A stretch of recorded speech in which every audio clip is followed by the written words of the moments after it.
Liu, a young entrepreneur embarking on his journey, perhaps due to his striking appearance, found himself struck by lightning while leisurely strolling through the streets.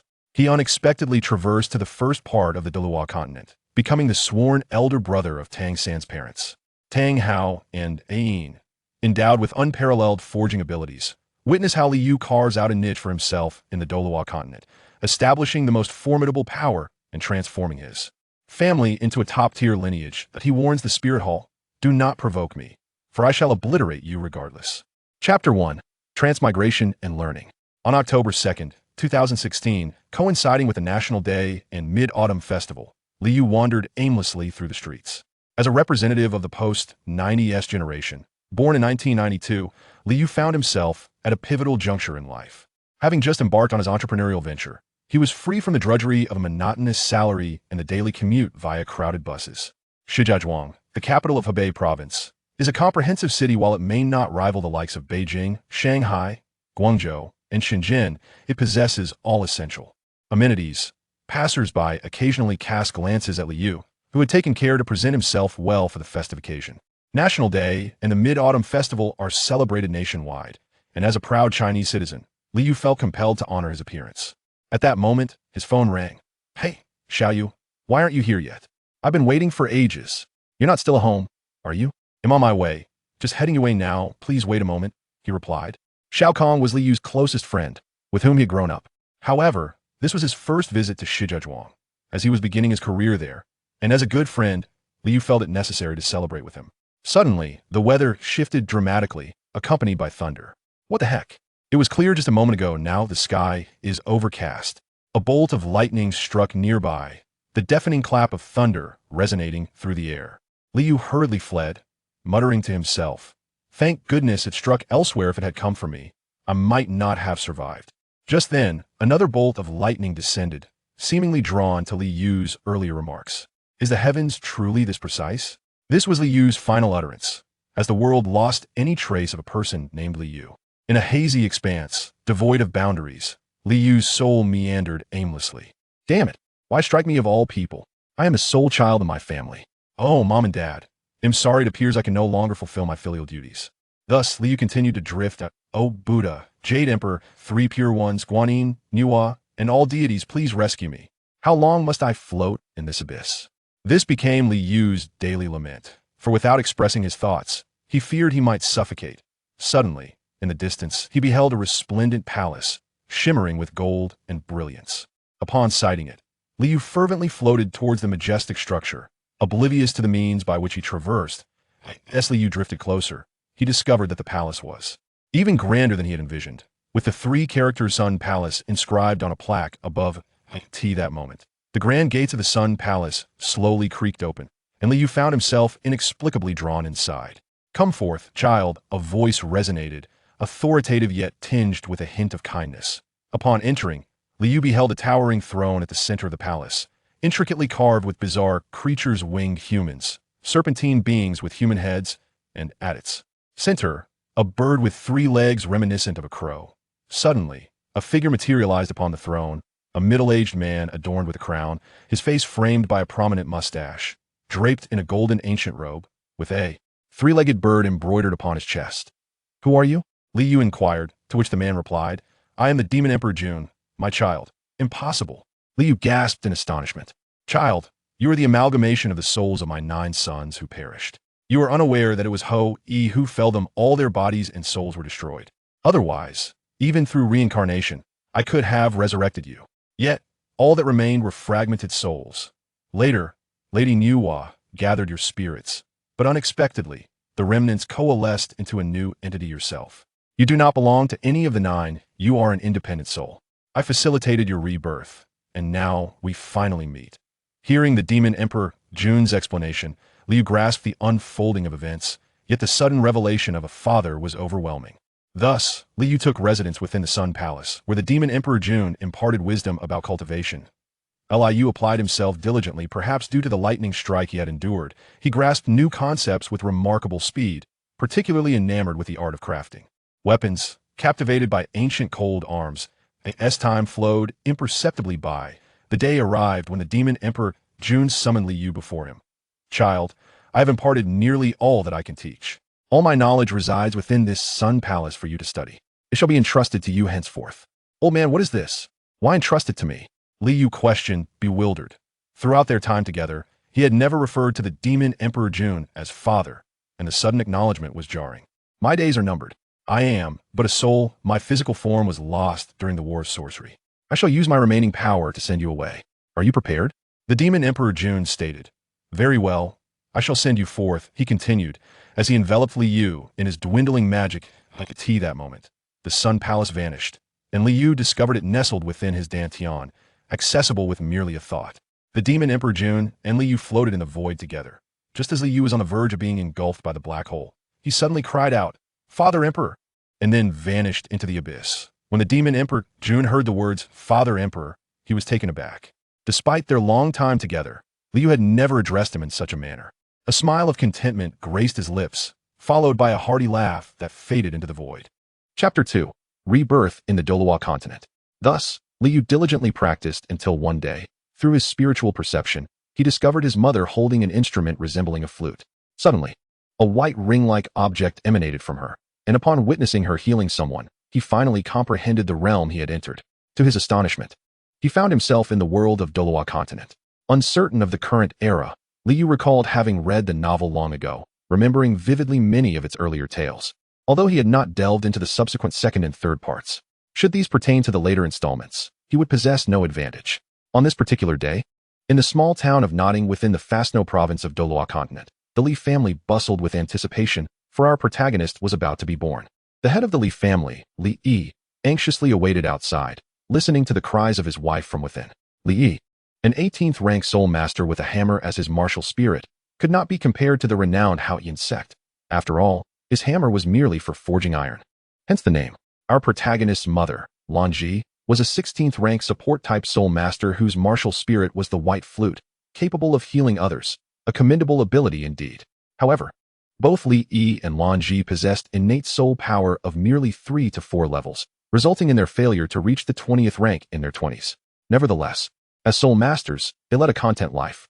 While Li Yi anxiously paced outside, a resounding cry pierced the heavens, heralding the birth of their child. A maid rushed out to announce, "It's a boy. The mistress has given birth." Li Yi hurried inside, finding their child sleeping peacefully in a swaddling cloth. He gently took Lan Ji's hand and said, "Lanner, you've endured much." Lan Ji smiled with happiness and replied, "Ego, I'm fine. Where's the baby? Let me see him." "Look, he is sleeping so soundly," Li Yi said as he presented the child to her embrace. Cradling the baby tenderly, Lan Ji gazed lovingly at his slumbering form and said, "Ego, let us name him." Li Yi contemplated and declared, "Let us name him Li Yu. Hoping he grows to be a man of great stature." Lan Ji nodded affirmatively. "As long as he is safe and sound, that is all I desire." Thus began the legendary tale of our protagonist, Li Yu, in the Douluo Continent. "Father, may I learn the art of forging from you?" Li Yi turned at the sound of his son's voice and replied, "You are still too young. Your body cannot withstand such strain. Please, father, allow me to try. I am quite capable," Li Yu implored. Realizing this was his son's true motive, Li Yu persistently endeavored to persuade his father, ultimately resorting to his mother's intervention to achieve success. What? Why is it so easy for her to intercede? Our protagonist exerted considerable effort, shedding a couple of tears to sway her. The following day, Li Yu arrived at his father's forge, exclaiming, "Father, I am here." Upon hearing his son's voice, Li Yi turned to see him dressed suitably for the task: cloth shoes, snug trousers, a sleeveless shirt, and an apron reaching his calves. Nodding in approval at this attire, Li Yi pointed to a small hammer and instructed, "Take that one, find a piece of iron, and strike it 10 times. Li Yu, upon hearing this, picked up the small hammer but immediately frowned, finding it too light.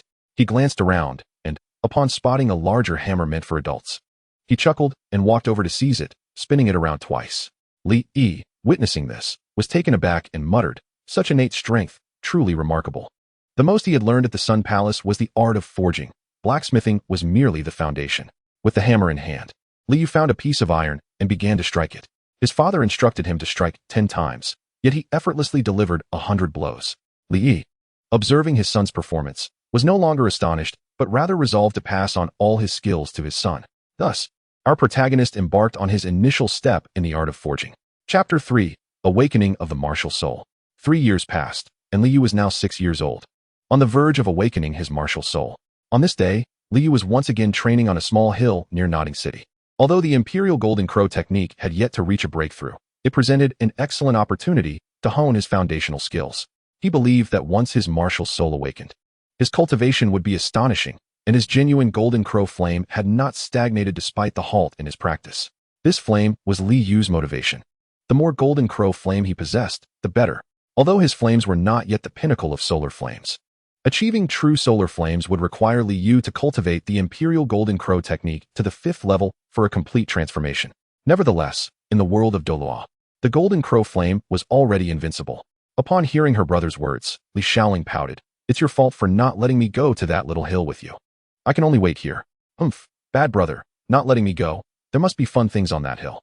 Li Yu, hearing this, playfully pinched her little nose and replied, "All right, it's my fault.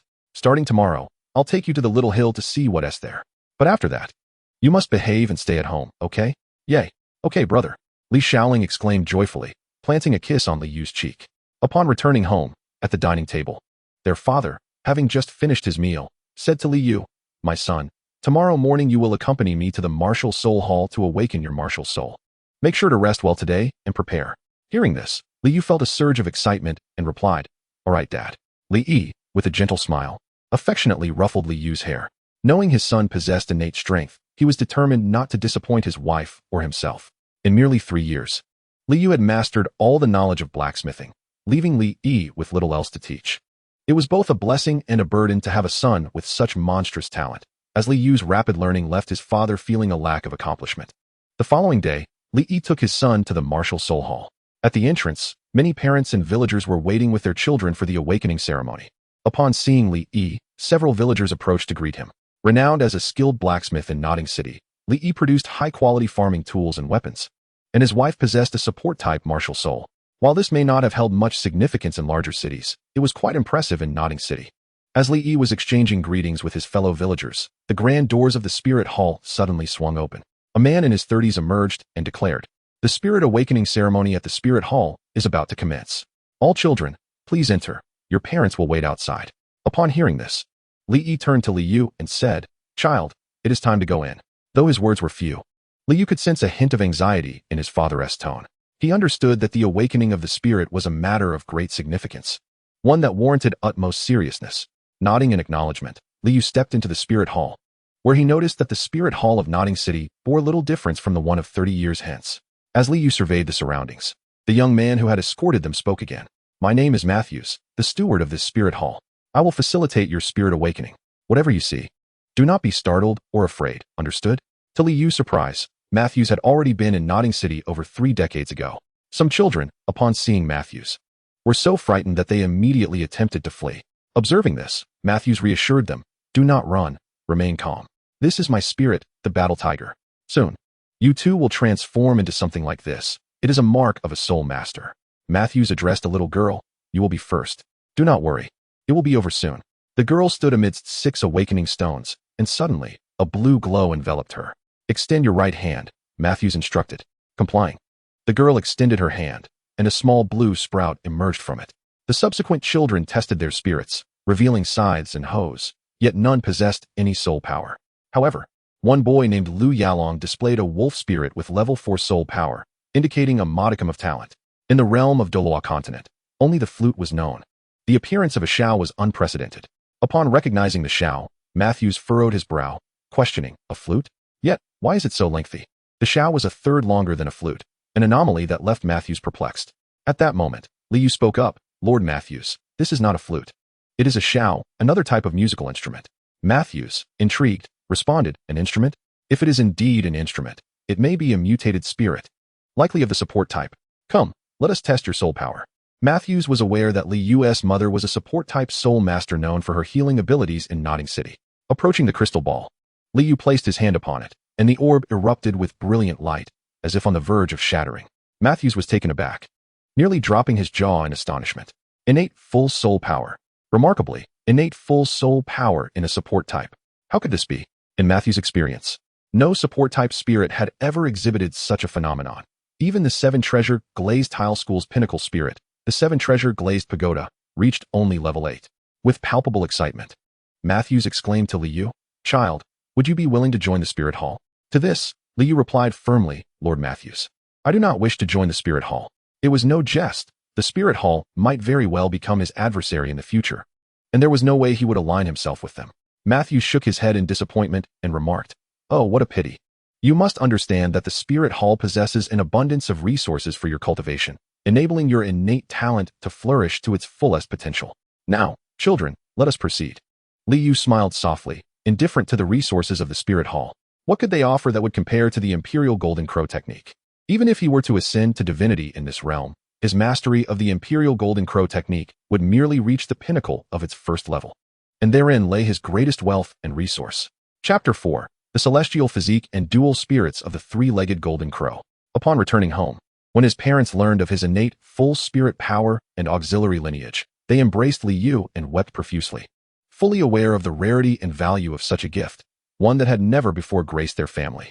Once emotions settled, his mother inquired, please tell us. What capabilities does your spirit possess? Liu summoned his jade flute and replied, My spirit's full name is the Zunlong Jade Flute, an auxiliary spirit tool. Should I wish, I can diminish an enemy's spirit power by up to 10 levels, while simultaneously augmenting my ally spirit power by the same measure. In essence, I can reduce or enhance another spirit power by 1, 2, or 3 levels, but never exceeding 10 levels. The duration of these effects depends on my own spirit power. He sensed that if an adversary's spirit power surpassed his by 30 levels, he could only weaken them for a minute.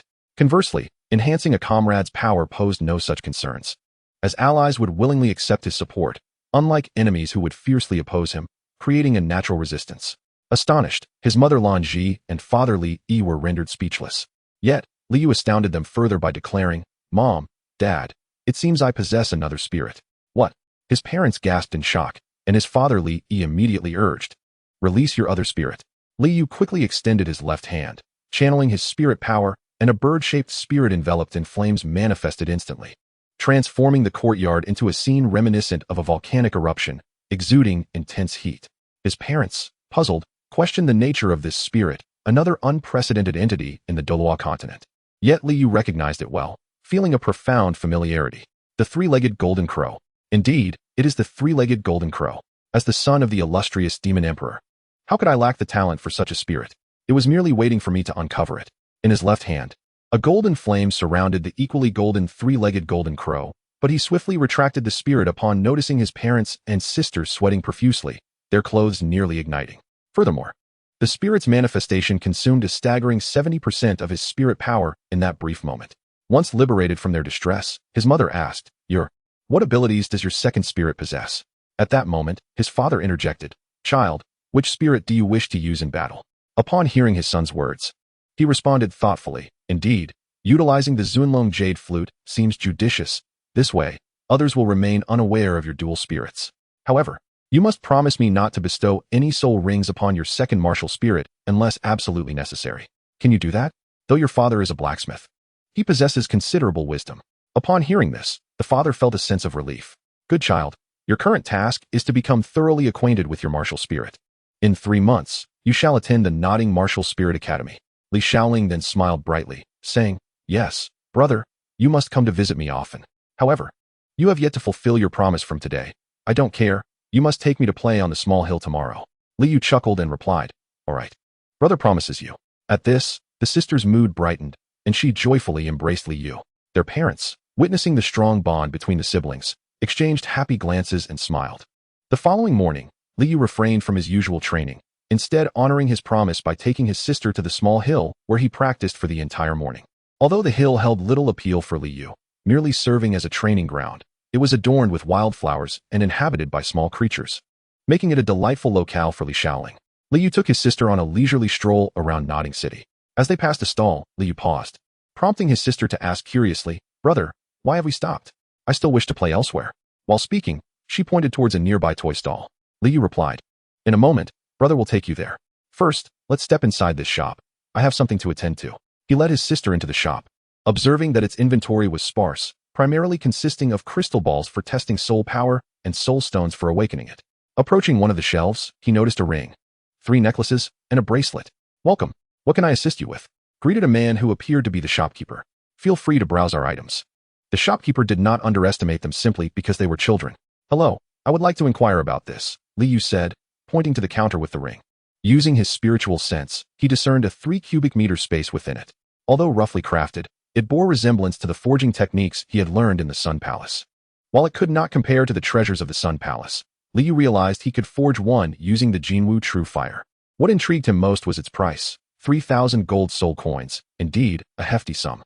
The shopkeeper explained, "This is a soul tool, a storage ring, which contains 3 cubic meters of space for storing items, though living beings cannot be placed inside." Upon understanding, Liu asked, "Shopkeeper, your establishment seems quite large. Yet why are there so few soul tools?" The shopkeeper displayed a look of helplessness, stating, "That is because the method for crafting soul tools has been lost to time. Each one is rare. No one across the Douluo Continent knows how to create them anymore, hence their scarcity and high prices." Liu remained expressionless, yet internally, he was overjoyed, for he had not forgotten the primary skill he mastered at the Sun Palace, crafting. The principle of this soul device is considerably simpler than that of those treasured artifacts. Should one establish a faction based on the creation of soul devices, it would undoubtedly rival the Seven Treasures glazed sect, perhaps even surpassing it. It is important to note that there are numerous auxiliary soul masters, not solely reliant on the Seven Treasures glazed tower. However, in the entire Douluo Continent, Liu stands alone in his ability to forge and create soul devices. Liu is not one to chase lofty ambitions recklessly. He understands that it is premature to speak of such aspirations. Nonetheless, he is resolute in his determination that the name Liu shall resonate throughout the Douluo Continent. Sitting cross-legged on the ground, Liu suddenly opened his eyes half an hour later, emitting 2 beams of crimson light. With a swift twist of his neck, he cleaved a stone before him in half as effortlessly as slicing tofu. Chapter 5. Nodding Academy of Martial Spirits. In the ensuing 3 months, Liu did not deliberately practice the Imperial Golden Crow technique. Instead, he dedicated this time to imparting a cultivation method to his younger sister, Li Shaoling, known as the Nine Heavens Mystical Maiden Technique, a practice from the primordial era associated with the Nine Heavens Mystical Maiden. This technique, leaning towards the water element, is characterized by its gentleness, making it particularly suitable for his sister's cultivation. Subsequently, Liu directed his primary focus towards forging. He procured several pieces of void stones and other forging materials from the Sun Palace to craft a spatial ring with a capacity of 50 cubic meters, which was the limit of his abilities, especially considering he currently possessed no soul rings. Following this, he sifted through his father's blacksmithing materials to find iron or containing mother iron, spending an entire month forging a Tang broadsword and a Han sword. In the remaining time, Liu diligently honed his swordsmanship and blade techniques, as well as practiced with his Zuanlong jade flute. One day, his father, Li Yi, accompanied Liu to the entrance of Nodding Academy of Martial Spirits. The academy appeared much the same as it would decades later, save for the absence of a grand iron gate, which would likely be installed later. This day marked the enrollment of new students. As Liu was registering as a regular student rather than a work-study student, his father guided him to the same registration area where Master once led Tang San. There, he registered and received bedding, as regular students were provided with such amenities. Liu was assigned to the 6th dormitory, commonly referred to as Dorm 6. Upon entering, he was pleasantly surprised to find a considerable number of occupants, over 20 beds. He approached an unoccupied bed, laid out the bedding, and placed his travel bag at the head of the bed, as the spatial ring was rather ostentatious for a mere 6-year-old. Once he had settled in, he was soon approached by another. "Hello, Liu, do you remember me? I am Liu Yalong," the boy introduced himself. Liu recognized him as the one who had awakened his martial spirit alongside him, Liu Yalong, whose martial spirit was a wolf and whose soul power was at level 4. Given his talent, it was quite reasonable for him to be at Nodding Academy. Liu smiled and replied, "Hello, Yalong, I remember you. It's a pleasure to meet you here. I didn't expect us to be in the same dormitory." Liu Yalong smiled and said, "Indeed, what a coincidence. Allow me to introduce you to the members of our dormitory." Just then, a tall individual, a few years older than Liu, abruptly stepped in front of him and rudely declared, "Are you Liu?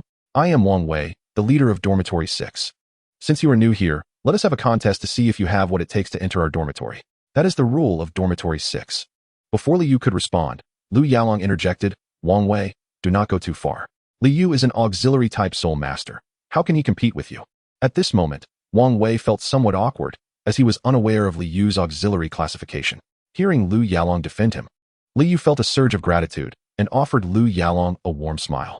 He then addressed Wang Wei, saying, "You wish to challenge me? Very well. Even though I am an auxiliary soul master, I am not one to be easily bullied." Wang Wei found himself in a precarious position. Having been challenged by an auxiliary soul master, he could not refuse without appearing cowardly against someone perceived as lacking combat prowess. Fine, I will compete with you. Wang Wei replied, immediately launching a sweeping kick towards Li Yu. Li Yu effortlessly retreated a step, evading the attack. Wang Wei, undeterred, followed up with a straight punch aimed at Li Yu's face. Growing increasingly irritated, Li Yu decided he no longer wished to play this game. With his superhuman physique, he found Wang Wei's movements not only full of openings, but also excruciatingly slow. Li Yu seized Wang Wei's punch, twisted it in a clockwise motion, and delivered a swift kick to his abdomen, sending Wang Wei flying 5 meters away. After the impact, Wang Wei struggled to rise. The entire sequence of actions unfolded seamlessly, and the outcome was evident in an instant. The onlookers were left stunned, their eyes wide as they gazed at Li Yu, and some turned to Lu Yalong, seemingly questioning. Are you sure this newcomer is an auxiliary soul master and not a battle soul master? Lu Yalong, equally astonished, paid them no mind. Wang Wei, regaining his composure, approached Li Yu and said, You have won. You are now the leader of Dormitory 6. He seemed relieved as he added, Now, everyone, come and meet the new leader. Li Yu, puzzled by Wang Wei's demeanor, asked, You lost, so why do you appear so relieved? Wang Wei explained, Of course I feel relieved. Being the leader of Dormitory 6 is no easy task. The primary responsibility is to protect our members from being bullied. It is exhausting work. Now that you are the leader, the duty of safeguarding our dormitory falls to you. Greetings, leader. I am Wang Wei. My martial spirit is the Chimei staff, and my soul power is level 8. Upon hearing this, all the members of Dormitory 6 lined up to greet Li Yu, each introducing themselves and stating their martial spirits and soul powers. Li Yu responded warmly, Hello, everyone.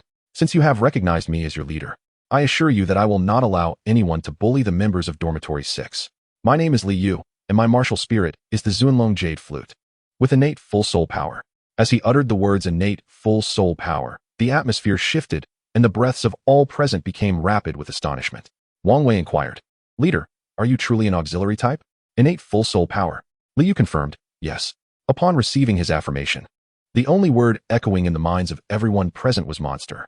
Li Yu addressed the members of the 6th courtyard, expressing his uncertainty about when he would embark on the quest for his soul ring, suggesting that it would be soon. Thus, during his absence, Wang Wei would oversee the security of the 6th courtyard. Do you all understand? He inquired. Wang Wei responded confidently, Rest assured, boss. It is the duty of every student in the 6th courtyard to protect it from harm. All the students unanimously concurred with Wang Wei's statement. Seeing their agreement, Li Yu felt a sense of relief. He did not wish to hold the title of leader without fulfilling a substantial role. Thus, Li Yu's life at the academy fell into a routine, filled with classes and visits to the library to study knowledge about soul beasts, which would aid him in determining his developmental path and the type of soul ring he should seek. For Li Yu, the library held greater significance than attending classes. He felt it was time to acquire his soul ring. The following day, Li Yu visited his teacher's office to request permission to obtain a soul ring. Lacking a master like the Grand Master, he could only enter the soul hunting forest using the academy's identification card. Eventually, the academy decided that one of the instructors would accompany Li Yu to the soul hunting forest a week later. Upon receiving this news, Li Yu was so exhilarated that he found it difficult to sleep. He yearned to go immediately, unable to bear the thought of waiting a week. During this time, he practiced swordplay and knife techniques, as well as the melodies of the flute. Finally, after a week, a level 26 instructor named Vicen led Li Yu toward the soul hunting forest in grand fashion. This teacher possessed the crescent hook as his martial spirit, a rarity in the Douluo Continent. After walking for a week with Vicen, they finally arrived at the entrance of the soul hunting forest, where Li Yu brought along his Tang Dao. Vicen raised an eyebrow at the sight of Li Yu wielding a sword, but refrained from questioning him. Recognizing that a weapon could be useful for a support-type soul master, as it could also be used to slay soul beasts for soul ring absorption. The Tang Dao, when sheathed, resembled a sword. Its scabbard was adorned and crafted from ebony, featuring brass accents at the tip, middle, and end, intricately engraved with cloud patterns. The handguard was also made of brass, resembling 2 small wings, encasing a circular thick brass plate, while the handle, made of ebony, exuded an air of elegance. Vicen presented the identification card to a soldier at the entrance, who examined it before opening the gate to allow their entry.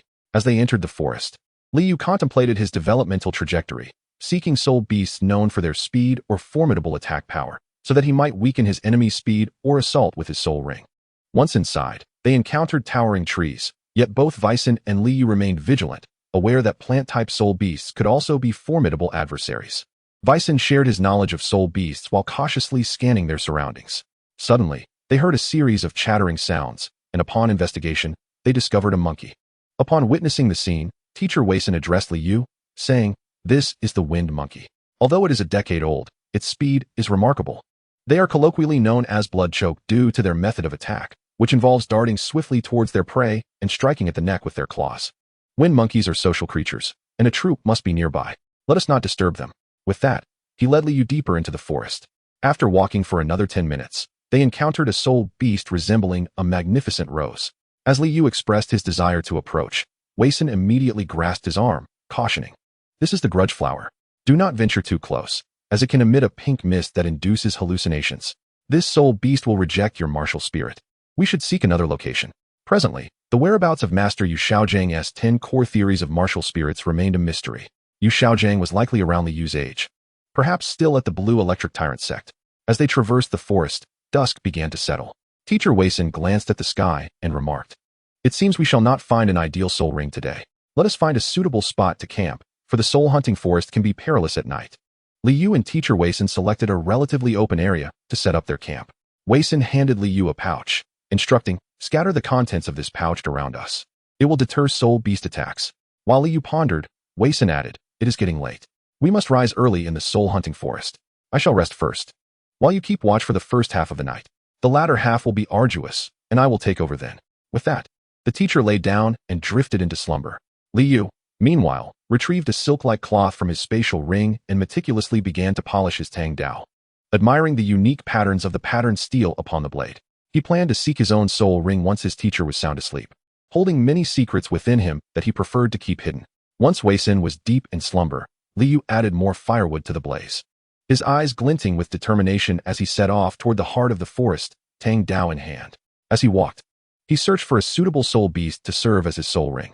Suddenly, a tiger's roar echoed ahead, and a white tiger appeared before him, seemingly in a state of panic. Upon spotting Liu, the tiger lunged forward with a paw, perceiving him as an obstruction. Seeing this, Liu smirked and assumed a half-crouching stance, gripping the hilt of his sword with his right hand while steadying the scabbard with his left. Just as the tiger was about to collide with him, Liu surged forward with astonishing speed, moving like a fleeting shadow. Draw sword technique. As they crossed paths, Liu found himself behind the tiger, his posture unchanged, as if the Tiandou had never been drawn. In a resounding thud, the tiger crashed to the ground, its head severed from its body. Liu approached the majestic tiger, observing a white soul ring floating above it. He wore a look of regret. This tiger possessed remarkable speed and formidable attack power, making it an ideal candidate for his soul ring, yet its age was a mere few decades. Just as Liu was contemplating the soul ring, an unsettling chill ran down his spine, prompting him to realize the imminent danger. In an instant, he dashed away, narrowly evading an attack that could have led to his downfall. Upon turning to face his assailant, he discovered it was a lightning python, seemingly a century old. Liu felt a surge of joy, for the lightning python was exceptionally suited to become his soul ring. Known for its speed and strength, even a century-old lightning python could outpace many ordinary thousand-year soul beasts. However, its power should not be underestimated. Like a typical python, it employed its remarkable speed to approach its prey swiftly before constricting it with overwhelming strength, leading to suffocation. This particular lightning python was nearly 5 meters long, suggesting it was close to 500 years old, though certainly not exceeding that age, as its length corresponded to its years, growing 1 meter for every century. Liu steeled himself, fully aware that the lightning python was far more formidable than the previous tiger. The creature, noticing Liu's gaze, seemed to become enraged and launched an attack. The speed of the lightning python was astonishing, reaching Liu in the blink of an eye. With no time to waste, Liu unsheathed his Tiandou and launched a powerful strike, yet missed as the python's tail struck him instead, sending him crashing into a large tree that splintered upon impact. Fortunately, he emerged with minimal injuries, thanks to his enhanced physique. Realizing he needed to act discreetly to avoid detection by his teacher, Liu crouched down, mirroring his earlier approach with the tiger. As the lightning python lunged at him once more, he executed his technique once again, the super blade technique. This time, fortune favored him, and the python's head was severed from its body. Moments later, a yellow soul ring emerged from the fallen creature. Speed. Indeed, the abilities granted by this soul ring included the capacity to diminish the speed of enemies while augmenting that of allies, reaching a maximum enhancement of 10 levels. After comprehending the powers bestowed upon him, Liu smiled and made his way back to the camp. Chapter 7. Life at Notting Academy. Liu addressed his teacher. "Teacher Weissen, tomorrow we shall head directly to the academy. I have already found my soul ring. Teacher Wyson, taken aback, exclaimed, "How did you manage that?" Child, one must not be careless with soul rings. You cannot simply absorb any you find. Please, tell me how you procured your soul ring. Liu replied, I did not arbitrarily select a soul ring for absorption. While on night watch, I heard the roar of a tiger and followed the sound, discovering a great white tiger engaged in battle with a large silver python. I concealed myself at a distance, waiting for them to weaken each other before I struck with a fatal blow. Subsequently, I absorbed the soul ring of the colossal python. Teacher Weisin was astonished upon hearing Li Yu's explanation. He never anticipated Li Yu's fortune in encountering two soul beasts that had inflicted grievous wounds upon one another. Weisin remarked, Child, unleash your martial soul and reveal its abilities. As Li Yu released his martial soul, a brilliant yellow soul ring ascended from beneath his feet, and the esteemed dragon jade flute materialized in his grasp. Li Yu addressed Teacher Weisin, stating, Teacher, the skill conferred by my soul ring enhances speed.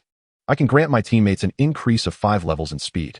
Observing the yellow soul ring, Teacher Weisin murmured, 100-year soul ring. Remarkable indeed. Li Yu refrained from divulging the precise details of his martial soul, fearing it might lead to complications in the future.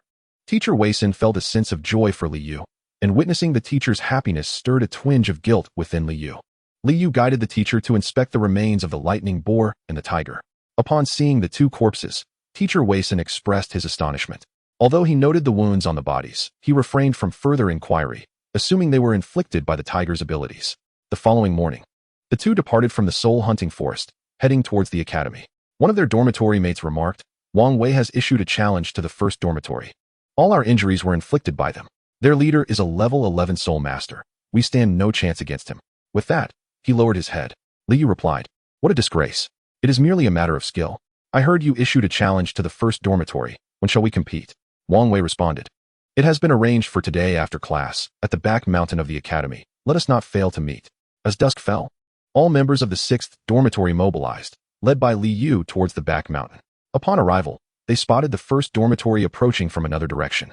Upon seeing Li Yi and his companions, the leader of the first dormitory turned to Wang Wei and said, Wang Wei, you are quite punctual. I expected you would flee at the last moment. Ha ha ha. The surrounding members of the first dormitory joined in laughter. Duan Sheng, overhearing, burst into laughter. What a jest. We shall see who is trembling shortly. Where is your leader? Suddenly, upon noticing Li Yu, Duan Sheng directed his attention towards Wang Wei, saying, If you're afraid, just admit it. Bringing a child to take your place is no disgrace. Ha ha ha. Li Yu, growing impatient, retorted, Enough. I have no time for idle chatter. I shall reiterate, I am here for revenge. Do not disregard my words, or you shall find my demeanor less than courteous. Duan Sheng, filled with disdain for Li Yu's words, felt a surge of indignation and replied, Very well, little brat. You inquired about who injured them, did you not? Allow me to enlighten you. It was I who dealt the blows. However, if you wish to avenge them, we shall see if you possess the capability. With that, he extended his fingers towards Li Yu's face, preparing to strike. Li Yu declared, I am Li Yu, wielder of the martial soul dragon jade flute, an instrument soul master. Though he had yet to register with the martial soul hall and was uncertain of his soul power level, none underestimated him due to the striking yellow soul ring that emanated from beneath his feet. Upon witnessing Li Yu's soul ring, Duan Sheng gasped in shock, exclaiming, 100-year soul ring. How is this possible? Li Yu glanced at the inhabitants of the first dormitory, each of whom averted their gaze from his penetrating eyes. His extraordinary physique endowed him with particularly bright and profound eyes. Li Yu was on his way to the spirit hall to register as a soul master. Thus he departed ahead of the others. Upon arriving at the spirit hall, he entered to discover an individual with their back turned, examining a crystal orb in the center of the hall. Greetings, I am here to register as a soul master, Li Yu announced to the figure. As the person turned, Li Yu recognized it was Matthews. Child, unleash your martial spirit, so we may assess your current level, Matthews instructed. Complying with his request, Li Yu manifested his martial spirit, and with it, his soul rings appeared. Matthews expressed mild surprise upon seeing Li Yu's century-old soul ring, but refrained from further inquiries. Child, channel your soul power into the crystal orb, Matthews directed. Li Yu followed his guidance, causing the orb to illuminate. Matthews, astonished, exclaimed, Li Yu, your soul power is at level 13. You are truly a prodigy. Had you not attended the Nodding Spirit Academy, I would have insisted you join the Spirit Hall. He concluded with an expression of regret. Chapter 8. 3 years later.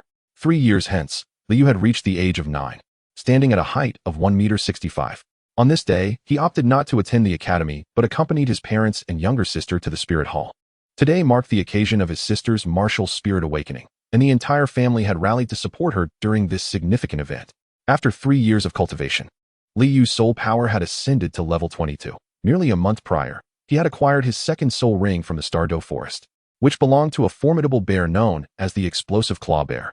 This ring conferred upon him an enhancement of strength, equally at level 10. His sister was no longer the little girl she had been 3 years ago. Today, she wore a white dress adorned with a golden headband. Yet, the slight perspiration on her tiny hand gripping Li Yu's revealed her nervousness. As the doors of the spirit hall swung open, Matthews, unchanged in demeanor and attire, announced in the same tone as 3 years prior, "The martial spirit awakening ceremony shall commence. All individuals, follow me inside, while parents remain outside." With a reassuring smile, Li Yu said to his sister, "Li Shaoling, go on. Your father, mother, and I will await your good news outside." Seeing her brother's smile eased her anxiety, and she entered the spirit hall with a cheerful affirmation. Li Yu, along with his parents and other families awaiting their children's awakening, stood outside. During this time, many approached to engage Li Yu and his parents in conversation, as he had gained recognition as a genius at the Nodding Spirit Academy, prompting others to seek his favor. After approximately 2 hours, all the children, along with Matthews, emerged from the spirit hall. Matthews began to announce the results of the awakenings. Chun A Jin, Martial Spirit Spear. Soul Power Level 4. Upon hearing this, Chun A Jin's family erupted in cheers. Next, Matthews declared, Lu Shaoling, Martial Spirit White Flute, Soul Power Level 7. A smile graced Li Yu's face at this news. His sister had evidently inherited their mother's martial spirit talent, with a commendable level of soul power. As long as she avoided provoking formidable beings, she would be capable of self-defense. After all, support-type soul masters are always highly sought after. Certainly, even if one provokes formidable beings, there is no fear with a promising brother like Li Yu by one's side. Upon returning to the academy, I engaged in conversation with my dormitory roommates. Wang Wei has already graduated, while Li Yu has chosen to postpone his graduation, believing himself too young. He intends to wait until he turns 12 before graduating and proceeding to the Tiandou Royal Academy.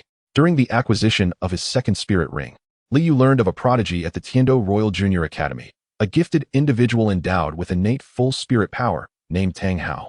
Hearing this news filled Li Yu with excitement. At last, he encountered another familiar aspect of his journey in the Douluo Continent, aside from the well-known Nodding City. In the following years, Li Yu dedicated himself to studying the classifications of soul beasts and the various types of martial spirits at the library, absorbing knowledge like a sponge. Occasionally, he took on the role of guiding new students to the soul hunting forest to assist them in procuring their spirit rings. Thus, 2 more years passed. In the soul hunting forest, a sudden appearance of a gale wolf was met with a swift flash of silver light. The gale wolf was decapitated by Li Yu's hand. Sheathing his Tang Dao, Li Yu noted that today was the day he would help his sister obtain her spirit ring, having personally requested to bring her to the soul hunting forest. His sister, Li Shaoling, emerged from behind him, her gaze fixated on the white spirit ring materializing from the gale wolf. "Brother, is this the spirit ring? It looks so beautiful. Am I supposed to absorb this?" she exclaimed. Li Shaoling continued to hold Li Yu's hand as they ventured deeper into the forest. As he grasped his sister's hand, Li Yu pondered over what type of spirit ring would be suitable for her. Should it be one aligned with healing powers, or perhaps an auxiliary type? This dilemma weighed heavily on his mind, leaving him uncertain about the best choice. When he inquired about his sister's aspirations, she expressed unwavering support for him, complicating his decision further. Ultimately, Li Yu resolved to see what kind of martial spirit they might encounter. As fate would have it, as they walked, they stumbled upon a spirit ring well suited for Li Shaoling. It was a plant-type soul beast, towering above a single person, adorned with large leaves and crowned with red particles clustering together to form a fruit the size of an adult's head. This was a blood ginseng soul beast, which grows a new leaf every 50 years, boasting 7 leaves and an age of 350 years, making it a perfect fit. Though the blood ginseng might sound like a medicinal herb, it is indeed a soul beast that thrives by absorbing the blood of other creatures. Its roots are blood red, a result of its unique feeding method. The soul beast collaborates with others to grow. It fights and kills other soul beasts, then absorbs their remains to nourish itself. The fruits produced by the blood ginseng have restorative properties, aiding in wound recovery and blood replenishment. Li Yu retrieved an 8-sided Han sword from his spatial ring and offered it to Li Shaoling, instructing her, "Linger, this shall be your spirit ring. Simply wield the sword and sever its stem at the base." Upon hearing this, Li Shaoling gazed at the blood ginseng and replied, "Brother, it looks so beautiful. I do not wish to harm it." Li Yu felt a wave of frustration. His sister's compassion was overwhelming. Nonetheless, This only solidified his resolve for her to absorb this spirit ring, as she had never taken a life before and possessed a deep affection for animals. With the acquisition of this soul ring, it is highly likely that my sister will become a healing soul master, refraining from engaging in direct combat. Contemplating this, Liu remarked to his sister, Linger, with this soul ring, you can protect the animals you cherish and heal others, much like our mother. Isn't that splendid? Upon hearing this, Li Shaoling found her brother's words to be quite insightful.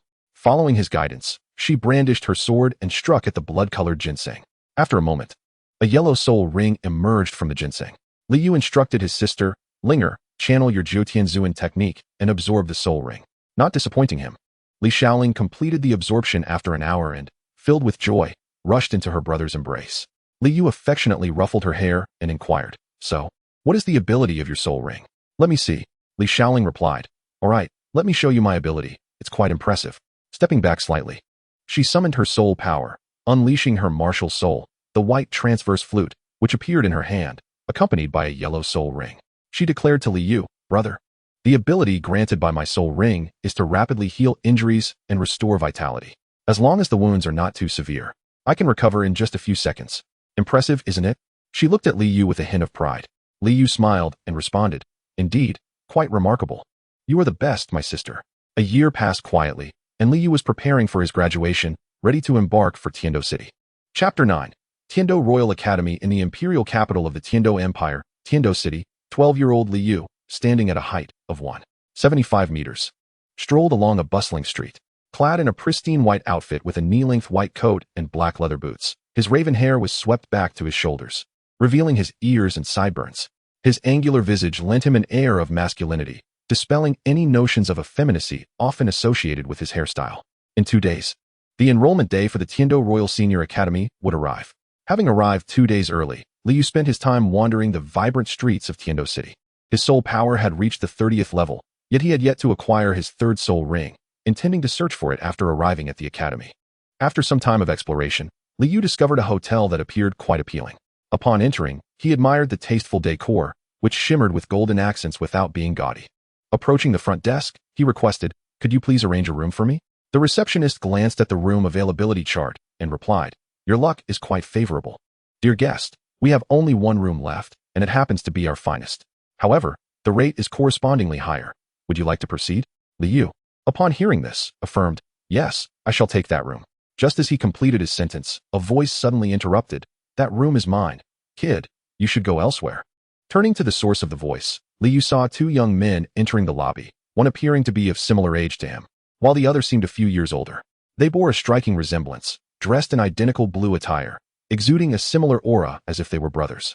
Observing the situation, the individual resembling an older brother addressed Liu, saying, youngster, this room belongs to my brother.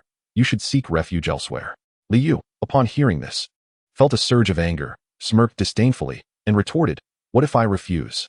The man, upon hearing Liu's words, replied, oh, you dare to defy me? Do you even know who I am? In Heavenly Dual City, no one has ever dared to reject me. I see that you are also a soul master. Let us settle this according to the rules of soul masters. With that, he assumed a combative stance.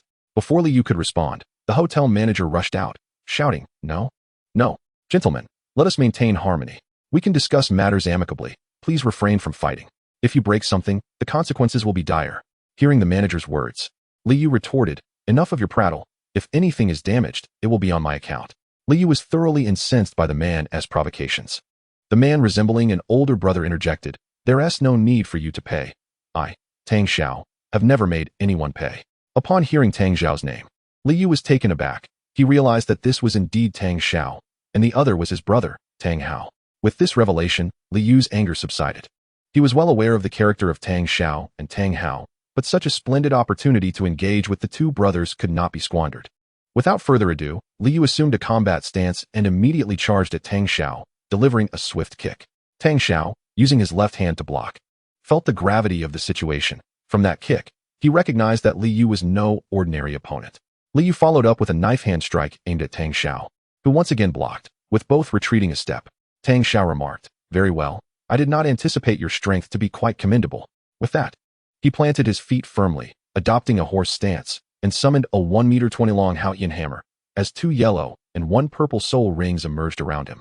If I am compelled to utilize my martial spirit, it signifies my defeat, yet I cannot forego the pleasure of battling you with my martial spirit. Tang Xiao, a 33rd level battle soul sovereign, declared. Li Yu, upon hearing this, smirked and released his martial spirit. The Zuanlong Yuxiao manifested in his hands, accompanied by 2 yellow soul rings. As he introduced himself, Li Yu, a 30-level, 2-ring Great Soul Master. Tang Xiao's eyes nearly bulged out upon witnessing Li Yu's martial spirit. Although he had never encountered such a martial spirit, he could instantly discern that it belonged to a support-type soul master, realizing that a musical instrument was hardly a weapon. He addressed Li Yu. You are a support-type soul master? Why did you not disclose this earlier? Tang Hao, too, was astonished moments ago. Li Yu had shown no signs of being a support-type soul master. Li Yu understood that Tang Xiao was hesitant to engage, believing that Li Yu's martial spirit lacked combat prowess. While the Zuanlong Yuxiao indeed lacked offensive capabilities, it did not imply that Li Yu himself was devoid of combat strength. Thus, Li Yu asserted, is it true that all support-type soul masters lack combat ability? Did you not witness my combat prowess just now? Underestimating me could lead to your downfall. With that, Li Yu took the initiative, channeling the Emperor Golden Crow technique.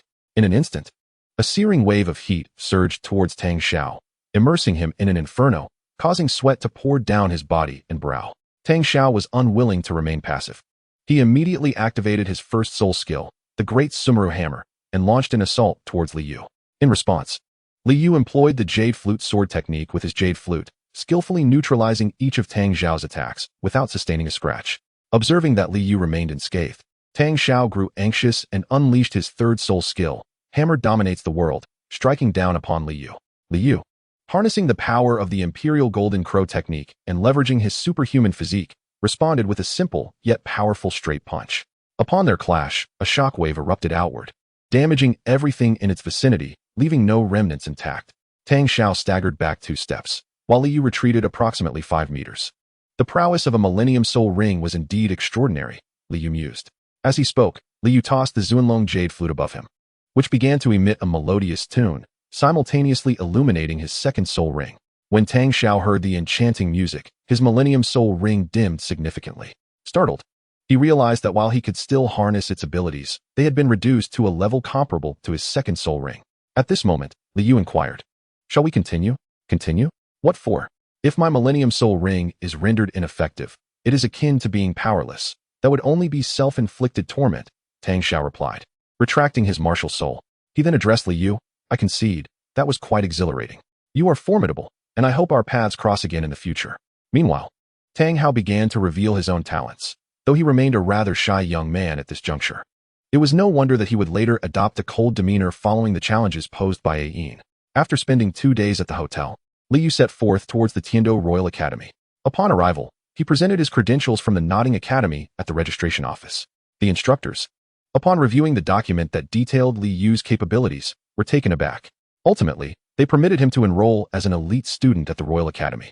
Li Yu paid his tuition fees, received his school uniform and bedding, and was escorted to his dormitory by an instructor. The Tiandou Royal Advanced Academy stands as the pinnacle of educational institutions in the Tiandou Empire, boasting an exquisite environment. It features expansive lakes, numerous artificial hills, and towering trees, creating an atmosphere akin to a grand park. The academy is also home to the largest simulated competition arena in the Tiandou Empire, designed for training purposes. Overall, Li Yu found himself quite satisfied with the academy. Chapter 10, Roommate Tang Hao. After the instructor led Li Yu to the dormitory, he departed. Gazing at the dormitory number 1311, Li Yu pondered, "This shall be my abode henceforth."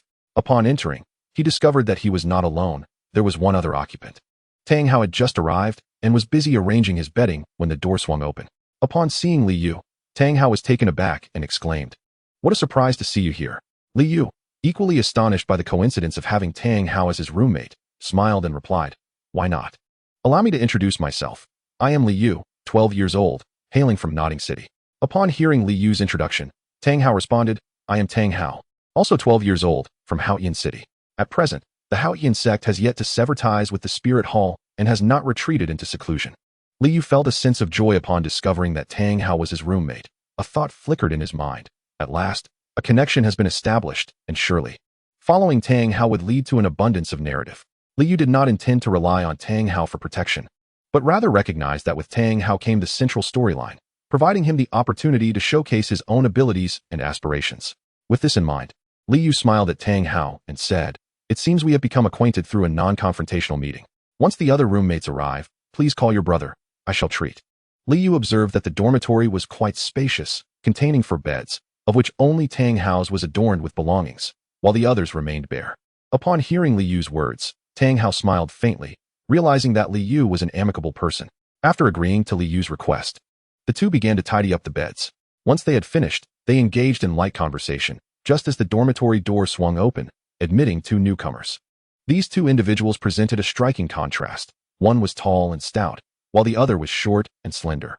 The lean one stood at approximately 1.60 meters, sporting golden hair and a hint of stubble on his chin, his complexion somewhat dark, lending him an air of experience.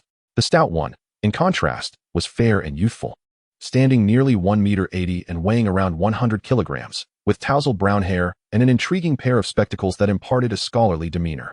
The slender one had bright eyes, exuding a cleverness that suggested he was sharper than a monkey. What a delightful pairing, one seemingly wise yet unassuming, the other astutely perceptive. Li Yu and Tang Hao greeted them with smiles. The shorter one introduced himself. "Hello, I am John, hailing from the northern Lapchuo city of the Tiandou Empire." He gestured towards the taller, heavier individual. "This is Peng Zhen. I am pleased to become your roommate." At this juncture, Peng Zhen spoke. "Greetings, everyone. I am Peng Zhen, a native of Tiandou City. I look forward to our time together. Please take care of me." Li Yu and Tang Hao then introduced themselves as well and assisted in organizing the beds. Through their conversation, they learned about John and Peng Zhen's backgrounds. John came from a colder region where the inhabitants were predominantly blonde-haired and blue-eyed, while Peng Zhen, despite being a local, resided in the impoverished area of Tiandou City. He often recounted how his parents remarked that their ancestral graves must be smoking with pride for him to have reached the esteemed Tiandou Royal Academy as an elite student.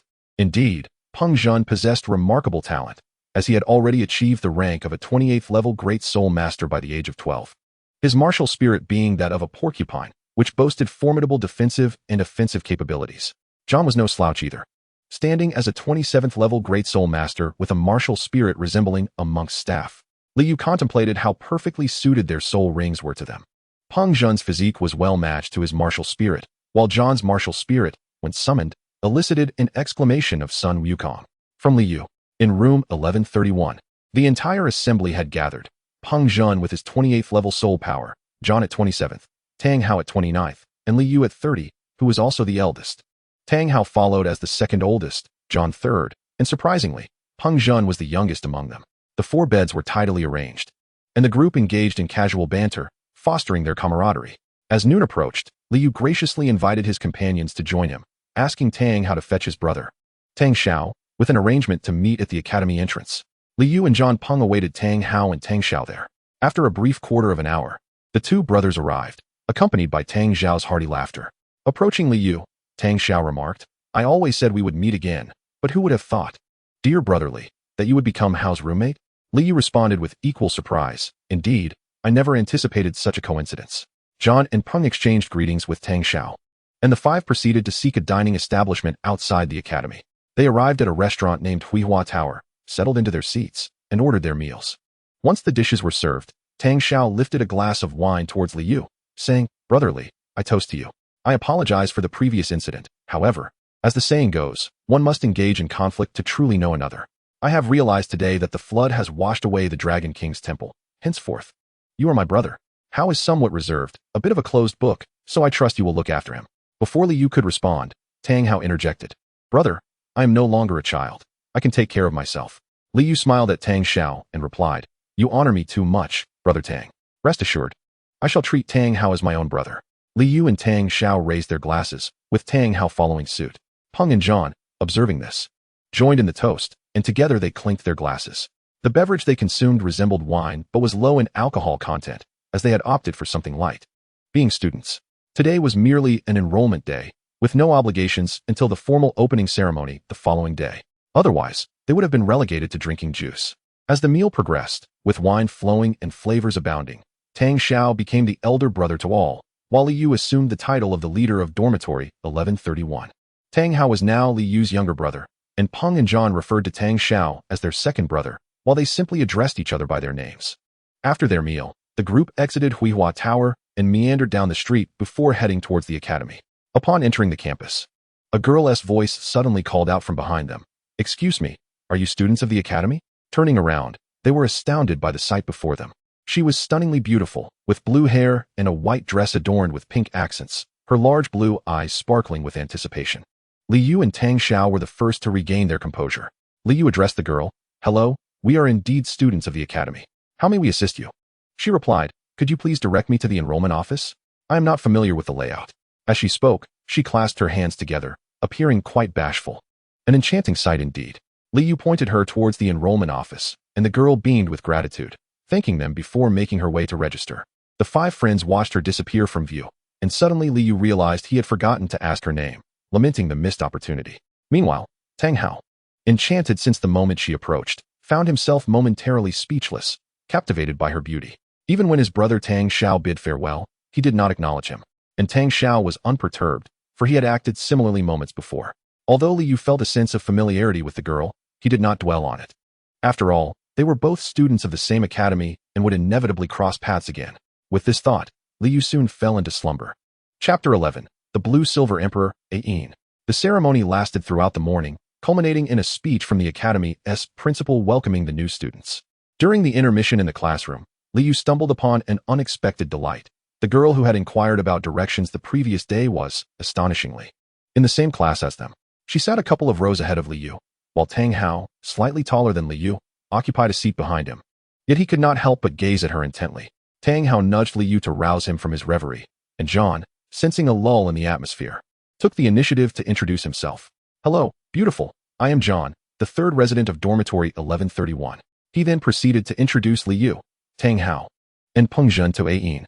After a brief exchange of introductions, they parted ways, having learned only that Ain possessed a soul power of level 29, while Li Yu alone was aware that her martial spirit was blue-silver grass.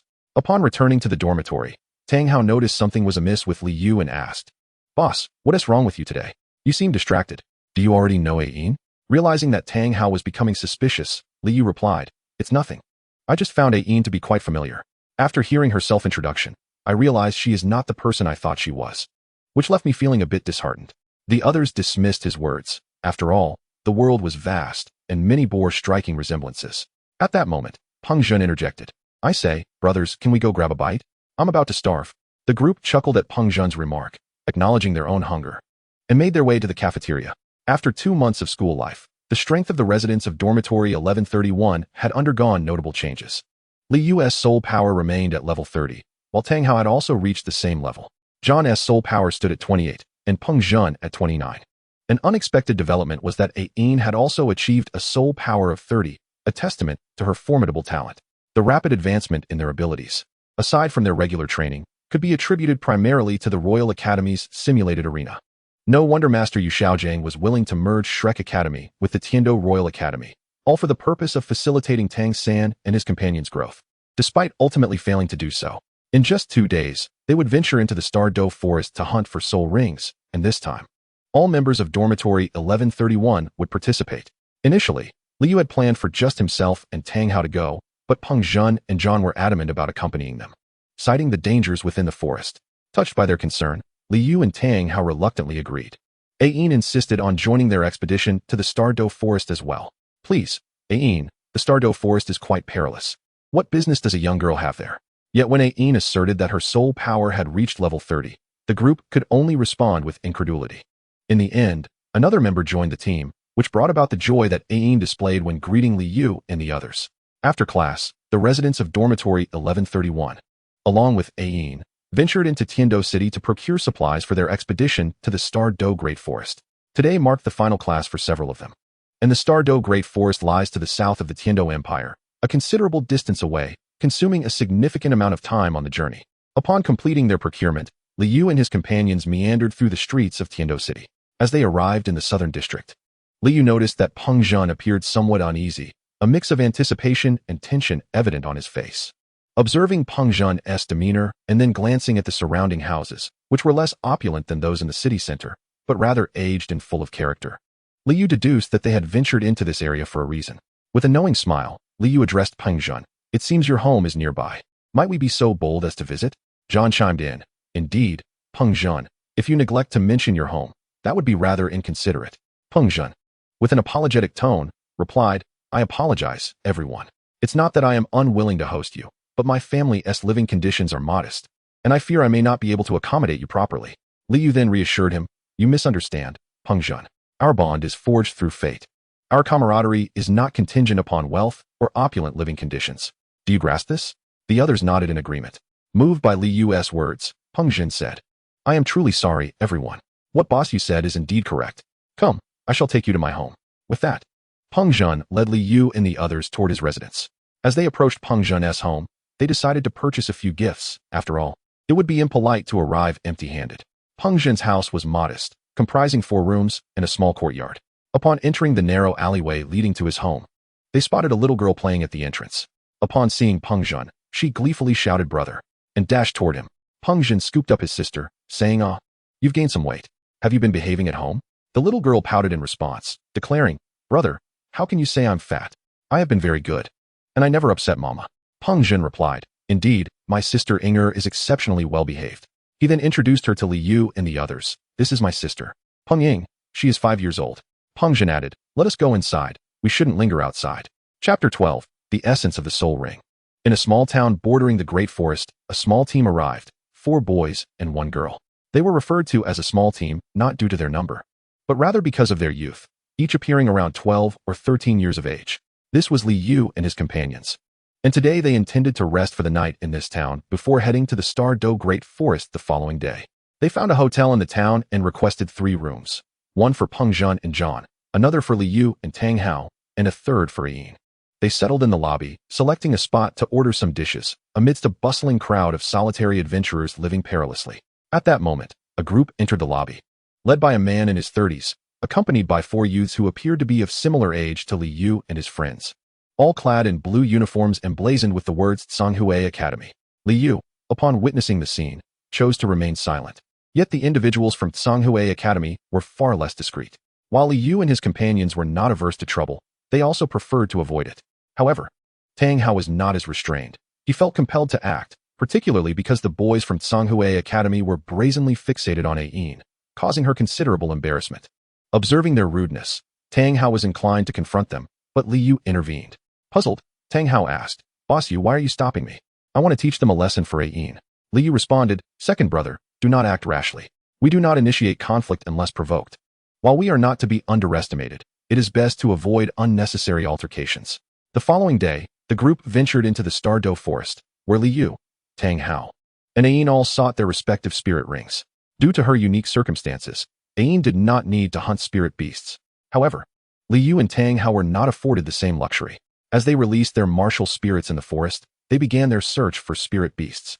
John and Peng Zhen led the way, with John wielding his monk's staff to clear the surrounding underbrush, while Peng Zhen summoned his spirit, the porcupine, to guard against any potential attacks from spirit beasts.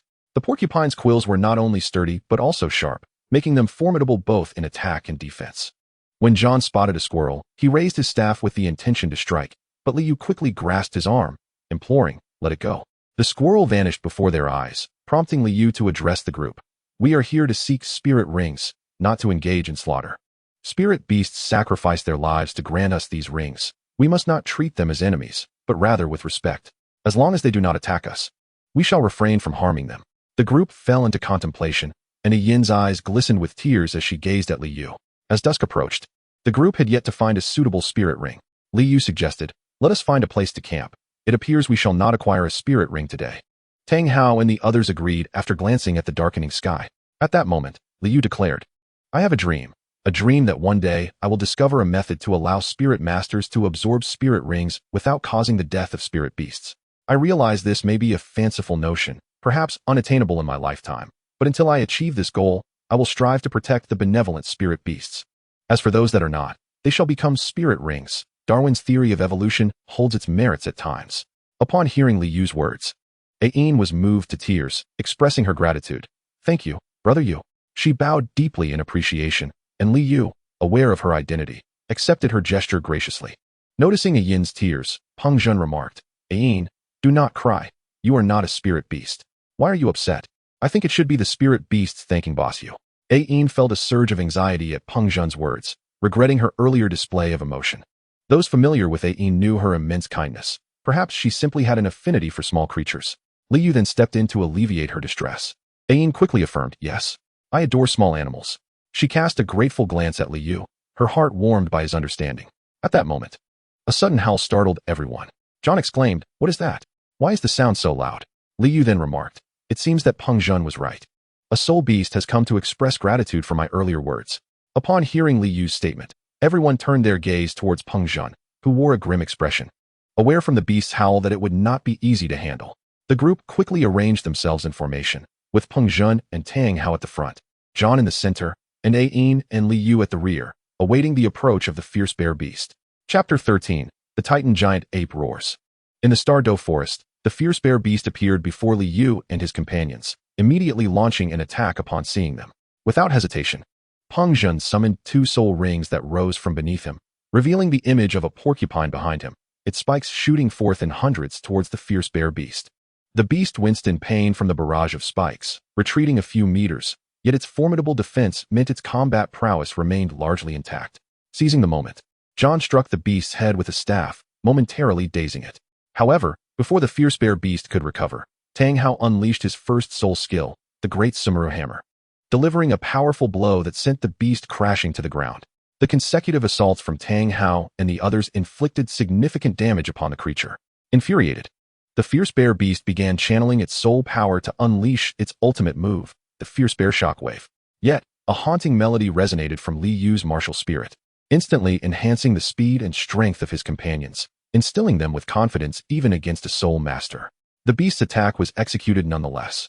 It slammed its powerful forepaws into the ground, sending an energy wave radiating outward in a circular trajectory.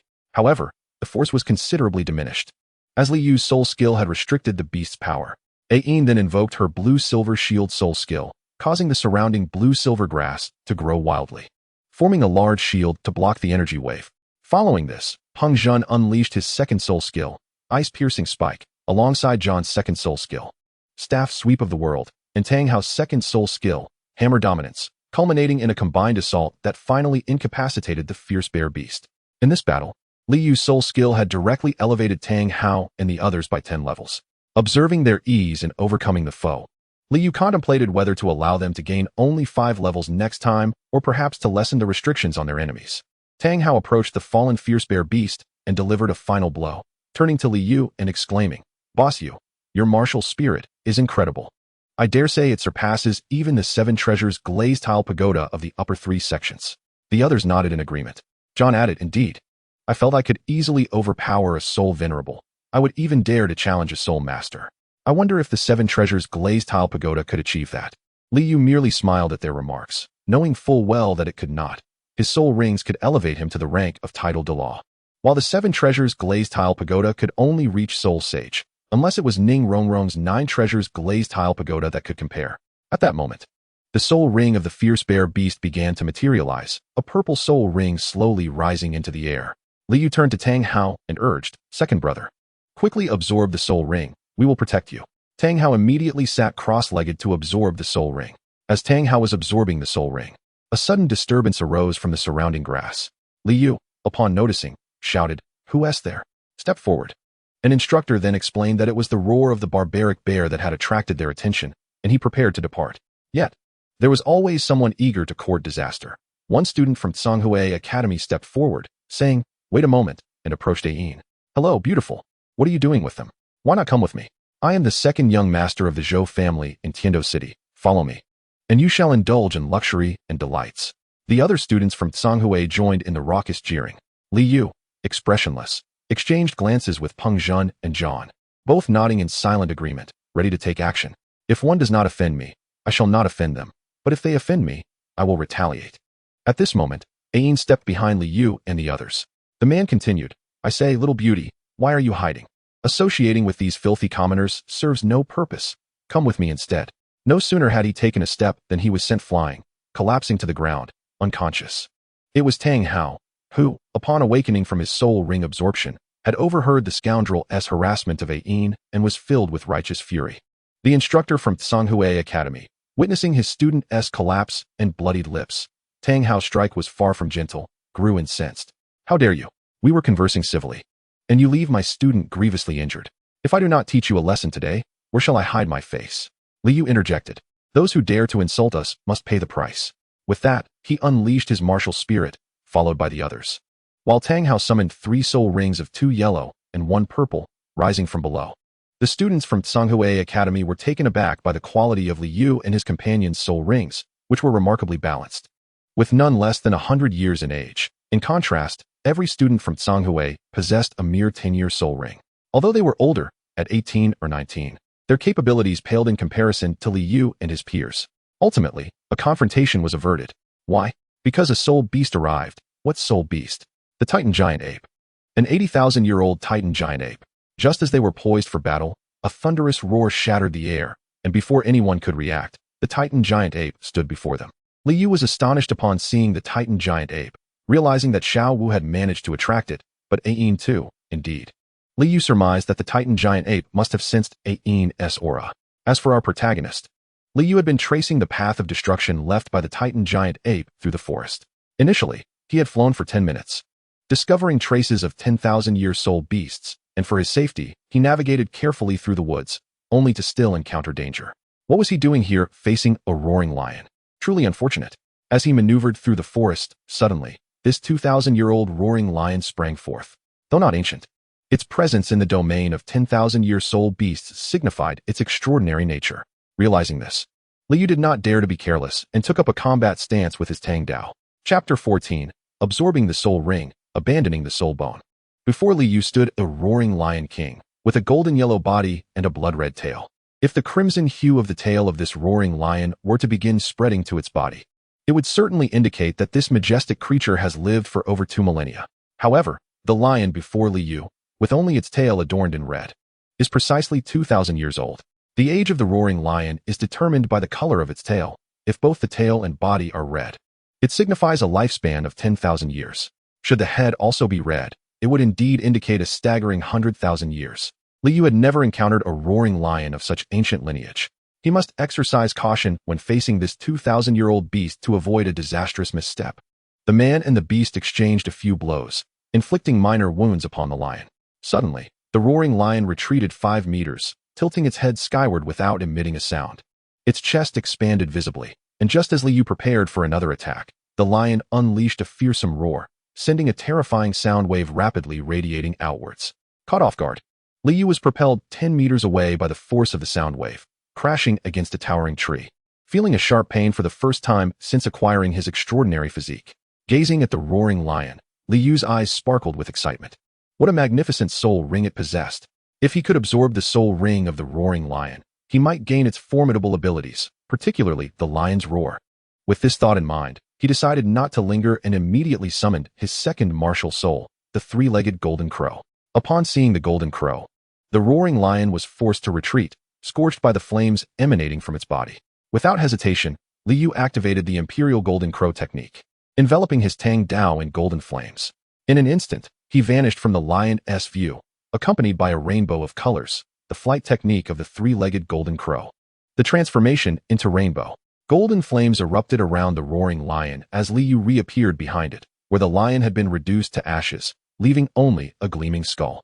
Li Yu stepped forward, waiting to see if the ashes would form a soul ring. Regret washed over him for his earlier impulsiveness.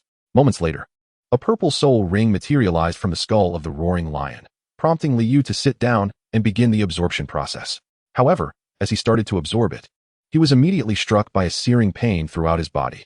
It dawned on him that this roaring lion was indeed 2,000 years old. Gritting his teeth, he resolved to persevere, thinking that failure would be tantamount to death. Thus, he endured the agonizing absorption. Meanwhile, Tang Hao and the others had spotted Li Yu. They crossed a small river and cleared the surrounding brush, finally catching sight of him. John exclaimed, "It's Boss Yu." But Tang Hao quickly interjected, "Don't shout. Boss Yu is absorbing a soul ring. We must protect him." As Li Yu approached the final moments of his absorption, he began to feel the explosive energy gradually melding with him. Once he completed the absorption, the soul ring would be successfully integrated. At that moment, Peng Zhen suddenly remarked, "What is this?" Li Yu and the others turned to see Peng Zhen holding the skull of the roaring lion, now referred to as a soul bone. Tang Hao, astonished by the sight of the soul bone in Peng Zhen's hand, exclaimed, "A head soul bone. These are exceedingly rare." Peng Zhen then offered the soul bone to Li Yu, who replied, "Peng Zhen, I give it to you." Peng Zhen was both astonished and touched by Li Yu's words. Yet he replied, No, this is far too precious. Ultimately, however, Peng Zhen accepted the soul bone.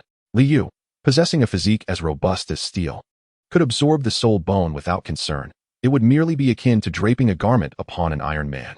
Furthermore, he had numerous spiritual treasures and could craft soul weapons himself, rendering the soul bone unnecessary. Tang Hao, on the other hand, dismissed it, noting that any item from the Haotian clan would surpass this one. As for John's words, they could only be addressed later, perhaps by crafting him a soul weapon if necessary. At this juncture, Li Yu suggested, "Let us retire early. Tomorrow we shall seek out Yin." Just then, a Yin's voice echoed from outside, inquiring, "What do you need me for tomorrow?"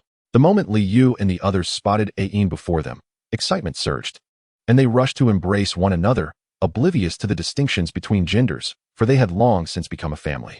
Yin, however, blushed deeply. They had never yearned for the academy as they did now. Chapter 15, Upgrades and Weapon Forging. Li Yu had now attained the rank of Soul Master, freeing him from the daily rigors of class. According to the regulations of the Tiandou Royal Academy, upon reaching the status of Soul Master, one was permitted to cultivate independently, exempt from attending classes, provided they ensured their strength would eventually meet the requirements for graduation as a Soul King. This newfound freedom granted Li Yu ample personal space. The following day, Li Yu ventured to the back mountain and, in solitude, entered the Sun Palace. The Sun Palace had transformed into a stone resting upon the mountain. Upon reaching the Grand Hall, Li Yu gazed at the throne ahead, vividly recalling the formidable demon emperor and the profound teachings imparted to him. Tears streamed down his face. He was not yet worthy to occupy the throne, as only upon attaining the strength of a titled Douluo could he do so without being overwhelmed by its energy. Li Yu did not linger long. He sought out some forging materials in the side hall of the Sun Palace, avoiding the more exquisite items, as they would be squandered given his current capabilities. Before entering seclusion, he informed Tang Hao and the others to alleviate their concerns. For a full 2 months, time within the Sun Palace flowed at twice the rate of the outside world, allowing Li Yu to spend nearly half a year within its confines. Seated cross-legged upon a mat, he held a Tang Dao and an 8-sided Han sword. These two weapons, or rather, these innate spiritual treasures, had undergone a remarkable transformation. Li Yu admired the intricate patterns adorning the Tang Dao and Han sword, a satisfied smile gracing his countenance.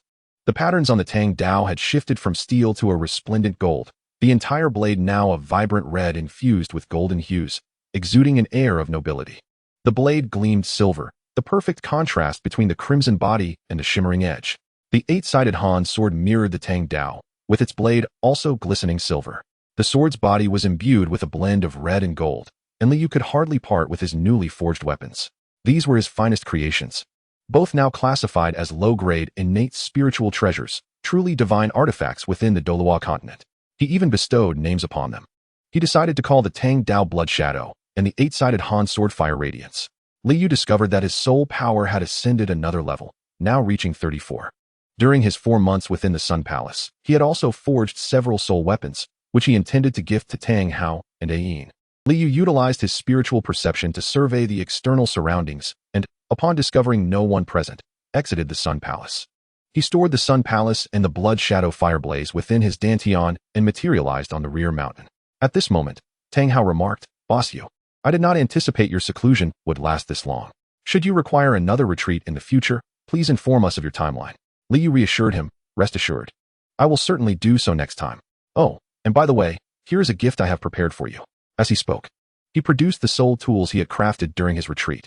The soul tools in the Douluo Continent remain rather rudimentary. For instance, space rings cannot accommodate soul tools, as their energy disrupts the spatial stability within the ring. To avoid arousing Tang Hao and the other's suspicions, he discreetly retrieved the items from his ring after initially concealing them in his robe. Tang Hao possessed a space ring, and the Haotian sect refrained from allowing their disciples to acquire anything while they roamed outside, to better facilitate their training. Consequently, although the Haotian sect was not lacking in space rings, Tang Hao was in need of one. The ring gifted to him contained 50 cubic meters, a considerable treasure within the Douluo Continent. John's pendant enhanced his speed, which was quite advantageous for a combat-oriented soul master specializing in agility. However, he found himself bemused by the pendant's overly feminine design, an assemblage of transparent beads culminating in a teardrop-shaped charm. "Boss, do you have any other soul tools?" "A ring would suffice. This necklace is a touch too feminine," John commented.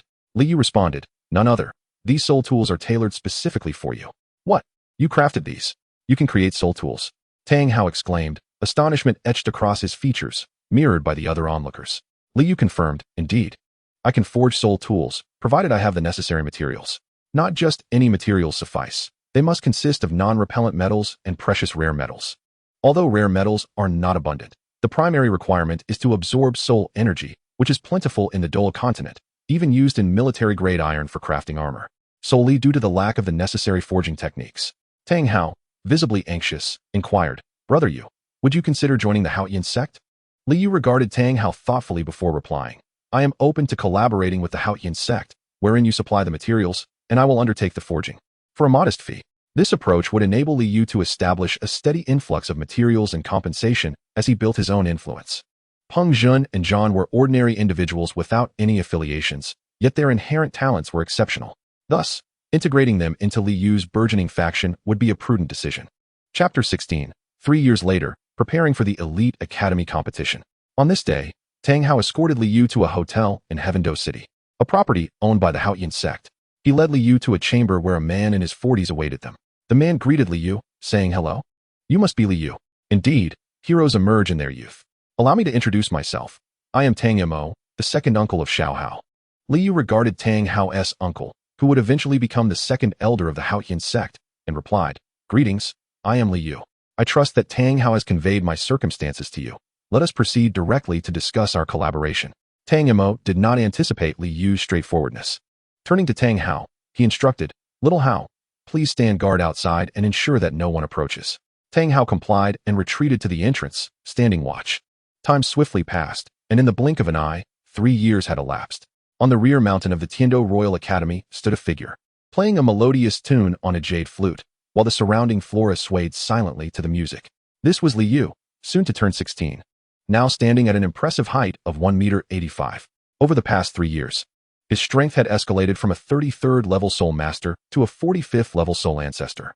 His fourth spirit ring belonged to a 5,000-year-old lark, which possessed the ability to render foes unconscious through sound. The higher Li Yu's spirit power, the more potent the effect, enabling allies to swiftly calm their minds for cultivation.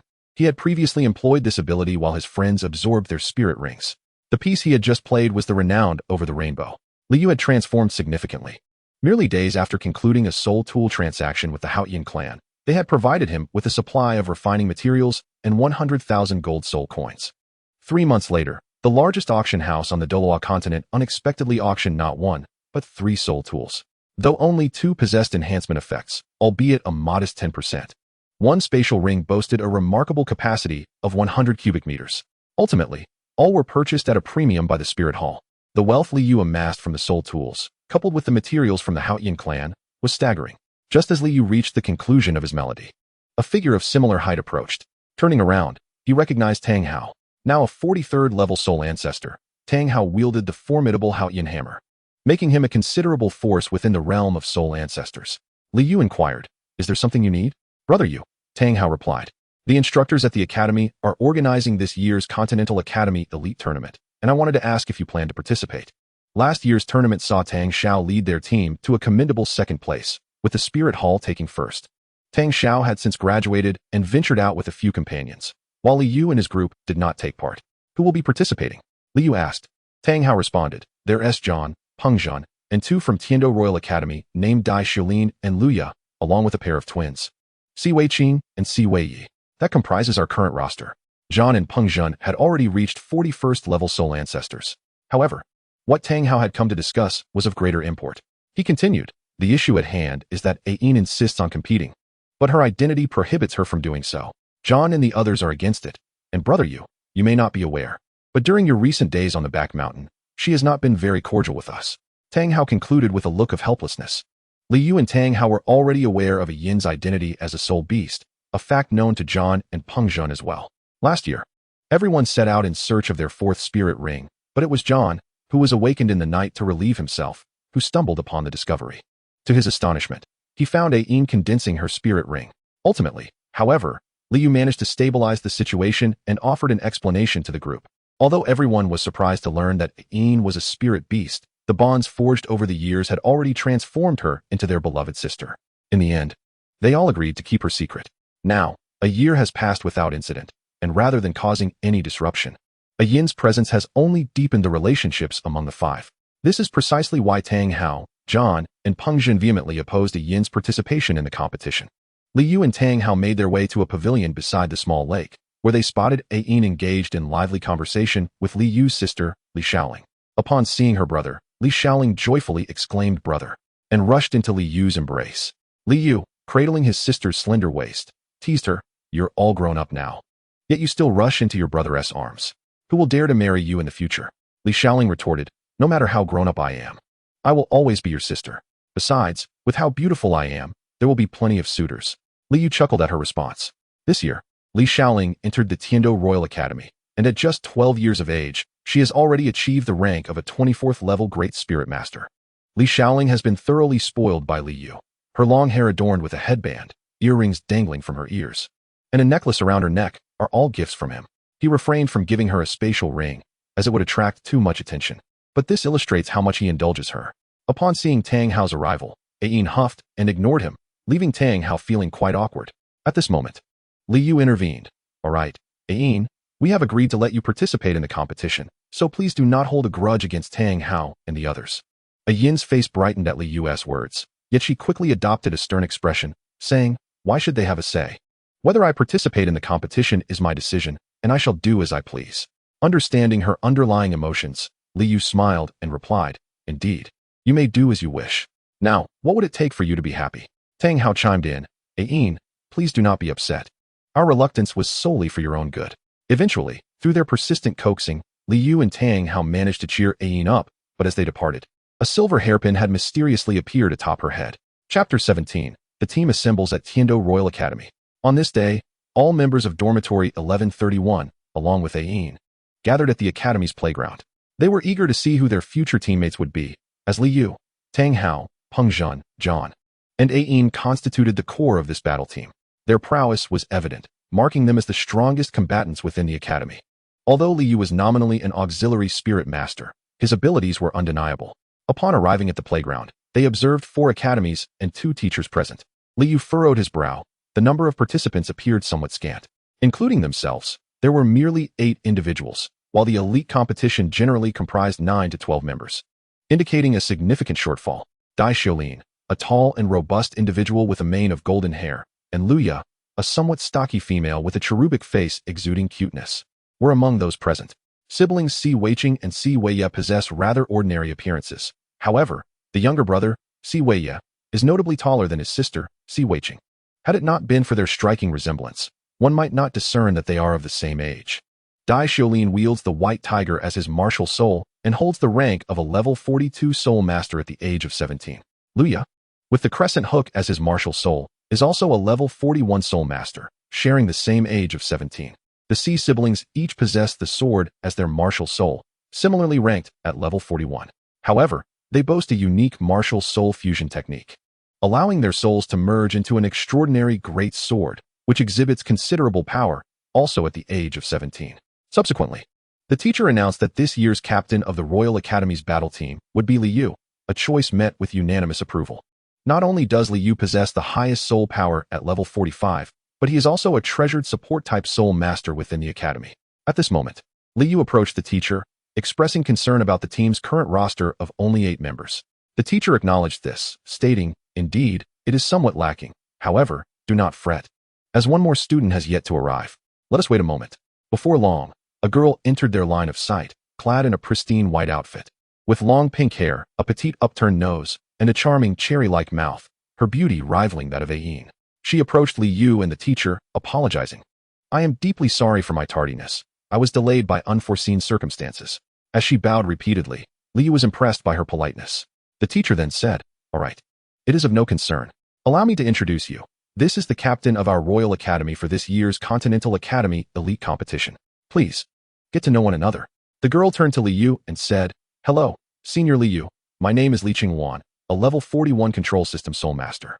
Upon hearing her greet him, Li Yu responded, "Greetings, it is a pleasure to meet you. Do you know me?" To which Li Qingwan replied, "Yes. Senior Li Yu is quite the figure of renown in our academy." She gazed at him with admiration, making Li Yu feel somewhat uneasy. Through their conversation, Li Yu learned that Li Qingwan hailed from the Li family of Tiandou City, albeit from a collateral branch.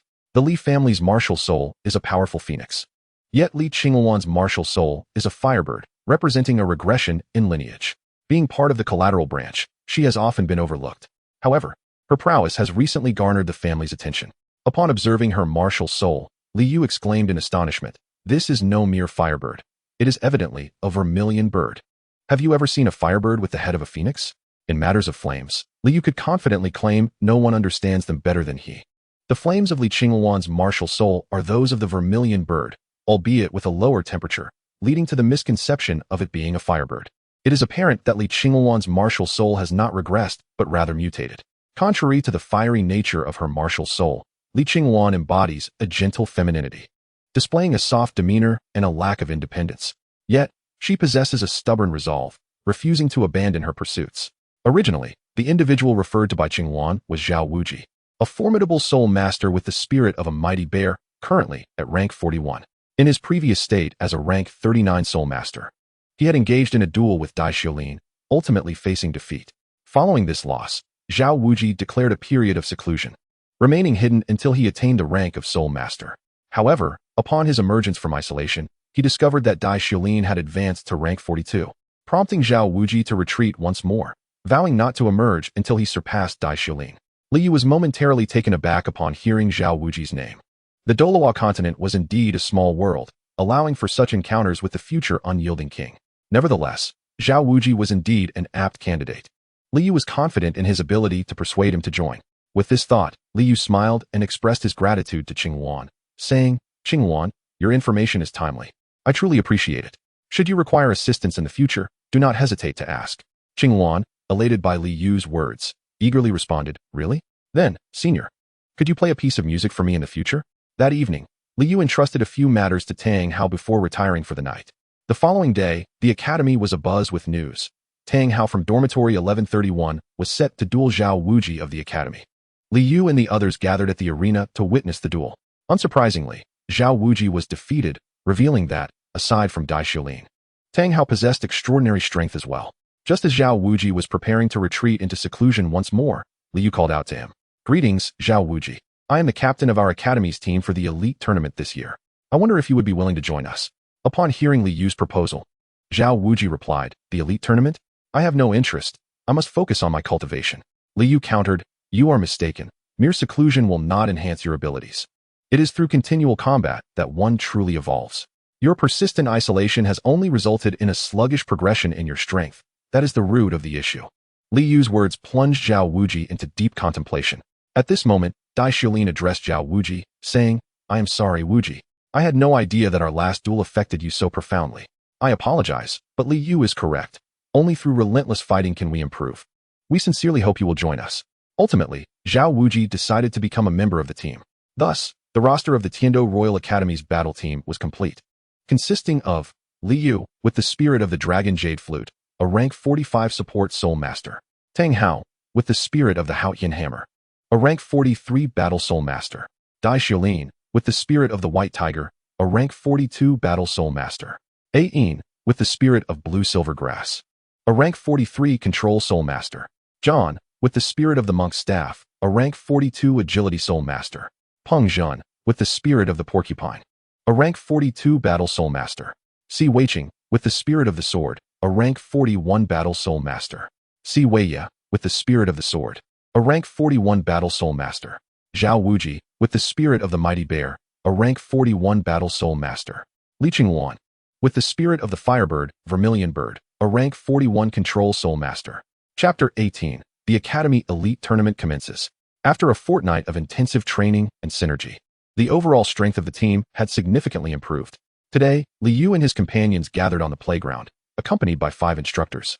As it marked the day the Tiandou Royal Academy's team would depart for the Martial Soul City to participate in the competition. On the playground, numerous students from various academies gathered to bid farewell to Li Yu and his companions, among them Li Yu's sister, Li Shaoling. Noticing that the time was drawing near, the principal addressed Li Yu and the others, expressing hopes for their success in the upcoming competitions. The accompanying teacher called out, "Let us set off." After a week of travel, Li Yu and his group finally arrived at the bustling Soul City. However, Li Yu quickly observed the city's inhabitants exhibited a certain exclusivity. Regarding him and his companions with an air of condescension, akin to that of viewing country folk. Undeterred, Liu and his companions sought out a hotel, which would serve as their base for the entire season ahead. The following day, they attended the opening ceremony of the elite competition at the Soul Academy, where the Pope of the Spirit Hall, Tiandou, delivered a speech.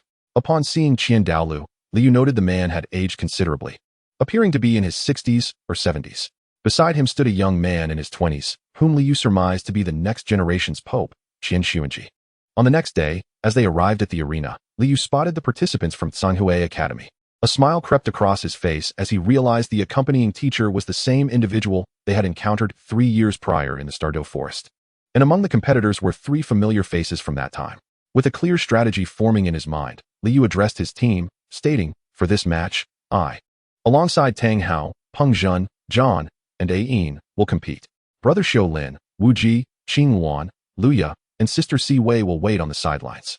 It is imperative we secure a swift victory in our debut, so let us act decisively to prevent our opponents from deciphering our battle tactics." Upon hearing Liu's words, Tang Hao and the others prepared to take the stage. Once both teams were ready, the referee announced the commencement of the match. As the battle began, Liu and his companions unleashed their martial spirits, instantly garnering astonished reactions from the audience. Each of the 5 bore the optimal soul ring configuration of 2 yellow and 2 purple, all at the soul master level, without a single 10-year soul ring among them. In contrast, the participants from Tsanhui Academy were less fortunate, with 2 of them wielding 10-year soul rings. Without hesitation, Liu brought forth his Zuanlong Jade Xiao to his lips, filling the arena with enchanting melodies, which left the Tsanhui Academy team in shock as they experienced a sudden drop in soul power by a staggering 10 levels. Before they could recover from their astonishment, Tang Hao launched a counterattack using his second soul skill, Hammer of the Heavens, while Zhang, an agile assault-type soul master, swiftly appeared before the Tsanhui competitors. Zhang unleashed his second soul skill, Staff Sweep of the World, causing the opposing team to stumble and nearly fall. However, his true target was the auxiliary soul master positioned at the back of their formation. True to expectations, Zhang managed to knock the auxiliary soul master out of the arena, thereby prematurely ending their participation. Following this, Tang Hao's attack landed. His Hammer of the Heavens crashed forcefully into the ground, sending the Tsanhui Academy team sprawling out of the arena and concluding the match. Liu glanced at the Tsanhui Academy students and smiled, remarking, "This serves as a fitting retribution for our previous encounter." He approached the accompanying teacher of the opposing team, whose face was ashen. The other party recognized them as well, but what did it matter? Liu and his companions had never feared anyone. The teacher from Tsanhui Academy pondered how they managed to emerge unscathed from the grasp of the Titan giant ape. Since the moment Liu and his team took the stage, this thought had lingered in his mind. Observing his teammates' growing despondence, Liu addressed them. "Although other academies boast formidable talents, we are not to be underestimated. Let us not forget, they are geniuses, and so are we. Our collective strength surpasses theirs by a slight margin." Upon hearing his words, the tension among the group dissipated. Indeed, while their opponents were impressive, they too possessed merit, and the outcome remained uncertain. In the following days, Tiandou Academy encountered no particularly formidable adversaries. Liu and Tang Hao refrained from participating, focusing instead on honing the skills of their remaining teammates. However, one academy faced a prolonged struggle against Dai Xiaolin and his companions, whose opponent featured a support-type soul master, a rare 9-heart sea butterfly from across the continent. Ultimately, they secured a hard-fought victory thanks to Li Qingwan's, the vermilion bird, flames. Despite Liu's absence from the battlefield, it became evident that each academy's students were no ordinary challengers. The next day, Liu's team faced a formidable opponent, the Xingluo Royal Academy. The previous day, the Wuhuan Palace had underestimated Xingluo Academy during their match and failed to send their main forces, resulting in an embarrassing defeat. In the arena, Liu observed the students of Xingluo Academy, particularly Yu Yuanjin, the brother of Master Yu Xiaojing, who possessed the continent's most potent beast spirit, the Blue Lightning Tyrannosaurus Rex. Though Liu felt confident in his ability to defeat him, he regarded him with great respect, for the reputation of the Blue Lightning Tyrannosaurus Rex spirit was legendary. Liu, Tang Hao, Peng Zhen, Li Qingwan, Zhao Wujia, Si Weiqing, and Si Weiye were the ones competing this time. Once both sides were prepared, the referee announced the commencement of the match. Both teams unleashed their respective martial spirits, while Liu, remaining in the rear, refrained from employing his soul skills, eager to gauge the true capabilities of his teammates. Tang Hao, wielding the Haoyan hammer, engaged Yu Yuanjin. True to their equivalent soul power levels, neither gained an advantage after several exchanges. Meanwhile, a soul master from Xingluo Academy, possessing a wolf spirit, launched an attack on Peng Zhen, unaware of his prowess. Peng Zhen immediately activated his third soul skill, Super Earthquake, derived from the spirit of an 1,800-year-old earthquake rat, ensnaring enemies as if they were trapped in a swamp. However, the opposing soul master leaped into the air, rendering Peng Zhen's skill ineffective. At that moment, Zhao Wujia appeared behind the wolf spirit soul master, delivering a powerful great barbarian bear fist that struck the opponent down to the ground where Peng Zhen's skill was in effect, leaving only his head exposed. Thus, Xingluo Academy lost a significant combatant. Si Weiqing and Si Weiya also targeted the remaining two opponents. Observing that the time was ripe, Li Yu raised the Zunlong Jade Xiao to his lips and unleashed his third soul skill, Zunlong Soundwave. The members of Xingluo Academy, engrossed in their battle, were suddenly knocked back by Li Yu's Soundwave. Though they did not fly out of the arena, nonetheless, they suffered greatly. Ultimately, Tang Hao and the others escorted them out of the competition area. Thus, the match concluded. As Li Yu and his companions descended from the stage, they were met with the grave expression of their mentor. "What troubles you, teacher?" Li Yu inquired. The teacher replied, "Li Yu, the match schedule for tomorrow has been released, and it is decidedly unfavorable for us." It appeared that some individuals, unable to tolerate Li Yu's prowess, sought to eliminate them. They were to face the Blaze Academy in the morning. Should they emerge victorious, they would then contend against the Elephant Armor Academy in the afternoon, followed by individual matches, culminating in the final team battle. However, if Li Yu were to falter against the Blaze Academy, it would not be catastrophic. Yet a subsequent loss to the Elephant Armor Academy would result in immediate disqualification, rendering the individual matches unnecessary. The Heavenly Dou Royal Academy, the Xing Luo Royal Academy, the Blaze Academy, and the Elephant Armor Academy, along with the Spirit Hall, were already the mightiest institutions. Yet they were to engage in battle with the Blaze and Elephant Armor Academies on the morrow, leaving no respite for Li Yu and his team. Contemplating this, Li Yu felt a surge of indignation, yet it ignited an unquenchable fighting spirit within him. Let them come, he feared no one. Chapter 19, Entering the Individual Matches, Part 1. The following day, the competition commenced with fervor, and the representatives of the Heavenly Dou Royal Academy and the Blaze Academy had gathered. This contest involved 7 participants from each side. As both teams made their final preparations, Li Yu, after a night of contemplation, originally intended to deploy his full strength. However, the Academy's instructor, believing that they could afford to lose to the Blaze Academy, but not to the Elephant Armor Academy, unilaterally decided that Lu Ya, the Sea Sisters, Zhao Wujia, Zhang, and Li Qingwan would take the stage. Upon hearing this decision, although Li Yu had reservations, it was Tang Hao who erupted first. "Teacher, how can you make such a decision? You have witnessed the strength of the Blaze Academy. I do not doubt Lu Ya and the others, but the disparity in their abilities is indeed considerable. If they are injured, how will they compete in the subsequent matches?" Tang Hao protested.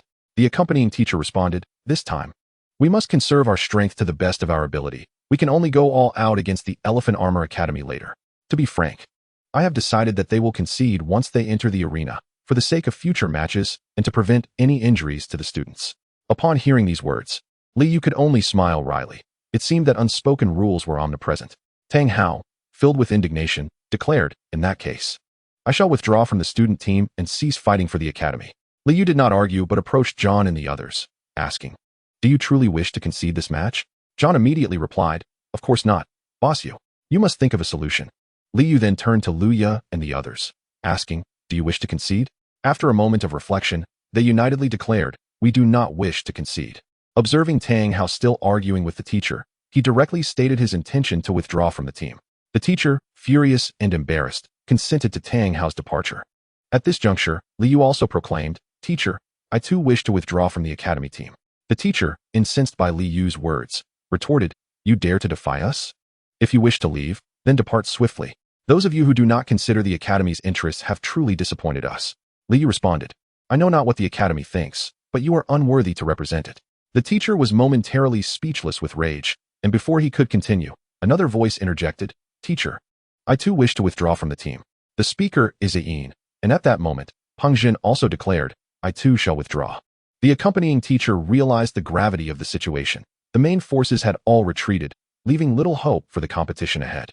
Unbeknownst to the teacher, Li Yu and his companions were unconcerned by this predicament. Li Yu approached Zhang and his group, taking a seat before them, and inquired, "Did you remember what I said earlier?" Zhang and his companions replied in unison, "We did, boss. We shall surely prevail." Upon hearing this, Li Yu encouraged them, saying, "Excellent. We await your triumphant return." With a collective affirmation, John and his team took to the arena while Li Yu and his group remained on the stands, determined not to participate unless the academy made a declaration. The Blaze Fire Academy students were somewhat taken aback to see that neither Li Yu nor Tang Hao were on stage, yet they swiftly transitioned into a state of readiness. Dai Xiulin and John positioned themselves at the forefront, with Luya and Zhao Wuji in the middle, the C siblings at the rear, and finally, Li Qingwan at the back. Fire Wind, the ace of the Blaze Fire Academy, discerned the formation of the Heavenly Dou Academy and identified vulnerabilities in the center, specifically with Zhao Wuji and Luya. He surmised that if he could defeat them, the Heavenly Dou Academy would be left exposed and vulnerable. Without hesitation, Fire Wind briefed his teammates and immediately charged toward Zhao Wuji and his group. Sensing the impending attack, Zhao Wuji did not underestimate the threat and quickly employed his second soul skill, Gravity Space, to exert pressure. However, Fire Wind's martial spirit was fire, an elemental spirit devoid of a tangible form, and the flames struck Zhao Wuji, leaving him in a precarious position. Just as Zhao Wuji was on the verge of succumbing, a similar wave of flames surged toward Fire Wind from behind, catching him off guard and damaging his attire. Li Qingwan's flames were a deeper shade of red and more potent than those of Fire Wind. Observing the fiery bird, Zhuke, spirit enveloping Li Qingwan, Fire Wind could not fathom why its destructive capacity was so immense. His teammates, who initially aimed to confront Li Qingwan, now found themselves drenched and gasping for breath. Regret washed over Fire Wind as he realized he had underestimated the situation. He had only known that Li Qingwan possessed a fire attribute spirit, leading him to deploy the Soul Water attribute Soul Master from his team, mistakenly believing that they could counter her flames. To his astonishment, when flames reached a certain intensity, they could overpower water. Fire Wind had not anticipated that the Heavenly Dou Academy could still perform so impressively in the absence of Tang Hao and Li Yu. With no other choice, he pressed forward bravely. Meanwhile, the accompanying teacher from the Heavenly Dou Royal Academy was equally astonished, not due to the students' display of strength, but rather because they dared to defy his orders and refused to concede. Did they wish for the Heavenly Dou Academy to be eliminated? Why would they not heed my commands?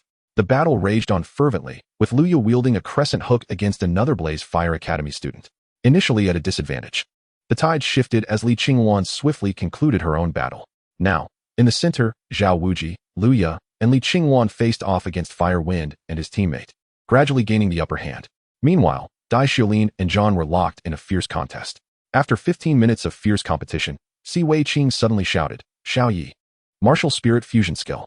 Upon hearing his sister's words, Si Wei Yi immediately stepped forward, and the two souls unexpectedly fused into a towering great sword. Once formed, the sword soared toward the direction of the Zhihua Academy, creating a massive crater upon impact, a testament to its formidable power. Witnessing his team's near-total collapse, Huafeng had no choice but to concede defeat. As John and his companions heard the announcement of Zhihua Academy's surrender, a wave of relief washed over them. Li Qingwan, Luya, and Si Wei Qing were moved to tears. The opposing team had completely dominated them in terms of levels, with every member of Zhihua Academy possessing a soul power superior by 1 rank, yet they had still emerged victorious. Li Qingwan had played a crucial role. Had Huafeng not misjudged her, the outcome might have been drastically different. Chapter 20. Entering the Individual Competition, Part 2. That afternoon, the match between the Tiandou Royal Academy and the Xiangjia Academy was set to commence. As the Xiangjia Academy students entered the arena, they wore broad smiles, seemingly assured of their victory. However, upon seeing the Tiandou Royal Academy students, their expressions shifted to disbelief. They were astonished at how quickly the opponents had recovered, as though they had not just fought a match. Indeed, Dai Xiulin and his companions appeared remarkably revitalized, while Li Yu looked pale as he entered the arena. In an effort to expedite their recovery, Li Yu had utilized his martial soul, reducing the typical 8-hour recovery time to just 4. Dai Xiulin and John gazed at Li Yu with deep gratitude. He had exerted tremendous effort to ensure their success against Xiangjia Academy. Meanwhile, Li Qingwan looked at Li Yu with concern, her eyes brimming with tears, which made Li Yu hesitant to meet her gaze. Li Yu encouraged Dai Xiulin and the others, saying, "All right, prepare yourselves. Remember, regardless of the outcome, give it your all. Only then can you honor my expectations of you." In response to his words, everyone chorused in agreement and made their way to the arena. Tang Hao remarked to Li Yu, "Boss Yu, one of our accompanying teachers is missing. The one who argued with us is not here." Li Yu observed that indeed, the trio of accompanying teachers had diminished to 2. Addressing Tang Hao, he said, "It seems we must prepare to regroup." Tang Hao smirked at this, sensing their chances of victory had improved. The two sides engaged in a fierce battle that persisted for half an hour. Both Hu Yinzhua and John were drenched in sweat, and everyone was gasping for breath, having exhausted their martial soul fusion techniques. Only Liu Yu seemed slightly less fatigued, though the opposing team was not in a much better state. Liu Yu watched the match with rising tension. Every member of Xiangjia Academy was formidable. The only fortunate aspect was their lack of support-type soul masters. Yet Tiandou was similarly disadvantaged without Liu Yu. It was now a test of endurance, as the audience watched in anxious anticipation, seeing the prolonged stalemate. Hu Yanjua's expression changed to one of urgency, as he suddenly appeared resolute, as if he had made a crucial decision, and with a swift motion, he forced John back. Hu Yanjua called out to one of the individuals from the Xiangjia Academy, Hu Yanrong, fusion of martial souls. Upon hearing Hu Yanjua's voice, Hu Yanrong immediately shook off Dai Xiulin, who had been fighting him, and rushed to Hu Yanjua's side. The two swiftly unleashed their soul skills, exclaiming, "Martial Soul Fusion! Super Diamond Mammoth King!" Their martial souls merged, transforming into a colossal yellow diamond mammoth, whose tusks were twice the length of Hu Yanjua's own martial soul. The Super Mammoth King charged toward the Tiandou Royal Academy like a bulldozer. It stirred up a tempest, sending Dai Xiulin and his companions soaring into the air, while Li Qingwan hovered above, witnessing her teammates' diminishing combat capability. With a bitter smile, she glanced at Li Yu below, and suddenly, her entire being ignited with blood-red flames. The flames coalesced into a massive fireball that hurtled towards Xiangjia Academy. Li Yu, observing Li Qingwan's flames, gasped in astonishment. Vermilion Bird Divine Fire. However, his expression soon soured. Although Li Qingwan's Vermilion Bird martial soul was indeed a variant, it lacked the true abilities of the genuine Vermilion Bird, and it was evident that she had yet to master the true Vermilion Bird Divine Fire. Realizing the peril Li Qingwan was in, Li Yu dashed toward the arena. Yet, her attack had already been unleashed, and upon colliding with the Super Mammoth King, a tremendous explosion ensued. Following the blast, the students of Xiangjia Academy fell unconscious, while only John and Dai Xiulin remained, kneeling and gasping for breath. The match concluded in victory for Tiandou Royal Academy due to their resilience. Li Yu attended to Li Qingwan, beginning her healing process, but soon found himself in a challenging predicament.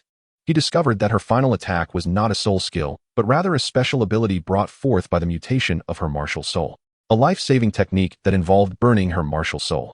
Seeing the gravity of Li Qingwan's situation, Li Yu felt a wave of relief. Had he not been present, she would have been in grave danger. Exiting the room, Li Yu resolved to train his teammates. Chapter 21. Healing Li Qingwan after emerging from the room. Tang Hao and the others immediately surrounded Li Yu. Ayin looked at him and asked, "Brother Yu, how is Sister Qingwan?" Tears streamed down her face as she watched Qingwan unconscious, unresponsive to her calls, her concern palpable.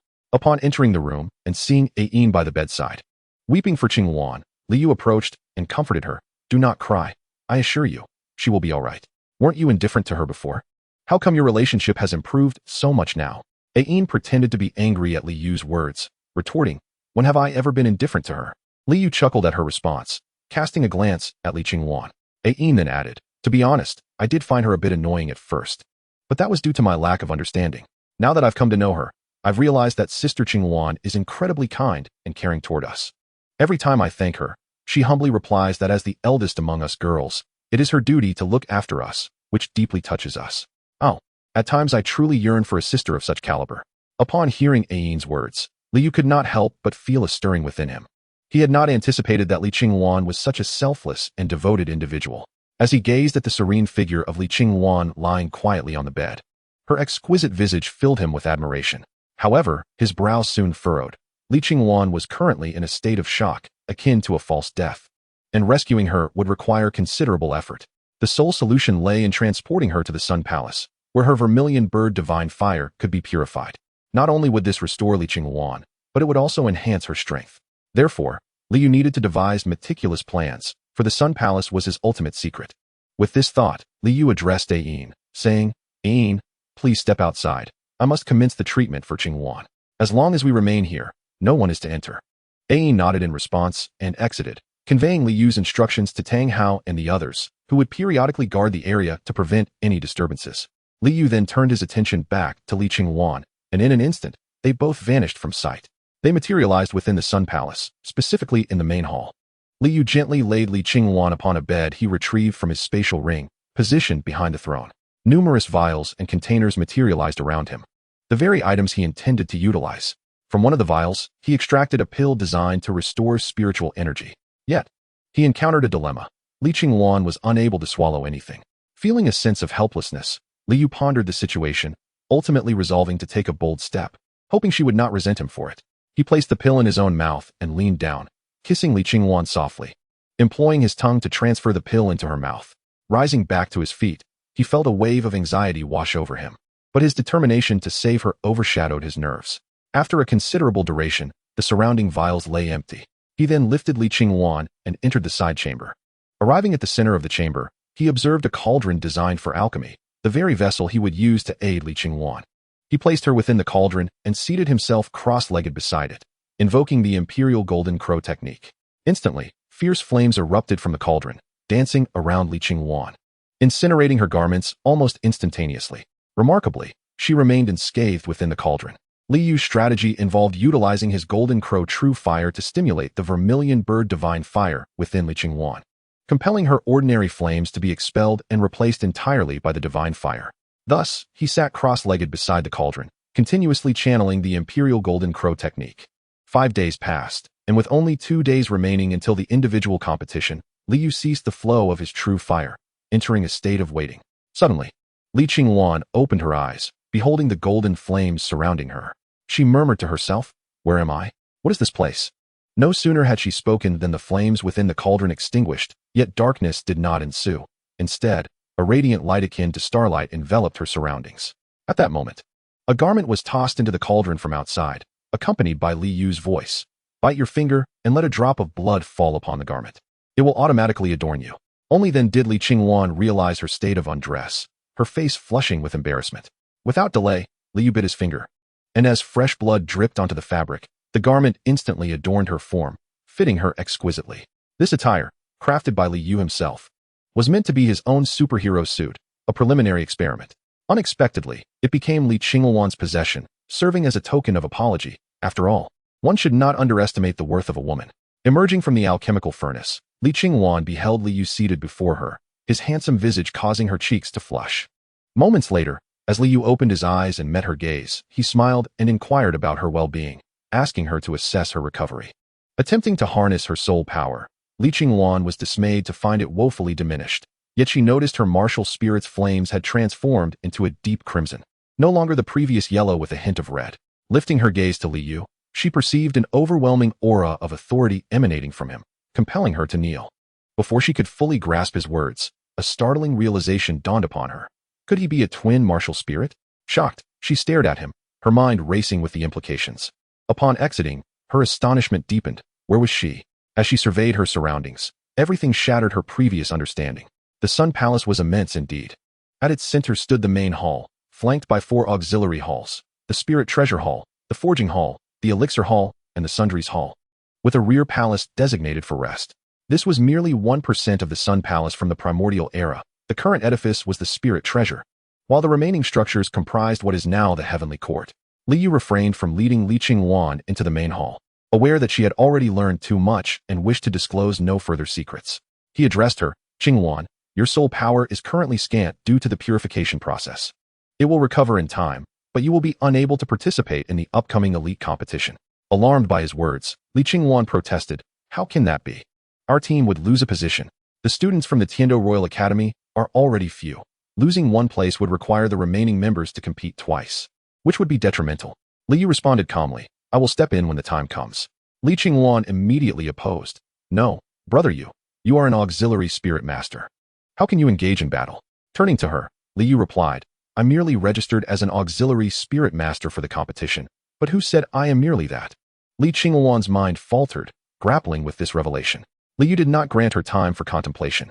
He stated, "All right, the individual competition begins in 2 days, and since you have recovered, we should proceed. Furthermore, everything you have observed here must remain confidential. You must not disclose it to anyone, not even Tang Hao or Ain. Do you understand?" Upon hearing Li Yu's words, Li Qingwan immediately replied, "I understand, brother Yu. Thank you for allowing me to see all of this. Rest assured, I shall keep it a secret. Unless you agree, I will never speak of it, even at the cost of my life."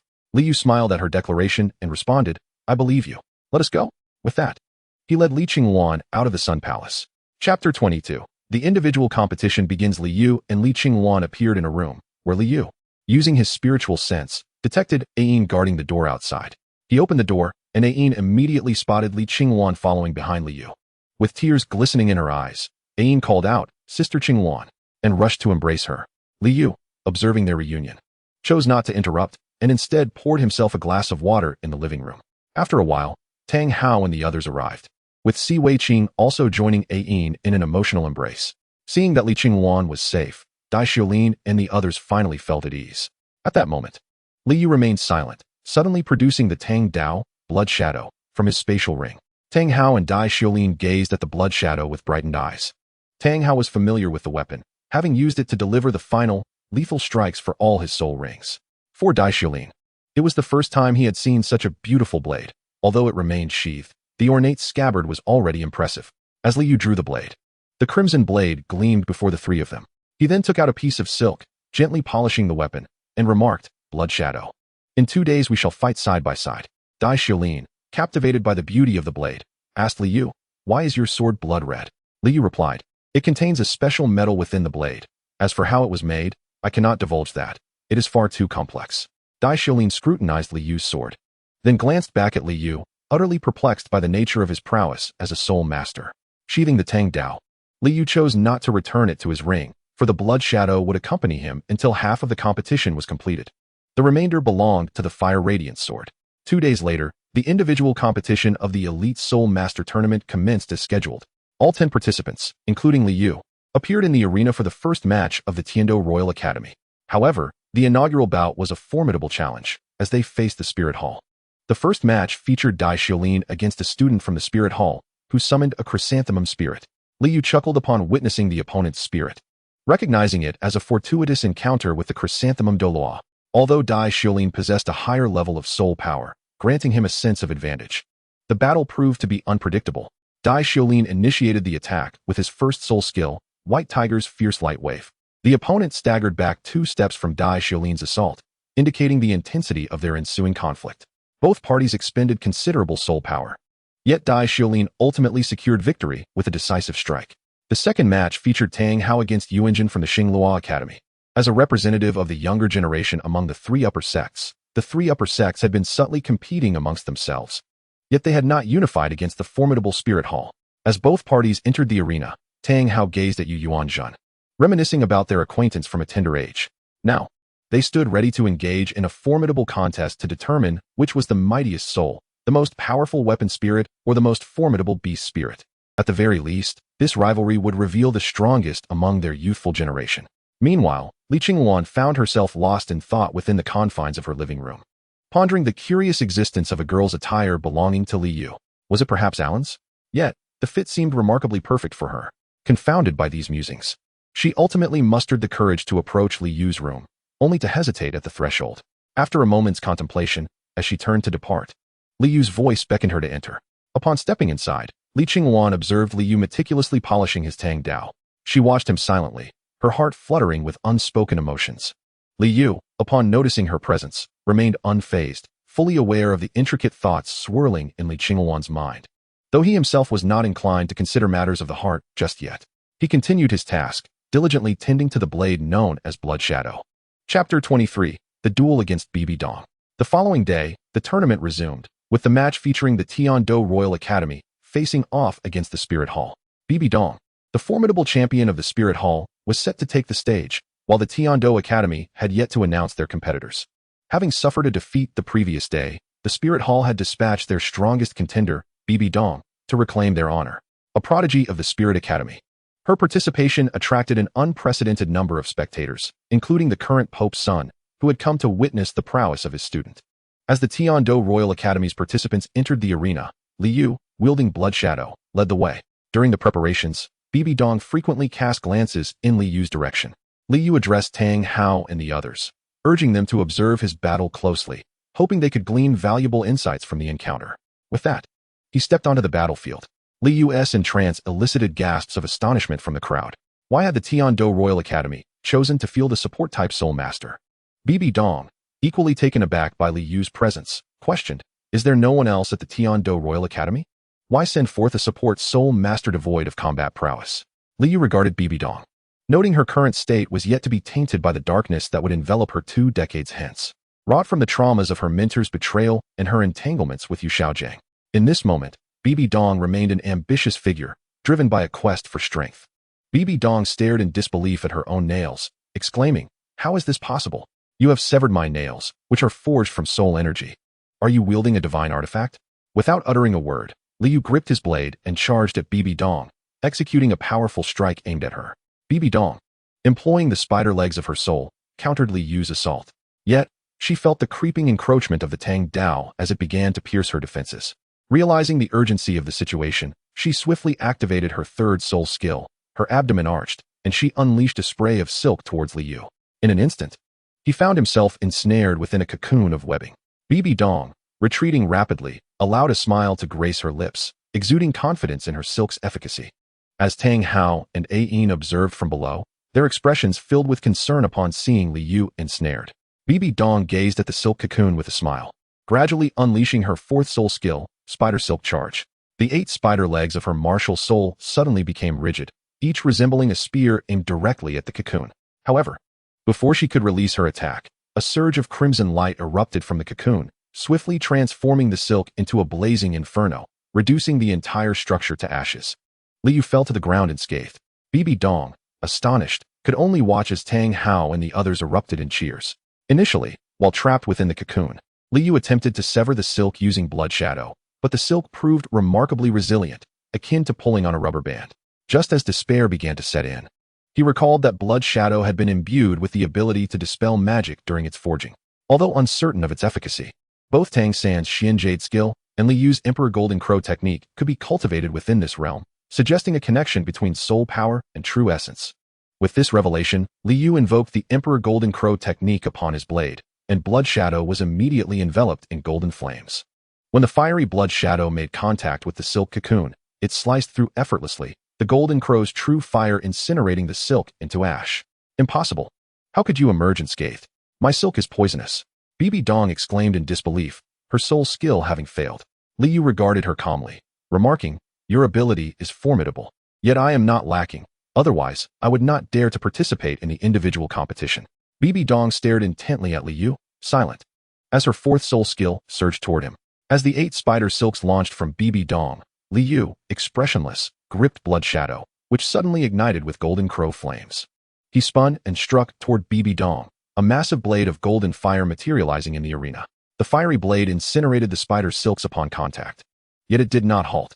Instead, it advanced toward Bibi Dong, who remained unyielding. Recognizing her peril, Liu extinguished the golden crow true fire, but the residual heat still swept Bibi Dong out of the arena, rendering her unconscious. The outcome was clear. Just as Liu was about to leave the stage, the Pope's son, Qian Xuanji, abruptly appeared before him, declaring, "You injured my beloved disciple, and you think you can leave without facing consequences?" Liu regarded Qian Xuanji, whose furious outburst disregarded the rules of the competition.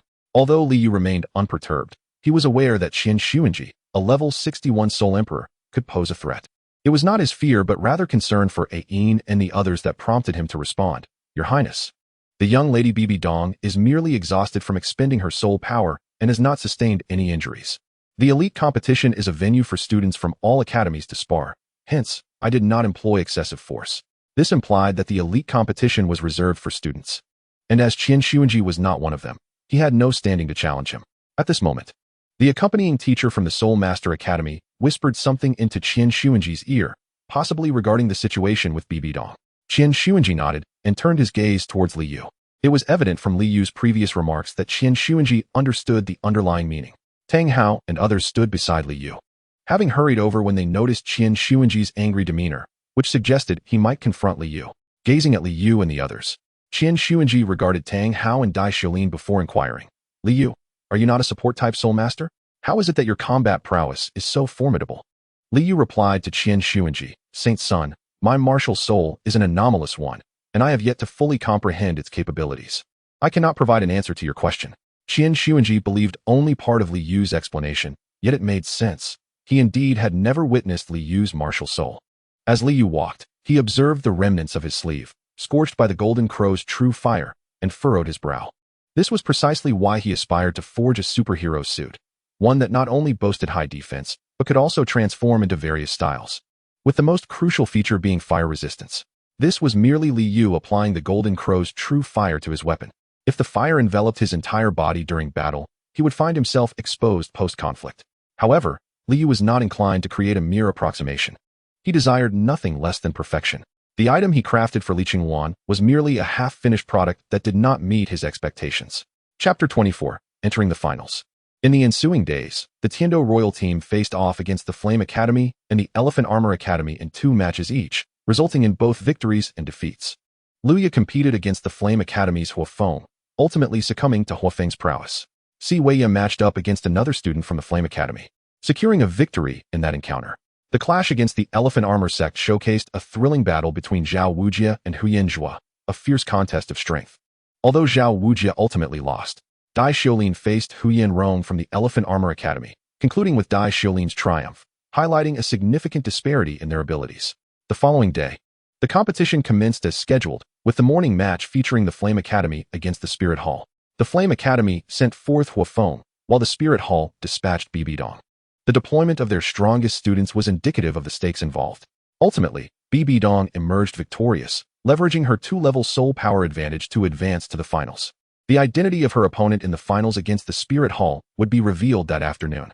The curtain rose on the match between Tiandou and the Elephant Armor Academy. As the students entered the arena, the pupils of the Elephant Armor Academy exhibited signs of tension, while the students from Tiandou also felt the weight of anticipation. Li Yu, however, remained relaxed, placing his faith in Tang Hao. Both Tang Hao and Huyan Zhua possessed soul power at level 43, yet Tang Hao held a distinct advantage with the Haoyan hammer. As Tang Hao and Huyan Zhua entered the arena, Huyan Zhua addressed Tang Hao, declaring, "Today, the Elephant Armor sect shall prove that we are not inferior to the top 3 sects and assert our right to take their place." In response, Tang Hao retorted, "The Elephant Armor sect has produced talented individuals in the past, some of whom surpassed you in cultivation speed and intellect. Yet, they too failed to elevate the sect. I wonder who has bestowed upon you such audacity." Upon hearing Tang Hao's words, Huyan Zhua retorted angrily, "Humph, my courage is my own. I shall demonstrate to everyone how the Haoyan hammer falls before the might of the Diamond Mammoth." Tang Hao managed to steady himself, his complexion slightly flushed. While Huyan Zhua was also gasping for breath, the second round ended in a stalemate. Tang Hao gazed at Huyan Zhua and exclaimed, "All right, exhilarating. But it is still insufficient." As he spoke, Tang Hao charged towards Huyan Zhua, his third soul ring illuminating brilliantly, gradually being absorbed by the Haoyan hammer. He shouted, "Haoyan shockwave." Upon witnessing Tang Hao's assault, Huyan Zhua swiftly activated his soul skill, Diamond Defense. His mammoth spirit transformed into a dazzling spectacle akin to diamond. Without closing the distance, Tang Hao suddenly slammed the Haoyan hammer onto the ground from a distance of 5 meters, unleashing a wave of earthy light that radiated outward from his position. The shockwave knocked Huyan Zhua to the ground. He quickly regained his footing and shouted at Tang Hao, "Damn it." The previous shockwave not only toppled Huyan Zhua, but also affected his spirit, leaving him humiliated despite no physical harm. Enraged, Huyan Zhua unleashed his 4th soul skill, Mammoth Trample, charging towards Tang Hao. As Huyan Zhua approached, Tang Hao remained composed, allowing his 4th soul ring to merge with the Haoyan hammer. Tang Hao's 4th soul ring was derived from the Starry Sky Hellhound, which earned its name for its ability to redirect an opponent's attack back at them. Thus, Tang Hao's 4th soul skill not only provided protection from the Haoyan hammer, but also had the capability to deflect attacks. On the sidelines, Dai Xiaolin, Zhang Peng, and others rushed into the arena, embracing Tang Hao in jubilant celebration. Li Yu entered with a beaming smile. As he watched Tang Hao being lifted and then set down by the crowd, Li Yu joyfully joined in.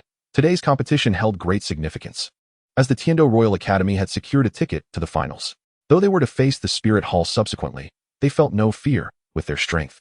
Failing to reach the finals would have been a true regret. Tang Hao approached Li Yu and expressed, "Thank you for your trust, Boss Yu." Li Yu replied, "No need for thanks. If there is no foundational trust among brothers, what kind of brothers would we be?" He then turned to the others and added, "The same goes for you. To be lifelong brothers, one must trust for a lifetime." Afterward, Li Yu extended his hand to the center, and upon seeing this, Tang Hao placed his hand atop Li Yu's. Subsequently, Ain, Zhan, Peng Zhen, Dai Xiaolin, Si Wei Qing, Si Wei Yi, Zhao Wuji, Luya, and Li Qingwan, a total of 11 individuals, raised their hands skyward, exclaiming, "Good brothers." Chapter 25. The finals begin. Preparation. 2 days had passed since the semifinals. and Tang Hao and his companions diligently practiced to restore their soul power. Tang Hao, Peng Zhan, and Ayin had not experienced a breakthrough for quite some time. After the recent matches, their soul power had reached its peak, and they now required merely an opportunity to advance. Liu had also attained level 45 mastery, but chose not to rush his training. Instead, he focused on honing his swordsmanship, preparing to utilize his other partner, the Fireblaze sword, in the upcoming competition. In the Sun Palace, Liu practiced swordsmanship in the backyard. Initially, his movements were conventional, slashes, thrusts, and feints, all executed with diligence. Gradually, his speed increased, rendering him nearly invisible, with only streaks of crimson light marking his presence. Following this intense practice, Liu sheathed his sword and sat cross-legged on the ground to recuperate. After a quarter of an hour, he rose and entered the main hall of the Sun Palace. Upon gazing at the imperial throne, he leaped onto it, only to be violently repelled by its inherent power, landing on the floor. Rising to his feet, he contemplated the throne, pondering whether one must attain the rank of a titled Douluo to claim it. After a prolonged gaze at the throne, he departed from the Sun Palace. Liu entered his hotel room and settled onto the sofa, meticulously polishing the Fire Radiance sword with silk. At that moment, the siblings Si Weiqing and Si Weiyi appeared before him. Upon seeing Liu tending to his sword, their eyes gleamed with admiration, prompting them to approach. The Si siblings, both wielders of swords as their martial souls, found themselves reluctant to leave. That evening, Liu summoned everyone to his room to discuss the impending finals. Once all were gathered, he began, "All right, let us address the upcoming competition. The final match will be a team battle, with a single round determining victory. Our opponents will be the Spirit Hall, featuring Bibi Dong, as well as Yueguan and Gue Mei, each a paragon of the Spirit Hall. Notably, while Bibi Dong may not be the strongest within their ranks, she is undoubtedly the most formidable to face. This final will be a challenging confrontation. Note, although Yueguan and Gue Mei are older than Bibi Dong, their overall prowess is comparable." At this juncture, Tang Hao chimed in, "What boss you says is correct. Yueguan and Gue Mei were substitute players in last year's elite competition. Though they appeared infrequently, they possess a formidable martial soul fusion technique." Upon hearing Liu and Tang Hao's remarks, a solemn silence enveloped the group. They recognized the prowess of the Spirit Hall, but had not anticipated its magnitude. Observing their subdued demeanor, Liu urged, "What is this? Have my words extinguished your confidence? We have fought our way to the finals through sheer determination. Regardless of the strength of our foes, the Spirit Hall may be formidable, but do you truly believe they are invincible?" Tang Hao added, "Indeed. Even in the face of certain defeat, we must strive to the very end. Besides, we may not necessarily lose." Upon hearing Liu's words, the discontent in everyone's hearts dissipated. Indeed, even in the event of defeat, they would ensure their adversaries pay a price. At this moment, Liu turned to Ayin, saying, "Ayin, you need not participate in the finals." Ayin looked at Liu, hesitating to respond. Tang Hao interjected, "Ayin, he'd boss you. Do not take the field. You promised us." Dai Xiaolin then remarked, "If Ayin does not participate, won't our combat effectiveness diminish significantly? What is your reasoning, Liu?" Liu replied to Dai Xiaolin, "I am more aware of Ayin's circumstances than you are. In the finals, she will be of no assistance, a fact well understood by all of us in dormitory 1131. With this, Tang Hao and Zhan Peng nodded in agreement with Liu. Liu reclined in his chamber, contemplating the words of Li Qingwan. He acknowledged her affections, yet felt no desire to hasten into a relationship. Moreover, he found himself uncertain about his feelings for Ayin. A devoted soul, Liu believed that his heart could not harbor love for another while he cherished someone deeply. He could only console himself with thoughts of patience. Chapter 26, The Commencement of the Finals, Battle. Today, the city of Wuhuan bustled with activity, much like any other day. However, the Wuhuan Academy was alive with fervor, as all the students gathered, and the Pope of the Wuhuan Hall made his esteemed presence known. This day marked the final contest for the championship, a moment everyone came to witness. As the participants from the Wuhuan Academy entered the arena, a resounding cheer erupted. For all in Wuhuan City believed that the Academy would undoubtedly seize victory, just as they had in the previous Elite Soul Master competition. When Liu and his companions made their entrance, the applause was palpable, yet it paled in comparison to that of the Wuhuan Hall. Liu mused to himself, who would have thought that the notion of home field advantage existed even in the Douluo Continent? It is no wonder the Wuhuan Hall chose to host the competition here. Addressing his comrades, Liu declared, "This match will etch our names into the annals of the Tiandou Royal Academy. Should we emerge victorious, our legacy will be inscribed in the chronicles of the Douluo Continent. Brothers and sisters, we must give our utmost." Upon hearing Liu's impassioned words, Tang Hao and the others felt their spirits ignited, and they shouted in unison, "Let us go." The Wuhuan Hall's team had already taken the stage, and Li Yu, glancing at his companions, led the charge. Each side fielded 7 combatants. The Wuhuan Hall boasted formidable fighters, including Bibi Dong, Guan Yu, and Gue Mei, alongside a support-type Soul Master. On the Tiandou side stood Tang Hao, Peng Zhan, and Zhan at the forefront, while Si Weiqing, Si Weiye, and Dai Xiulin occupied the middle. At the rear was Li Yu, clad in the Academy's uniform, with the fiery ember of his spirit weapon at his waist, his gaze fixed intently on their adversaries. As both sides prepared, the referee stepped forward to outline the rules, primarily to avoid causing serious harm or fatal injuries, and to cease hostilities upon surrender. With a commanding shout, the referee proclaimed, "Let the match begin." Instantly, both teams entered a state of combat. The arena awash with vibrant yellow and purple soul rings and a dazzling array of martial spirits. Bibi Dong signaled to Gue Mei, who immediately understood and surged towards Li Yu, leveraging her speed. However, after only a few paces, a melodious tune filled the air, imbued with an underlying intensity. The members of the Wuhuan Hall soon realized it was Li Yu, skillfully playing his Zuanlong jade flute from the rear, sending a shiver of unease through their ranks. They were all too aware of Li Yu's prowess in team battles. Even a single note from him rendered Gue Mei hesitant to advance. Yet, though Gue Mei faltered, Tang Hao did not. Li Yu's flute notes imposed no restrictions on their foes, but instead bolstered his allies, leaving Tang Hao feeling unprecedentedly invigorated. With a fervent shout, he unleashed his third soul skill, the Haotian Shockwave, wielding his Haotian hammer with might. With a fierce determination, he hurled himself towards the Spirit Hall, the shockwave engulfing that side entirely. Yet, it was successfully countered by Bibi Dong and her companions. However, the shockwave had yet to dissipate when Li Yu altered the melody of his flute. An invisible sound wave surged forth, launching a second assault against the Spirit Hall's ranks. Li Yu perceived that the opposing support-type Soul Master had begun to employ their soul skills, although the nature of their abilities remained unknown. It was evident that Tang Hao's attack had been rendered ineffective. The students of the Spirit Hall were enveloped by a swirling cloud of dust, and as it settled, Bibi Dong and her allies found themselves ensconced within an energy shield, their faces slightly pale.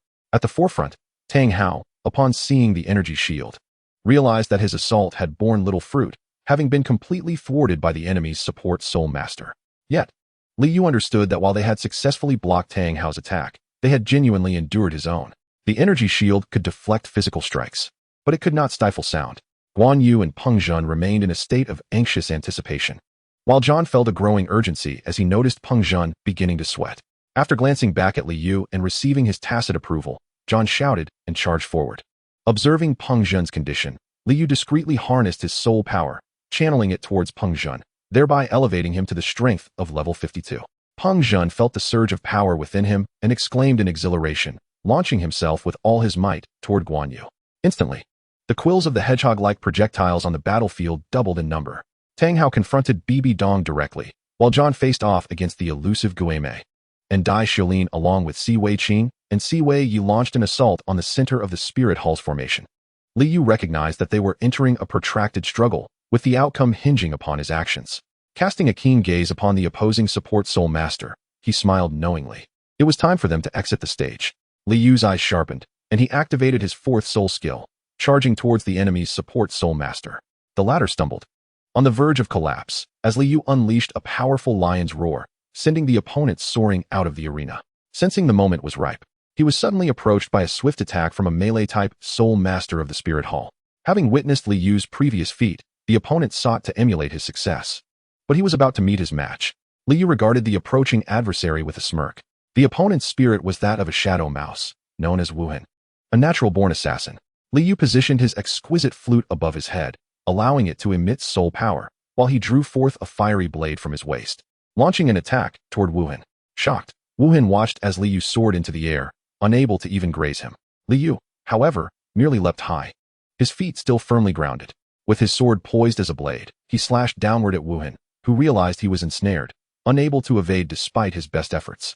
In desperation, Wuhan retrieved a dagger from his spatial ring, a near artifact, treasured by his family lineage. Confident in his weapon, he lunged at Li Yu with a direct stab. Upon seeing the dagger, Li Yu frowned. Wuhan's action had already disqualified him from the competition. All competitors, regardless of the weapons they wield, must present them in advance. Once the match commences, no items may be retrieved from spatial rings to avert any unforeseen incidents. Li Yu cast a disdainful glance at Wuhan. the flames of his attack unwavering as he struck towards Wu Hen. Clang, clang. The sound echoed twice, as Wu Hen stared incredulously at his dagger, now severed by the fiery onslaught. With a bewildered expression, Wu Hen was met with a flying kick from Liu, propelling him out of the arena. Liu, harnessing his superhuman physique, broke 3 of Wu Hen's ribs with that single blow.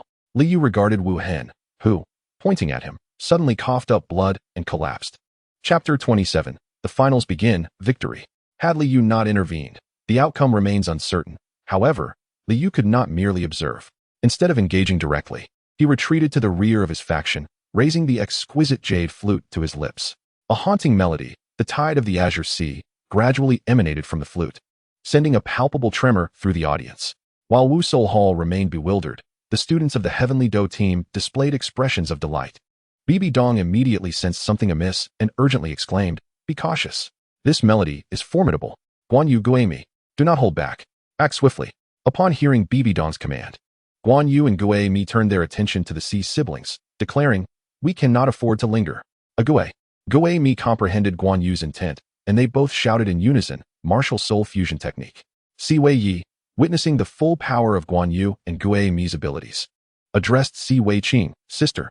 Si Wei Qing nodded, and they both proclaimed, "Martial Soul Fusion Technique." The two sides executed their fusion techniques simultaneously. Guan Yu and Gue Mi's martial souls gradually merged into a resplendent black chrysanthemum, its petals glistening ominously, radiating an aura of terror and sharpness. Meanwhile, the Sea siblings' martial souls transformed into a colossal silver sword, epitomizing a clash of immense forces. Suddenly, the black chrysanthemum began to shrink while the heavy sword expanded, ultimately dwarfing the chrysanthemum by a factor of 2. Fear overtook the expressions of Guan Yu and Gue Mi, realizing that their fused martial soul could only harness the strength of a soul sovereign, significantly diminishing both speed and power.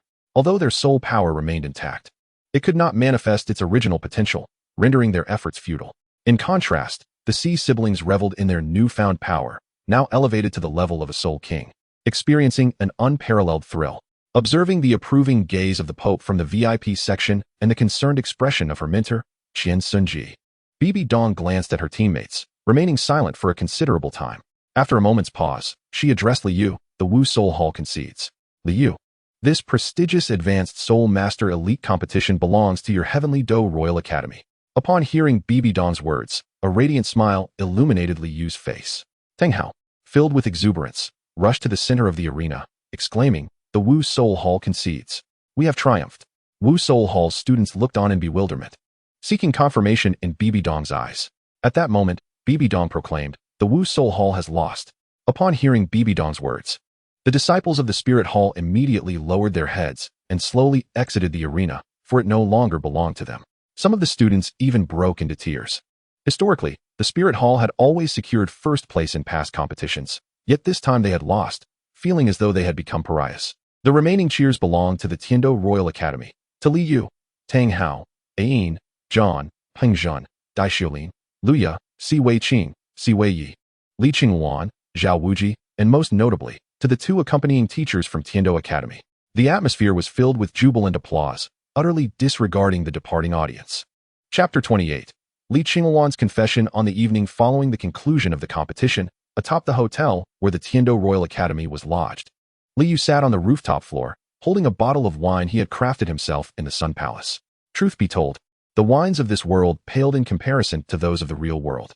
"Liu, you seem quite at ease, abandoning us to indulge in your wine alone," came a voice.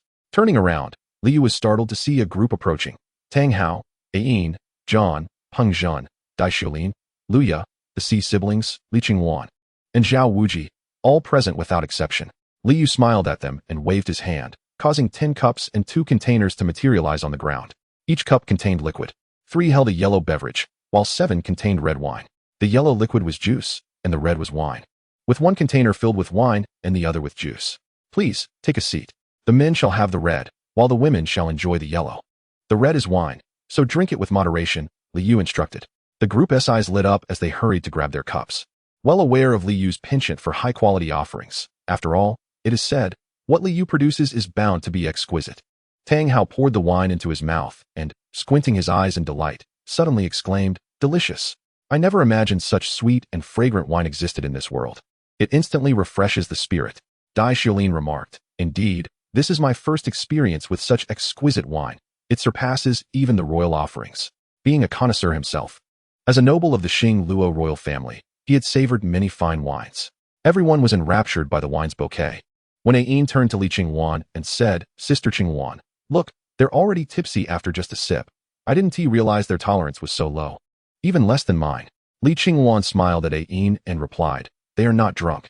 They have simply encountered something exceptional. Throughout this exchange, her gaze had remained fixed on Li Yu since their ascent to the rooftop. At this moment, Dai Mu Bai interjected, my friends, shall we make a pact? A year from now, regardless of our circumstances, we must reconvene at Tiandou Royal Academy to share our lives and discuss our future plans. What say you? Upon hearing Dai Xiaolin's proposal, Li Yu responded, I wholeheartedly agree. We shall meet in Tiandou City, drink together, and converse about the world. Tang Hao added, yes. We shall not part in Tiandou City a year hence. At this moment, Li Qingwan emerged from her room. Li Yu gazed at her and inquired, are Luya and Ayin asleep? Li Qingwan replied, yes, they are. Li Yu remained silent, pouring her a cup of tea, and the two fell into a comfortable silence. After half an hour, Li Qingwan suddenly addressed Li Yu, saying, Brother Yu, could we visit the rooftop once more? I have something to share with you. Li Yu looked at her, noticing her shyness, and finally consented. It was indeed time to express certain sentiments. Li Qingwan slowly approached Li Yu, taking his hand in hers as she began, Brother Yu, did you know that ever since I entered the Tiandou Academy, I have heard tales of a remarkable figure? Initially, I paid little attention, but one day, I caught sight of you playing music on the back mountain, and your towering silhouette became etched in my mind. From that moment on, I awaited your presence there every day, content merely to observe your training. I was there when you were, and I was there when you were not. Now, I realize I can no longer wait, for if I do not speak now, I may never find the courage to do so again. Upon finishing, she wore a bittersweet smile. Li Yu gazed intently at her, taken aback by the depth of her feelings. A wave of anxiety washed over him. Indeed, he felt nervous. Li Qingwan continued, Brother Yu, I have feelings for you. Every time I see you, I am filled with joy and nervousness. The clothes you gifted me, the healing you provided, they mean the world to me. No one has treated me so kindly before. My mother passed away at my birth, and my father has never shown me paternal love. Brother Yu, my heart feels so empty.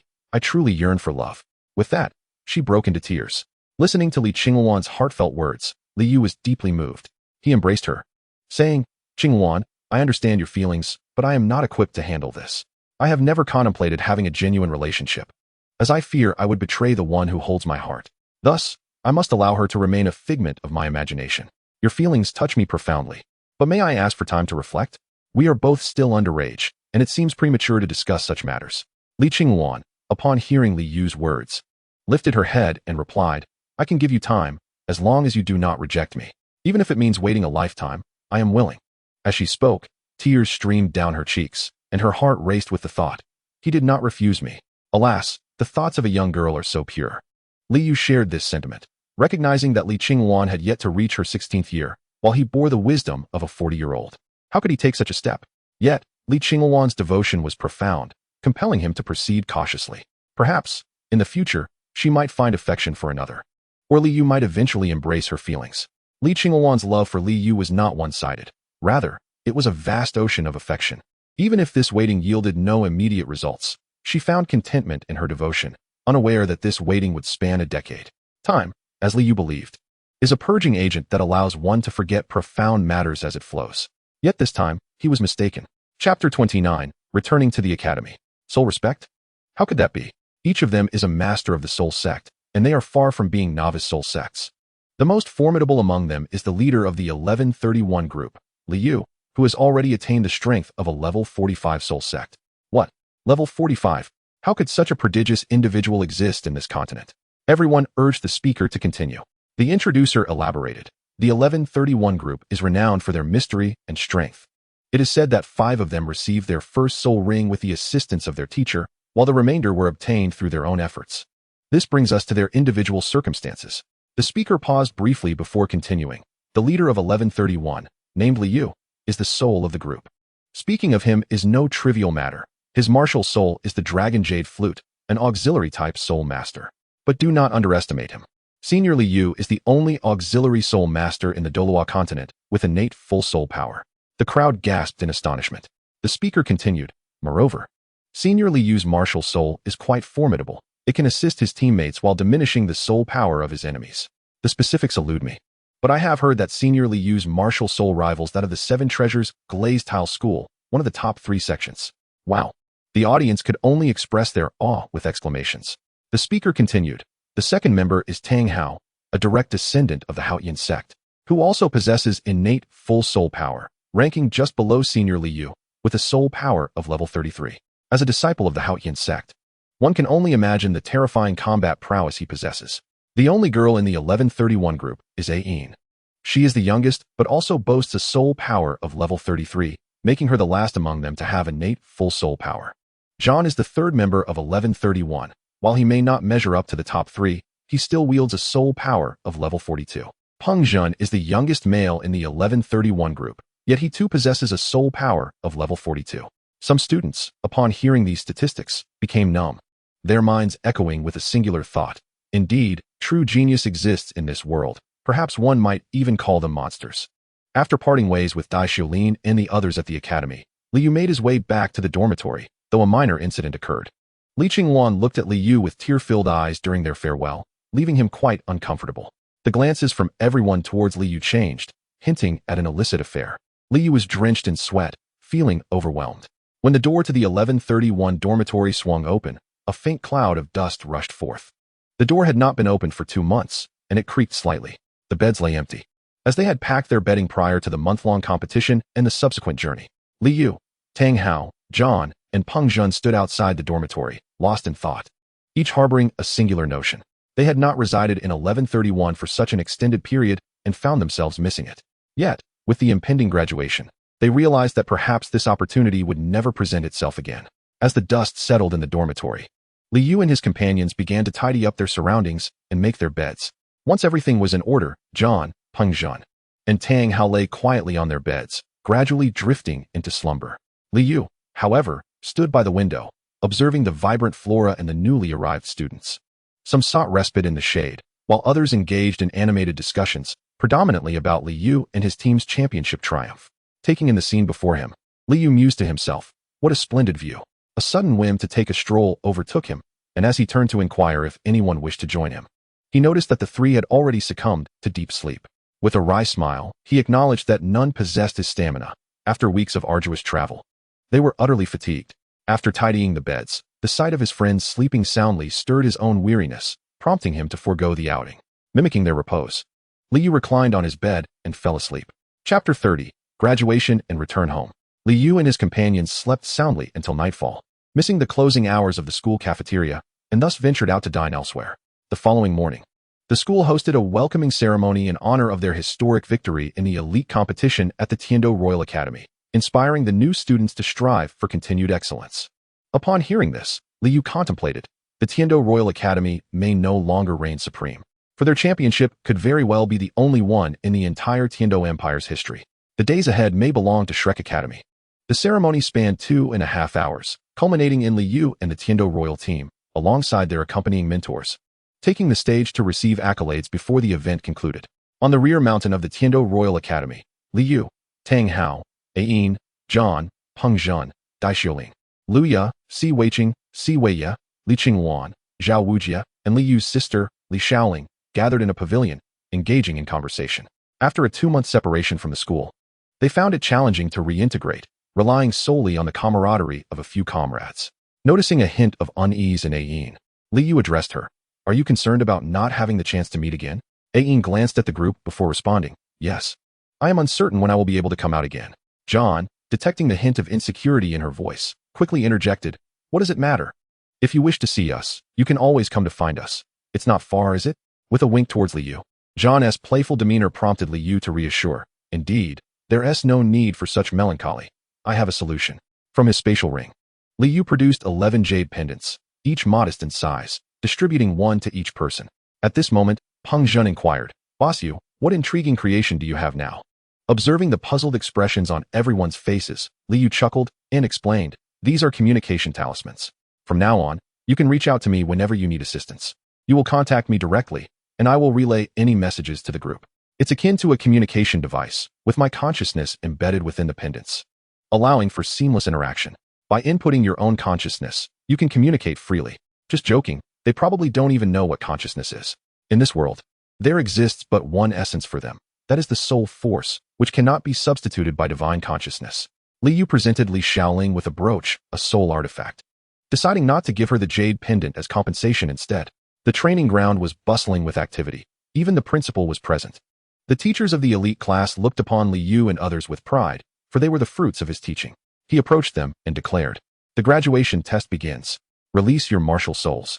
Upon hearing this, Li Yu and his companions immediately unleashed their martial souls and soul rings. 11 soul masters stood, each surrounded by 2 yellow and 2 purple soul rings. The surrounding students gasped in astonishment, each pondering when they might possess such power. In that moment, Ayin called out, "Ayin, martial soul blue silver grass, level 33 control system soul master." A wave of admiration rippled through the crowd. Peng Zhen then announced, "Peng Zhen, martial soul hedgehog, level 42 battle soul master." John followed with, "John, martial soul monk staff, level 42 agility attack system soul master." One by one, they introduced themselves. Dai Xiaolin, martial soul white tiger, level 42 battle soul master. Luya, martial soul crescent hook, level 42 battle soul master. Si Weiqing, martial soul sword, level 42 battle soul master. Si Weiya, martial soul sword, level 42 battle soul master. Li Qingwan, martial soul firebird, level 42 battle soul master. Zhao Wujia, martial soul mighty golden bear, level 42 battle soul master. Tang Hao, martial soul Haoyan hammer, level 33 battle soul master. The crowd was awestruck as it came time for Li Yu's introduction. He spoke slowly. "Li Yu, martial soul resplendent dragon jade flute, level 45 support system soul master." Immediately, expressions of astonishment emerged across the faces of all present. Only one voice broke the silence, questioning how he had cultivated so swiftly and how it was possible for him to be so formidable. Even the principal was slightly moved, contemplating that they would surely become titled Douluos in the future, all hailing from the Tiandou Royal Academy. As he thought, the principal approached Li Yu and his peers, stating, "You are truly gifted children, and I am fortunate to be your principal. I now declare you graduated." Li Yu and his companions smiled. They were no longer fledglings, but now they could soar. Chapter 31, Meeting Parents, Cultivation. Nodding City remained unchanged. The wealthy had not increased, nor had the poor diminished. As Li Yu walked along the streets of Nodding City, he observed the throngs of people passing by. Once, he had been a student at the Nodding Soul Master Academy, newly initiated as a soul master, brimming with arrogance. Yet now, as he traversed the crowd, that sentiment had vanished. Perhaps the disparity between himself and these common folk was too vast, or perhaps he had returned to a more grounded self after cultivating the Imperial Golden Crow technique. "Yes, Father, I have graduated and am now a soul master," Li Yu declared. Upon hearing his son's words, Li Yi's eyes sparkled with pride. He exclaimed, "Excellent," and patted Li Yu's shoulder heartily. As Li Yu entered his room, he was met with the familiar sight of his childhood creations, the tools forged alongside his father, and a short sword. Observing the pristine condition of the room, he knew his parents must have cleaned it daily. Li Yu lay upon his bed, inhaling the familiar scent that enveloped him, gradually succumbing to the embrace of slumber. Having indulged in copious libations that day, he decided to rest before addressing any matters at hand. In the quaint abode of his family in Nodding City, he diligently practiced, traversing the same path day after day. A noteworthy occurrence had transpired. Tang Hao had contacted him via a jade pendant regarding a soul artifact transaction. Ultimately, a disciple from the Haoyan sect was dispatched to negotiate with Li Yu. Through the auspices of the Haoyan sect, Li Yu also commenced dealings with the Seven Treasures Glazed Tile School, amassing wealth to establish his own influence in the future. Utilizing raw materials from both sects, he crafted 2 spatial rings, each granting him 500 square meters of space. However, as time progressed, these began to prove insufficient, hinting at the vast fortune he had accumulated. After 2 months of remaining at home, Li Yu resumed his relentless cultivation, aspiring to ascend to the rank of Soul King within the year and acquire a soul ring. Currently, he was at a loss regarding how to obtain a soul ring, but he resolved to focus on his training first, having set a clear objective in mind. Chapter 32, Ascension to Soul King. The following day, Li Yu bid farewell to his parents and set forth towards the outskirts of Nodding City, his initial destination being the Stardow Forest, where he intended to hunt for a soul ring and truly become a Soul King. Upon reaching the city's edge, he observed that the vicinity was devoid of people and immediately soared into the sky. His current flight speed surpassed the speed of sound, and under optimal conditions, he could achieve 5 times that velocity, though it would render his garments in tatters. This speed was unattainable by any weapon in the real world. Yet, it was not his ultimate limit, for his ambition was to surpass the speed of light, first mastering the transformation technique of the three-legged golden crow. After 3 hours of flight, Liu arrived at a small town bordering the Tiandou forest, a considerable distance from Notting City, which would require at least a month of travel on foot. This demonstrated the remarkable swiftness he possessed. Upon entering the town, he sought to replenish his supplies, having neglected to prepare adequately at home. Although the prices in the town were steep, Liu was no longer constrained by financial limitations. Strolling along the streets, he observed numerous vendors, as it was still morning when he had embarked, and the midday sun had yet to rise. Suddenly, he noticed a gathering of people ahead. Approaching the crowd, he found a man seated on the ground, with a cloth spread before him displaying an assortment of stones. Voices emerged from the crowd, one exclaiming, "Look how desperate he must be for money, selling mere stones. Though some are rather pretty, at the end of the day, they are still just stones. Who would want them?" Another chimed in, "Indeed, but I recognize him. His name is DouluoDalu. He is not a soul master, merely a man of some strength." His elderly mother fell ill, prompting him to join an expedition into the Tiandou forest. They encountered a formidable soul beast, and by sheer luck, he survived. Returning with nothing but these stones, he mistakenly believed the forest was filled with treasures and sought to sell them, only to find they were just rocks. The crowd murmured in sympathy, lamenting his misfortune. Liu regarded DouluoDalu, noting that he appeared to be of similar age, yet his attire obscured any accurate estimation of his years. Liu crouched down and picked up a stone before him. This stone had a silvery hue, resembling an ordinary rock at first glance, but its surface was adorned with countless glittering particles that enveloped it entirely. As he toyed with the stone in his hand, his astonishment grew, and he mused to himself, "Mithril. Indeed, it must be mithril. Many precious metal ores do not originate as pure metals. Rather, they are merely stones with a significantly high metal content." Liu discreetly set down the mithril ore and scanned the pile of stones in front of him. Mithril ore can be used to forge soul artifacts and magical treasures. However, it is an accompanying ore of refined gold, so wherever refined gold is found, mithril is sure to be present. Refined gold is exceedingly rare, and despite the prolonged collaboration between Haotian sect and Qibaoyuli sect, Liu had only glimpsed a fraction of mithril, which attests to the rarity of refined gold. It was worth noting that the piece of mithril he possessed was selected from the Haotian sect's material repository, a gift that had delighted him for quite some time. Now, before him lay an entire mithril mine. It would be disingenuous not to feel exhilarated. Liu continued his search, and eventually, he stumbled upon a precious gold ore. Holding the refined gold in his hands, he observed its color, not the hue of gold, but akin to mithril, a silvery shade, albeit brighter and more lustrous, reminiscent of platinum. Slowly, he placed the platinum-like ore on the ground and retreated cautiously. He sought out a nearby modest eatery, ordering 2 dishes and a jug of rum, all the while keeping a watchful eye on the direction of DouluoDalu. He could not make a purchase immediately. The crowd was too large, and such behavior would raise suspicion. Liu arrived at a hotel in the city center, booked a room, and led DouluoDalu to his quarters. Turning to DouluoDalu, he instructed, "Please lay out all your belongings. I wish to examine them closely." Without hesitation, DouluoDalu placed his items on the table. Liu carefully inspected the mithril ore, then the refined gold ore, finally scrutinizing all the minerals laid before him. Exhaling deeply, he realized it was a fortuitous discovery. Not only did DouluoDalu possess mithril and refined gold, but also black copper, 5-colored tin, and black cold iron. Black copper is known for its hardness and its ability to bond with soul power, making it suitable for crafting soul artifacts. 5-colored tin possesses a unique flexibility. When infused into a weapon, it renders that weapon extraordinarily sharp. Neither the frigid chill of ice nor the searing heat of fire can harm it. Nothing in this world can melt it, thus few recognize its value, except for Liu. Black cold iron is the epitome of coldness. It is not only resilient, but also releases chilling energy when fashioned into weapons to harm foes. Liu treasured these materials even more, for they were not only superior materials for crafting soul artifacts, but also for forging spiritual treasures. Observing these, Liu was certain that DouluoDalu had discovered a vein of ore within the starry forest. Mithril is the accompanying ore of refined gold, while black copper and 5-colored tin are accompanying ores as well.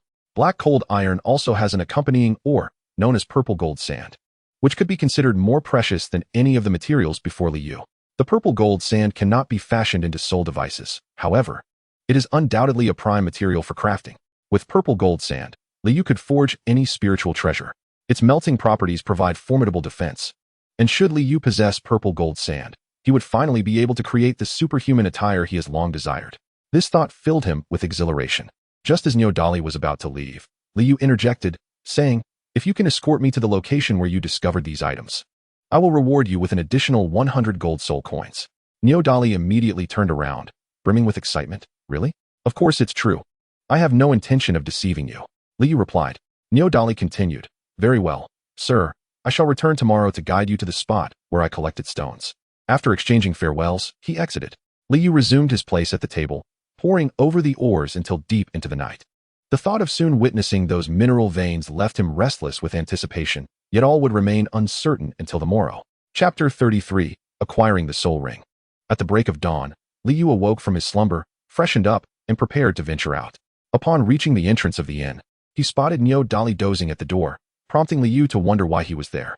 As Liu approached, DouluoDalu stirred awake, and, upon seeing Liu, joyfully rushed over, exclaiming, "Good morning, sir. I didn't expect you to arrive so early."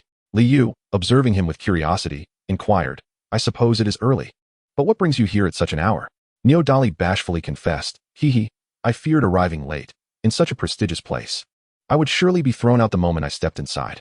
Liu scrutinized DouluoDalu, noting his humble background and patched clothing. After all, it was Liu who had ushered him into the inn yesterday. Had he entered alone, he would undoubtedly have been expelled. Liu smiled. "Was the money I gave you insufficient? Why don't you buy yourself some proper clothes?" DouluoDalu explained, "That money is for my mother's medical treatment. I am unaware of the illness she suffers from or the costs involved, so I dare not spend a single coin." Liu felt a pang of empathy upon hearing his words. The funds he provided were ample for DouluoDalu's mother's care. Yet he would not spend a cent while she remained unwell. "Come," Liu said, "let me treat you to breakfast." Liu took DouluoDalu for breakfast, tidied up, and then set off toward the Tiandou forest. As they approached the edge of the forest, DouluoDalu began to tremble with fear. Liu remarked, "What is there to be afraid of? We haven't even entered yet, and you're already like this. What will you do once we reach the central area?" DouluoDalu wore a countenance more sorrowful than tears as he replied, "Sir, you do not understand. The last time I entered, there were over a dozen of us, and I was the only one to emerge. All the others were formidable soul masters. It's no wonder I dread returning." Liu chuckled at DouluoDalu's words, choosing not to engage further, and proceeded into the forest.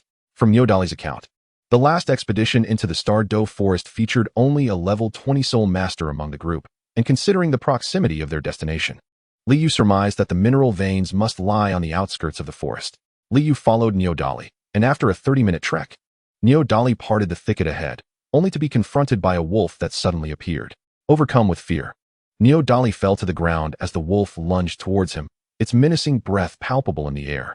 Just as DouluoDalu braced himself for the inevitable, a flash of crimson light pierced the darkness, and the wolf collapsed, decapitated. Turning around, DouluoDalu witnessed Liu sheathing his blood-stained Tang knife. In profound gratitude, DouluoDalu immediately knelt before Liu, exclaiming, "Thank you, great soul master, for saving me." Liu, observing DouluoDalu's fervent bowing, urged him, "Rise quickly. It is my duty to protect you, as I brought you here. Now lead the way." DouluoDalu promptly stood and resumed their journey.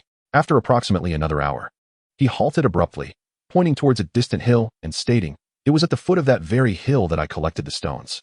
Following his gesture, Liu beheld a hill approximately 500 meters high, not a singular peak, but rather a small range, devoid of large trees and scattered with low shrubs. Some areas starkly bare. As Liu approached the base of the hill, excitement surged within him. With a swift motion, he struck the ground, sending dust and debris flying. As the earth settled, a purplish figure emerged from the rubble. Grasping a handful of purple gold sand, joy radiated from his expression. Purple gold sand. Indeed it is. Liu mused to himself, fixating on the precious ore in his hands. Unexpectedly, while he had failed to locate the more common stones, he had stumbled upon the most valuable treasure. Closing his eyes, Liu extended his consciousness into the hill's interior, capable of probing up to 500 meters. Yet, his senses were captivated by a dazzling array of colors. The purple gold sand, the lustrous black copper, the rainbow-hued five-colored tin, and the subdued black cold iron, all entranced him. Continuing his exploration of the surrounding hills, he uncovered secret silver, exquisite gold, and fine iron ore. Upon opening his eyes to the mountain range before him, he could not contain his delight, whispering to himself, "I have struck gold. With these materials, I could forge for a century without exhausting my supply." Liu filled his ring with an abundance of purple gold sand, secret silver, exquisite gold, five-colored tin, and black cold iron, packing it to the brim. For the following days, he remained in Sun Palace, crafting spatial bags and rings, as the palace lacked ready-made spatial items. The previous great powers had all established their own personal spaces, yet Liu felt unworthy of such arrangements, constrained by his current strength. One morning, Liu addressed DouluoDalu, saying, "Brother Niu, you may exit the forest today. Your company is no longer required for the remainder of the journey. We are still on the forest's periphery, and you are close to the edge. You can make it out, but I must venture into the forest's heart. A perilous endeavor for you." Upon hearing Liu's words, DouluoDalu immediately grew anxious and exclaimed, "How can that be? If I leave, wouldn't you be in great danger? You have given me money to treat my mother's illness, and upon learning of your visit to the Starry Forest, she told me that my life belongs to you. Though I lack combat strength, I would rush to your aid at the first sign of peril." Liu regarded him and replied, "Listen carefully. I have come to obtain a soul ring, a 10,000-year one at that. Are you not afraid?" DouluoDalu, upon hearing this, was drenched in cold sweat. A 10,000-year soul beast could decimate their entire town. Liu glanced at him, said nothing, and continued towards the heart of the forest. Observing Liu's direction, DouluoDalu gritted his teeth, wiped the sweat from his brow, and hurried after him. Hearing the commotion behind, Liu smiled and turned to the bent-over, panting DouluoDalu, saying, "Well done. Your spirit is commendable, although your strength may be lacking. There are qualities that even soul masters cannot surpass. I shall not treat you poorly." DouluoDalu, still gasping for breath, smiled in response. Thus, the two continued on, one leading, the other following. On their way, DouluoDalu had initially guided them, but now Liu took the lead to prevent any unforeseen circumstances.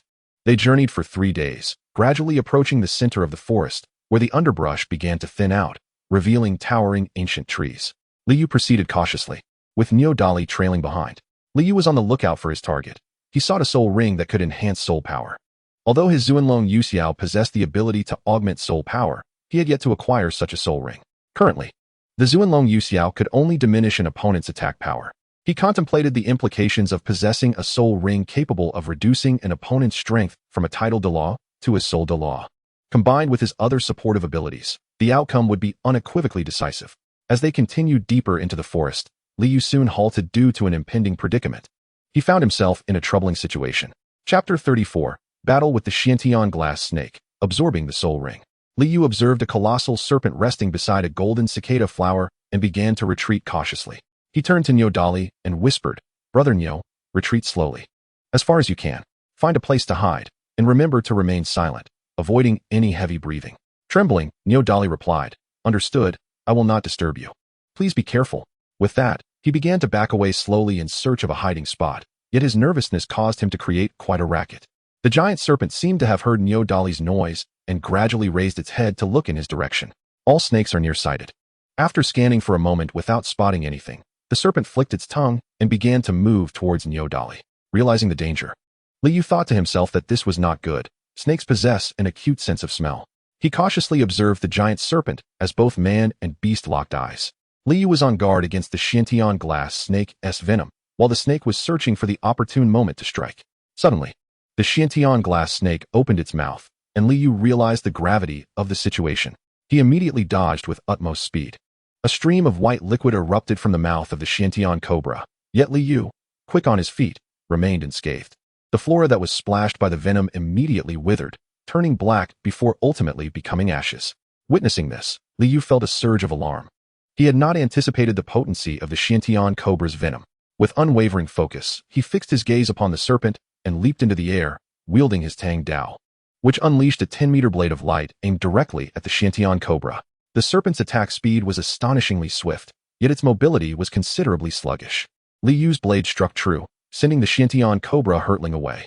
As the creature crashed to the ground, it lay still, appearing grievously wounded. However, Liu was cautious. Serpents are notoriously cunning, and one misstep could lead to peril. Observing the cobra's stillness for a moment, he smirked, thinking to himself, "What a convincing act. I am fully aware of the force I employed. It could hardly be fatal." Acknowledging its attempt to lure him into a trap, he resolved to play along. With a firm stomp, for soul rings gradually ascended around him, and the Xuanlong Jade Shao materialized in his hand. Liu raised the flute to his lips and began to play, preparing to unleash a mental assault, especially since the Xiantian cobra remained motionless. Though his mental prowess was not overwhelming, it sufficed to deal with the cobra. As he played the flute, the atmosphere shifted, and an invisible thread slowly penetrated the cobra's head. Instantly, the Xiantian cobra felt numerous needles piercing its skull, causing it to rise and writhe in agony. However, subjected to Li Yu's mental attack, it could only thrash helplessly.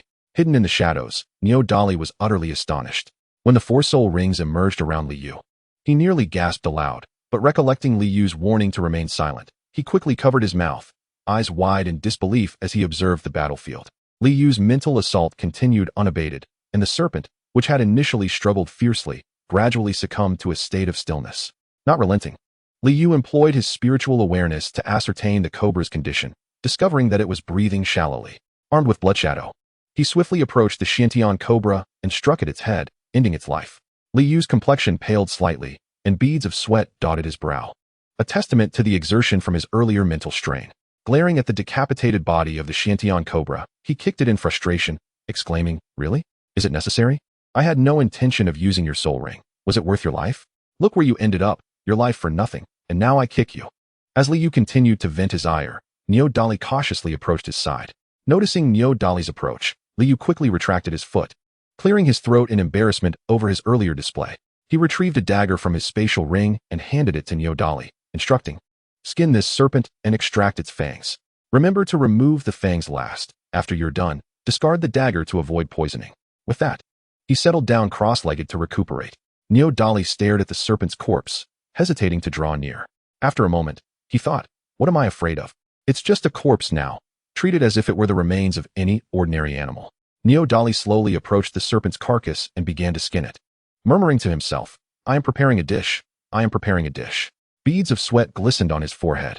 Li Yu rose and stepped before the golden cicada flower, brandishing the fire fong sword, executing a flourish before thrusting it into the root of the flower. Blood gushed forth from the root, and the entire process met with no resistance. Shortly thereafter, a black soul ring began to coalesce from within the golden cicada flower. Li Yu, observing the soul ring, seated himself cross-legged, activating the Emperor Golden Crow technique to gradually absorb it. The soul ring floated slowly to the top of Li Yu's head before diminishing in size. Yet Li Yu felt a searing heat, a sensation he had never experienced before during previous absorptions. This was due to the fact that the Emperor Golden Crow technique was inherently a fire attribute cultivation method, which had previously neutralized such feelings. However, as the technique grew increasingly potent, even Li Yu's superhuman physique began to experience this sensation. Li Yu absorbed the soul ring for half a day, and when he awoke, night had fallen. Rising to his feet, he gazed at his hands, contemplating that once his cultivation reached the pinnacle of superhuman capabilities, he would need to seek a body refinement technique. Although he possessed the bloodline of the three-legged golden crow, his physique was merely human, lacking the extraordinary body of the golden crow itself. In the future, to wield the Emperor Golden Crow technique effectively, he would undoubtedly require a formidable physique. Li Yu mused. Yes, Sun Wukong's 8-9 mysteries or 9 transformations of the Yuan technique would be quite suitable. Of course, he could also consider the 9 transformations of the mysterious origin, a combination of 2 techniques, but currently, he had neither. However, the 8-9 mysteries and 9 transformations of the Yuan technique were readily available within the Solar Palace. As Li Yu stood up, he noticed DouluoDalu roasting the serpent meat. Glancing at the sky, he deduced that they were within the territory of the Xiantian cobra, evident from its scent, ensuring that no other soul beasts would attack them at present, allowing them to make a fire. Upon seeing Li Yu awake, DouluoDalu hurried over and exclaimed, "Soul Master, you are awake. I just roasted some meat. Please have a bite." Li Yu looked at the meat in his hands, feeling genuine hunger. However, he replied, "In the Tiandou forest, one should not easily light a fire to roast meat, especially in the central region, as it might attract other soul beasts. Fortunately, the scent left by this serpent provides some assurance, yet caution must always be exercised." DouluoDalu, hearing Li Yu's admonition, immediately responded, "I understand, rest assured. I took precautions by placing the giant serpent's bones and carcass beside me. I feared for your safety, so I laid the serpent skin next to you." Upon hearing this, Li Yu turned to inspect the spot where he absorbed the soul ring and indeed found a long serpent skin neatly arranged in a semicircle. Smiling, he remarked, "You have been quite thoughtful." DouluoDalu, hearing Li Yu's words, scratched his head and chuckled foolishly. A week later, Li Yu and DouluoDalu emerged from the Tiandou forest. As soon as they stepped out, DouluoDalu burst into tears. Li Yu, observing his sorrowful demeanor, remained silent. During their time in the forest, DouluoDalu had encountered a 3,000-year-old clouded leopard, and had it not been for Li Yu's timely rescue, DouluoDalu might have remained trapped within forever. Li Yu turned to DouluoDalu and said, "Brother Niu, we have now exited the forest, and it is time for us to part ways. Here are 500 gold soul coins. Please take them." Li Yu presented the bag containing the gold soul coins to DouluoDalu, who, without hesitation, accepted it. His need for money and his sense of obligation towards Li Yu compelled him. DouluoDalu expressed his gratitude, saying, "Sir, I am immensely thankful for the fortune you have bestowed upon me. I am even more grateful for the times you saved my life in the forest. My life is now yours, and I humbly ask for your address. Once I have healed my mother's illness, I shall come to serve you, to toil for you. I hope you will grant me this wish." He then knelt before Li Yu, who quickly helped him to his feet, saying, "Calm yourself. Think carefully. Are you truly willing to abandon your mother, leaving her without care, to follow me?" DouluoDalu found himself at a loss. Abandoning his mother was out of the question. Even disregarding her current illness, they were all each other had, and he could not forsake her. Finally, he replied, "Sir, I cannot allow my mother to live alone." With that, he attempted to part ways with Li Yu. "Wait," Li Yu called out. DouluoDalu, possessing commendable character despite his lack of strength, earned Li Yu's admiration through his devotion to his mother. Turning back, DouluoDalu asked, "Is there anything else, sir?" Li Yu handed him a jade pendant, saying, "Take this." DouluoDalu looked at him quizzically. Li Yu continued, "Had you chosen to abandon your mother, I would not have permitted you to accompany me. However, your filial piety is commendable. Keep this pendant. By infusing it with your soul power, you can contact me. Take care of your mother first.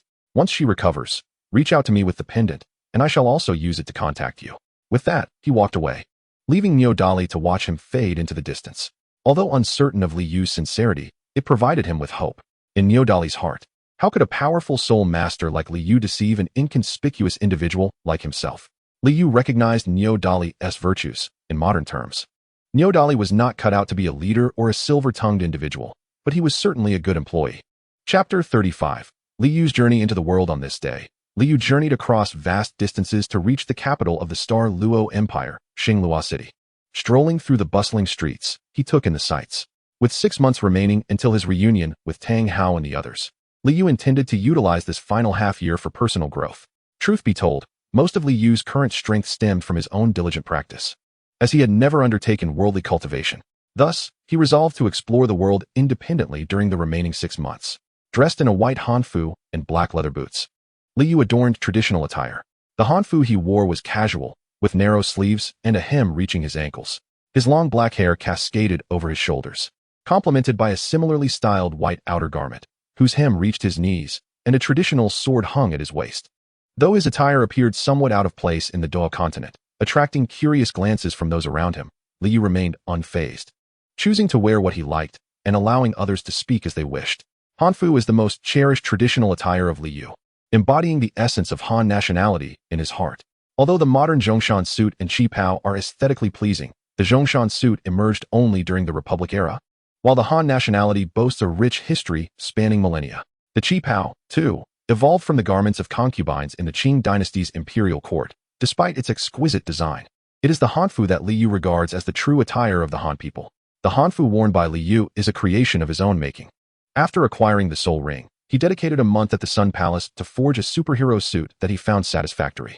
Unlike the American Superman's outfit, Li Yu's superhero suit is a deep golden hue, adorned with a subtle grid-like relief that, while not immediately apparent from a distance, adds a layer of texture to the garment. The cape is a striking golden color, and the emblem on his chest has been transformed into a 3-legged golden crow poised for flight, framed within a pentagonal border that features a black crow with outstretched wings, bestowing an air of majesty upon the entire ensemble. The emblem occupies a significant portion of his chest, overshadowing the usual size found on typical superhero suits. Naturally, there are no undergarments worn externally, as Li Yu's superhero suit draws inspiration from Superman, Man of Steel. Crafted from the skin of a Shantian cobra and infused with purple gold and mithril, this suit represents the pinnacle of Li Yu's crafting abilities. It not only boasts high defensive capabilities, but can also transform into any attire, eliminating the need for Li Yu to change clothes.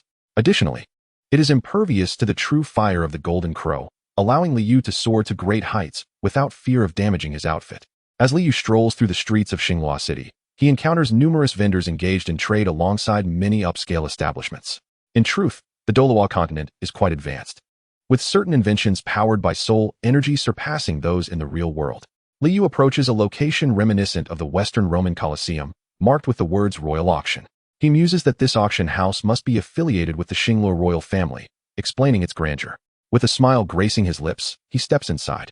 Before long, a receptionist leads a man appearing to be in his 40s or 50s toward him. The man addresses Li Yu, introducing himself as Lei Ming, the manager and appraiser of the Royal Auction House.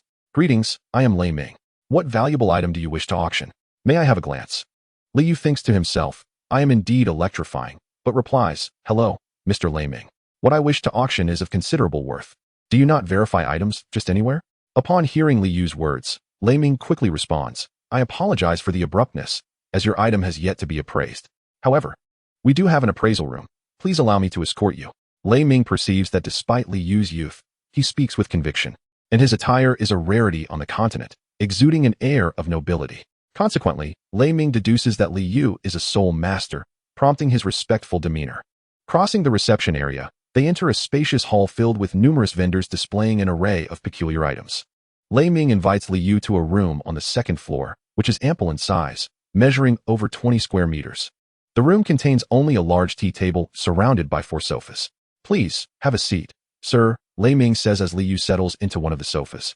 While Lei Ming takes his place opposite him, Thunderous Roar turned to Li Yu and inquired, How shall I address you, esteemed sir? Li Yu replied, Titles are mere designations. You may call me the Sun.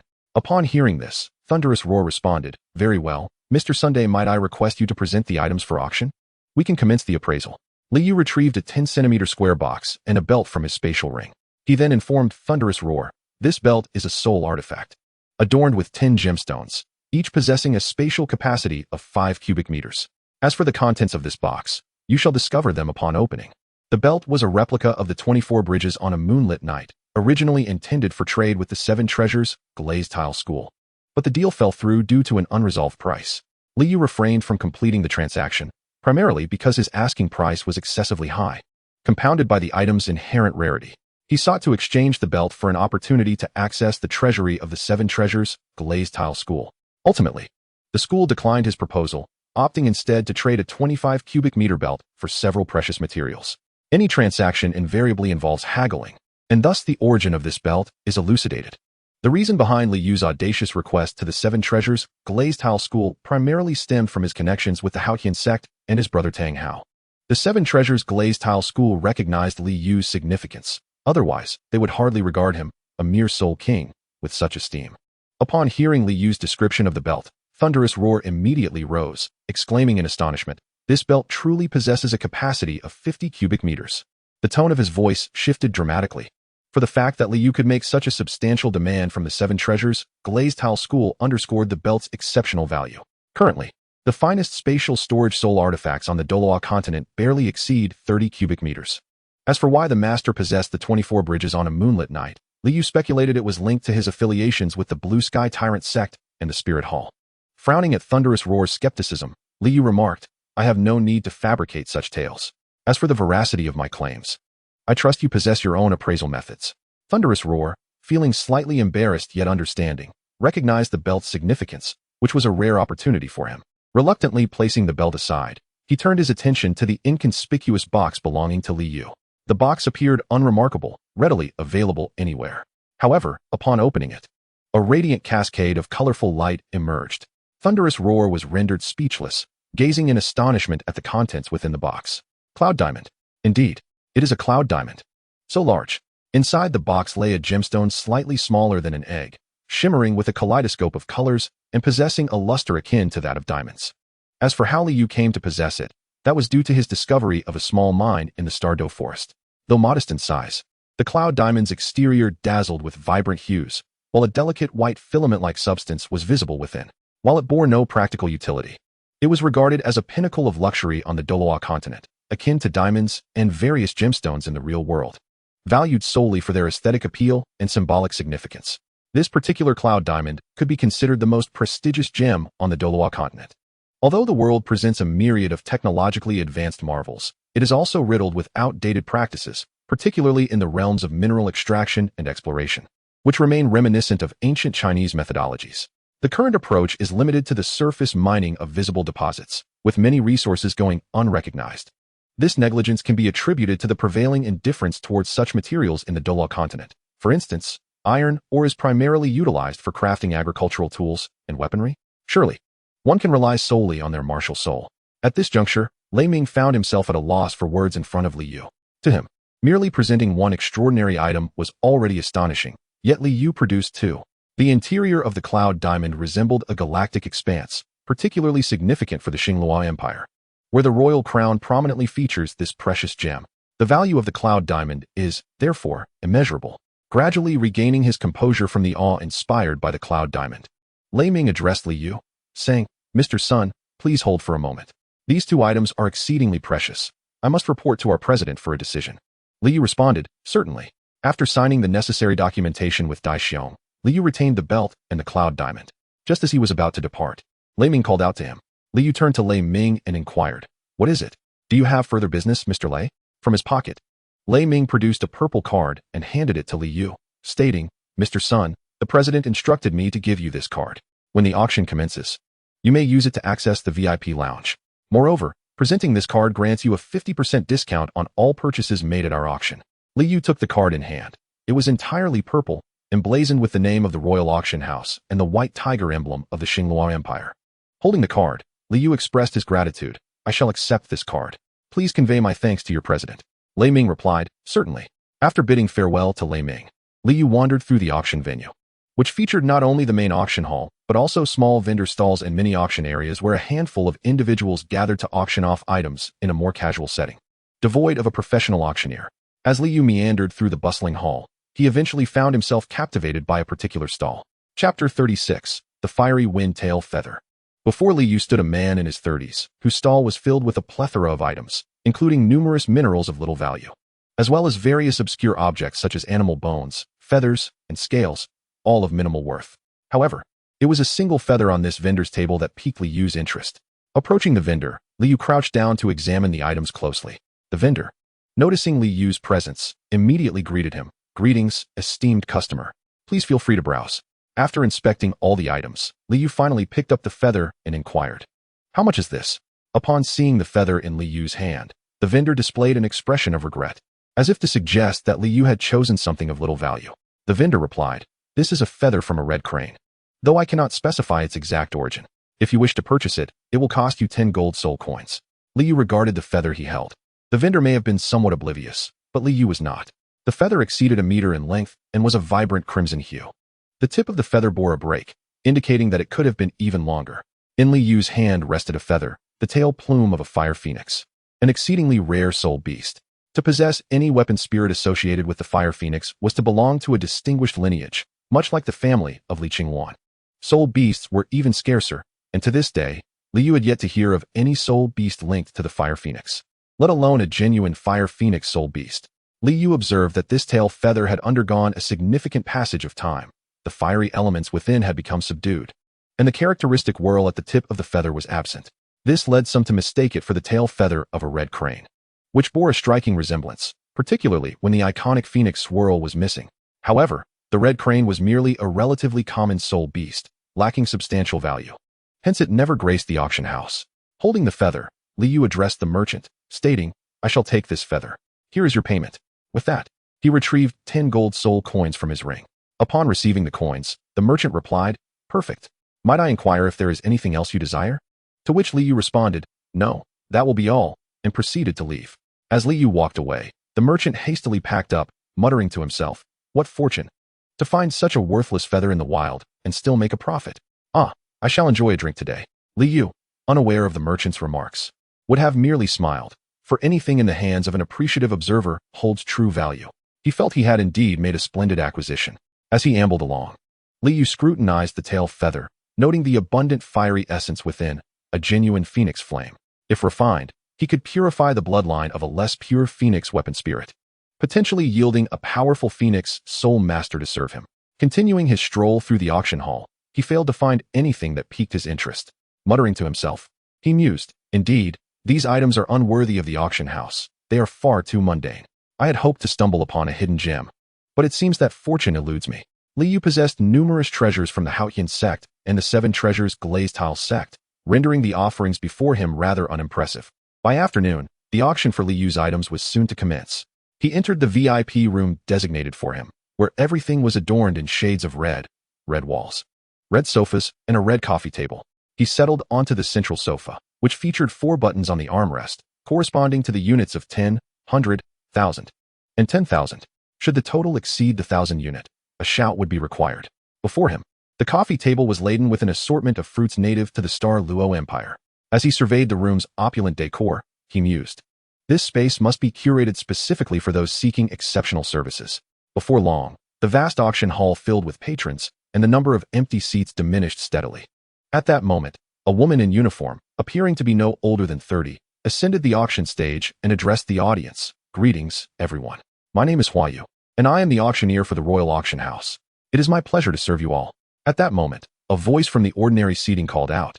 In Starfall City, who doesn't know Lady Huayu? I have invited her to dinner several times, yet she has never accepted. I have been waiting all this while. Huayu thought to herself, dinner? Someone like you in the ordinary seats is not worthy. Li Yu, observing the conversations below, chuckled quietly. The woman named Huayu was evidently a soul master, and her rank was surely not low. Soul masters possess their own dignity. One wonders how she has managed to cast aside such a burden of pride. Then, Huayu addressed everyone. All right, the auction begins now. The first item up for bid is a young Gale Wolf cub, with an opening price of 100 gold soul coins. Upon hearing the price, Li Yu couldn't help but be taken aback. He hadn't anticipated that a mere Gale Wolf cub would command such a high price. On the Douluo Continent, raising cubs is quite a challenge. If one hopes to use it for a future soul ring, they must first endure the test of time. By the time the soul beast matures after 100 years, the owner might be long gone. Bids began to emerge from the crowd. One person shouted, I bid 100 gold soul coins. Another chimed in, I bid 120 gold soul coins. Ultimately, the Gale Wolf cub was purchased by a noble for 380 gold soul coins. Huayu continued her auction, and a potted plant was presented on stage. The pot, the size of a wash basin, held a tree about half a person's height. Its shape resembled a black pine, but was strikingly blue, making it quite ornamental. Huayu then announced, this is a potted blue gold umbrella. Not only is it visually appealing, but it also emits a rich fragrance that has invigorating properties. Meditating near the blue gold umbrella significantly reduces the risk of falling into madness. Li Yu's eyes narrowed at the sight of the potted plant. He found himself intrigued. The blue gold umbrella resembled a decorative pine tree, hence its name. Its true value lies not in its appearance or scent, but rather in its resin. The resin is even more fragrant than the blue gold umbrella itself. A small amount can elevate any incense to the highest quality. The aromatic resin of the blue gold umbrella exudes a lavender-like scent, varying in fragrance based on the composition, and is also a precious medicinal material. However, Li Yu noted that while the blue gold umbrella could survive in the pot, it would thrive even more if planted in open ground, allowing it to secrete greater quantities of resin. Currently, the tree had only a minimal amount of resin on its trunk, glimmering with a yellow hue, complemented by the blue trunk, which is the essence of the blue gold umbrella. Huayu then declared, this potted blue gold umbrella has an opening bid of 150 gold soul coins. As soon as she spoke, someone immediately called out, 160 gold soul coins. The bidding escalated gradually until it reached 500 gold soul coins. At this point, Li Yu pressed the button for a 1,000-unit bid on the armrest of the sofa. Huayu promptly announced, VIP room 5 bids 1,000 gold soul coins. Is there anyone willing to raise the bid? The crowd was taken aback. Although the blue gold umbrella was somewhat valuable, it hardly warranted a price of 1,000 gold soul coins. Li Yu smiled at the crowd below, thinking to himself, what do you know?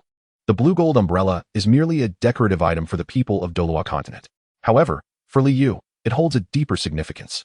The resin secreted by this umbrella is used to create exquisite incense, a luxury highly esteemed by ancient scholars and poets, who considered incense and incense burners as essential possessions. Li Yu shares this sentiment and intends to craft one in the future. At last, Huayu exclaimed, is there anyone willing to raise the bid? When no one responded, she declared, congratulations to the VIP room number 5 for becoming the proud owner of this beautiful blue gold umbrella. Following this, Li Yu lost interest in the subsequent items and refrained from bidding until his soul tool was presented.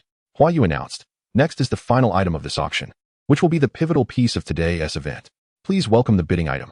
All eyes were fixed on the stage, as the attendees anticipated the Royal Auction House's offering of one of the most precious items in history. When the auctioneer placed the tray holding the item on the pedestal, Huayu dramatically unveiled the red cloth covering it, revealing a white belt adorned with 5 milky white jade stones, each the size of quail eggs, exuding an air of nobility. Huayu then proclaimed, this is a belt embedded with 5 gemstones, each possessing a capacity of 10 cubic meters, totaling 50 cubic meters of space in this soul tool. Chapter 37. The Sky-High Auction Price. Upon hearing Huayu's description, an overwhelming silence fell over the auction house. Soon, hushed whispers began to circulate, growing louder with astonishment. How can there be a soul tool with such vast capacity? Could it be a relic from ancient times? This was the collective thought of the crowd. At that moment, a voice emerged from the VIP room number 1, inquiring, "Miss Huayu, may I ask if this soul tool is truly as you describe?" Huayu responded, "Esteemed guests, our royal auction house has always upheld integrity, and we have professional appraisers. I swear by the reputation of the royal auction house that this soul tool is entirely genuine." The individual from VIP room number 1 replied, "Very well, I trust the integrity of the royal auction house." Li Yu remained emotionally composed in the VIP room, though he felt a tinge of regret for showcasing the belt. Had he known it would create such a stir, he would have refrained from presenting it. The person in VIP room number 1 was likely not of insignificant influence, and Li Yu, being merely a soul king of level 52, preferred to keep a low profile. Huayu then announced, "We shall now commence the bidding for this precious soul tool, starting at 1 million gold soul coins." Upon hearing this opening bid, gasps of disbelief filled the room. It was an exorbitant sum, especially for ordinary individuals and even for many common nobles. In truth, Li Yu did not intend to inflate the price. He merely sought to divert suspicion and convince others that this soul tool bore no connection to him. Everyone was aware that there were people in VIP room number 3, and given its exclusivity, it was undoubtedly occupied by the affluent.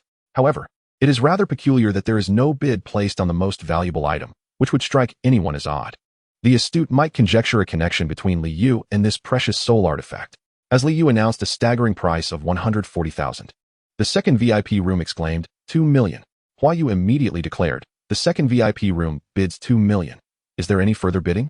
Gradually, all 10 VIP rooms in the auction hall raised their bids, escalating the price to 5 million, while those seated in the ordinary sections could only watch the spectacle unfold. Just as the 9th VIP room called out 5 million, the first VIP room unexpectedly interjected, 10 million. Before Huayu could respond, someone shouted, 20 million. Huayu was momentarily taken aback, yet she managed to announce, "The first VIP room bids 10 million. The 10th VIP room raises it to 20 million. Li Yu smiled within the VIP room, reveling in the competitive atmosphere that was finally materializing. The bidding continued to soar higher, gradually reaching 50 million, with 40 million contributed by Li Yu, which would be his final bid. 60 million. I implore everyone to show some respect for the Archbishop of the Martial Soul Hall stationed in Xinghua City, Kronos." The speaker was from the 10th VIP room. Upon hearing Kronos' words, Li Yu instinctively turned his gaze toward the 10th VIP room. Utilizing his spiritual awareness to penetrate the walls and discern that there were 3 individuals inside, 2 middle-aged men in their 30s standing behind a man seated on a sofa, who appeared to be an elderly gentleman in his 70s, the Archbishop himself. The elderly man wore a smile, as if the belt were already within his grasp. Li Yu now relaxed completely, enjoying his wine while observing the proceedings. Meanwhile, Archbishop Kronos of the 10th VIP room wore a grim expression, having revealed his identity. He found others still raising their bids, which was clearly a sign of disrespect towards him. Kronos instructed the attendant behind him, "Bid 150 million and inquire about the identity of the person in the first VIP room." One of the 2 guardians departed, while the other began the bidding. 150 million. A gasp erupted from the crowd. Li Yu was taken aback, not by the sheer amount, but by the Martial Soul Hall's audacious jump of 50 million from the previous 100 million bid. He thought to himself, who would have imagined that a branch of the Martial Soul Hall possessed such wealth? Huayu had become somewhat numb to the escalating figures. Her only desire was to announce the bids, leaving her with no further thoughts. She called out, "The 10th VIP room bids 150 million. Yet, the prince was not to be trifled with and promptly shouted, 200 million. Huayu immediately retorted, "The first VIP room bids 200 million. Upon hearing the price, Archbishop Kronos leapt to his feet in anger from his sofa. At that moment, a Martial Soul Hall attendant, who had been seeking information outside, entered and addressed Archbishop Kronos. "Esteemed Archbishop, the individual in the first VIP room is none other than the brother of the king of Xinghua, Dai Xiaoning. Dai Mubai's father is purely fictional." After a moment of silence, Kronos replied, "Humph, I shall let him off this time. But come tomorrow during the auction for the Cloud Diamond. I will ensure it belongs to me." The Cloud Diamond held immense significance for the imperial family of the Xinghua Empire, and should it fall into the hands of the Martial Soul Hall, it would certainly be a thorn in the side of the Xinghua royalty. With this thought, Kronos felt a sense of relief. Turning to the guard, he said, "Let us depart. Remaining here serves no purpose." As Kronos walked, he pondered, the crown of His Holiness is also missing this Cloud Diamond. If I were to procure this diamond and present it to the Pope, I might even be elevated to the rank of Archbishop. With this thought, Kronos felt elated, as if the diamond already belonged to him. At that moment, The voice of Huayu emerged, announcing, "The first VIP room bids 200 million gold soul coins." Huayu glanced toward the 10th VIP room, awaiting a counteroffer, but silence ensued, leaving Huayu in a quandary, thinking, "Boss, will you bid or not? I cannot afford to offend anyone." Just then, a maid from the auction house whispered something in Huayu's ear. Upon hearing the woman's words, Huayu immediately understood and called out, "Is there any other esteemed guest willing to place a bid? 200 million going once, 200 million going twice, 200 million going thrice. Sold. Congratulations to the guest in the first VIP room. This spatial belt, boasting a capacity of 50 cubic units, is now yours." Liu smiled upon hearing the final price. The belt had exceeded the expected valuation. Initially, he had anticipated a price of 150 million, and now, with an additional 50 million, he felt quite satisfied. As the auction concluded, Liu was invited by Lei Ming to their appraising chamber. After taking a seat, a maid brought forth wine, but Liu refrained from drinking, choosing instead to wait. In this world, tea was non-existent, and the wine was subpar. Fortunately, Liu could brew his own, but he had yet to discover any tea leaves. Before long, Dai Xiong entered, taking a seat opposite Liu. He addressed Liu, "Mr. Sun, thank you for your contribution to this splendid auction. Please accompany me to collect your payment." Liu sighed and followed him. In this realm, anything related to soul artifacts was exceedingly difficult to procure, making the collection of payment a cumbersome affair. Following Dai Xiong through numerous checkpoints, they arrived at a sealed room. Dai Xiong informed Liu, "Mr. Sun, here are your gold soul coins. After deducting the handling fee, the total amounts to 170 million. Liu gazed at the wooden chest filled with gold soul coins, reflecting. Who would have thought that a single item would yield a profit of 30 million for the royal auction house? Indeed, auctioning is lucrative. However, items like today's are rare treasures. Utilizing his spiritual sense, Liu scanned the chest, waved his hand, and all the wooden chests were swiftly absorbed into his spatial ring. Dai Xiong's eyes widened in astonishment, thinking, his ring must be far more capacious than the belt. He undoubtedly possesses valuable items.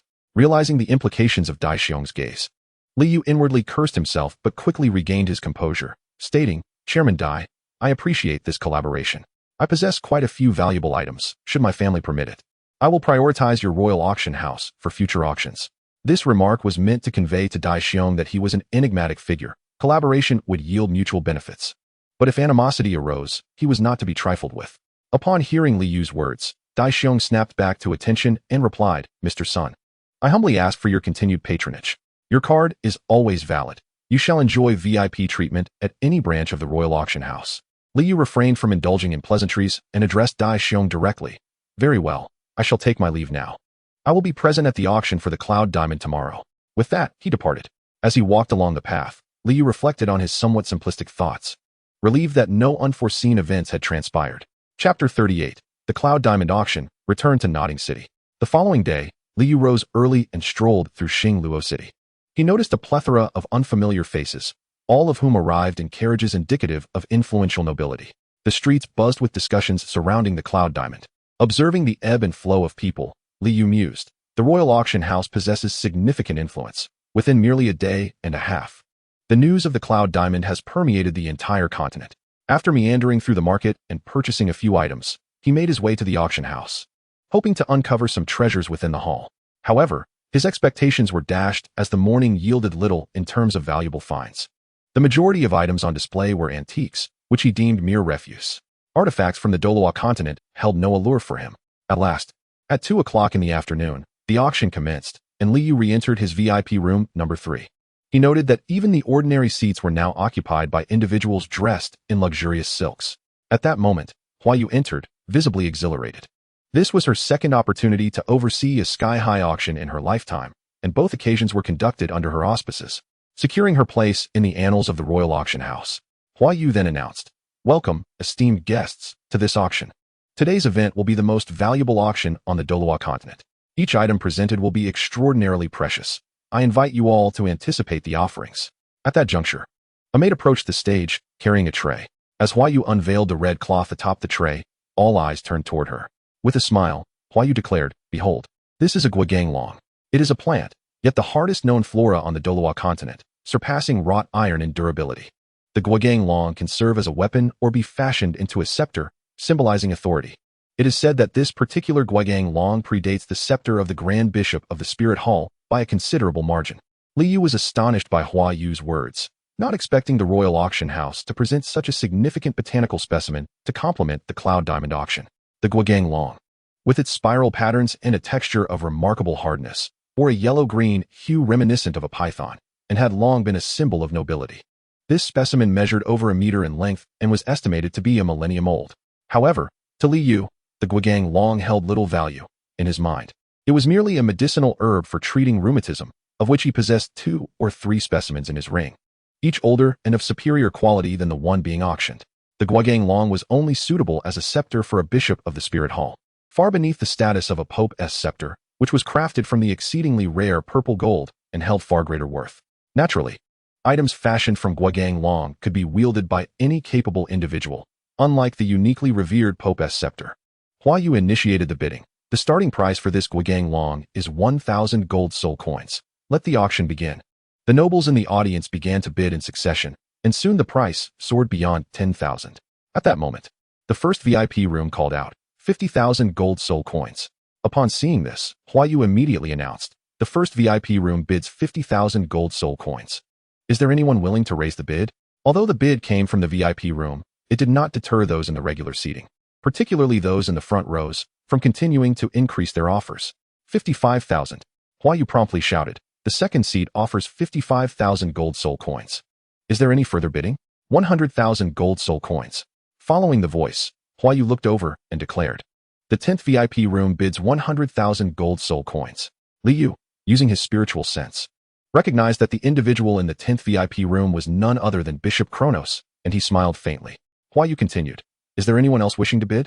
100,000 gold soul coins going once, 100,000 going twice, 150,000. The crowd turned towards the source of the voice. Discovering it was from the first VIP room, Hua Yu immediately announced, the first VIP room bids 150,000 gold soul coins. 200,000. Came the response from the 10th VIP room, reigniting competition between the 2 VIP rooms. Ultimately, the Dragon of the Dragon Gate was acquired by Bishop Kronos for 200,000 gold soul coins. The subsequent auction consisted of various antiques, all of which held little value for Li Yu. Presently, he held a green lampstand, resembling the famed lotus lantern, with a petal-like design and a jade-like appearance. Known as by Jade on the continent. The reason Li Yu purchased it was due to its peculiar nature. Although it was termed a lampstand, it lacked any place for a wick or oil, piquing his curiosity. Even the auction house was unaware of its purpose, treating it as an antique and auctioning it off, with Li Yu acquiring it for 3,000 gold soul coins. Li Yu attempted to place the lampstand into his spatial ring, but to his astonishment, it would not fit. After examining the lampstand for quite some time without discernment, Li Yu understood that any soul artifact with spatial fluctuations would be incompatible with another, resulting in repulsion.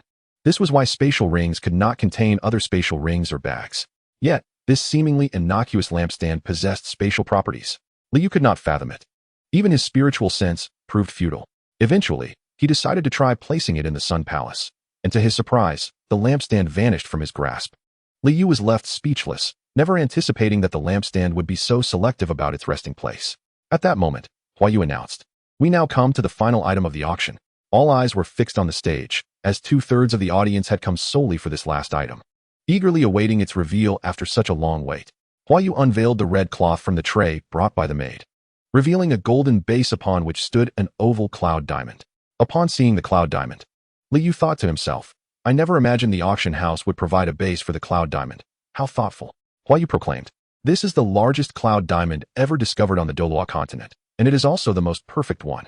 Its iridescent surface and the starry interior are of the highest quality. Thus the starting bid is 50 million gold soul coins.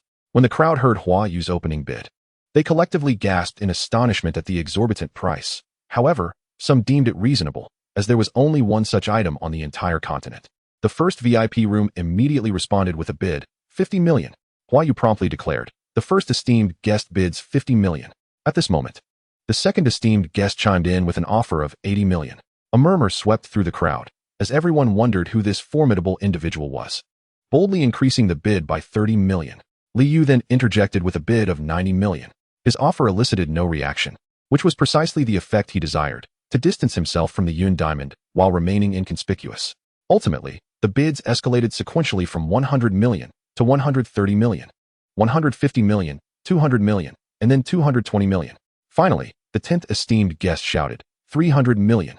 Liu clearly observed the displeasure on the face of the first esteemed guest. He now found himself merely an observer. The Prince of Daxioning from the first esteemed guest's area turned to his attendant and commanded, "Increase the bid by 100 million.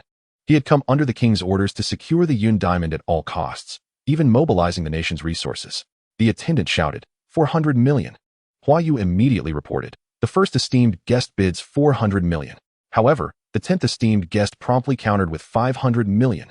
The bidding had now escalated to hundreds of millions, and Liu realized that he could not muster even 500 million, as his entire fortune fell short of that amount. The only bidders now were the first and 10th esteemed guests, each side gradually raising the stakes. Ultimately, the 10th esteemed guest boldly offered 700 million. The prince in the first esteemed guest's area stood, his complexion darkening as he paced. Suddenly, he seemed to reach a decision and instructed his attendant, "Bid 800 million. Hua Yu, now sweating profusely, had not anticipated that a Yun diamond would fetch such a staggering price. The Prince of Daxioning immediately ordered his attendant, "Go, request a pause in the auction, and send someone to report the current situation to my royal brother." Hua Yu announced, "The first esteemed guest requests a pause in the auction. We shall take a 15-minute break." Liu, resting in the third esteemed guest area, sensed that both esteemed guests had reached their limits. Upon hearing the latest bid, Hua Yu called out to everyone, "The first esteemed guest bids 1 billion. Is there any further bidding? 1 billion once, 1 billion twice, 1 billion 3 times. Sold." Liu departed from the guest area. It was time for him to collect his earnings. Led by Lei Ming, he entered the vault and directly stored the sum of 1,700 million in his spatial ring. He swiftly turned to leave, needing to exit Xinglua City promptly to avoid exposure. Chapter 39, Domestic Affairs. Liu discovered that there were quite a few guests at home. 2 elderly individuals, 2 middle-aged men, and a boy roughly his age. His mother beckoned him over, and before Liu could speak, one of the middle-aged men remarked, "Humph, guests arrive at home, and no one bothers to greet them. How rude." The father's expression darkened at the man's comment, causing Liu to frown. However, upon seeing his mother's pleading gaze, he chose to disregard it. His mother addressed him, "Xiaoyu, come here, let me introduce you. This is your granduncle and your second granduncle. These two, who are about your father's age, are your cousins. They are the children of your granduncle and second granduncle. This boy, who is roughly your age, is your cousin Lan Fei, the direct grandson of your second granduncle." Liu was taken aback by the sudden influx of relatives, but greeted them warmly. "Greetings, granduncle. Greetings. Second granduncle. Greetings to my 2 cousins. Hello, cousin." 2 grandfathers and an uncle exchanged a few perfunctory pleasantries. Yet Liu's cousin, Lan Fei, turned his face away with disdain upon seeing Liu greet them. Liu smiled wryly, thinking to himself, how amusing. Observing their ordinary attire, he noted that only his cousin Lan Fei was dressed somewhat decently, leaving him curious about their purpose for visiting. At that moment, Liu's great-uncle addressed his father, Li Yi, stating, "Li Yi, you can see our purpose for being here. Just tell us whether you agree." Upon hearing his great-uncle's words, Li Yi's expression grew troubled as he replied, "Uncle, I have a general understanding of your matters, but we are currently constrained by our circumstances." The second grandfather, upon hearing Li Yi's words, slammed the table and exclaimed, "Constrained? Are you truly willing to stand by and watch Xiao Fei perish?" Liu surveyed the situation and glanced at his mother, who whispered to him, "I will explain in detail later." At that moment, Lan Fei interjected, "It's simple. Just sell the house. It will suffice for compensation. Though not brand new, the house is still decent and should fetch around 30,000 gold coins." Li Yi felt a surge of anger, unable to comprehend such shamelessness. Liu, upon hearing Lan Fei's words, was instantly infuriated. The house in question was one he had purchased for his parents after selling their previous one. He had invested 50,000 gold soul coins into it, boasting a generous area of 2,000 square meters. Rising to his feet, Liu approached Lan Fei and stated, "Who was it that accused me of rudeness? How is it that your own entourage is so discourteous?" Lan Fei stood up defiantly, retorting, "What are you? I am a powerful soul master. What right do you have to speak to me? Apologize at once." Observing the tension, Liu's mother hurried to his side, urging, "Xiaoyu, do not act impulsively." She understood Liu's strength and feared he might not exercise restraint. Yet Li Yi, his father, spoke up, explaining, "Xiaoyu, it's like this. Your cousin was initially studying at a prestigious Soul Master Academy, but he got involved with some unsavory individuals." As Liu listened, he regarded his relatives and was taken aback to discover that his cousin was indeed an oddity. Truth be told, Liu felt no sympathy, for he knew that his father had once been a villager living well alongside his so-called grandfathers. However, after his grandfather fell ill and passed away, these grandfathers had seized the family estate and expelled his father. left with no choice and still a child. His father had to work at a blacksmith shop in Notting City, relying on the smithing skills inherited from his grandfather to build some capital. Eventually, he managed to obtain a 10-year soul ring, became a soul master, and met Li Yu's mother, thus starting a family. Li Yu then declared, either 1,000 for the captain to collect, or not a single coin. He was preoccupied with the soul hunting captain, aiming for a permanent solution. He did not wish for those desperate individuals to threaten his parents in his absence, nor did he want Lan Fei to divert their troubles onto him. Enraged, Lan Fei shouted at Li Yu, "You little bastard." Li Yu swiftly approached Lan Fei, gripping his neck and demanding, "What did you just say? I have tolerated you for quite some time since I entered this room. I am well aware of how you treated my family in the past. And now you dare to come here with such arrogance to rob us?" With a forceful motion, Li Yu threw Lan Fei out of the door, causing him to crash to the ground. Lan Fei shouted, "Bastard," and quickly rose to his feet, 2 white spirit rings ascending from beneath him. In his hand, he held a flower resembling a sunflower, but as soon as he summoned the sunflower, a shadow struck it down instantly. Stunned, Lan Fei gazed at his hand and turned to discern the nature of the shadow. Upon realizing what it was, he collapsed onto the ground, beads of cold sweat streaming down his face.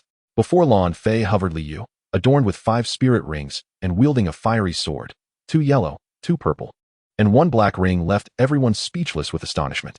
Lan Fei's 2 white spirit rings were utterly insignificant in comparison. Li Yu, devoid of any white rings, especially with that formidable black ring, led others to believe it was an illusion. Li Yu retracted his spirit rings and martial spirit, a sword sheath materializing in his hand before he sheathed his sword. Addressing his granduncle, he stated, "I can provide 30,000, but once again, I ask that someone come to collect it. I hope you will refrain from disturbing my parents in the future." Li Yu responded to his son, "Very well, my son. You may proceed." Chapter 40. The reunion of the Tiandou royal team. In the ensuing month, Li Yu dedicated himself solely to training. While the matters concerning Lan Fei were resolved after a month, the captain arrived at Li Yu's residence, where Li Yu presented him with 30,000 gold soul coins. Initially, the captain displayed some arrogance, but upon witnessing Li Yu's spirit king prowess, he immediately adopted a subservient demeanor, assuring him that no further debts would be pursued. Li Yu, however, took no heed of this, but rather issued a warning. A month later, Li Yu set forth for Tiandou City. With less than 2 months remaining until his meeting with Tang Hao and Ayin, Li Yu felt a sense of anticipation.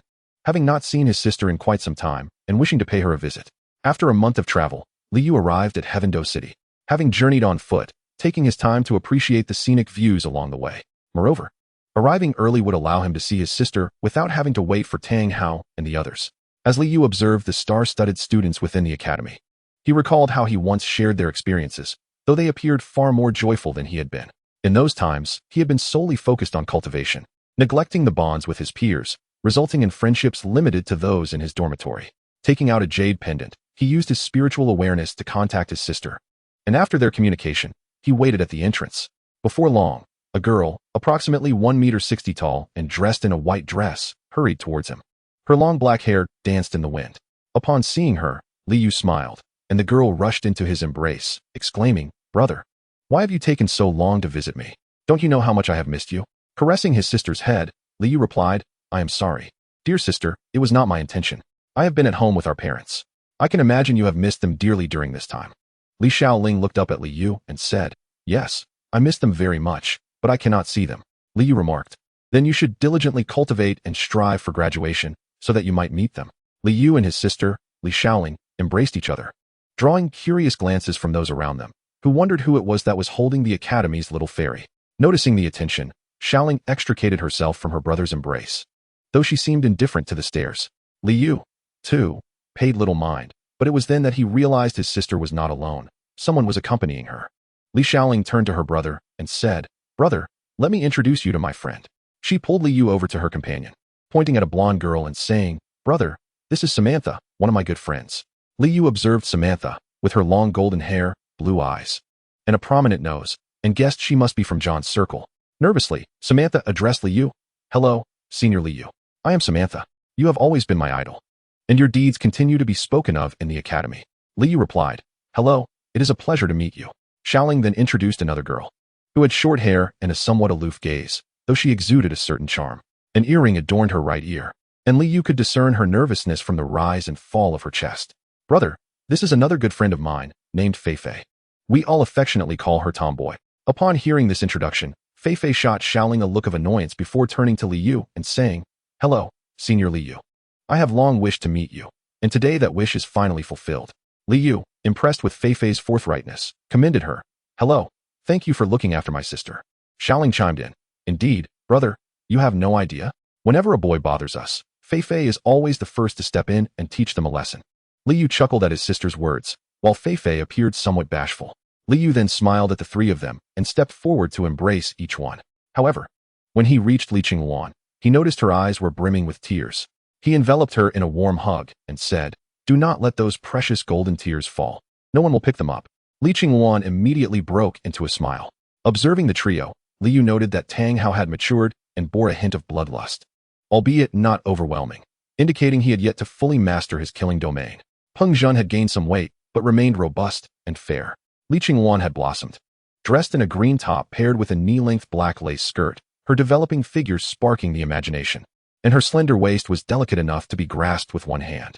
Li Yu addressed them. "Though not all are present, I still wish to say, it has been a long time since we last met."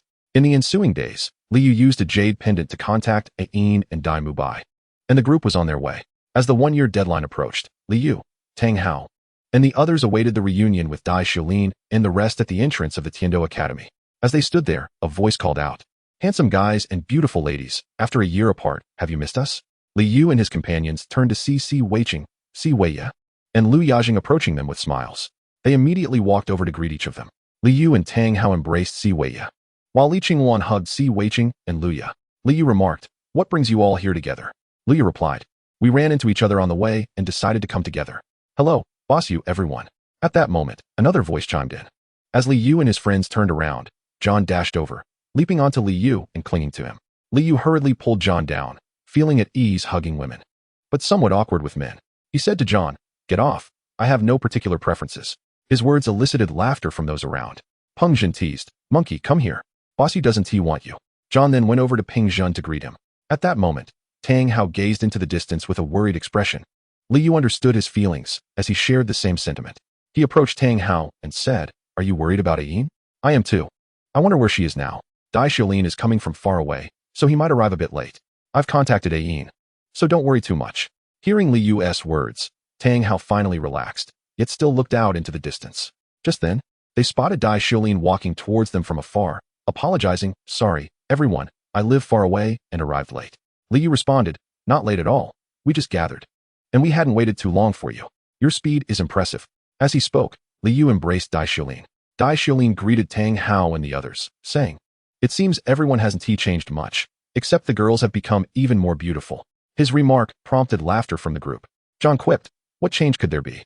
If you don't bring Dai Ge, you'll be the last one here. You're footing the bill for dinner tonight." Dai Xiulin replied, "What is that? I'll pay. We're dining at the best hotel in Tiandou City tonight." At that moment, Peng Zhen said, "Let us head out now. I haven't eaten all day and I'm starving." To accommodate everyone's gathering, Li Yu and the others had been waiting since morning until now, in the evening, without food. Upon hearing Peng Zhen's words, Dai Xiulin said, "Then what are we waiting for? Let us get moving." Li Qingwan then suggested, "Boss you, should we invite Sister Xiaoling?" Dai Xiulin agreed. "Yes, how could we forget her? Li Yu, please call her." Li Yu replied, "Let us not invite her today. We can discuss it tomorrow. Today is our day to reunite, and it feels inappropriate to call her. I've already informed her, otherwise she would have come out to wait with us." After some consideration, the group felt Li Yu had a point, so they did not call Li Xiaoling.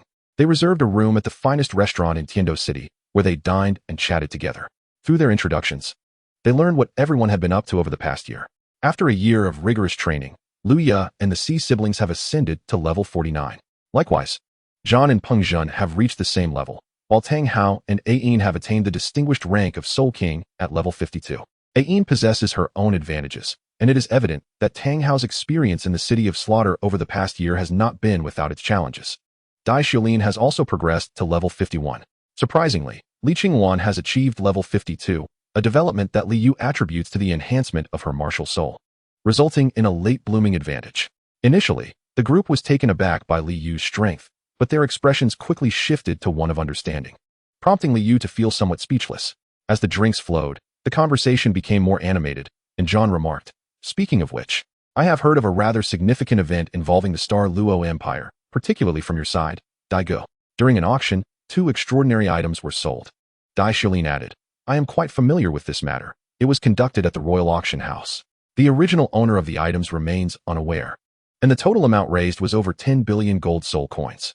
Tang Hao inquired, what exactly were auctioned? The others awaited Dai Xiulin's elucidation. Dai Xiulin responded, one item was a soul tool belt with a spatial capacity of 50 cubic meters, which sold for 2 billion gold soul coins. The other was the largest cloud diamond in the history of Douluo Continent, fetching a staggering 10 billion gold soul coins. Soul tool. Upon hearing the nature of the items, everyone except Li Yu was astonished. However, Zhan, Peng Zhan, Tang Hao, and Ayin simultaneously turned their gazes towards Li Yu, feeling their scrutinizing stares. Li Yu asked, what are you all looking at me for? Ayin responded, brother Yu, do you dare claim that the soul tool is unrelated to you? Tang Hao, equally perplexed, regarded Li Yu with suspicion, well aware that Li Yu possessed a white belt with a similar spatial capacity of 50 cubic meters. Recognizing the intent in Tang Hao's expression, Li Yu realized he was on the brink of exposure. Thus he stated, don't look at me like that. I admit that the soul tool is mine, but the cloud diamond has nothing to do with me. Upon hearing this, Tang Hao and Ayin expressed disdain, clearly unconvinced that Li Yu had no connection to the cloud diamond. Li Yu, observing Tang Hao's demeanor, remarked, what is with that expression? Even if the cloud diamond were related to me, what of it? You can put away those looks. Dai Xiulin, initially stunned by Li Yu's admission, finally found his voice and asked, Li Yu, are those two items truly yours? With a wry smile, Li Yu replied, I'm sorry, Dai Go. I didn't mean for your royal family to spend so much. Dai Xiulin responded, what does it matter? I'm merely a collateral relative. I'm part of the family, but not of the royal lineage. I would like to know, how did you come by that soul tool? Li Yu thought to himself, it seems I can no longer keep this a secret. Tang Hao, Ayin Zhan, and Peng Zhan are all aware of Li Yu's ability to craft soul tools, yet they were still taken aback, astonished that Li Yu could create a soul tool with a spatial capacity of 50 cubic meters. Li Yu addressed Dai Xiulin, the soul tool is of my own making. I am the only soul master on the Douluo Continent capable of crafting soul tools. Chapter 42, Sun, Moon, and Stars. Li Yu's words immediately attracted curious glances from those around him. As Dai Xiulin was about to speak, Li Yu promptly interjected, Brother Dai, I am aware of your intentions, but I am unable to accommodate you at this moment. The scarcity of raw materials poses a challenge, and I have no desire to become a vassal to anyone. With my current capabilities, no power can compel me into subservience. The reason I have kept my strength concealed is that I am not yet formidable enough. Once my power is sufficiently robust, I shall seek collaboration with any faction on the continent as an equal partner. Just as Dai Xiulin was about to propose cooperation, Li Yu declined. However, Dai Xiulin remained undeterred, recognizing the wisdom in Li Yu's words. Given their relationship, he felt optimistic about future prospects. At that moment, Peng Zhan spoke up, Boss Yu, when you have established your strength, may I join you? Li Yu replied, of course, not only you, but anyone present without a faction may join, and those with influence can engage in long-term collaboration. Tang Hao had been silent. Although he wished to rally his companions, Li Yu's allure was far greater. Moreover, as the current leader of the Haotian sect was already collaborating with Li Yu, he found it difficult to voice his thoughts. Nevertheless, among those present, he enjoyed one of the closest relationships with Li Yu and felt content. That evening, after dinner, the group agreed to revisit the Tiandou Academy the following day while waiting for Zhao Wujing. The night in Tiandou City was ablaze with lights, presenting a scene of bustling prosperity. On the rooftop of the hotel, Li Yu savored the vibrant streets of Tiandou City while sipping wine from a delicate glass. Taking small sips, suddenly, he heard footsteps approaching from behind. Turning around, he found Li Qingluan, who was dressed casually in a flowing silk nightgown. Her hair still damp from washing. Her slender waist and full figure were quite pleasing to behold. Li Yu remarked, why did you come out without drying your hair? Moving closer, he noticed Li Qingluan's hair standing on end. Raising his left hand, a flicker of flame appeared, and with a sweep of his hand, her hair fell gracefully into place, already dry by the time it settled. Li Yu then asked, did you come up here to find me? Upon hearing his words, tears began to stream down Li Qingluan's face. Seeing her tears, Li Yu felt a surge of concern, wondering if he had inadvertently upset her. He gently wiped her delicate face with his hand, brushing away her tears. If anyone were to inquire about the taste of Li Qingluan's tears, Li Yu would undoubtedly say, they are sweet, exceedingly sweet. The following day, the group visited the Royal Tiandou Academy, gathering for a brief while on the hillside behind the academy. They then accompanied the girls for a shopping excursion, which included Li Yu's sister, Samantha, and Fei Fei, resulting in a predominance of women, without which the remaining men would surely have objected to the outing. On the third day, the weary Zhao Wujing finally arrived. With his presence, The group of over a dozen returned to the academy, explored its grounds, and visited Peng Zhen's home to meet his family. Due to the distance, they did not visit Li Qingwan's family. Today, the group assembled at the entrance of the Royal Tiandou Academy, marking the day of their farewell. As the eldest among them, Dai Shilin spoke. I believe everyone has been quite happy these past few days, but alas, we must part ways. My dear friends, I hope that when we reunite, each of you will have become a formidable force. Li Yu smiled and replied, I shall borrow your auspicious words, Brother Dai. Today we venture forth into the continent, and in the future, all of us shall soar to great heights. Tang Hao then added, Indeed, what brother you said is true. In the days to come, the Douluo Continent will belong to our generation, and when we gather again, it will be even more precious than now. Subsequently, Dai Shilin, Zhao Wujia, the Sea siblings, and Lu Ye departed in turn. John also left, his eyes brimming with tears. Peng Zhen remarked, You all can reach out to me any time in the future. I will be residing in Tiandou City. Li Yu looked at Peng Zhen and assured him, I will certainly seek you out. Peng Zhen laughed heartily and said, Excellent. When that time comes, let us share a toast. It is getting late. I must take my leave. Farewell, everyone. Li Yu and Tang Hao bid him farewell. In the years that followed, Li Yu indeed sought out Peng Zhen, who later became a pivotal figure in Li Yu's efforts to establish his own influence. Turning to Li Qingwan, Li Yu found her eyes glistening with tears. Without hesitation or embrace, he retrieved 2 small boxes from his spatial ring. Opening one, he revealed a golden-purple ring adorned with a circle of 24 gemstones, 14 of which were decorative cloud diamonds, while the remaining 14 were void stones, each containing 10 cubic meters of space. The ring itself was a defensive artifact, capable of withstanding 3 attacks of equal strength to its wearer. A title Douluo could endure 3 full-force strikes from another title Douluo while wearing it. Li Yu took the ring from the box and slipped it onto the ring finger of Li Qingwan's right hand. He then opened the other box, which contained a matching ring, and placed it on his own left hand's ring finger. Afterward, he raised his hand in front of Li Qingwan and said, Do you understand the meaning? One for you, one for me. Seeing his gesture and hearing his words, Li Qingwan quickly wiped the tears from her face and flashed him a sweet smile. On the Douluo Continent, there were no engagement rings, only tokens of affection, and Li Yu's ring served a similar purpose. Sister Qingwan, Ayin exclaimed as she rushed into Li Qingwan's embrace, quietly sobbing. Though Li Qingwan did not cry, her moist eyes revealed her inner turmoil. Tang Hao declared, Yes, Ayin is right. We shall traverse the continent together and grow stronger. Li Yu proposed to Tang Hao and Ayin, How about we swear brotherhood and sisterhood? Ayin responded with a smile, That sounds wonderful. That evening, atop the hotel where they were staying, Li Yu, Tang Hao, and Ayin knelt together, formally pledging their bond as sworn siblings. Li Yu became the elder brother, Tang Hao the second brother, and Ayin the younger sister. The 3 of them sat together on the rooftop, enjoying the night view of Tiandou City while toasting to their newfound brotherhood. At that moment, Tang Hao remarked, Elder brother, younger sister. Shall we come up with a name for our group?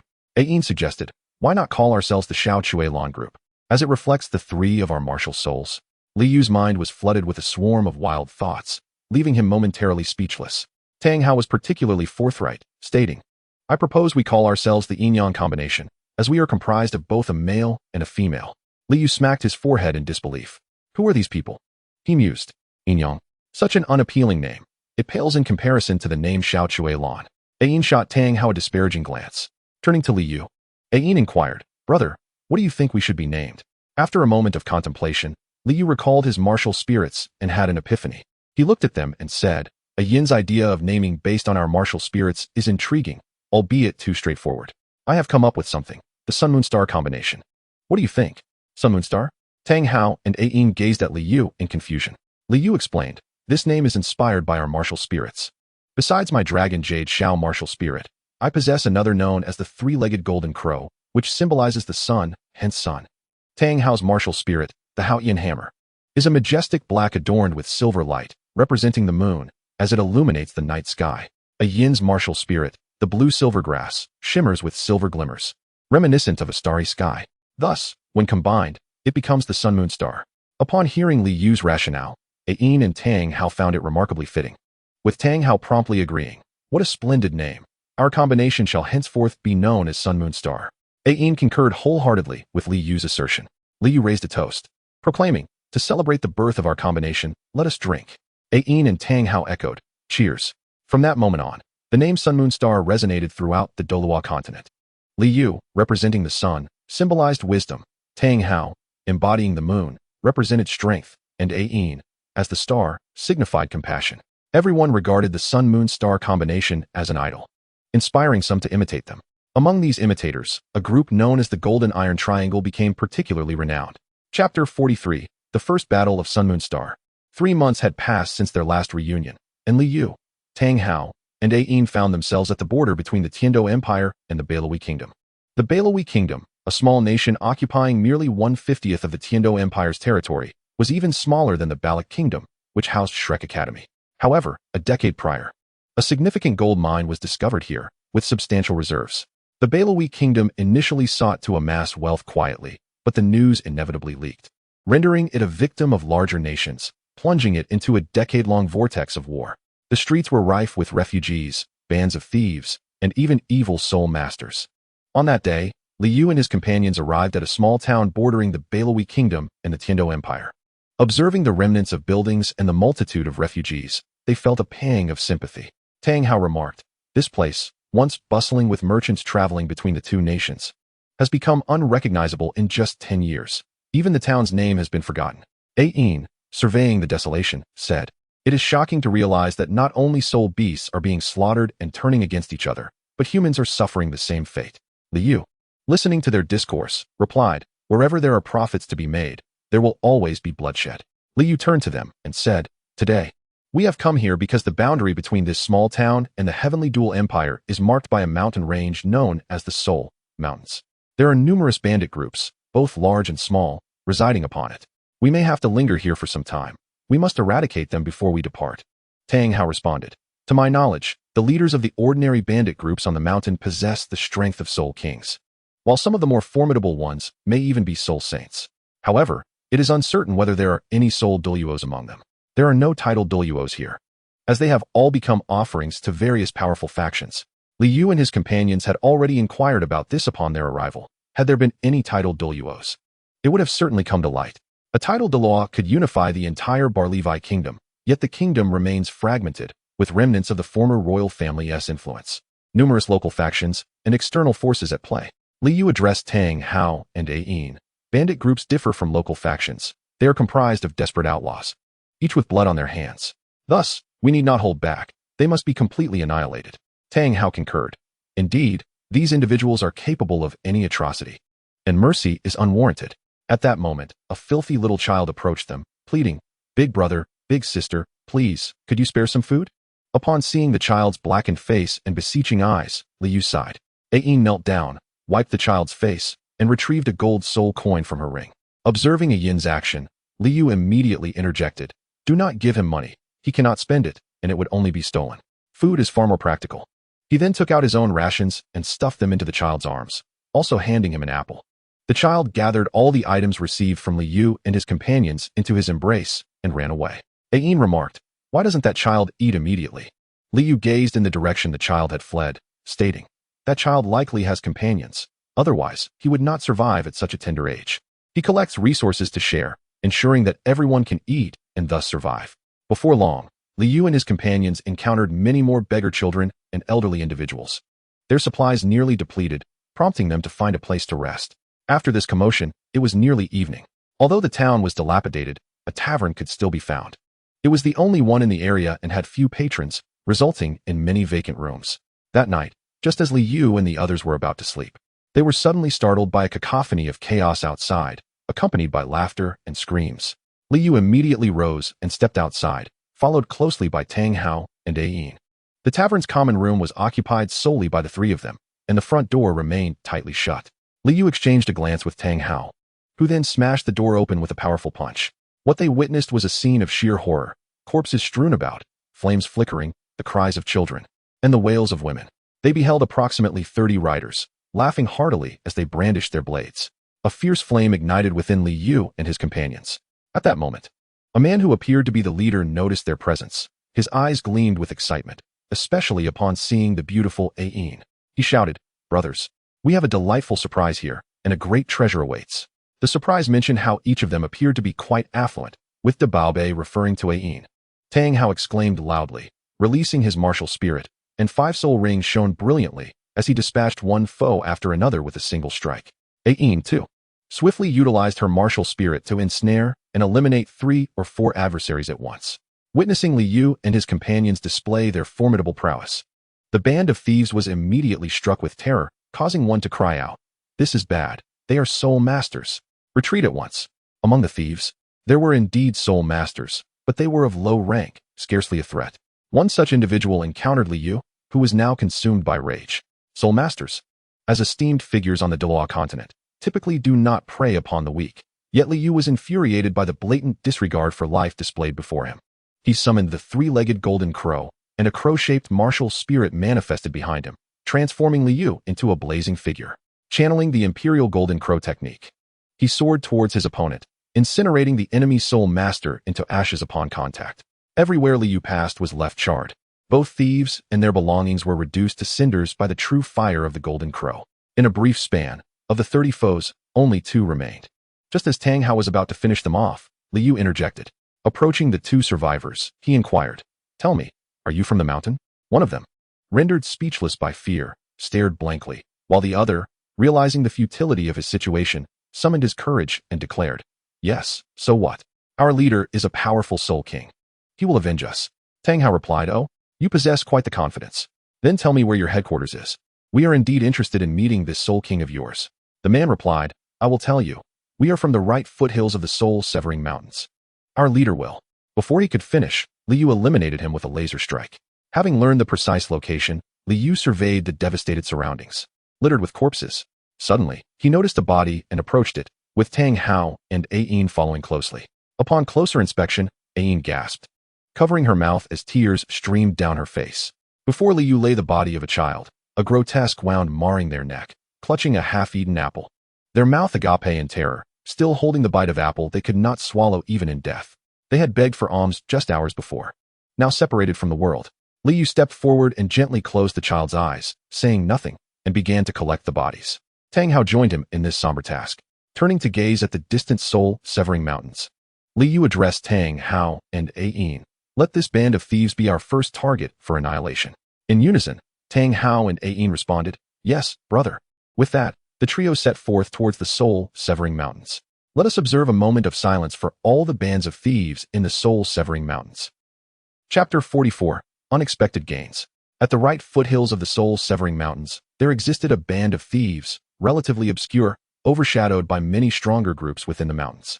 On this particular day, the stronghold was bustling with activity, for their leader was hosting esteemed guests. Laughter occasionally resonated from the central hall, where 3 individuals were seated. At the center was a middle-aged man, likely in his 40s or 50s.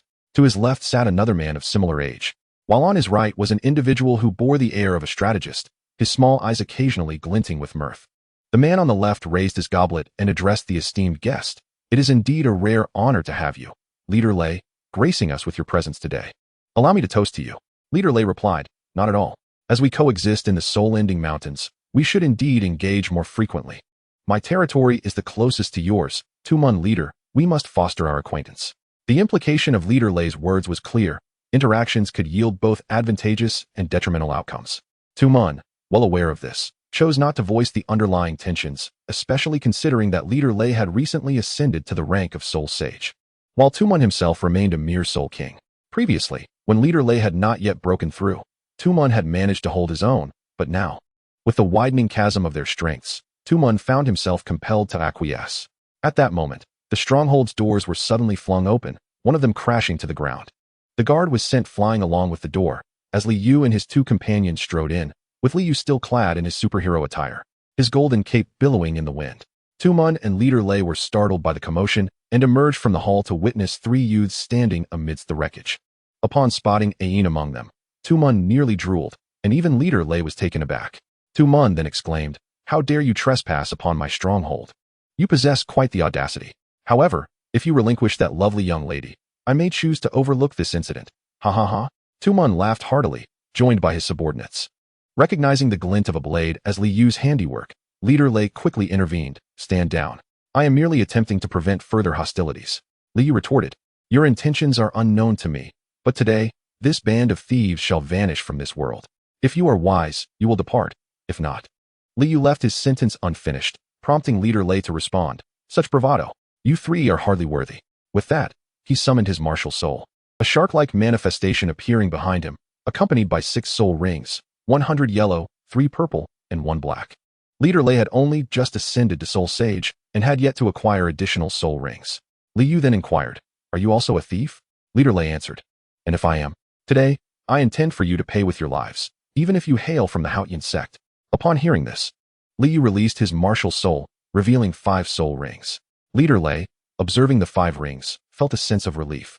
Though Li Yu's rings were all at least a century old, the disparity in their soul rings was irremediable, especially considering that his own soul power was at level 70. Neither party introduced their martial souls, as such formalities were customary among professional soul masters to show respect to their opponents. But there was no such decorum among thieves and evil soul masters. Captain Lei charged directly at Li Yu, while his martial spirit, the shark, opened its massive jaws, revealing long, menacing teeth, poised to crush Li Yu. Li Yu summoned the Zuanlong jade flute above his head and swung the blood shadow towards Captain Lei. The two were locked in an unyielding struggle, mirroring each other's stances. Li Yu exerted all his strength against Captain Lei's assault, who similarly pressed back. However, Captain Lei soon realized that his martial spirit was faltering, sending him into a state of panic. If this continued, his martial spirit would not endure. With a powerful thrust, he used the head of his shark spirit to shove Li Yu away. Upon landing, Li Yu grasped the true terror of his opponent. He had fought with all his might, yet the adversary was far from an ordinary soul emperor. Indeed, he was now a soul sage. Meanwhile, Tang Hao was still engaged in combat, but the thief sect leader had sustained considerable injuries, and although Tang Hao bore some wounds, they were not severe. Observing their fierce battle, Li Yu unleashed a Zuanlong Longyan upon the thief sect leader, causing him to stagger. In that moment, Tang Hao unleashed his Haotian shockwave, ultimately sealing the fate of the thief sect leader. Tang Hao approached Li Yu and Ayin, and Li Yu retrieved a vial from his ring. Offering it to Tang Hao, "Second brother, take this vial. It's for healing," he instructed. Tang Hao accepted the vial, expressing his gratitude. "Thank you, elder brother." Li Yu rolled his eyes, saying, "No need for such pleasantries." At that moment, the strategist from the bandit camp crawled over, pleading, "I implore you, esteemed soul masters, spare my life. I have elders and children to care for." Ayin, witnessing the man's tears and distress, turned to Tang Hao and Li Yu. "Elder brother, second brother, let us show him mercy." The strategist quickly added, Yes, please spare me." However, Tang Hao interjected, "No, third sister. Have you forgotten the horrific scenes down in the village?"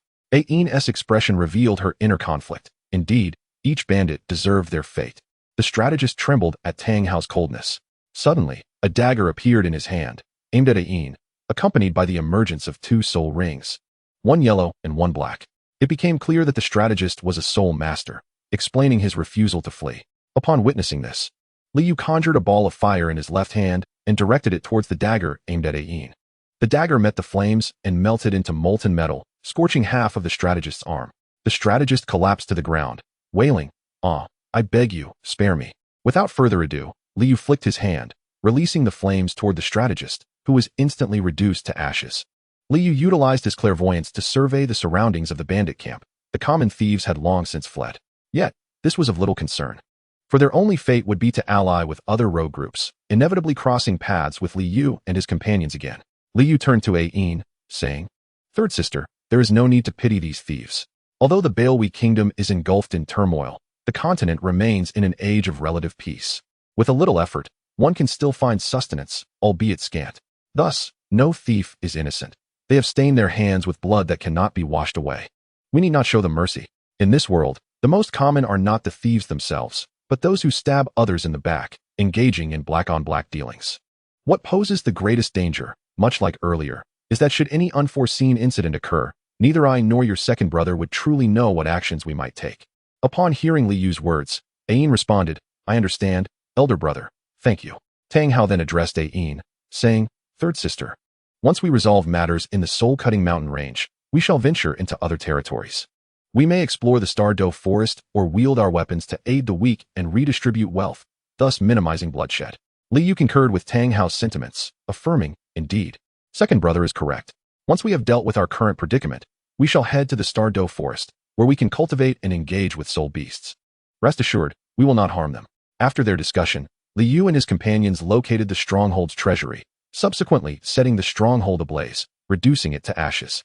They departed, leaving the treasures behind, intending to return them to the people of the town. Chapter 45. The Sacred Sun, Moon, and Stars. Days later, in the soul-cutting mountain range. The trio was taking a respite. Tang Hao had gone to hunt, preparing sustenance for their journey ahead, while Li Yu pondered in silence. And Ayin kept watch by the fire. As opportunities for battle increased, the three felt an urgent desire to enhance their strength.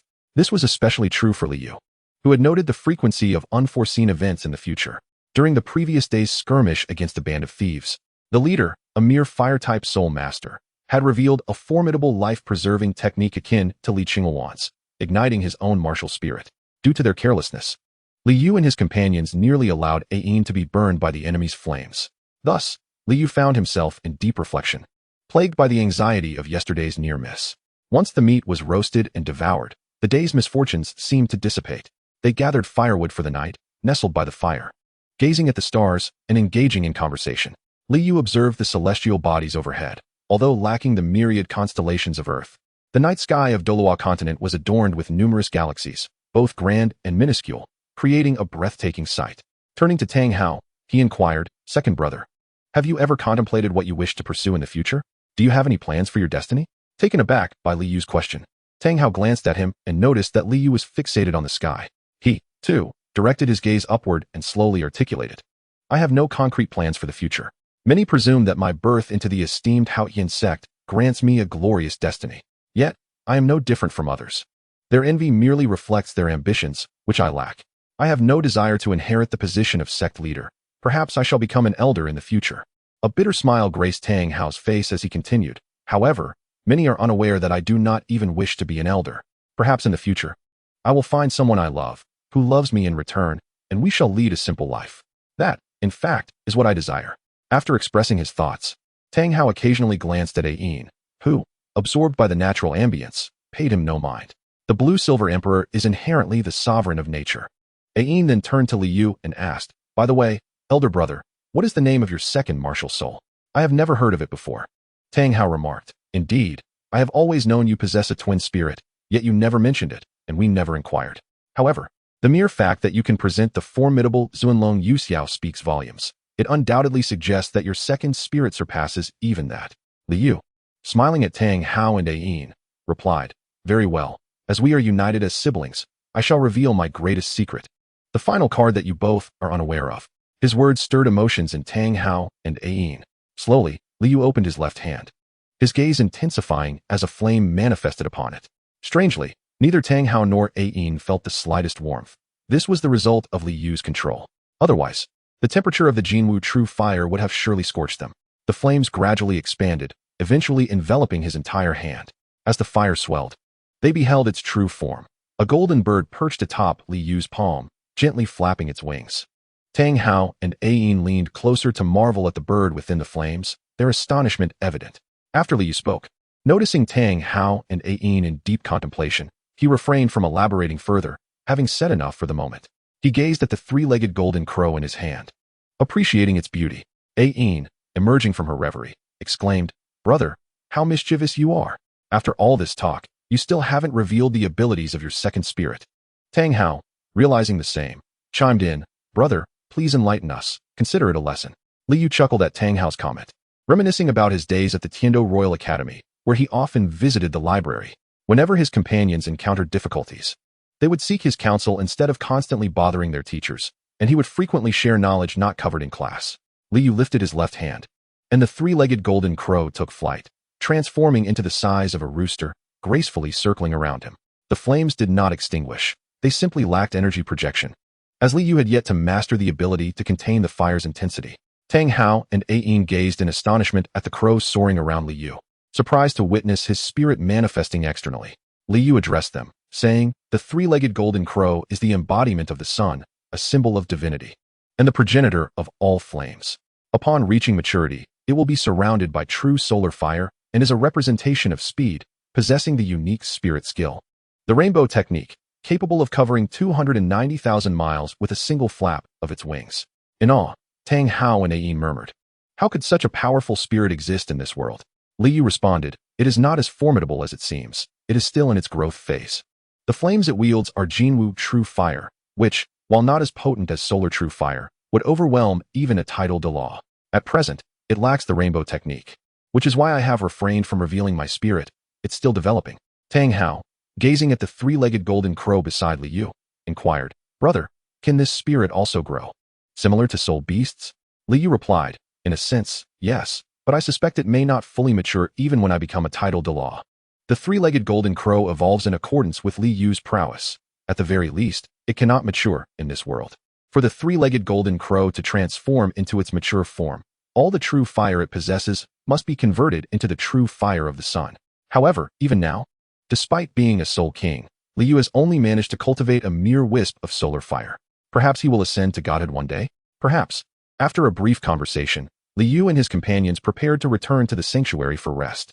As Ayin turned to bid farewell to Li Yu and the others, she suddenly furrowed her brow. Li Yu noticed her gaze fixed upon her clothing, which had become somewhat tarnished, with small holes and frayed edges. Li Yu understood that this was a consequence of Ayin's encounter with the Soul Venerable's martial spirit the previous day, and a smile crept across his face. The following day, upon awakening, Tang Hao discovered that Li Yu was no longer by his side. He ventured outside, but found no trace of him. Given that Ayin was a girl, Li Yu and Tang Hao shared accommodations while Ayin resided separately. Assuming Li Yu had gone to find Ayin, Tang Hao made his way to her dwelling. Upon arriving, he found Ayin tending to her flowers and plants. Tang Hao approached her and inquired, Sister, have you seen elder brother?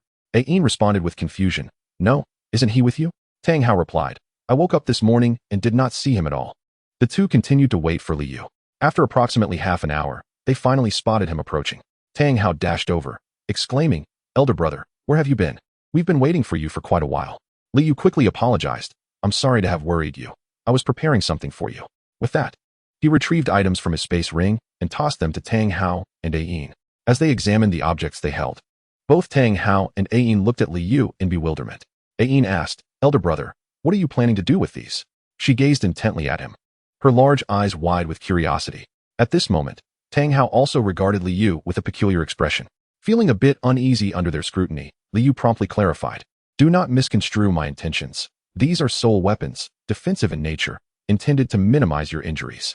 Upon hearing Li Yu's words, Tang Hao's eyes lit up as he looked at the garment in his hands. Indeed, it was clothing. Li Yu had spent the entire previous night in the Sun Palace crafting 2 superhero costumes for Ayin and Tang Hao. After observing the damage to Ayin's attire and recalling her near injury during their last encounter, he was inspired to create these outfits for their protection. The garment in Tang Hao's hands was a silver-white superhero suit, adorned with the design of a hammer emblazoned across the chest. Ayin's superhero suit was a deep blue, shimmering with silver, perfectly embodying the essence of blue-silver grass, featuring a design of a blue-silver grass with 6 branching arms on the chest.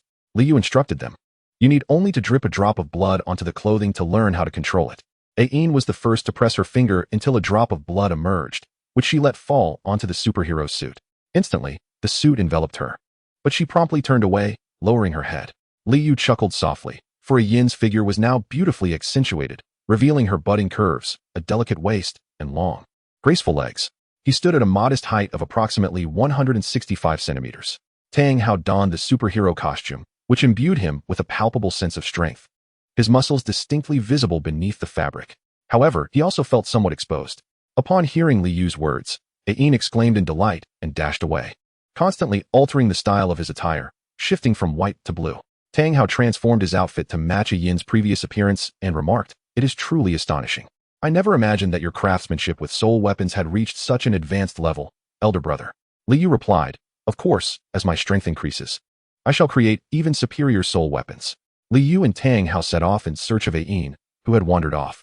Presently, half of the bandit groups in the soul-severing mountains had vanished. Some had been eradicated by the sun and moon star, while others, terrified by their formidable reputation and the fact that they left no survivors, sought refuge with more powerful bandit factions. It was imperative to align with a stronger group. After all, a dignified soul emperor had fallen to the sun and moon star, one of the formidable level 70 soul emperors. Even if they had not yet acquired the soul rings of a soul sage, they were nonetheless a quasi-soul sage. The smaller bandit groups had no choice but to flee, inadvertently bolstering the ranks of the other bandit factions. Within the soul-severing mountains, Li Yu and his companions navigated the dense forest, approaching the last bandit group on the right flank of the mountains. Once they eliminated this group, they would proceed deeper into the range. This particular bandit faction was among the most notable in the entire soul-severing mountains, the strongest on the right flank, boasting a leader who was a level 68 soul emperor. Most critically, he had two brothers, each above level 60. Though their precise levels and martial spirits remained unknown to Li Yu and his companions, they halted their advance, taking refuge in a large tree. 500 meters ahead, a mountain stronghold came into view, sizable in scale. Li Yu glanced at the sky and addressed Tang, Hao, and Ayin. As dusk approaches, we must devise a strategy, conserve our strength, and strive to capture it by tomorrow. Both Tang, Hao, and Ayin readily agreed. The night passed without incident. On the following day, many within the bandit stronghold were gathered, chatting and laughing. Inside the main lodge, the Ming brothers were indulging in drink, their raucous laughter echoing throughout. Ming Shan raised his glass to his two brothers, exclaiming, "Brothers, let us drink." They replied in unison, "Cheers." And after clinking their glasses, downed their drinks in one go. Ming Shan was not originally from the region. His homeland was quite peaceful. As a level 68 battle-type Soul Emperor, he had experienced little hardship throughout his life. In his youth, he excelled, breaking through to Soul Master in his 20s, a turning point in his life. Initially, he led a carefree existence, supported by the Spirit Hall's provisions, but when he advanced beyond level 30 as a Soul Master, the Spirit Hall ceased their assistance, leaving him without a means of livelihood. At that time, news broke of gold discovered in the Bailwi Kingdom, prompting him to relocate and sustain himself through thievery. As the years passed, he eventually recruited his two brothers, and gradually, their enterprise expanded significantly. At this moment, the third brother Ming Yen addressed Ming Shan, saying, "Elder brother, I have heard from our newly joined brothers that 3 uninvited guests have recently arrived in our mountains. They seem to be a small team known as the Sun Moon Star Alliance. Specializing in eliminating bandit groups, they are indeed formidable." The second brother Ming Jen replied, "Third brother, regardless of their name, if they dare to come, we shall annihilate them." Ming Shan affirmed, "Indeed, I, Ming Shan, have encountered many individuals in the Soul Dead Mountain range, and they all continue to live well." Suddenly, the gate of the stronghold was violently kicked open by Li Yu, who, possessing extraordinary physical prowess, sent the door flying. The 3 brothers, who had been enjoying their drinks, were startled and rushed to look outside. At that moment, a small soldier hurriedly entered and reported, "Leaders, someone has breached the mountain gate." Ming Jen shouted, "How outrageous! Who dares to seek death? I shall see for myself." With that, he strode outside, followed closely by Ming Shan and Ming Yen. Upon their emergence, the brothers beheld the youthful faces of Li Yu and his companions and burst into laughter. The second brother Ming Jen remarked, "Ah, so it is you 3 little brats. What audacity you possess to intrude here. Rest assured, I shall ensure your gradual disappearance from this world. However, I will first enjoy that little beauty." With that, he cast a lecherous grin towards Ayin. Having grown accustomed to such gazes after numerous battles, Ayin displayed no signs of embarrassment. Noting the older Ming Shan, who appeared to be nearly 60, Li Yu discerned the age difference, realizing Ming Jin was in his 40s while Ming Yen was even younger, yet more talented. Li Yu confronted Ming Jin, saying, "Enough with the idle chatter. You are not entitled to know our purpose. Who is your leader? Step forward." Ming Shan emerged from behind Ming Jin, declaring, "I am the leader here." "Who are you?" Li Yu replied directly, "We are the Sun Moon Star Alliance." Ming Shan, taken aback, exclaimed, "The Sun Moon Star Alliance? Huh, I did not expect to encounter mere children. It seems today cannot conclude peacefully. Very well, let us show you our strength." With that proclamation, 6 soul rings, 100 yellow, 3 purple, and 1 black, rose beneath his feet, and a wolf-shaped martial spirit materialized behind him. Ming Shan raised his hands, transformed into wolf claws, and charged at Li Yu. Chapter 47, A New Battle, Part 2. As Li Yu witnessed Ming Shan swiftly advancing towards him, he did not dare to underestimate him. After all, Ming Shan was indeed a Soul Emperor. Li Yu quickly drew his blood shadow blade, directly clashing it against Ming Shan's wolf claws. The two remained locked in a standoff for 3 seconds before rapidly separating. Ming Shan regarded the blood shadow blade in Li Yu's grip with a serious expression, pondering, such a potent weapon could not be possessed by an ordinary person, and he is so young. Ming Shan called out to Li Yu, "Brat, who exactly are you?" Li Yu fixed his gaze firmly on Ming Shan and replied, "You are not worthy of knowing who we are. Just remember that we have come to kill you." Upon hearing Li Yu's words, Ming Shan laughed heartily, responding, "I have never encountered such an arrogant little brat before. You wish to kill me? We shall see if you possess the capability." He then turned to Ming Jin and Ming Yen, stating, "Second brother, third brother, the adversary is certainly not ordinary. To eliminate any future threats, we must ensure they remain here." Ming Jin and Ming Yen remained silent, directly unleashing a martial spirit identical to Ming Shan's, even mirroring the proportion of their soul rings, as they charged towards Ayin and Tang Hao. Ming Jin swiped at Tang Hao's face with his wolf claws, while Tang Hao, expressionless, summoned the Haoyan hammer, striking down upon Ming Jin with the force of a blacksmith's hammer. The impact from Tang Hao's assault forced Ming Jin to stagger backward, resulting in a stalemate between the two. Although Ming Jin possessed nearly 10 levels more soul power than Tang Hao, the latter held his ground, leveraging the advantages of his soul ring and martial spirit. Furthermore, Ming Jin's only soul ring was of 10,000 years, while Tang Hao also had one of that caliber. Though Ming Shan boasted an additional soul ring, nevertheless, Tang Hao's lowest soul ring was a century old, contrasting with Ming Jin's mere 10-year ring. The battle between Ming Yan and Ayin unfolded differently. As a control-type soul master, Ayin lacked the myriad hidden weapons and techniques of Tang San. Thus, aside from forming a shield and entangling Ming Yan's attacks using her martial spirit, Ayin struggled to make significant progress. Her sole advantage lay in the fact that her martial spirit consumed far less soul power than Ming Yan's. Li Yu observed the confrontation between Tang Hao and Ayin with growing concern, particularly for Ayin, who had little advantage against Ming Yan. He resolved to expedite the battle. Summoning his martial spirit, the Zuanlong jade flute appeared in his hand. With a swift stroke across the flute, it emitted enchanting melodies, hovering above Li Yu's head. Li Yu augmented his soul power by 5 levels through the flute, deeming it sufficient. He then fixed his gaze upon Ming Shan, gripping his blade tightly, and with a fierce shout, charged at Ming Shan. The latter could only adopt a defensive stance, his mind racing with thoughts. What manner of monster is this boy? He seems even more formidable than before. Ming Shan scrutinized Li Yu's martial spirit, pondering its nature. In the Douluo Continent, the characteristics of a martial spirit often revealed the capabilities of a soul master, as martial spirits could be easily discerned, much like Xiao Wu's soft-bone rabbit, which clearly indicated a sensitivity to attacks. Unfathomable martial spirits, however, were often the most terrifying, for their abilities remained shrouded in mystery. Consequently, mutated martial spirits on the Douluo Continent were typically quite powerful, excluding the master. Ming Shan, previously suspended in midair after absorbing the golden cicada, suddenly descended to the ground, uncertain of the cause. Nevertheless, he promptly unleashed his soul skill. The jaws of his wolf martial spirit expelled a brilliant silver wave of light directed at Li Yu.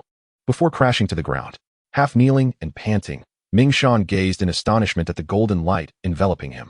Sensing his soul skill had taken effect, Li Yu did not bother to defend against Ming Shan's attack. Instead, he charged forward.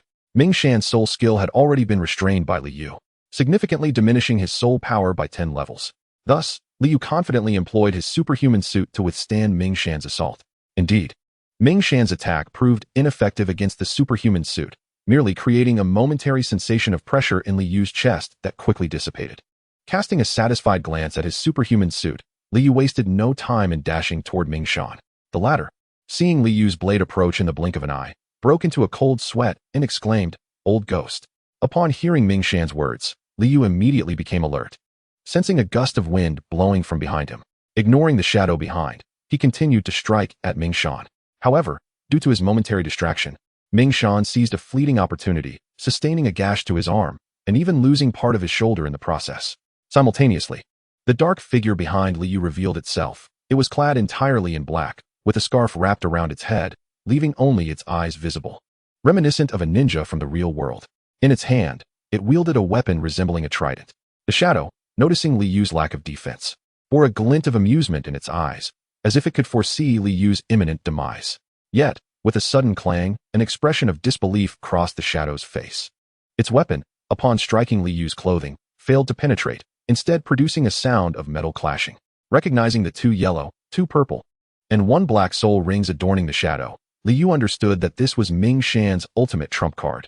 However, upon realizing the shadow could not even pierce his garments, he cast a scornful glance, contemplating how pathetic a physical attacker masquerading as an assassin. With a swift horizontal slash, Li Yu dispatched the shadow, which fell to the ground, pointing a trembling finger at him and stammering, "You." A glance at its own severed lower half, and with a tilt of its head, it succumbed to the void. Li Yu had bisected the figure and turned to face Ming Shan. Ming Shan, having lost an arm and weakened from blood loss, attempted to flee upon meeting Li Yu's gaze, yet barely took 2 steps before his head was separated from his body. Li Yu then turned his attention to the battle between Ayin and Tang Hao. Initially, Ayin was at a disadvantage and in grave danger. But upon witnessing his older brother's death at Li Yu's hands, Ming Yan's composure shattered. In disarray, Li Yu unleashed his 5th soul skill. The 2 golden cicadas were absorbed by Ming Jin and Ming Yan, their offensive capabilities noticeably diminished. Stricken by the unexpected drop in power, Both Ming Jin and Ming Shan were engulfed by fear. Observing the chaos, Liu noted that a third of the bandits had vanished, a consequence of his slaughtering Ming Shan. Knowing that these men were beyond redemption, Liu, raised in an era of peace, cherished its value. Yet as time passed, he found himself increasingly steeped in a bloodthirsty aura. Raising his left hand, Liu summoned the three-legged golden crow, which transformed into a creature the size of a turkey, spewing forth a stream of crimson flame imbued with a hint of golden hue towards the ordinary bandits. They were reduced to ashes before they could even utter a scream. Witnessing the destruction he had wrought, Liu felt a sense of righteousness in bestowing such a swift demise upon the bandits. After Tang Hao reflected Ming Jin's strongest soul skill back at him with his Haoyan defensive technique, Ming Jin collapsed to the ground. Tang Hao relentlessly pursued, unleashing the Haoyan shockwave, which sent Ming Jin reeling, spewing blood. As he lay on the ground, he pointed feebly at Tang Hao and Liu, uttering, "I never imagined we would fall to mere children like you." With that, he breathed his last, his eyes wide open in disbelief. Liu directly cremated the three brothers guarding the door. Tang Hao, surveying the desolate surroundings, curiously inquired, "Where have the people gone? Have they all fled?" Liu replied, "It has all been resolved." The trio gazed at the vast encampment, astonished at how its size was accentuated by the absence of people. Chapter 48. The Nominal Uninvited Guests. That evening, Liu and his companions rested within the encampment, intending to recuperate for a few days before seeking new adversaries. Liu and Ain prepared their evening meal, while Tang Hao ventured to the small town at the base of the soul-breaking mountains to procure some essential supplies.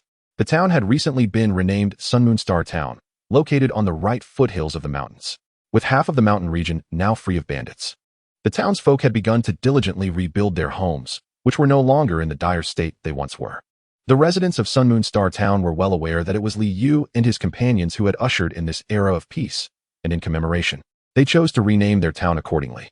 Liu ascended to the pinnacle of a watchtower that overlooked the entire mountain range, surveying the terrain while also casting his gaze towards the middle and left foothills, which would become the battlegrounds of their future confrontations. The middle foothills, in particular, were reputed to house formidable foes, with whispers of the existence of Soul Douluo.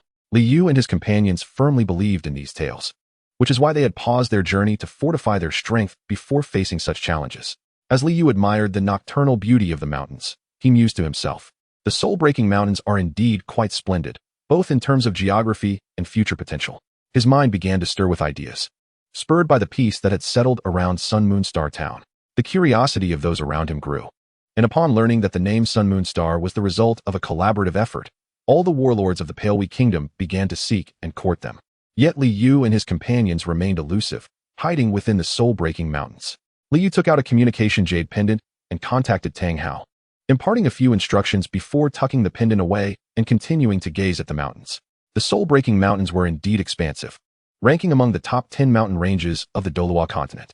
Among these, 7 were located within the Tiandou forest, while 3 belonged to the human realm, with the soul-breaking mountains being one of them. The Tiandou Empire possessed a range known as the Tiandou Mountain Range, while the Heavendou Empire had one referred to as the Royal Hunting Grounds, which had been transformed into a hunting ground due to its lower elevation and lack of towering trees. Conversely, the soul-breaking mountains stood as the sole mountain range devoid of any factional control. Previously, the Pale Wheat Kingdom held nominal ownership, but as no useful resources could be found within the mountains, it remained merely a nominal claim without any governing authority. The absence of soul beasts and the lack of oversight rendered the mountains a haven for bandits, sometimes even a proverbial hot potato. Yet, Liu harbored a deep affection for these mountains. As the only unclaimed mountain in the human realm and one of the top 10 ranges, establishing a power base here would undoubtedly be prestigious. Moreover, the mountains contain numerous naturally defensible locations, and with a few strategically placed formations, Liu was confident that they could withstand any assault. The Kingdom of Baliwe is a diminutive nation, bordered to the north by the Empyrean Empire and the Balic Kingdom, creating a geographical encirclement around Baliwe. The soul-severing mountains define the northeastern boundary of the kingdom, partially adjoining the Balic Kingdom and partly the Tiandou Forest, serving as a barrier between the human realm and the world of soul beasts. Beyond the soul-severing mountains lies the boundary of the Balic Kingdom and the Tiandou Forest. Though the soul-severing mountains are not devoid of resources, they are buried deep within. However, for Liu, this posed no challenge. From the right foothills of the mountains, he uncovered vast deposits of iron, ore, tungsten steel, and gold. As one of the 10 major mountains of Douluo Continent, it is implausible that it lacks minerals, though current technology on the continent is insufficient for extraction. Gazing upon the boundless expanse of primordial forest and towering trees, Liu felt a striking resemblance to the Tiandou forest. He then remarked, Sister San, what do you think about transforming the soul-severing mountains into a miniature version of the Tiandou forest when the opportunity arises? Upon hearing Liu's words, Aine furrowed her brow and replied, You mean to make it like the hunting soul forest?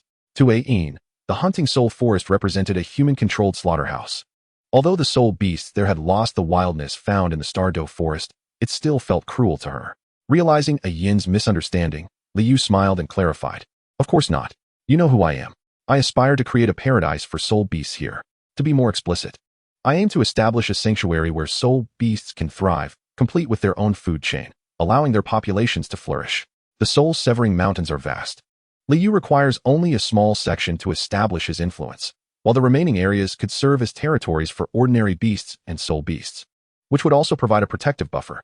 With Liu's formations, it would be easy to keep those soul beasts at bay from his domain.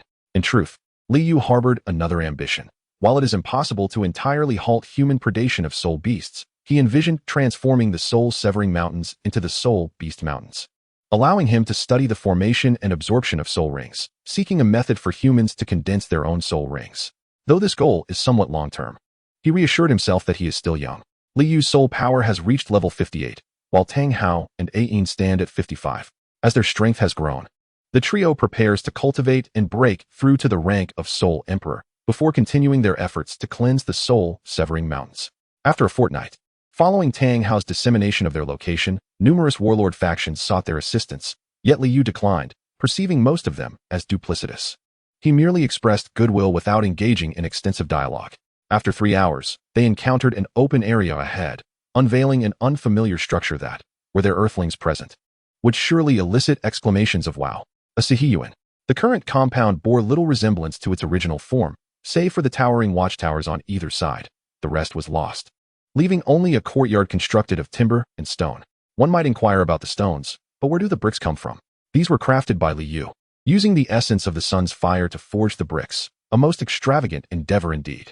As the group approached Liu's modest courtyard, still 500 meters away, he became aware of their presence and maintained a vigilant watch over them. The young man reached the entrance and was about to knock when he hesitated, straightened his attire, and addressed his subordinates, instructing them to tidy their clothing, so as to not appear disheveled and disrespectful.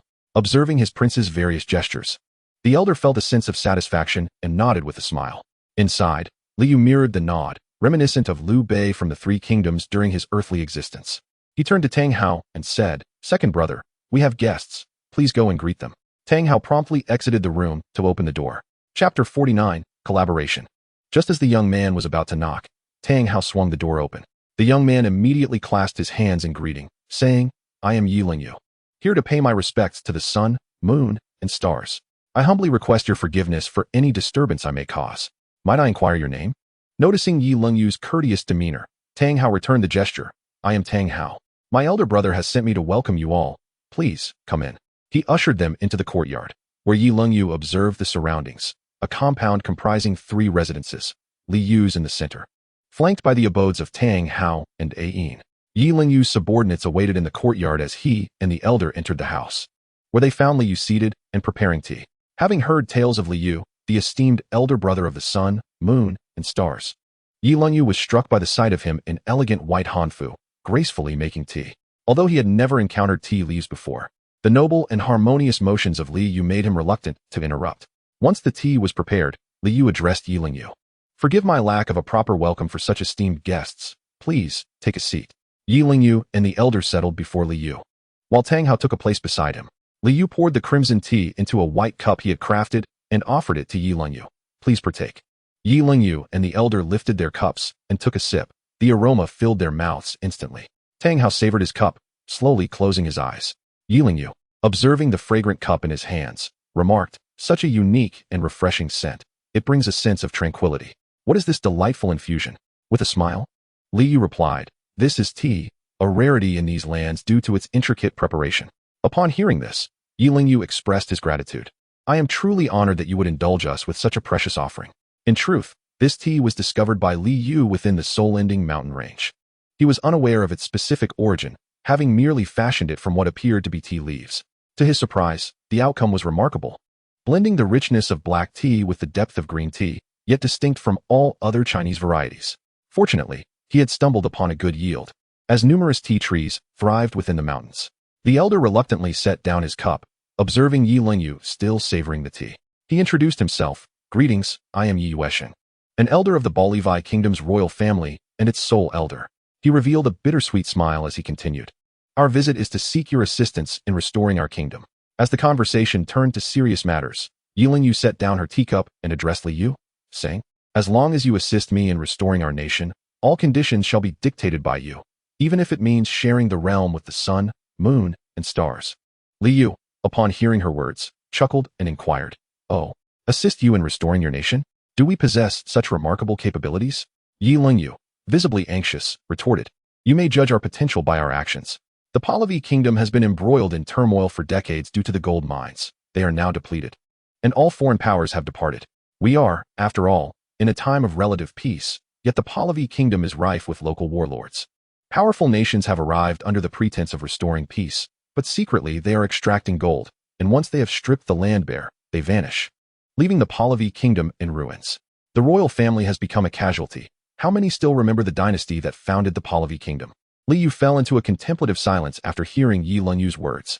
Indeed, the plight of the Pahlavi was not the fault of the royal family. The gold mines, initially a natural gift, ultimately brought about their demise.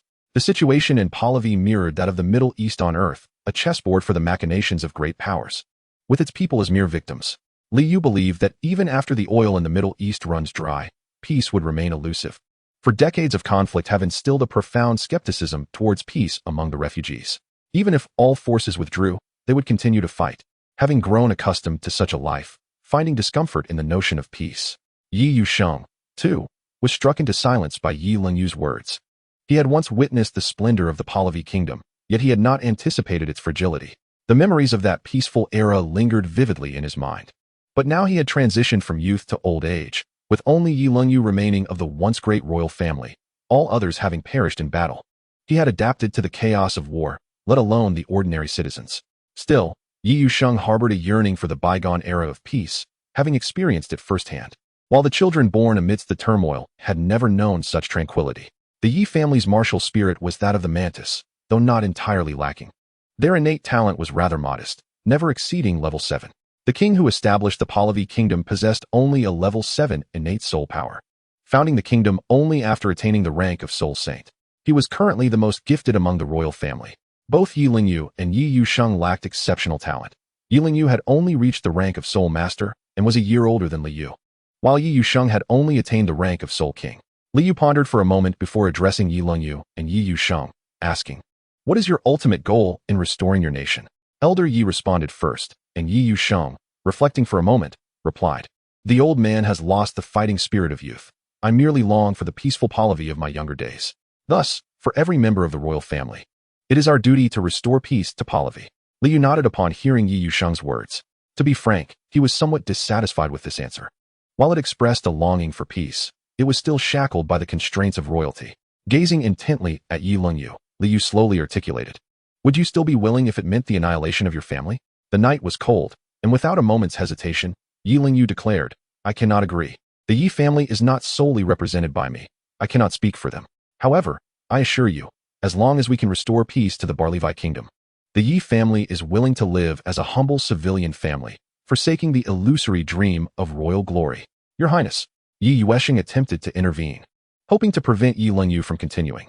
Yet, Yi Lingyu turned to him and said, "Elder, we are no longer the royal family we once were. Regardless of the reasons, the current state of Baolivai has rendered us, as descendants of royalty, the perpetrators of its downfall. Our only aspiration now is to ensure the people of Baolivai can live in peace. It would be a great relief for the Yi family to no longer bear the burdens of kingship, thus alleviating some of our guilt and remorse." As he spoke, tears streamed down Yi Lingyu's face, and Yi Yuesheng was also moved to tears. Li Yu addressed them, saying, "Gentlemen, please temper your emotions." Upon hearing his words, Yi Lingyu and Yi Yuesheng took their seats once more, feeling no shame. After enduring such a prolonged period of struggle and torment, a release was indeed necessary. Chapter 50. Following the protagonist, the group continued their conversation into the afternoon, neglecting even their meals. Throughout the day, Li Yu refrained from allowing Ayin to join them. believing the topics of discussion would not pique her interest. The little girl was becoming restless. He sought her out directly, introducing Ayin to Yi Lingyu and the others. Yi Lingyu was astonished to discover that the star among the sun, moon, and stars was a young woman. Liu instructed Ayin to prepare a meal for them, while Tang Hao ventured to the mountains to hunt for additional provisions. They moved their conversation from indoors to a stone table in the courtyard. Tang Hao turned to Yi Lingyu and stated, "My martial soul is the Haotian hammer, and my father is the sect master of Haotian sect." "What?" Yi Lingyu exclaimed in shock, and even Yi Yuesheng was taken aback. Haotian sect, ranked first among the 3 great sects. Yi Lingyu felt as though fate was smiling upon him.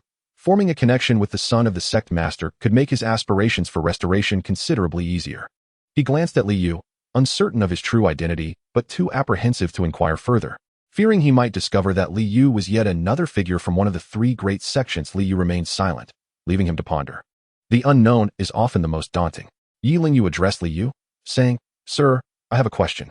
Why have you chosen the soul-cutting mountains as your territory?"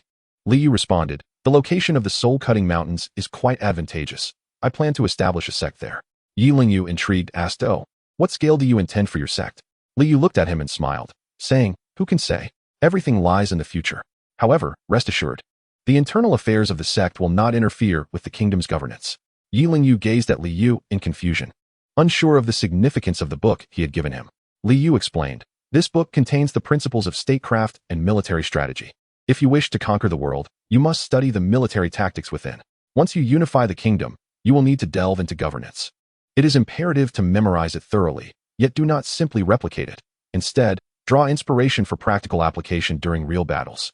In the world of DouluoDalu, there has been no mention of military strategies or methods of governance. These concepts are strictly controlled by the royal families of each nation, who wish to prevent others from acquiring such knowledge and potentially using it against them.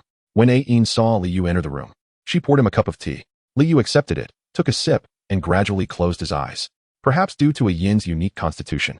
Both Liu and Tang Hao found immense pleasure in the tea she brewed. This affinity was largely attributed to the innate harmony of the blue-silver grass. Tang Hao simply enjoyed the taste, while Liu derived a deeper understanding from the tea itself. Tang Hao remarked, "I am beginning to grasp what my elder brother means. This place indeed holds great potential for future development, and the Palewei Kingdom is rather small, lacking in strength. Its demise would be effortlessly achievable, presenting fewer constraints. Sister, you may regard my brother's actions as purely aimed at establishing a safe haven for soul beasts." Upon hearing Tang Hao's words, Ayin merely smiled and remained silent. A month later, Yi Lingyu had firmly established himself in the Sun Moon Star town, refraining from expansion and even recruiting soldiers discreetly. He occasionally contacted Liu or visited him personally to seek guidance. Liu, generous with his knowledge, shared everything he could, often illustrating his points with examples from ancient battles on Earth. Yi Lingyu displayed remarkable growth. The influx of refugees in Sun Moon Star Town resulted in a notably young average population, enabling him to recruit nearly 1,000 soldiers. A significant achievement considering the town's total population was merely 5,000. One morning, perched within the watchtower of the courtyard, Liu sat cross-legged. After a short while, he slowly opened his crimson eyes, which soon transformed back to black. A smile graced his lips as he thought, "It has not been easy, but I have finally broken through to the 59th level. It seems that it will not be long before I can seek a soul ring." Descending from the watchtower, he noticed that both Tang Hao and Ayin's doors were tightly shut. Using his spiritual perception, he discovered they were engrossed in their training. Liu's rapid growth in soul power had greatly stimulated them, prompting both to begin their cultivation. Tang Hao, a fervent practitioner, and Ayin, inherently quiet, were diligently applying themselves. Liu chose not to disturb them. Instead, he prepared some food for himself and began to eat in his room. Liu mused, "It appears I have yet to adapt to the harsh environment of DouluoDalu. Since I am here, I must leave my mark, my legend." With a loud roar directed towards the heavens, the battling lions and bears in the Tiandou Great Forest immediately ceased their conflicts. While the bandits within the soul-ending mountains were so frightened that they scurried indoors, the townsfolk of Sun Moon Star Town glanced at the sky, noticing nothing amiss, and resumed their tasks, unafraid of invaders, for they had protectors. Liu secretly regretted his earlier outburst upon seeing Tang Hao and Ayin emerge from their rooms. He quickly descended. Addressing Tang Hao, he said, "Second brother, when you have a moment, you might consider contacting your sect. They could establish a stronghold in the soul-ending mountains. Should any issues arise, this could serve as a rear base." Tang Hao responded, "That is a possibility, but I believe the sect would disagree, deeming it unnecessary." Li Yu remained silent, having conveyed his intentions adequately. After all, the events of 20 years hence are shrouded in uncertainty. Moreover, the Haotian sect currently flourishes, boasting 8 titled Douluos who hold little regard for this place. 3 years later, in the heart of the Tiandou forest, a diminutive white fox darted through the woods, its nose to the ground, inhaling the myriad scents around it. This creature bore a striking resemblance to a 9-tailed fox, yet sported only 2 tails. As the little fox ambled along, it suddenly found itself at the feet of a person, nuzzling against them as if it had discovered a long-lost home. Less than 2 years prior, Li Yu had ascended to the 60th level. However, at that time, Ain and Tang Hao were still at 57. Li Yu had assured them that they would venture to the Tiandou forest together upon their own breakthroughs to the 60th level. Upon hearing his words, Tang Hao and Ain were deeply moved, and they devoted themselves fervently to their training, achieving their goal in less than 2 years. Since Li Yu had not immediately sought to acquire a spirit ring, his soul power remained at 60. A month ago, they arrived at the Tiandou forest, where Ain had successfully condensed her own spirit ring, becoming the first among them to advance to Spirit Emperor. Following her was Li Yu, whose spirit ring was derived from the mother of the little fox, Manor. They sought refuge in a cave located in the center of the Tiandou forest, only to discover it stained with blood. At the cave's deepest recess, they encountered Manor along with her gravely wounded mother, a 2,800-year-old bewitching fox, whose intelligence was akin to that of a human. Upon finding Mayor's mother, their immediate concern was to tend to her injuries rather than contemplate the acquisition of a spirit ring. Through a Yin's introduction and Li Yu's prior studies on the bewitching fox, they understood that these creatures never initiate attacks and subsist on a vegetarian diet, thriving on the fresh bamboo, bamboo shoots, and fruits of the Tiandou forest. They bore a resemblance to the red pandas of Earth. The injury had been inflicted by a soul beast of similar age that had invaded their cave. Though Mayor's mother managed to drive the beast away, she sustained severe wounds due to her bond with Manor.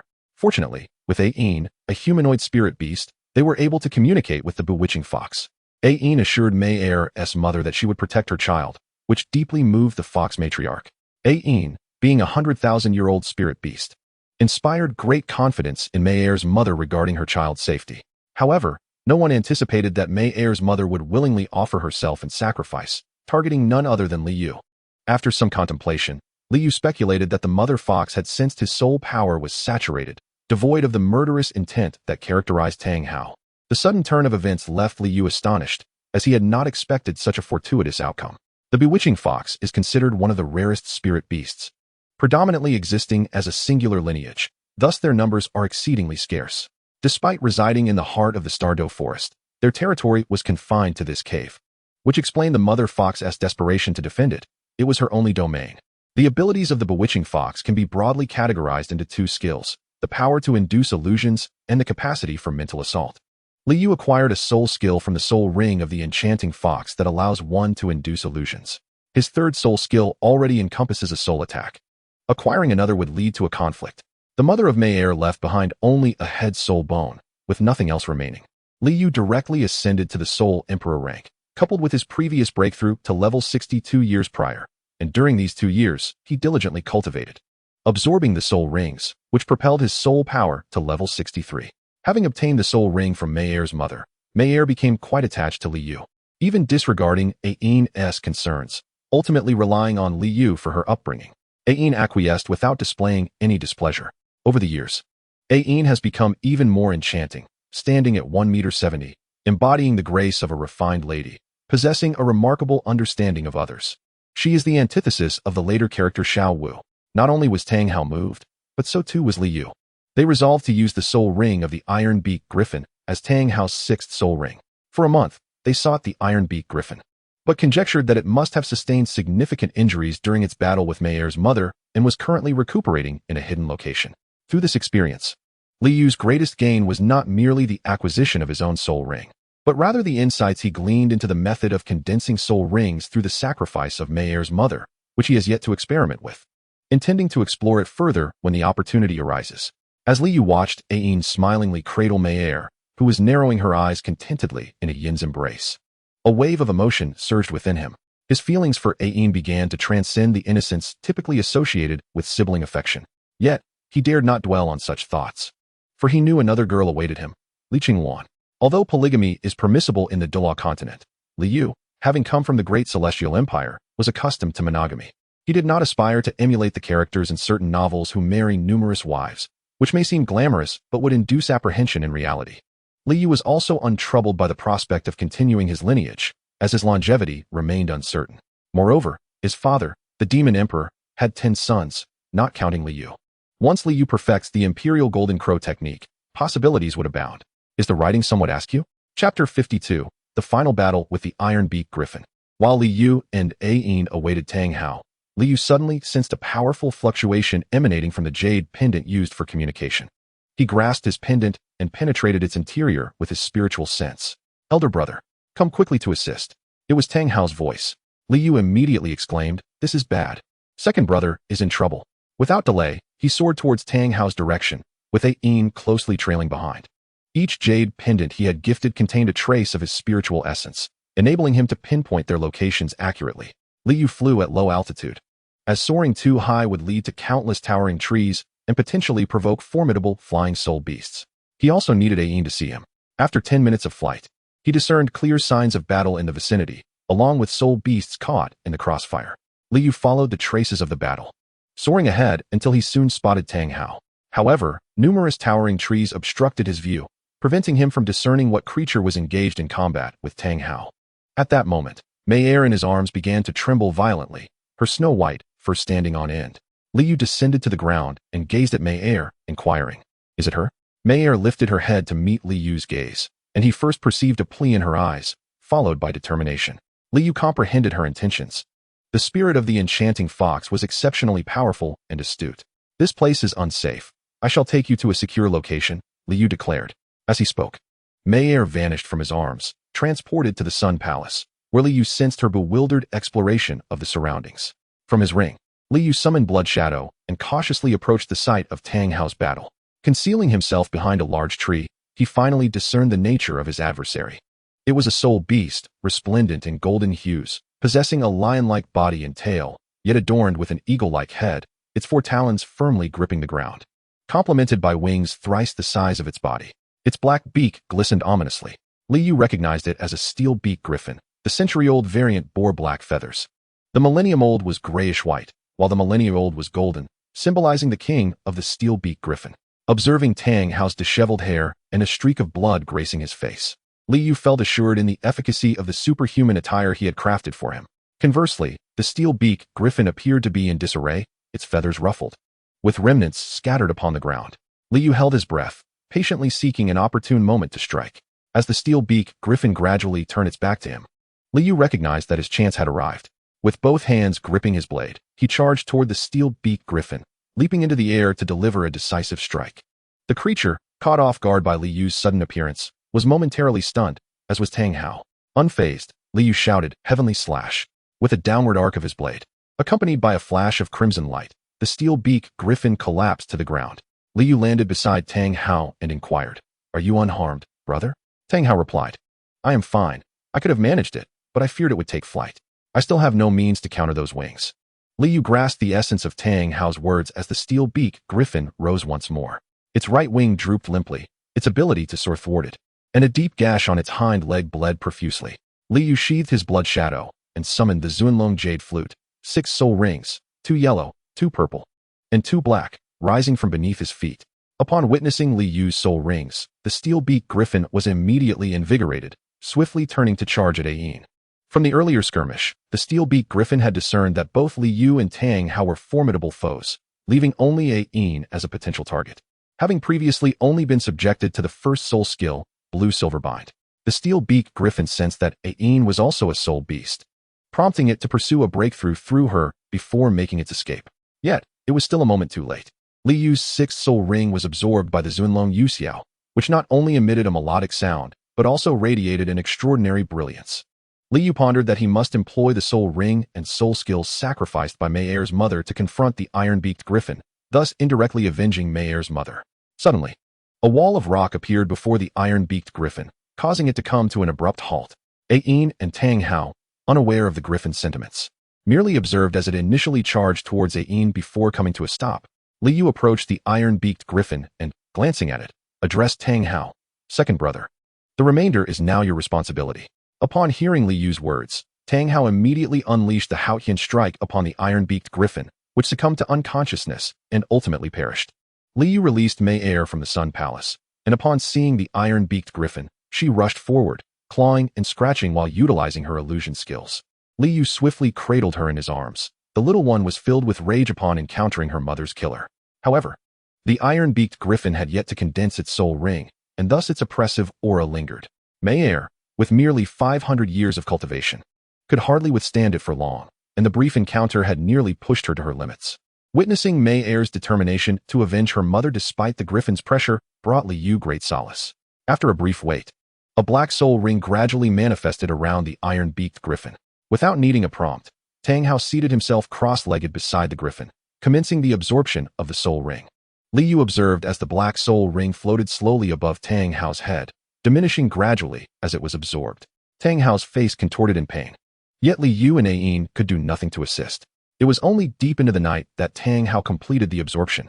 Liu and Ayin approached him, as Tang Hao was still experiencing the skills bestowed by the iron-beaked griffin. Liu had received Tang Hao's message earlier that day, and the battle with the iron-beaked griffin had not surpassed an hour, yet the process of absorbing the soul ring had kept them awake until late at night. When Tang Hao opened his eyes, he found Liu and Ayin gazing at him with concern, to which he responded with a smile. He then stood up to stretch his stiff limbs. Liu inquired, "How do you fare, second brother?" Tang Hao replied, "All is well," though it took a bit longer than anticipated. After speaking, he unleashed the Haotian hammer, which summoned 6 soul rings, 2 yellow, 2 purple, and 2 black. Grasping the Haotian hammer with both hands, he absorbed the 6th soul ring, exclaiming, "Haotian's true form, charge." Immediately, Tang Hao executed a sweeping strike akin to a broadsword slash, propelling himself forward into the air.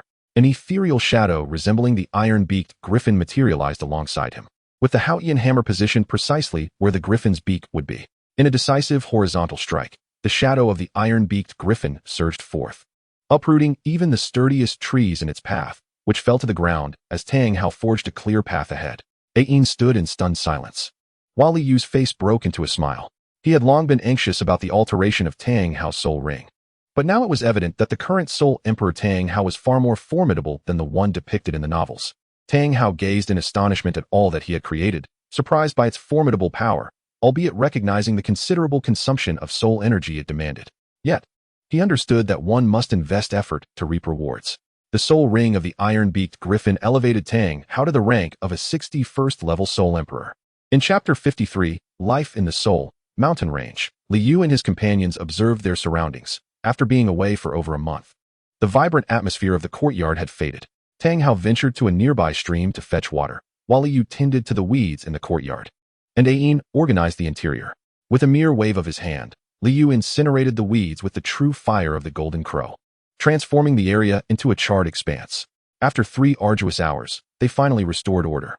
Inside the main house, Liu retrieved a set of crystal glasses and a bottle of red wine from his spatial ring. This wine, crafted from wild grapes, bore a unique flavor, albeit the wild grapes were notably smaller than their cultivated counterparts. As Liu poured the wine, Tang Hao downed his glass in one swift motion. Liu could not help but feel a twinge of regret. Savoring wine was beyond Tang Hao's capacity, for in the real world, his preference lay with the cheapest variety of erguo too.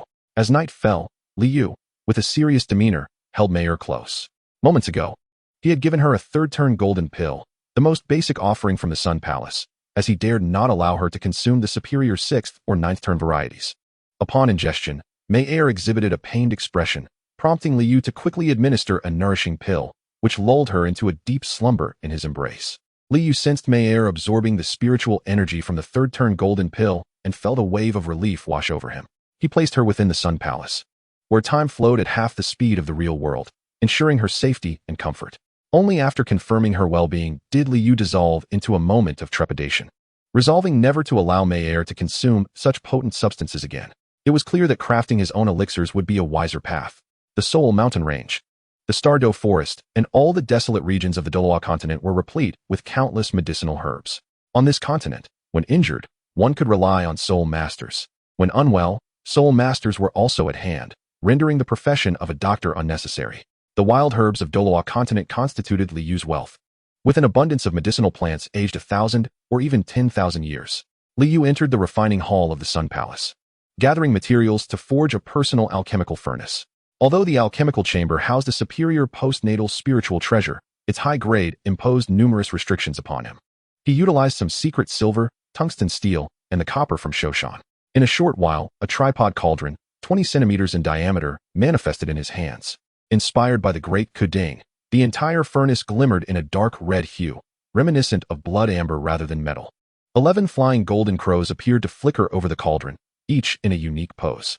Holding the alchemical furnace, Liu beamed with satisfaction, tossing it up, and it instantly transformed into a towering cauldron, 1.5 meters high and 1 meter in diameter.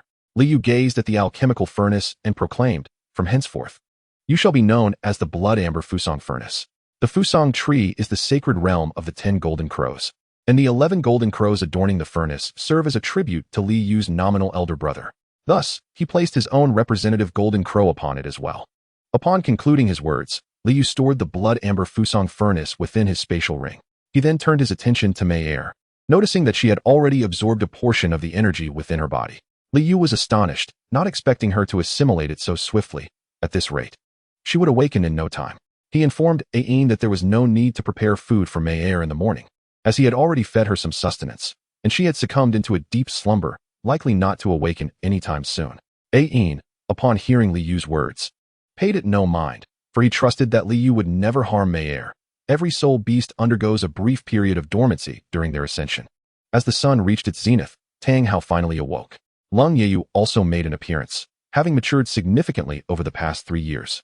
This duration had enabled him to attain the status of a soul sect, with the soul rings acquired through the assistance of Liu and his companions, thus instilling in him a deep sense of gratitude.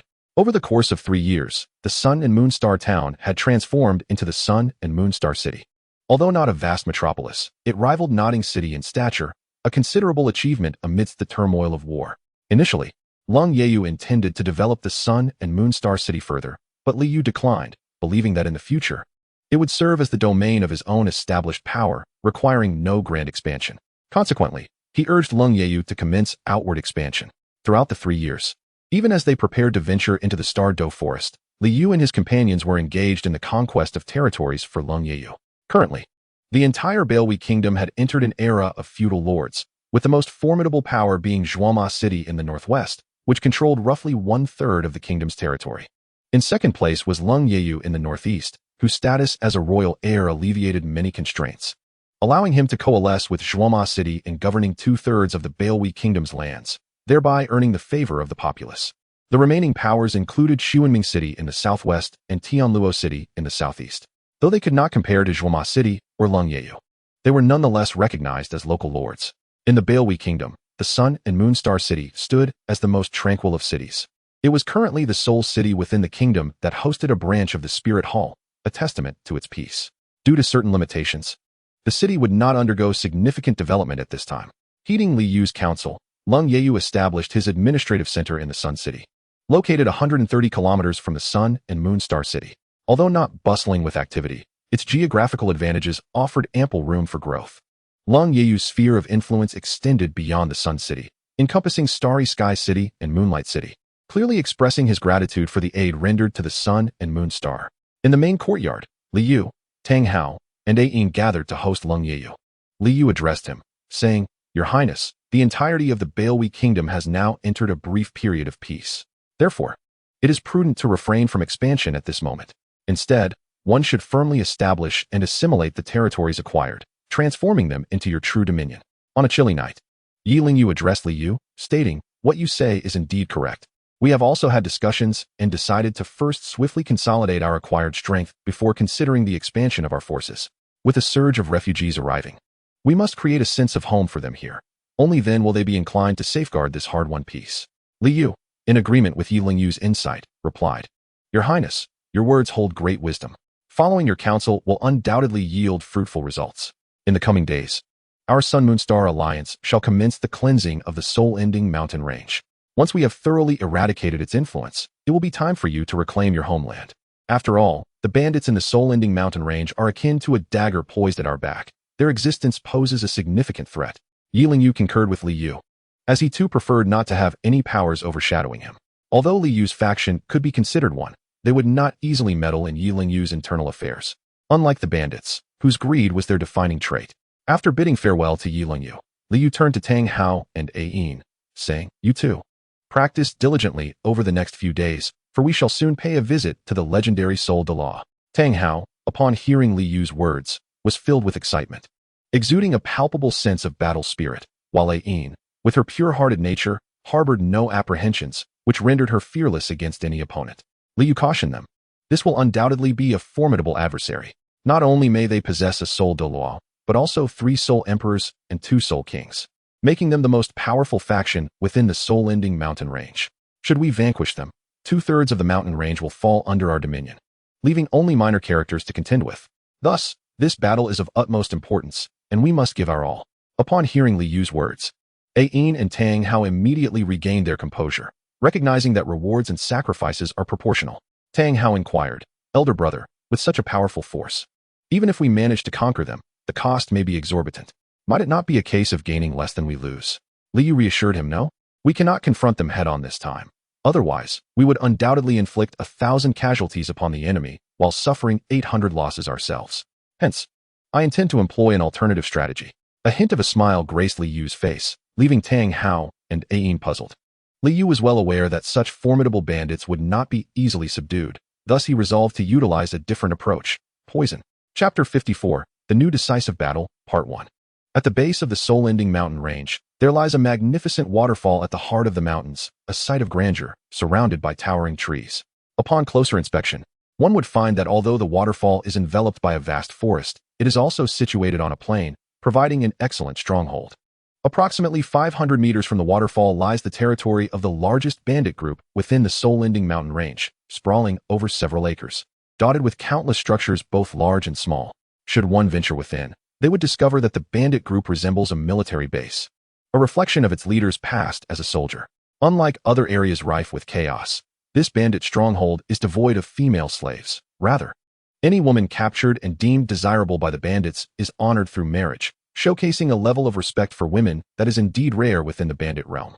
In the heart of the largest chamber within the Thieves' Guild, 6 individuals gathered, indulging in revelry and conversation.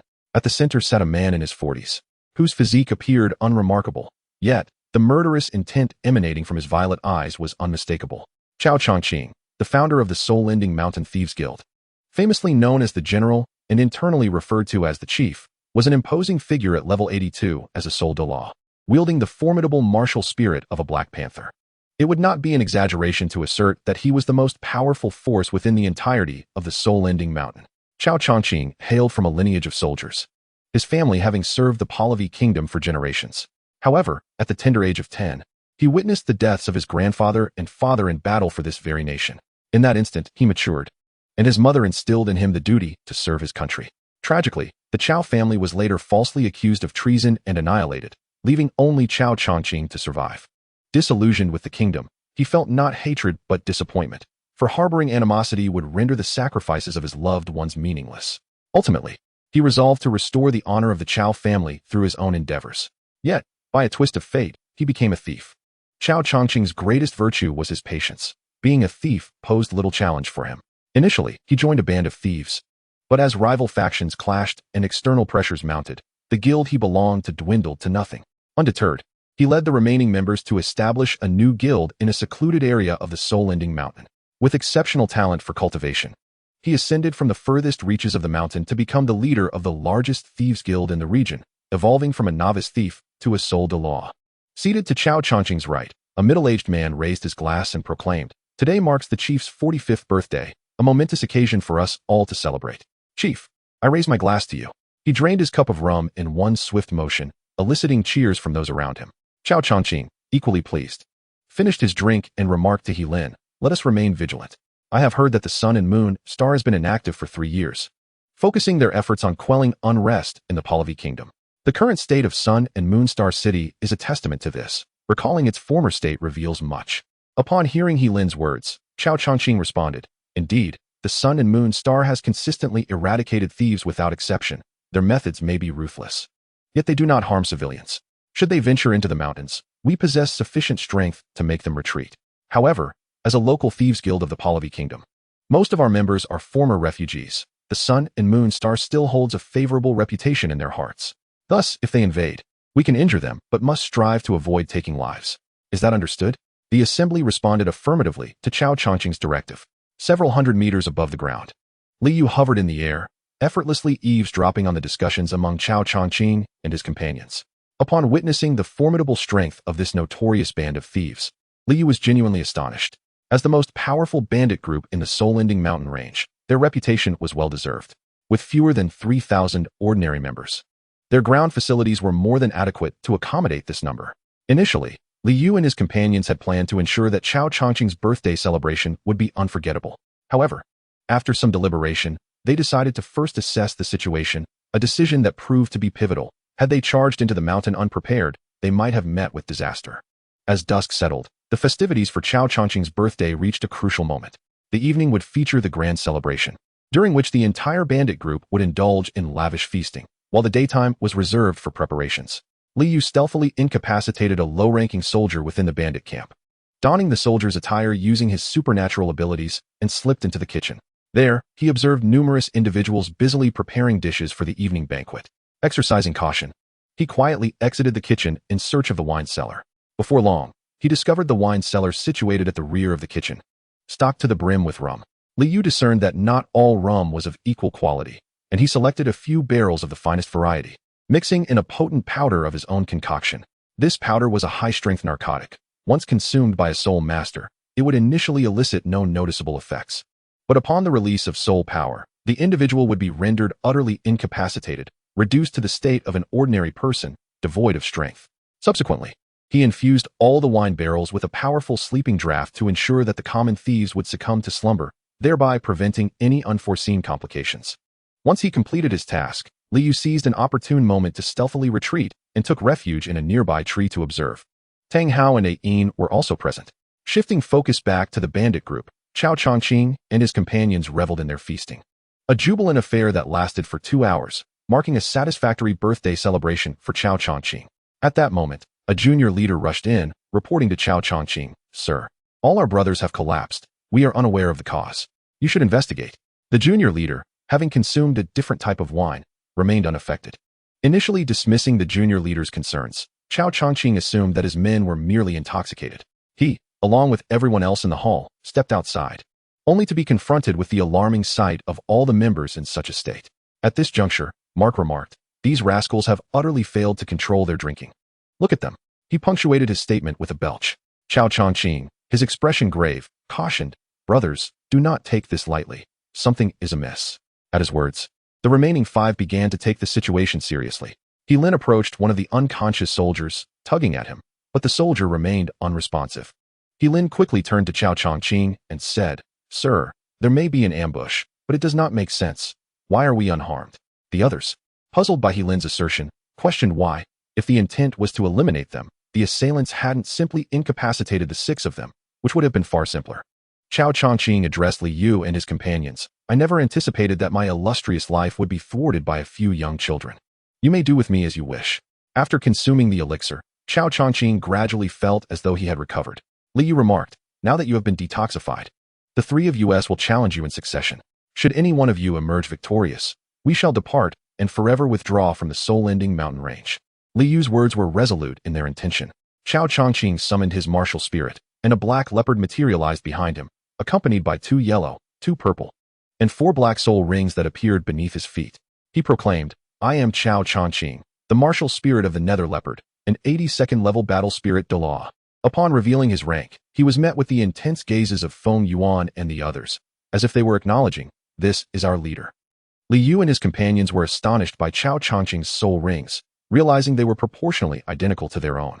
However, they did not falter. A soul master, regardless of the type, must face challenges head-on, especially since Li Yu was the noble 3-legged golden crow.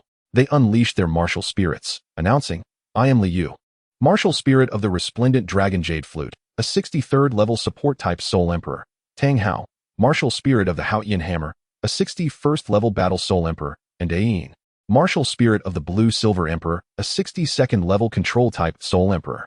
Without hesitation, Tang Hao initiated the attack, wielding the Haotian hammer and charging toward Cao Changqing.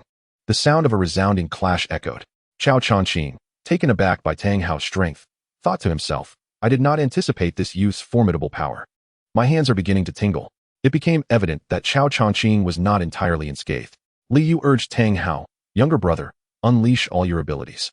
Let us engage in a fierce battle today." Upon hearing Li Yu's words, Tang Hao absorbed his third soul ring into the Haotian hammer and continued his assault on Chao Changqing, simultaneously unleashing the domain of the god of slaughter. This marked Tang Hao's first use of the god of slaughter domain, something he had refrained from activating due to Yin's presence, as he did not wish for her to perceive him as a ruthless killer. Yin swiftly followed suit, releasing a multitude of blue-silver grasses that ensnared Chao Changqing's limbs. Upon seeing himself bound by the blue-silver grass, Chao Changqing immediately severed the tendrils from his hands. However, Tang Hao's attack was already upon him, accompanied by a wave of deathly aura surging toward Chao Changqing. He shouted, "Nether leopard's heart piercing." As he spoke, one of his 10,000-year soul rings was absorbed by his martial spirit. With a swift motion of his transformed paw, Chao Changqing struck Tang Hao's attack aside, sending it 5 meters to the right.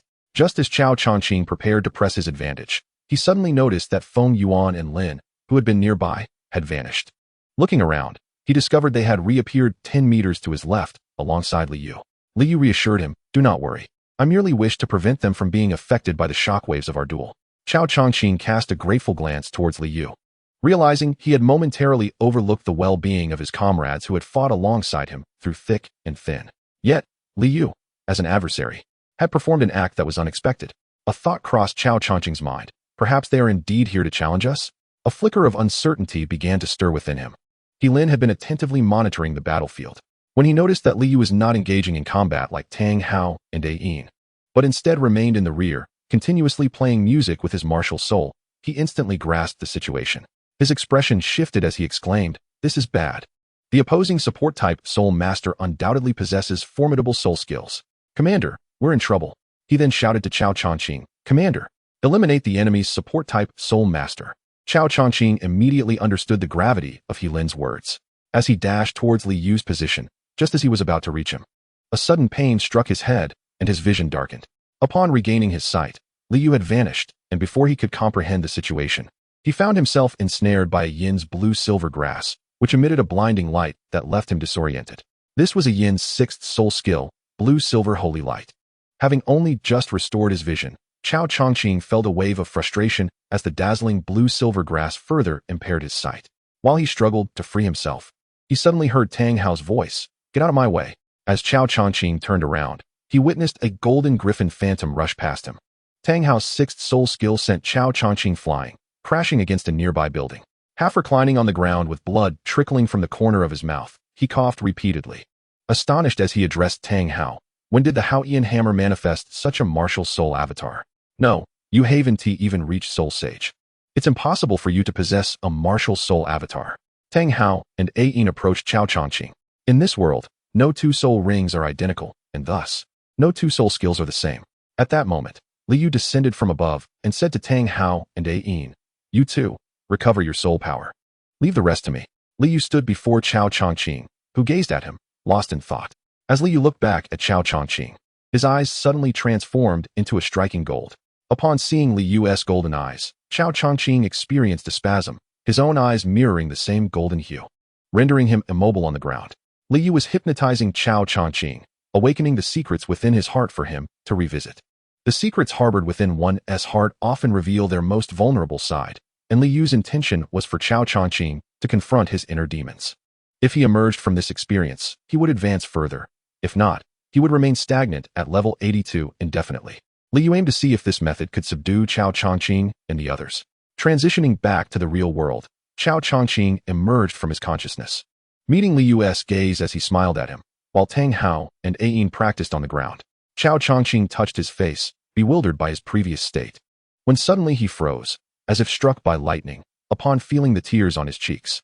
Struggling to rise, he bowed deeply to Li Yu, who accepted the gesture.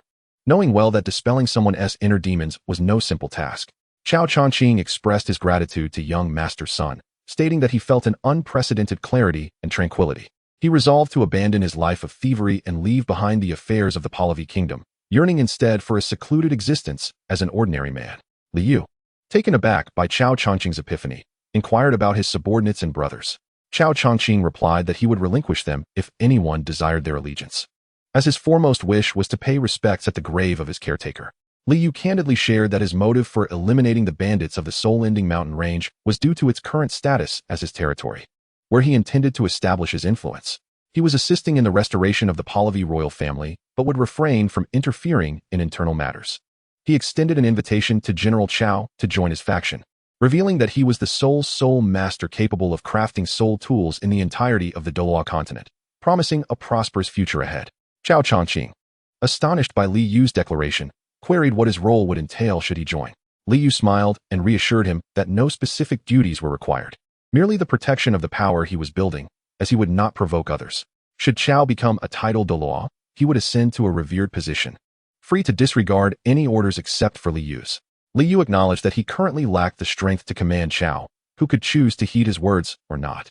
After some contemplation, Chao Chongqing agreed to join, albeit with the condition that he needed to attend to certain matters first, promising to return in 10 days.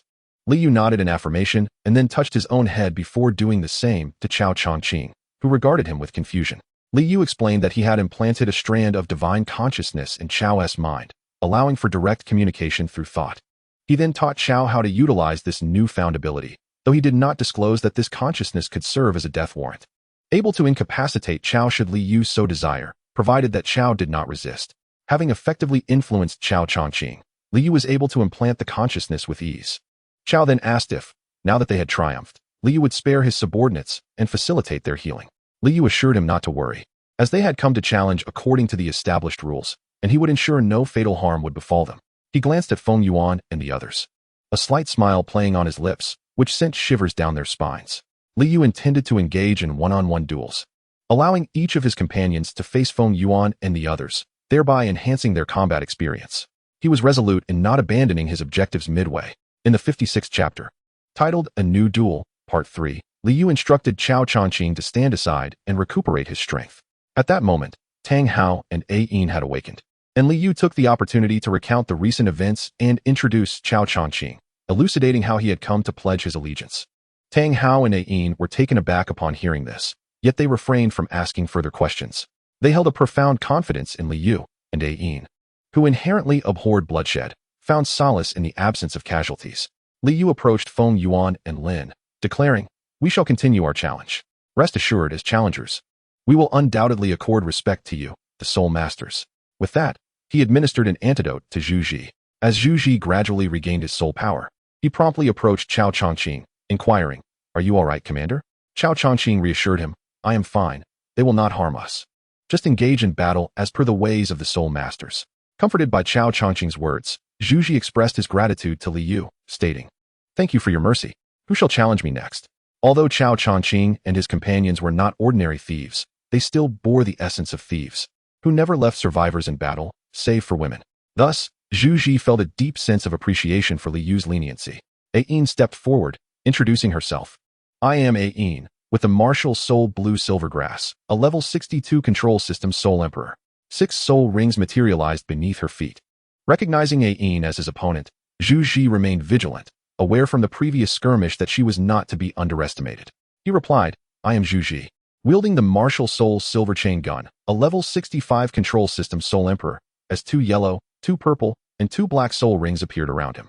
Li Yu, knowing that his adversary was also a control system soul master, allowed Ayin to take the stage, while he remained intently focused on the battlefield.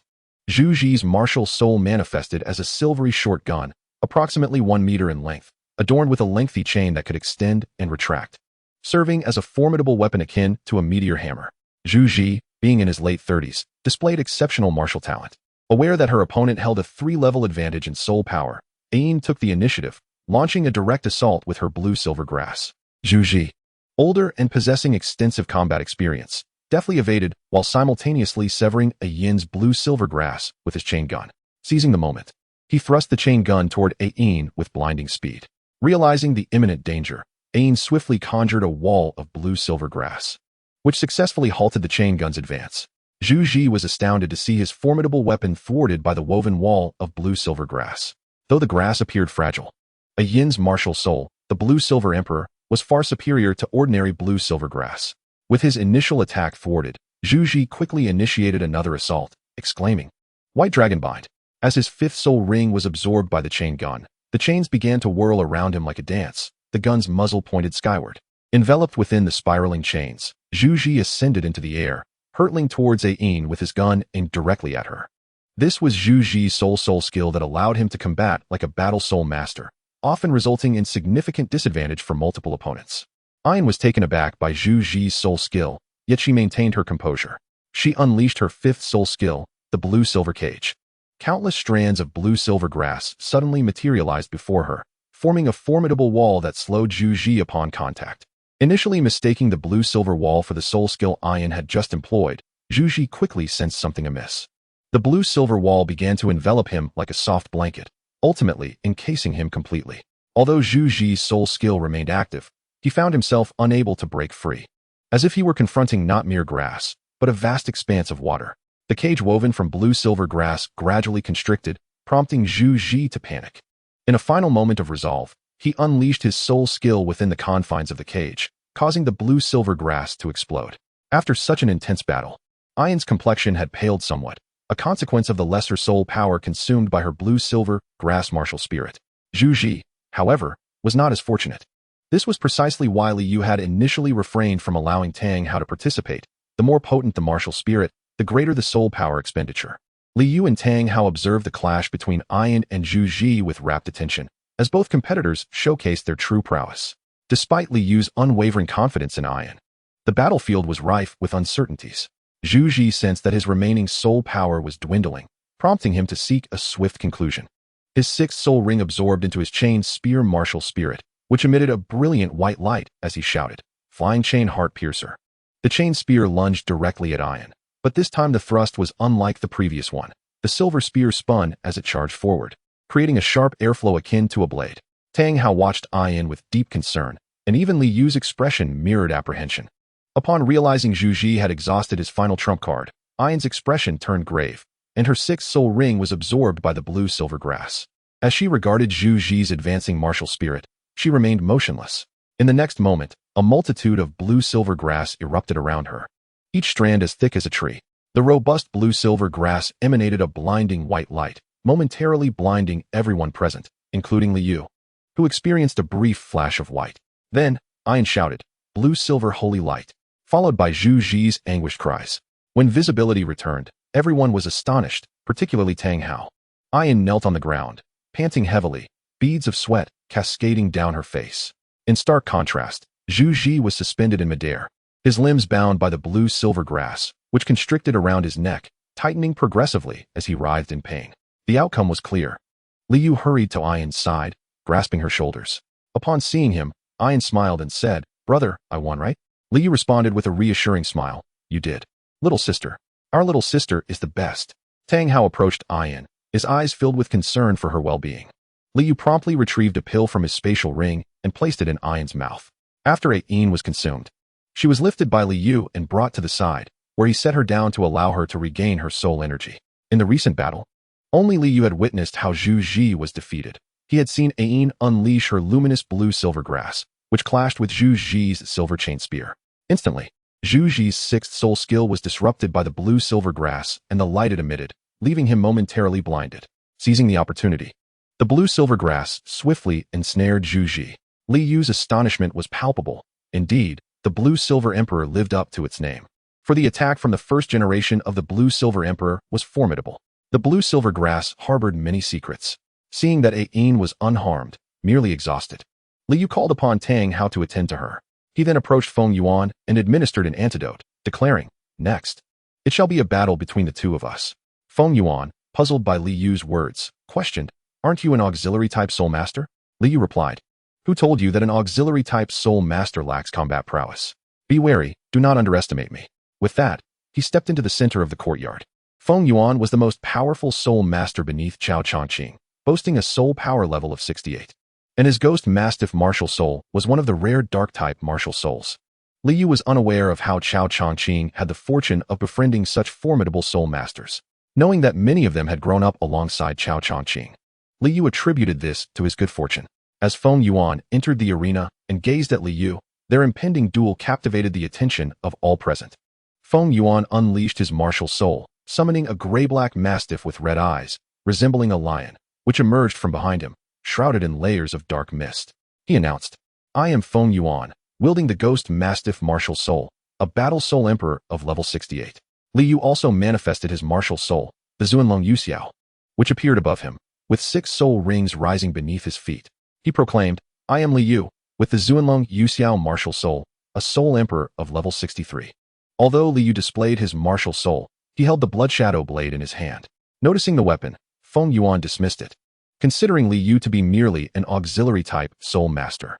Feng Yuan activated his 3rd soul ring, absorbing it into the ghost mastiff, and directed, Hellfire. The ghost mastiff unleashed a torrent of black flames toward Li Yu. Instead of retaliating, Li Yu chose to endure the attack, prompting a slow smile to spread across Feng Yuan's face. The flames of Hellfire were not of ordinary heat, they were cold. As the black flames made contact with Li Yu, he felt a chill, yet he remained composed and resolute. As the black flames dissipated, Li Yu's appearance had undergone a remarkable transformation. A golden yellow cloak billowed in the wind, while a dark golden superhero costume exuded sophistication. The emblem on his chest depicted a majestic 3-legged golden crow, standing proud and lofty. His shoulder-length hair, revealing his temples and ears, danced in the breeze. Feng Yuan was left astonished by Li Yu's attire, and everyone present believed he was no longer the same person, as if he had donned an entirely new persona. After all, they had never heard of clothing that could change in such a manner. Tang Hao observed Li Yu's ensemble with amusement, while a yin's eyes sparkled with admiration. Feng Yuan shouted at Li Yu, "What manner of attire is this? Are you not afraid of my soul skill?" Li Yu calmly replied, "This is a soul weapon." Feng Yuan immediately retorted, "Impossible. I have never heard of such a soul weapon."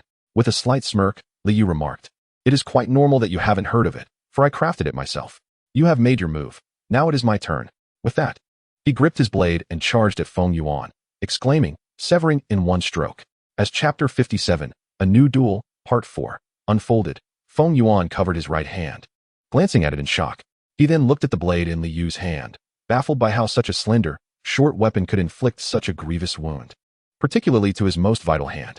During their confrontation, Li Yu had deliberately aimed for Feng Yuan's right side. Had he unleashed his full strength, it would not only have severed Feng Yuan's hand, but possibly the entire arm, leaving him akin to Yanghua. Feng Yuan inquired, "Is this an artifact?"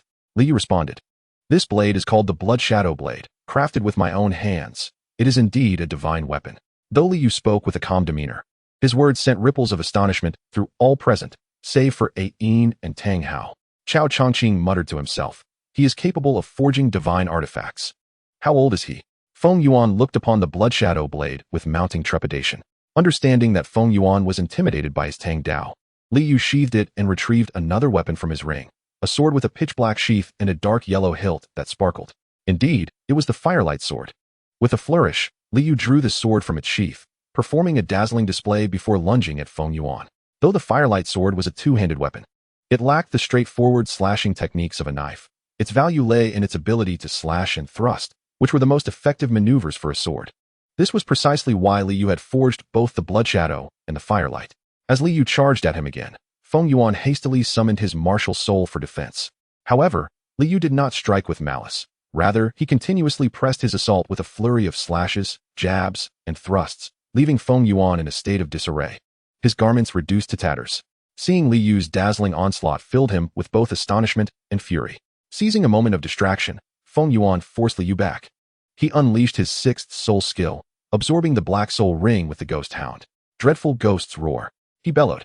In an instant, the Ghost Hound's eyes blazed crimson as it let out a fearsome howl, doubling in size. Feng Yuan charged at Li Yu, enveloped by a swirling black mist emanating from the Ghost Hound, which also spewed forth a dense cloud of darkness. The long fur around the hound's neck added to its terrifying presence, and soon, Feng Yuan was completely shrouded in the black fog released by the beast. Li Yu observed Feng Yuan's soul skill with quiet astonishment, yet he felt no fear, merely a sense of wonder at Feng Yuan's capabilities. He began to regard Feng Yuan with greater respect, subtly channeling the Imperial Golden Crow technique. The Firelight Sword was engulfed in dark yellow flames, transforming its red blade into a brilliant golden hue. Li Yu's eyes, now golden, sparkled with determination as he shouted and lunged directly at Feng Yuan. The fire blade halted upon encountering the Ghost Hound, yet initially, the beast howled. Upon meeting the fire blade, its cries turned into wails. Simultaneously, within the Ghost Hound's martial soul, Feng Yuan also lamented in agony. Seizing the opportunity, Li Yu unleashed the full force of the Imperial Golden Crow technique, shouting as he thrust towards the ghost hound. The dim yellow flames of the fire blade blazed fiercely, akin to gasoline ignited in a raging fire. Feng Yuan was directly propelled backward by Li Yu's assault. By the time he landed, the ghost hound's martial soul had already been absorbed into his body. Feng Yuan, gazing at Li Yu, suddenly spat blood and declared, "You have triumphed. I willingly concede." Li Yu approached Feng Yuan and, without hesitation, struck his neck lightly with his tongue, causing Feng Yuan to open his mouth in agony. Li Yu immediately fed him a pill, while simultaneously surreptitiously infusing a strand of divine consciousness into Feng Yuan's mind. Given Feng Yuan's formidable talent, it was prudent to treat him with the same regard as Chao Chongqing for future considerations. Observing the outcome, Li Yu turned to Chao Chongqing and said, "I kindly ask you to issue a command now." Upon hearing Li Yu's address, Chao Chongqing smiled and announced to the entire band of thieves that they must align themselves with the Sun and Moon Star, renouncing their former lives as bandits. With Chao Chongqing's decree, no one dared to dissent. However, he did add that those unwilling to join could depart, as they would no longer be his subordinates. In the end, a small fraction of ordinary individuals chose to leave, but fewer than 1/5 did so, leaving the majority behind. Li Yu instructed them to rest in place, declaring that this would henceforth serve as the headquarters of the Sun and Moon Star. He also informed Chao Chongqing of his current endeavors to support the restoration of the exiled heir of the Pahlavi Kingdom. Chao Chongqing was momentarily taken aback by the cooperative relationship between Yi Lungyu and Li Yu, but his interest in the struggle for supremacy was waning, so he refrained from probing further. 3 days later, Yi Lungyu arrived at Li Yu's courtyard, accompanied by Yi Yusheng. As they entered, they beheld Li Yu and Chao Chongqing enjoying tea together. Yi Lungyu addressed Li Yu, saying, "Sir, I apologize for my tardiness. Please do not take offense." With that, she casually seated herself and took a sip of tea. Li Yu was not surprised. After all, Yi Lingyu was nearly of his age, being 23 to his 20. Their interactions over the years had cultivated a comfortable rapport. "What?" Yi Yusheng exclaimed, gazing at Chao Chongqing in astonishment. "Are you truly the son of General Chao Yi?" Chapter 58. Preparing to unify the Pahlavi Kingdom. "Are you truly the son of General Chao Yi?" Yi Yusheng inquired. Astonished, Yi Lingyu bowed to Chao Chongqing, stating, "Yi Lingyu pays her respects to Uncle Chao. It is truly a blessing to meet you today." Chao Chongqing, observing her bow, replied, "Your Highness, there is no need for such formality. It brings me great joy to see capable individuals like yourself still within the royal family." Yi Lingyu responded, "It is a rare fortune to meet you today, Uncle Chao, but the Pahlavi Kingdom remains in dire straits.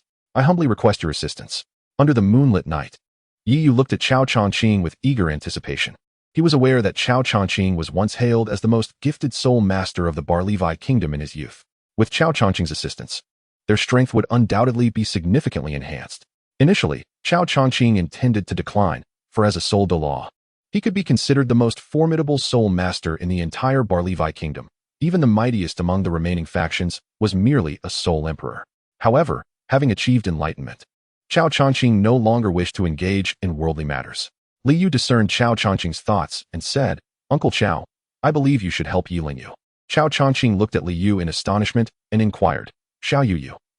Li Yu continued, "Currently, the Barlevi Kingdom is fragmented by warlords, and His Highness Yi Lingyu is wholeheartedly devoted to restoring the nation. Your assistance would greatly ease His Highness's burden. He is a person of great benevolence and will not disappoint you.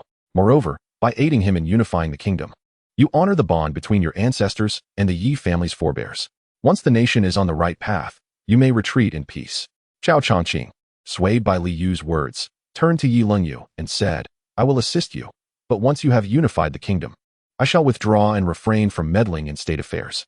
Yi Lingyu immediately replied, "That cannot be. Uncle Chao, your help in unifying the kingdom warrants that I grant you titles and privileges, so as to honor your contributions." Chao Chongqing retorted, "Titles and riches hold no allure for me now. I will join you only if you agree to my terms. Otherwise, it is of no consequence." Ultimately, Yi Lingyu acquiesced to Chao Chongqing's stipulations, and Li Yu also suggested that Chao Chongqing incorporate his band of 3,000 thieves into Yi Lingyu's ranks, ensuring that ordinary people would not be left homeless. After all, Li Yu was pursuing an elite path, and those who were not even soul masters held no appeal for him, leaving only skilled individuals behind. 3 days later, the personnel arranged by Yi Lingyu had all arrived. Li Yu instructed them to raise the previous stronghold to the ground and relocate slightly to the north, establishing it at the southwestern corner of the Soul Break Mountains Grand Waterfall. As the largest waterfall in the Soul Break Mountain range, It spanned a remarkable length of 150 meters from east to west. Thus, Liu chose this southwestern corner, as the original stronghold was situated in the northeast, making it close to the Tiandou forest's periphery, which would facilitate future expansions without the need for demolition and reconstruction. After a full 3 months, the new base was finally completed. Liu's palace took an additional 2 months to construct, and with the interior decor, the entire process spanned 5 months. Upon completion, Liu named his palace Fusang Hall, commemorating the 10 golden crows in the Fusang tree of Tang Valley. On the day the entire base was finished, Yi Lingyu and his entourage arrived to celebrate. Upon seeing Fusang Hall, their jaws dropped in awe. They had never encountered such a magnificent palace. Noticing Yi Lingyu's keen interest in Fusang Hall, Liu took the opportunity to explain some of the techniques employed in its construction. This inspired Yi Lingyu to resolve that once he unified the nation, his own palace would be built in a similar fashion. The architectural design of the Sihiyuan is inherently reliant on the mountains, which inspired Liu to name it Leisurely Mountain Villa. The area surrounding the Fusang Hall was directly designated by Liu as the Sun Palace, as he intended to transform the vicinity into a grand ensemble of palatial structures. Thus, the Sun Palace became part of the Leisurely Mountain Villa's domain, which Liu publicly referred to as such, though few were aware of his burgeoning power. At the heart of the Leisurely Mountain Villa, Liu and his companions convened in the main hall, consisting solely of Yi Lingyu and Yi Yuexing. Their discourse revolved around the impending unification of the Baliavi nation. After 5 months of conflict, what once was the Baliavi kingdom, divided among 4 major factions, had been reduced to 3. The southeastern city of Tianluo had fallen to Yi Lingyu. Yet as he prepared to seize Xuanming City, he was unexpectedly betrayed by Zhuoma City, which, alarmed by Yi Lingyu's conquest of Tianluo and his intentions toward Xuanming, swiftly invaded his territory while he was unprepared. Ultimately, Yi Lingyu, overwhelmed, abandoned Xuanming City to defend against Zhuoma. Zhuoma City, seeking to teach Yi Lingyu a lesson, dispatched one of its 3 sole emperors. However, unbeknownst to them, Yi Lingyu had Chao Chongqing on his side, leading to the demise of the sole emperor at Chao's hands, resulting in significant losses for Zhuoma City. Today, Yi Lingyu sought counsel from Liu regarding his aspirations to unify the Baliavi kingdom.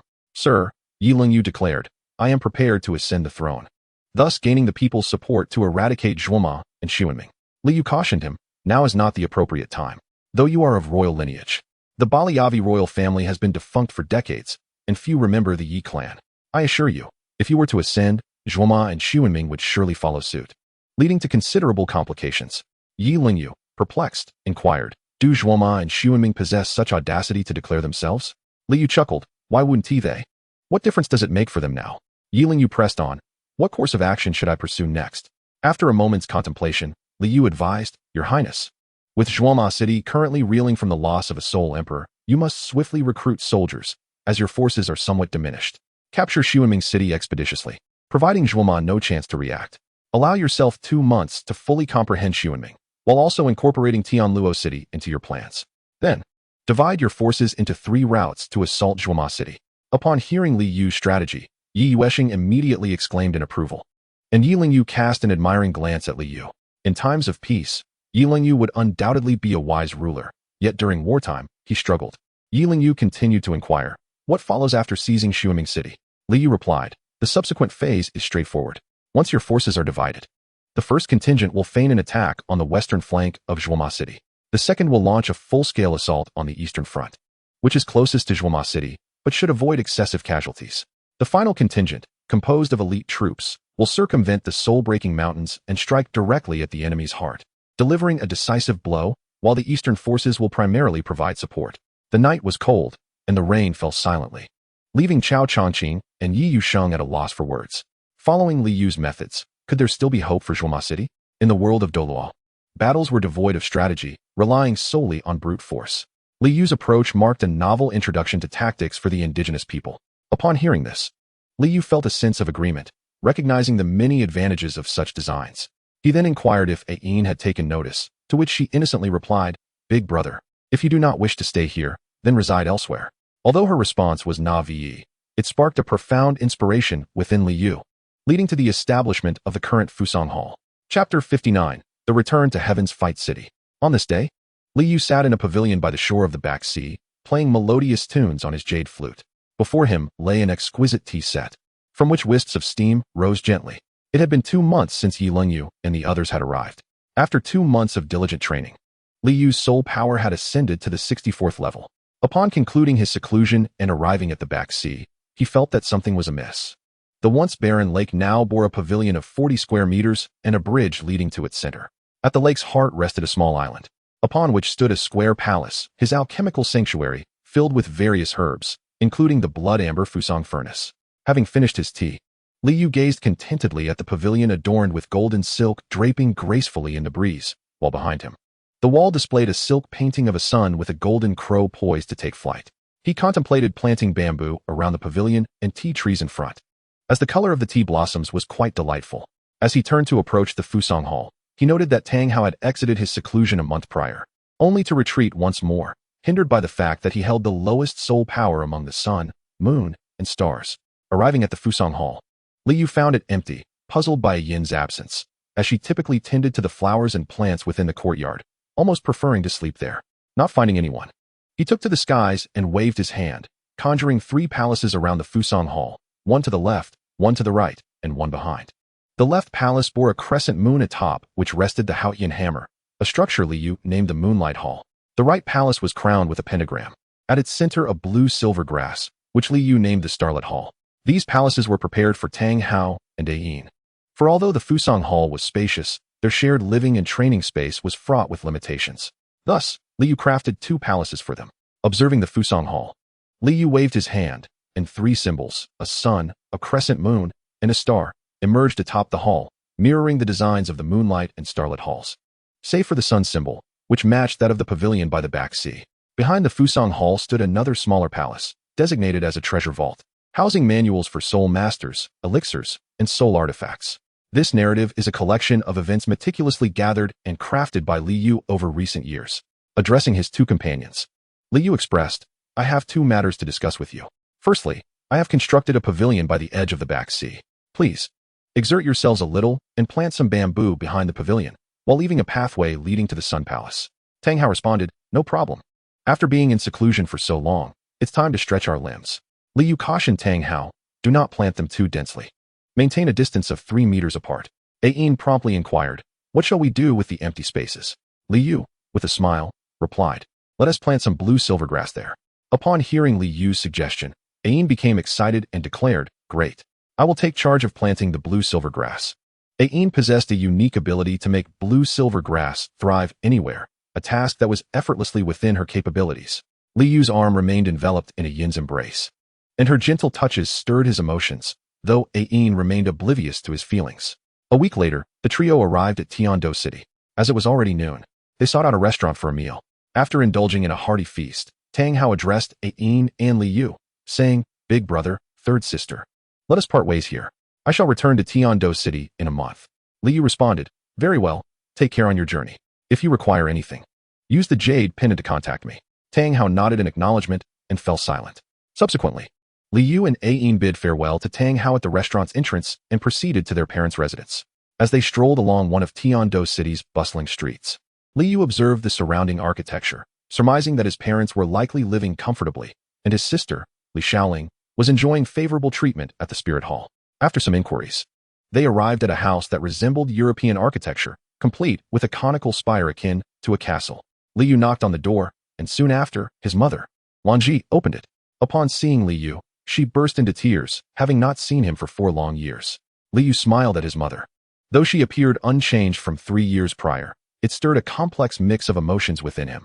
He longed to weep but refrained, not wishing to reveal his vulnerability and make his mother think he had endured hardship. With open arms, he embraced his mother and then said, "Mother, I have missed you dearly. Allow me to introduce someone." After stepping back from the embrace, he presented Ayin to her, stating, "This is Ayin, my former classmate, and now my recognized sister." Ayin then asked Li Yu, "Brother, what should I call your mother?" Lanji took Ayin's hand and replied, "You may simply call me Annie." Ayin complied, addressing her as Auntie, and subsequently, Lanji welcomed them both into the house. Li Yu's father was not home, as he operated a blacksmith shop in Tiandou City. However, being the capital, the demand for agricultural tools and weaponry was minimal, leaving Li Yi to sigh daily, feeling less at ease than he had in Nodding City. From his mother, Li Yu learned of his sister's current situation. Li Xiaoling had joined the Spirit Hall the previous year, and her boyfriend, Jack, was the grandson of the high priest at the Spirit Hall in Tiandou City. Li Xiaoling's entry into the spirit hall was indeed a stroke of fortune bestowed by Jack. Presently, she stands as a level 46 soul master, frequently offering her healing services free of charge within the spirit hall, thereby earning an esteemed reputation that has, in turn, elevated the standing of the spirit hall itself. Consequently, she was swiftly promoted to the position of steward within the spirit hall and subsequently brought Li Yi and Lan Ji to settle in Tiandou City. Chapter 60. The Reason. After spending some time with Li Yu, Li Yi retired for the night. Although the blacksmith shop was not thriving, the physical labor was taxing, leaving his father weary by day's end. Ayin and Li Yu conversed in the living room. Being new acquaintances of Li Yu's family, Ayin felt somewhat apprehensive, ultimately finding solace in the familiar company of Li Yu. Observing Jack standing in the living room, Li Yu greeted him. "Hello, I am Li Yu, Xiaoling's brother. Please, take a seat." Initially, Jack felt a twinge of nervousness, and even after sitting down, his anxiety lingered. Noticing Jack's discomfort, Li Yu reassured him, "There is no need for you to be so tense. Relax a bit. I must also express my gratitude for your care of my somewhat immature sister."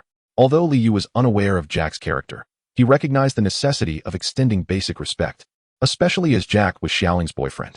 However, Xiaoling, upon hearing her brother's words, immediately retorted, "When have I ever been immature? I am quite sensible, thank you very much." Addressing Li Yu, she asserted her maturity. Li Yu, understanding the dynamics, replied, Yes, you are quite sensible. My sister has always been very mature." Hearing her brother's praise, Xiaoling finally offered him a smile, though it was quickly replaced by a pout, and she ignored him thereafter. Before Li Yu could speak again, Jack suddenly interjected, "Big brother, since you are Xiaoling's brother and are older than I am, I will also address you as big brother." He continued, "I truly care for Xiaoling. Although my soul power is considerably lower than yours, I know you became a soul king 3 years ago. My feelings for her are genuine. If I have erred in any way, please voice your concerns, but I implore you not to let my lack of strength sever our bond." As Jack uttered these words, it seemed as though he expended his last reserves of energy, fearing that he might provoke Li Yu's ire. After speaking, he appeared weakened, as if his soul power had been entirely depleted. Li Yu, witnessing Jack's state, felt a flicker of uncertainty within himself, yet he remained unmoved by Jack's declarations. He pressed on with his inquiry, "How did you come to know Ling?" Jack composed himself and replied, "That was a year ago. One day, while I was strolling through Tiandou City, I saw Xiaoling crying at the entrance of a restaurant." Crying? Upon hearing Jack's words, Li Yu grew alarmed, hastily questioning, "Why was my sister crying? Who made her cry?"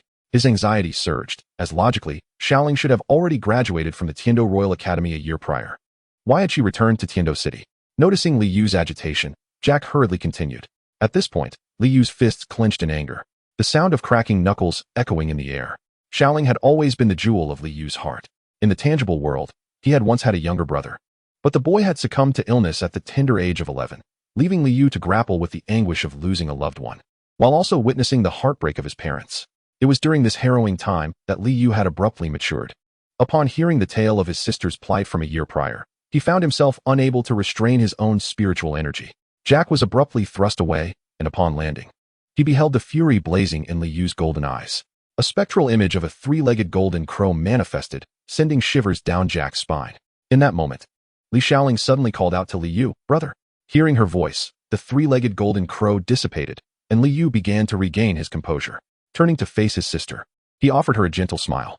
Li Xiaoling, upon witnessing her brother's smile, approached him, and Li Yu immediately embraced her, saying, "Linger, I apologize. In your time of greatest need, I was not there. I truly am an unworthy brother." Upon hearing her brother's words, Li Xiaoling remained silent, tears streaming down her cheeks. Li Yu released her, assuring her, "Rest assured, I shall never allow anyone to harm you again." Li Xiaoling, in response to her brother's vow, smiled and replied, "Brother, it's all right. Linger is still the same as before." Li Yu felt a wave of relief wash over him. His sister had grown, becoming more understanding, yet her carefree nature remained unchanged.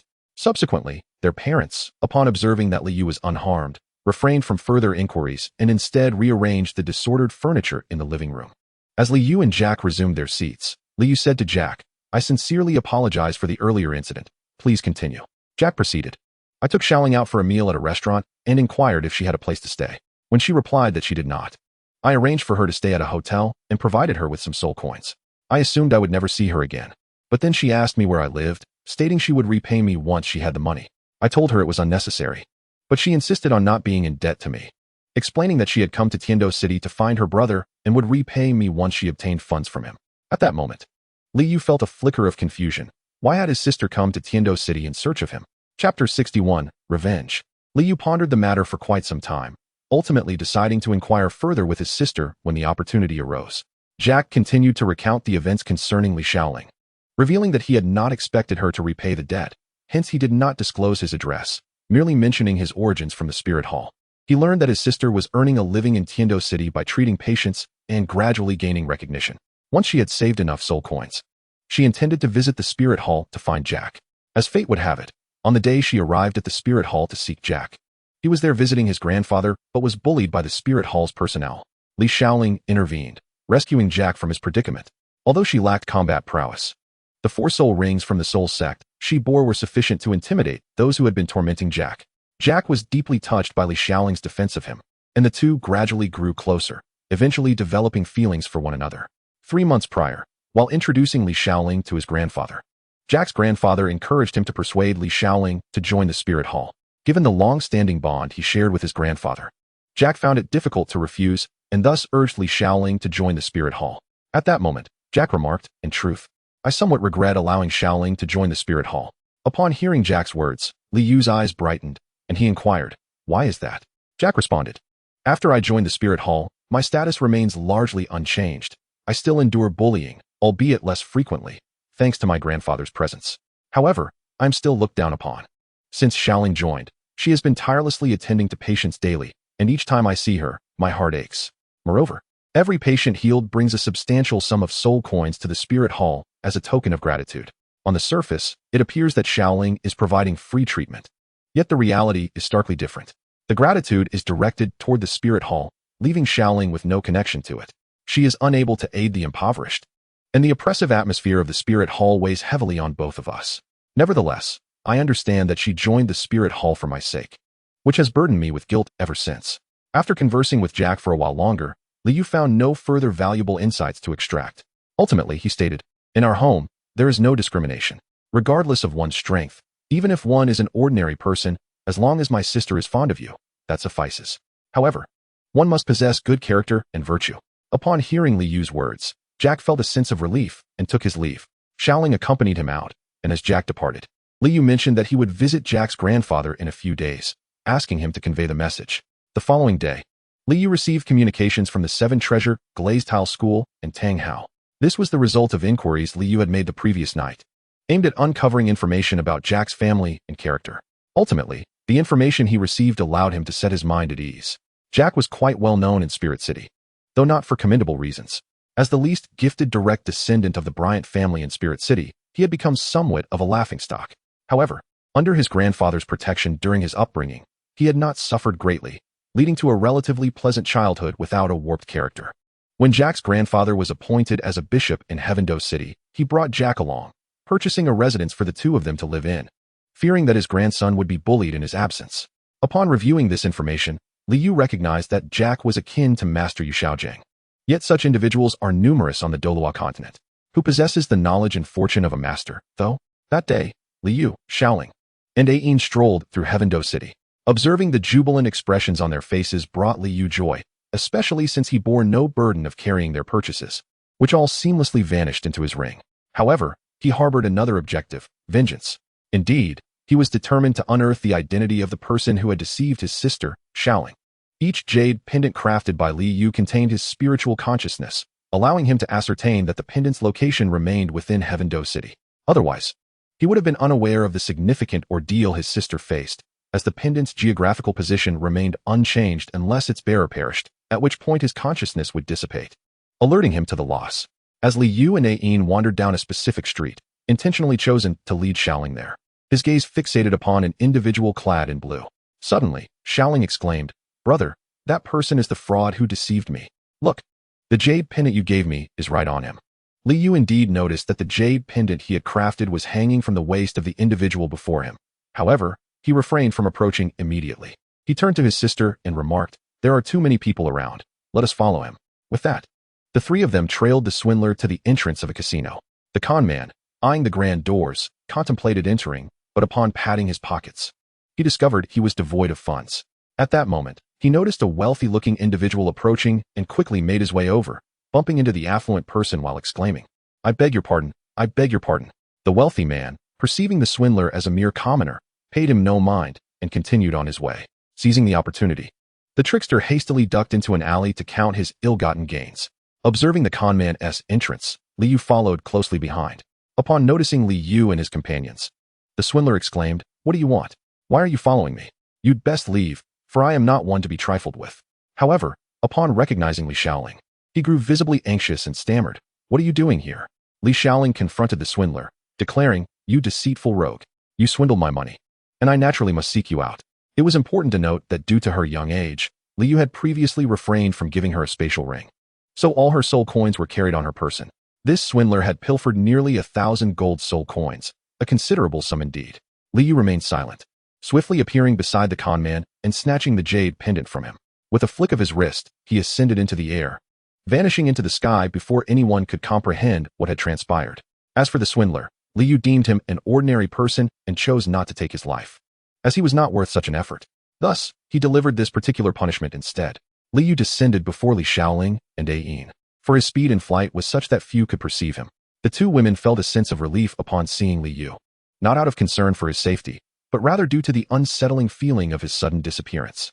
Liu returned the jade pendant to his sister, saying, "This time, do not lose it again." Li Shaoling replied, "Of course not. I am not foolish.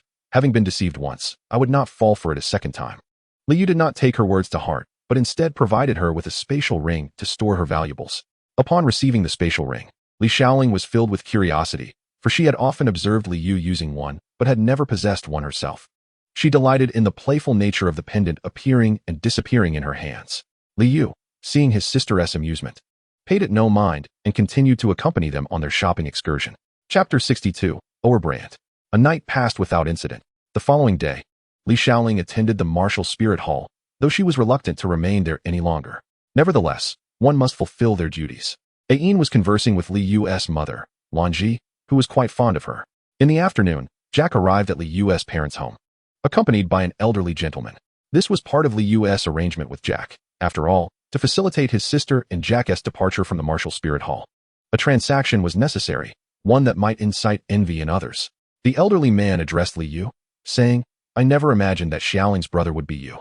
Upon hearing the elder's words, Liu was filled with confusion and inquired, "Do you know me?" The elder chuckled heartily and replied, "Who does not recognize Liu? The most gifted cultivator in the history of the Tiandou Royal Academy? Even if I were unaware of that, I would still know you. You are the only one to have triumphed over the Spirit Hall in the Senior Soul Master Elite competition and secured the championship." Jack stood beside them, utterly astonished. Li Shaoling had never shared such information with him. Liu had always been idolized by Jack during their participation in the Soul Master Elite competition, especially since he had been bullied by the Spirit Hall. However, he was also aware of the formidable strength of the Spirit Hall. By the time Liu claimed victory, Jack was already 14 and certainly knew of him. Liu merely smiled at these reminiscences, as they belonged to a distant past. The elder then addressed Liu, saying, "I am Overbrand, Jack's grandfather. I consented to the union of Jack's parents, yet Jack's mother tragically passed away during childbirth. Thus, I harbor great guilt towards her and have taken special care of Jack. However, due to Jack's innate talent, there are limits to what I can do. I am aware of the bullying he endures, yet I have been unable to lower my dignity to voice such matters." Liu recognized the truth in Ower's words as he gazed upon the elder's weathered visage. To be frank, the Brant family had fallen from grace. Ower was now the most powerful soul master of the Brant lineage, possessing only the strength of a soul Douluo, and even Chao Chongqing surpassed him in prowess. Not to mention age. In the eyes of the esteemed families with titled Douluo, this was hardly significant, which was why Ower had come to Tiandou City. However, Liu was reluctant to owe anyone, especially in terms of favors. Hence, he retrieved a ring from his spatial ring and presented it to Ower. After Ower accepted the ring, Liu stated, "I have never been one to owe anything to others. Although this matter involves your grandson, it also pertains to my sister. So consider this token as compensation." Ower gazed at the ring in confusion, unsure of its significance or why Liu would use a ring as currency in this exchange. Perceiving Ower's bewilderment, Liu elaborated, "This is a soul tool, containing 100 cubic meters of space, capable of withstanding 3 attacks from foes to protect its owner, with the potential to endure up to a soul Douluo's might. It can also absorb external energy to aid the owner in cultivation." Upon hearing the value of this soul tool, Ower was left dumbfounded and queried, "You would use such a precious soul tool for a trade?" Liu replied, "There is nothing I would not do for my family." Should Jack become part of my family in the future, I shall treat him likewise. Are you satisfied with this? How could Oer find any grounds for discontent? He readily acquiesced. Subsequently, Oer inquired about the origin of the soul tool, to which Liu responded that he had found it in the Tiandou forest. He felt that his current strength was insufficient for others to discern his true capabilities. He preferred to wait until he broke through to the title of Douluo, or until the Xiaoyao Mountain Manor had a title Douluo patron. After conversing a while longer with Jack, Oer took his leave, and Liu did not insist on his stay, for his foremost concern was to extricate his sister from the spirit hall. 2 days later, Tang Hao arrived in Tiandou City, where he met with Liu and others. Liu introduced Tang Hao to his parents, referring to him as his sworn brother, omitting the fact that Tang Hao was from the Haoyan sect, as that was still too distant a concept for Liu's parents. They initially intended to visit Peng Zhen in Tiandou City, but upon contacting him through a jade pendant, they discovered that Peng Zhen was not in the city. Rather, he had formed an adventurers group with others, as he was the sole economic provider for his family. Consequently, they headed straight to Peng Zhen's home to meet his grandmother, mother, and sister, leaving behind some gifts. Although Liu considered gifting some soul coins, he refrained. Recognizing that while Peng Zhen's living conditions were still not optimal, they had improved compared to the past, thus he decided against offering soul coins. The following day, Tang Hao, Yin, Liu, Jack, and Li Shaoling, along with their parents, set forth towards the Soul Sunder mountain range, with all their belongings stored in rings. Liu procured a wagon and 3 horses. The wagon was for his parents, sister, and Yin, while the rest rode on horseback. Their journey spanned a week. Although they could have traveled faster, the larger group made it less convenient. As they drew closer to the Soul Sunder mountain range, it loomed larger in their sight. Though the distance remained significant, the Soul Sunder mountain range was among the 10 most prominent mountains of the Douluo Continent, ranking high in stature, with its peaks exceeding 6,000 meters. Only Liu had previously ventured there, first to the left foothills where some bandits resided, and second, to the heights that were not accessible to ordinary individuals, suitable only for someone with Liu's extraordinary physique. Chapter 63, Purging the Bandits of the Soul Sunder mountain range. After entering the vicinity of the Soul Sunder mountain range, they walked for another hour before the archway of the Xiaoyao villa came into view. Jack gazed at the entirely golden archway and read aloud the inscription, Xiaoyao villa? He then looked at Liu in confusion, uncertain about the significance of the place. Liu explained, this Xiaoyao villa is my creation, and it will be my domain henceforth. Liu's parents and sister looked at him quizzically, puzzled about when he had established his own influence. Jack, while not overly surprised, understood the challenges involved in building a power. Otherwise, the Douluo Continent would not be limited to merely the 3 upper sects and 4 lower sects. Liu offered no further explanation and led them into the villa. Upon reaching the circular courtyard, they were taken aback, primarily by the abundance of rooms within. Liu had named the circular courtyard the Palace of the Future, signifying that those residing within were the future of Xiaoyao Villa, representing the outer sect. With an outer sect established, there would also be an inner sect, where disciples would be selected from the outer sect. The inner sect would primarily comprise disciples of worshippers and elders, along with those who ascended through their own cultivation to become outer sect members. However, the inner sect had yet to be established. Liu arranged for his family to stay in the Palace of the Future, saying, Mom, Dad, you will temporarily reside here. Tomorrow, I will take you to the place where you will live in the future. Currently, within the Solar Palace, only the Fusong Hall, Moonlight Hall, and Starry Sky Hall remain. Although arrangements can be made for habitation, it is not a long-term solution. Liu intends to resurrect several palaces within the Solar Palace, meticulously crafting those that will be needed in the future, albeit requiring a considerable amount of time. Xiaoyu, is this your residence? Li Yi, his father, gazed in astonishment at the Solar Palace before him. The colossal structure, adorned with the symbols of the sun, moon, and stars, was nearly the size of an ordinary person's dwelling. Such grandeur was something Li Yi and Lan Ji had never witnessed throughout their lives. The expansive white stone floor, the pristine palace walls, the verdant tiles, all harmonized beautifully with the surrounding scenery. Recovering from her astonishment, Li Shaoling approached Yin with a playful tone, asking, Sister Yin, which hall do you reside in? Yin pointed to the Starry Sky Hall, declaring, that one is mine, marked by a star emblem. The moment Li Shaoling laid eyes upon the Starry Sky Hall, the sparkle in her eyes remained unyielding. She turned to Yin and said, Sister Yin, such a vast palace must be lonely for you. Allow me to keep you company for the night. Would that not be delightful? Yin, aware of Li Shaoling's intentions, conceded, all right, tonight you may join me. Liu observed this exchange in silence. Yin's Starry Sky Hall was the most distinctive palace in the Solar Palace, filled with an array of plants. Not only did Yin cultivate flora outside the palace, but she also nurtured them within. having Liu create over 100 flower pots of various sizes, most of which she had utilized. Some pots even housed plant-type spirit beasts. Though their age was still young, once they matured, they could be transplanted outdoors. The following day, Liu soared above the Solar Palace, positioning a new palace between the Fusang Hall and the Treasure Pavilion. This structure was half the size of the Fusang Hall, designed for his family and named the Hall of Filial Piety. Additionally, he erected another palace of similar size to the Hall of Filial Piety in the northeast of the Fusang Hall, intended for Jack and his sister, though currently only Jack resided there, while his sister stayed with Liu's parents.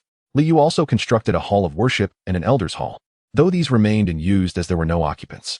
3 months later, by the pavilion near the back sea, Liu donned traditional Han attire, playing the jade flute, becoming one with the enchanting scenery. After a melodic piece, he tucked away the flute, while Tang Hao, Ain, and his sister Li Shaolin continued their cultivation. Throughout these 3 months, Liu frequently utilized the resplendent dragon jade flute to aid their training, resulting in rapid growth in his soul power, benefiting Tang Hao and the others as well. Gradually, Liu departed the pavilion, making his way to the shores of the back sea. From his spatial ring, he retrieved a fishing rod and began to fish. The front sea and back sea, both connected to the Milky Way waterfall, were now home to the fish that had swum into the 2 lakes, which were not only edible, but also visually stunning, showcasing a myriad of colors. Behind the pavilion, a vast bamboo grove had emerged, some of which harbored soul beasts cultivated by Ain, while the ground was adorned with a carpet of blue-silver grass. Before long, Liu felt a tug on his fishing line. With a firm pull, he successfully reeled in a fish measuring half a meter in length. This fish was a unique species found only in the Douluo Continent, resembling a sturgeon but adorned in a resplendent golden hue. After removing the hook, Liu placed the fish into a wooden bucket beside him. Captivated by its exquisite coloration, he resolved to release it into the pond situated in front of the Fusang Palace, which was home to various aquatic plants. Whenever Liu caught an aesthetically pleasing fish, he would place it in the pond, while the less attractive ones would find their way into the bellies of Liu and Tang Hao. Occasionally, Liu's father, Li Yi, and Jack would also join in the activity. At that moment, a white fox slowly approached, its eyes gleaming with interest upon spotting the fish in the bucket. It began to paw at the fish. Observing this, Liu admonished, "Mayor, do not cause a ruckus." Upon hearing his voice, the fox ceased its actions and instead settled beside Liu, gazing intently at his fishing rod, as if awaiting another catch. Mayor had awakened just the day before, and now, her size was comparable to that of a large dog. Her tail had transformed from 2 into 4, and she possessed a remarkable 8,000 years of soul power. The 3-turn golden elixir that Liu had offered her had only been partially absorbed, merely 1/10, after which it lay dormant within her, gradually emitting medicinal energy for her to absorb. This minimal amount of energy had already propelled her close to 10,000 years of growth, and her absorption rate now mirrored that of her slumbering state. Thus, it was plausible that by the time Manor evolved into a 100,000-year soul beast, Liu might still be striving to break through to the rank of Soul Douluo. After fishing for a while longer, Liu stood up and made his way toward the Fusang Palace. He knew that Tang Hao and the others would not awaken today, as his jade flute possessed the unique ability to compel its bearer into an involuntary state of cultivation. After releasing the fish into the pond, Liu entered the Fusang Palace, which was designed similarly to the Yankai Palace of the Ming Dynasty, with 2 levels. The first floor served as a grand hall for receiving guests, flanked by tea rooms on either side. The second floor was designated for rest and leisure, featuring a lounge equipped with a large painting table and various gemstone ornaments, as well as a sizable aquarium containing fish akin to those in the pond outside. Upon entering the hall on the first floor, Liu found that someone was already present. He saw Lin waiting for him, and, upon his arrival, she promptly rose to her feet. Liu gestured, "No need for such formality, please sit." After he took his seat, Lin followed suit and remarked, "Your Majesty, the number of bandits in the Soldu In mountain range has dwindled to merely 1/10 or 1/12. Most have fled upon hearing news of your annihilation of the Chao Temple's stronghold, while the remaining few have been dealt with by Feng Yuan and his companions.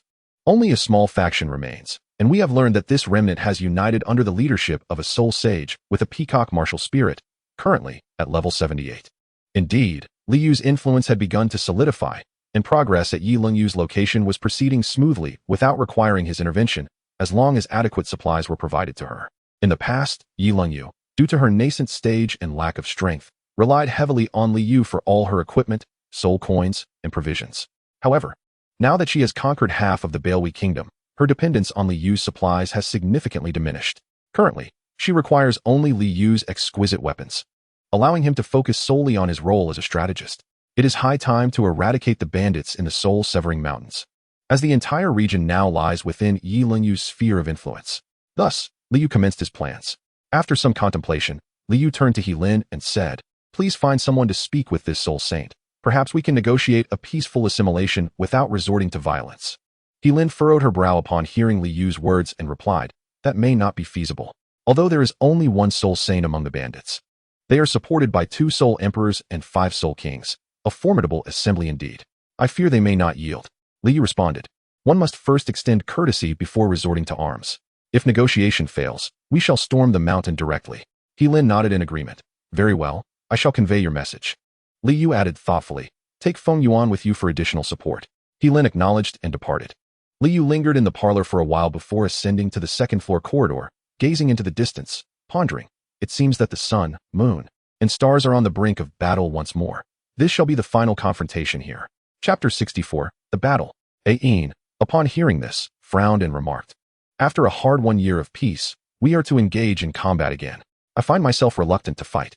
Liu and Tang Hao understood Yin's sentiments. After all, the blue-silver grass has long been seen as mere fodder for others, lacking any real combat prowess, thus fostering a disdain for conflict. Ain, who had fought alongside Liu and Tang Hao over the past year, had already earned their gratitude. Liu reassured Ain, "Sister, I promise this will be the last time. Once the soul-severing mountains are stabilized, we shall cease our wandering, focusing instead on healing and saving lives." Ain replied, "Well then, to be honest, I am quite satisfied with our current lives. I cannot comprehend why the human world is rife with strife." Liu mused internally that things could be worse. After all, they were still in an era of peace. Should turmoil arise, it would be truly brutal, as one would have no choice but to fight for survival. At that moment, Ain addressed Liu, "Brother, I sense numerous soul beasts within this stronghold. Although they are not particularly ancient, their numbers are substantial." Liu, intrigued by her observation, inquired, "Sister, are you certain? What types of soul beasts are present?" Ain responded, "There is a variety, both plant and animal types, but the majority are flying soul beasts." Flying types? Liu began to ponder deeply. The soaring creatures referred to are indeed avian beings, and the opponent's soul saint happens to be a peacock. In the realm of Douluo Continent, the peacock is renowned alongside the phoenix as a formidable soul beast, with some peacocks even surpassing the phoenix in strength, such as the Bai Luan and Qing Luan, which represent the green and blue peacocks respectively. These are exceedingly rare martial souls, even more so than the phoenix itself. What is commonly referred to as the peacock martial soul is merely a translucent energy form, with certain skills resembling those of the peacock soul beast, thus earning its name. The soul beast peacock is a magnificent array of colors, while the Bai Luan and Qing Luan are distinct from the peacock, belonging to the category of peacock soul beasts. Much like the ice phoenix and fire phoenix are both classified under the phoenix. Ultimately, the resolution of the situation hinges on the emergence of the opponent's companion. So Liu chose to set aside his uncertainties. After a brief wait, the gate of the mountain's stronghold swung open, revealing approximately several dozen individuals. At the forefront stood a striking figure clad in a vibrant green pomegranate skirt, her cascading white hair framing a pair of large, peach-hued eyes. Liu found himself momentarily entranced by her exquisite beauty, which could only be described as extraordinary. Addressing the female soul saint, Liu declared, "Very well. I shall acquiesce to your proposal, and thus, I shall engage in a spar with you." With that, he stepped forward as Tang Hao and the others gradually retreated. Granting Liu space, the female soul saint also advanced, stating, "Do not presume that I will show you mercy simply because you are younger. Should you fall by my hand, do not hold me accountable." Upon hearing her words, Liu smiled gently and replied, "Of course." He then summoned his martial soul. 6 soul rings illuminating beneath his feet, and proclaimed, "I am Liu, wielding the martial soul of the divine dragon jade flute, at the level of Soul Emperor 66. A year of training had indeed bolstered Liu's soul power. In response, the female soul saint revealed her own soul rings, 2 yellow, 2 purple, and 3 black. Fixating her gaze on Liu, she introduced herself, "I am Bing Xian, with a martial soul of the peacock at the level of Soul Saint 78. With that, she intently regarded Liu, signaling for him to make the first move, as her soul power exceeded his, and she found it unbecoming to strike first. Not hesitating in the slightest, Liu conjured the fire-radiant sword and launched an attack toward Bing Xian. In an instant, she utilized her martial soul's power to ascend into the air, evading Liu's strike. As he looked up at her hovering form, he noticed a hint of amusement gracing Bing Xian's features, leading him to think, "Laugh while you can. Soon, that smile will fade. Li Yu then directed the fire radiant sword towards Bing Xian in the sky, the sword autonomously attacking her, leaving her no choice but to evade. Gradually, Bing Xian began to feel the toll of her flight, as soaring consumed considerable soul power. Seizing an opportunity while the fire radiant sword was distracted, she dove towards Li Yu, her translucent peacock martial soul exuding a milky white flame as she approached within 5 meters. One of her 10,000-year soul rings was absorbed by the peacock. Upon witnessing this, Li Yu promptly activated the Imperial Golden Crow technique, executing a decisive hand strike. The hand, emanating the true fire of the Golden Crow, cleaved through the peacock's flames, splitting them asunder before dissipating. The peacock's fire was far inferior to the Golden Crow's true fire, and thus, Li Yu remained unperturbed by others attempting to assail him with flames. In the sky, Bing Xian watched in astonishment as Li Yu dispersed her soul skill with a swift strike of his hand. She pondered, could he truly be a soul emperor? How can he withstand the assault of a soul saint such as myself? It was already impressive for someone of Li Yu's age to attain the rank of soul emperor. Yet his remarkable prowess left Bing Xian feeling inadequate in her own cultivation. Suddenly, she sensed a chilling presence behind her and realized with alarm that she had overlooked the fact that there was more than one opponent soaring through the sky. Swiftly, she turned around, but was still struck by a crimson shadow, causing her to crash to the ground. Fortunately, her formidable soul power shielded her from injury. That shadow was none other than the fire shadow. Li Yu's fire shadow had never touched the ground. In a critical moment, he expertly commanded it to strike Bing Xian. Upon landing, Bing Xian recognized that her aerial skill was no longer effective against Li Yu, prompting her to engage him directly with her soul skills. Li Yu, in turn, utilized his own crafted sword techniques to counter her abilities, though he felt fatigue setting in. He mused to himself, indeed, without relying on soul skills, I cannot surpass a soul master of a higher rank. It seems this is my limit, yet I should be satisfied, as I can at least challenge those beyond my rank. Once I reach the title Douluo stage, I will have no rivals. Li Yu observed Bing Xian, uncertain of what soul skill she possessed. Although he had managed to break through her previous abilities, he could not help but admire the strength of her peacock dance. Each skill was nearly invincible among their ranks. Bing Xian, too, was fixated on Li Yu, marveling at his prowess and contemplating her chances of victory. Must she concede defeat? No. How could she ascertain the outcome without fighting until the end? Resolute, she unleashed her 7th soul skill, allowing her soul rings, emblematic of her soul saint status, to be absorbed by her martial spirit. Instantly, her visage turned pale, resembling a thick layer of frost. Bing Xian declared, martial spirit true body, snow god, descend. With that proclamation, her peacock martial spirit let out a triumphant cry, transforming from transparent to semi-transparent, and finally into a milky white hue. The chilling aura enveloped everyone present as Bing Xian directed her martial spirit's true form towards Li Yu. Li Yu remained impassive, sheathing his Zuanlong jade flute, and addressed the oncoming peacock. Your martial spirit's true form may instill fear in others, but not in me. Today, I shall demonstrate who truly reigns as the sovereign of the skies. He then invoked the Imperial Golden Crow technique, causing the 3-legged Golden Crow to gradually materialize in his left hand.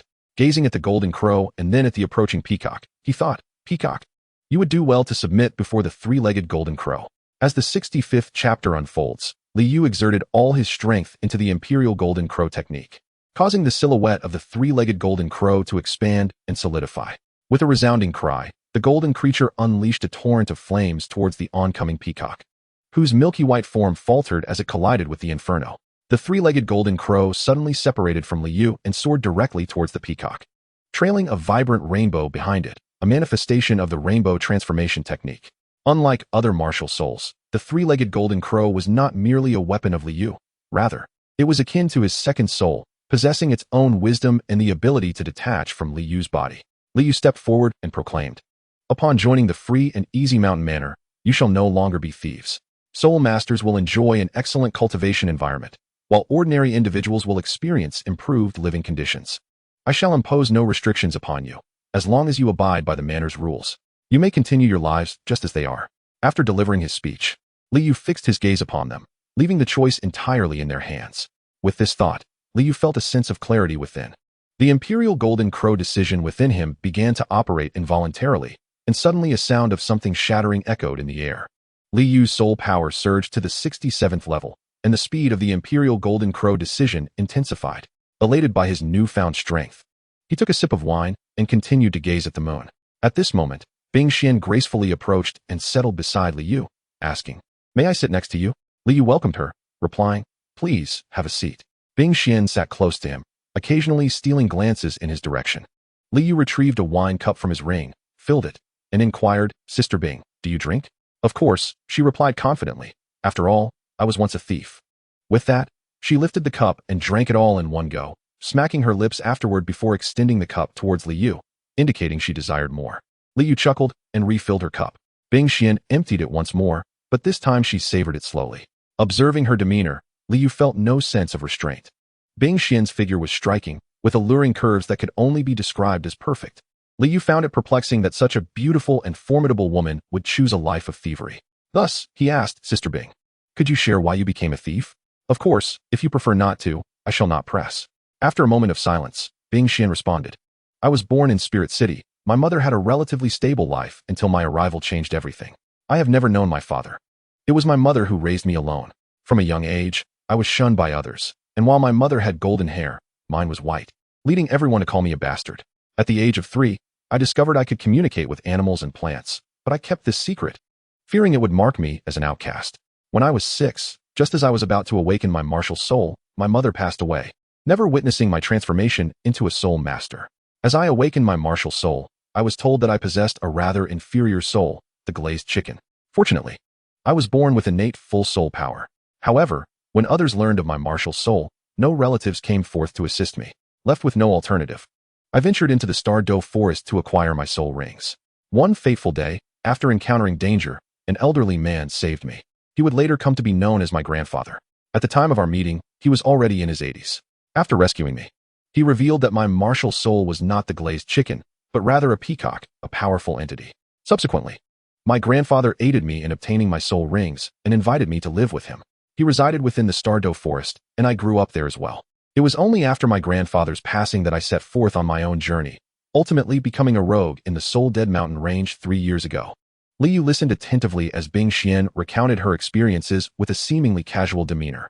Yet, Li Yu understood that her journey had not been without its challenges, just as his own adventures across the continent were fraught with difficulty. The following day, Bing Xian led Li Yu to the area where the soul beasts resided. Upon arrival, Li Yu was astounded. The ground and the ravine were teeming with plant-type soul beasts, while the trees were adorned with vividly colored birds of all hues: red, orange, yellow, green, cyan, blue, and violet, a veritable paradise for avians. Bing Xian unleashed her martial soul and danced gracefully alongside a flock of parrot-shaped birds, a sight that delighted Li Yu. Soon, she departed with all the bird-like soul beasts, and Li Yu collected the plant soul beasts into the Sun Palace before taking his leave. As onlookers beheld Bing Xian soaring through the sky with the soul beasts, they were left in awe, struggling to fathom such an extraordinary sight. How could a soul master coexist so intimately with soul beasts? Li Yu too found himself captivated by the scene before him. Was it not said that on the Douluo Continent, harmony between soul masters and soul beasts was a rarity? Had no one ever tamed a soul beast? To Li Yu, it seemed merely a matter of circumstance. No one had encountered such a phenomenon before. After all, how else could Ain have developed feelings for Tang Hao? And how could Xiao Wu have cherished Tang San? Bing Xian's unique existence was simply one yet to be witnessed, and she had kept it a secret, even from her subordinates. Ain watched with eyes aglow, filled with admiration for Bing Xian. Were it not for Bing Xian currently leading the bird soul beasts as their king, Ain would have inquired about her experiences. For now, she could only gaze at Bing Xian with envy. Li Yu noticed Yin's envious expression but paid it little mind. After all, Ain also had the ability to communicate with soul beasts. If she learned the methods from Bing Xian, she too could become a remarkable individual. Albeit unable to command birds like Bing Xian could, instead perhaps only controlling plants. Li Yu's thoughts were interrupted as the main group gradually made their way towards the Xiaoyao Villa, which had not only gained 5 soul kings, but also a soul saint. It's only one. The mere thought of this filled Li Yu with a sense of ease and comfort. Chapter 66, the Xiaoyao Villa on the right track. Currently, only Bing Xian, Chao Chongqing, and He Lin possessed communication jade pendants. Li Yu has established a set of rules. Only powerful soul masters or individuals with exceptional talents may enter the Hall of Offerings. Initially, he had contemplated allowing He Lin access, despite her relatively modest strength. Although her abilities as a support-type soul master were commendable, they did not suffice for eligibility. However, it occurred to Li Yu that He Lin had been managing both the Xiaoyao Villa and the Sun Palace with remarkable efficiency and intellect. Thus, he resolved to appoint her as the leader of the outer sect. Yet, As a leader, she would require a certain background to garner respect. Consequently, Li Yu decided to include He Lin in the Hall of Offerings, for which she was immensely grateful. At present, He Lin serves as the representative of Xiaoyao Villa in external affairs, responsible for liaising with the outside world. Li Yu entrusted her with the communication jade pendants connecting to the Haotian sect and the Seven Treasures glazed sect. Seeing Xiaoyao Villa gradually find its footing filled Li Yu with joy. He resolved to retreat into seclusion to research the widespread crafting techniques of soul tools. Currently, he alone possesses the knowledge of crafting soul tools on the Douluo Continent. Yet this situation poses challenges for Xiaoyao Villa. It is imperative that the internal personnel also acquire this skill, albeit not to the extent of high-tier soul tools. After conferring with Ain and Tang Hao, and informing his mother, he commenced his retreat on an island at the center of the Back Sea. Though referred to as a small island, it is anything but. It houses not only a pill refining hall, but also a tool forging hall and seclusion chambers, marking Li Yu's personal domain. Fortified with barriers to prevent ordinary individuals from entering, Li Yu had not encountered his father, Li Yi, who had assumed he would enjoy a peaceful retirement upon arrival. Consequently, he spent his days idly until Li Yu presented him with a manual on weapon forging, reigniting his enthusiasm. He would frequently seek guidance from Tang Hao, who generously imparted his knowledge.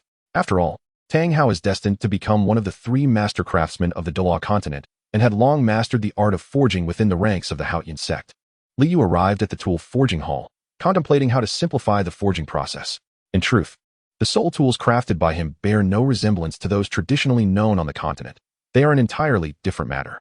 Li Yu's soul tools are created using techniques derived from cultivation, with the energy source transformed into soul power. With this insight, he began to delve into the forging manual he had retrieved from the Sun Palace. For 3 continuous months, he secluded himself on the island. When he finally emerged, he held several books in hand, each a testament to his endeavors. As he gazed at the volumes, the fatigue on his face lessened slightly, and he thought, at last, I have achieved success. While not entirely ideal, it is a commendable outcome, and Xiaoyao Villa shall now possess a legacy.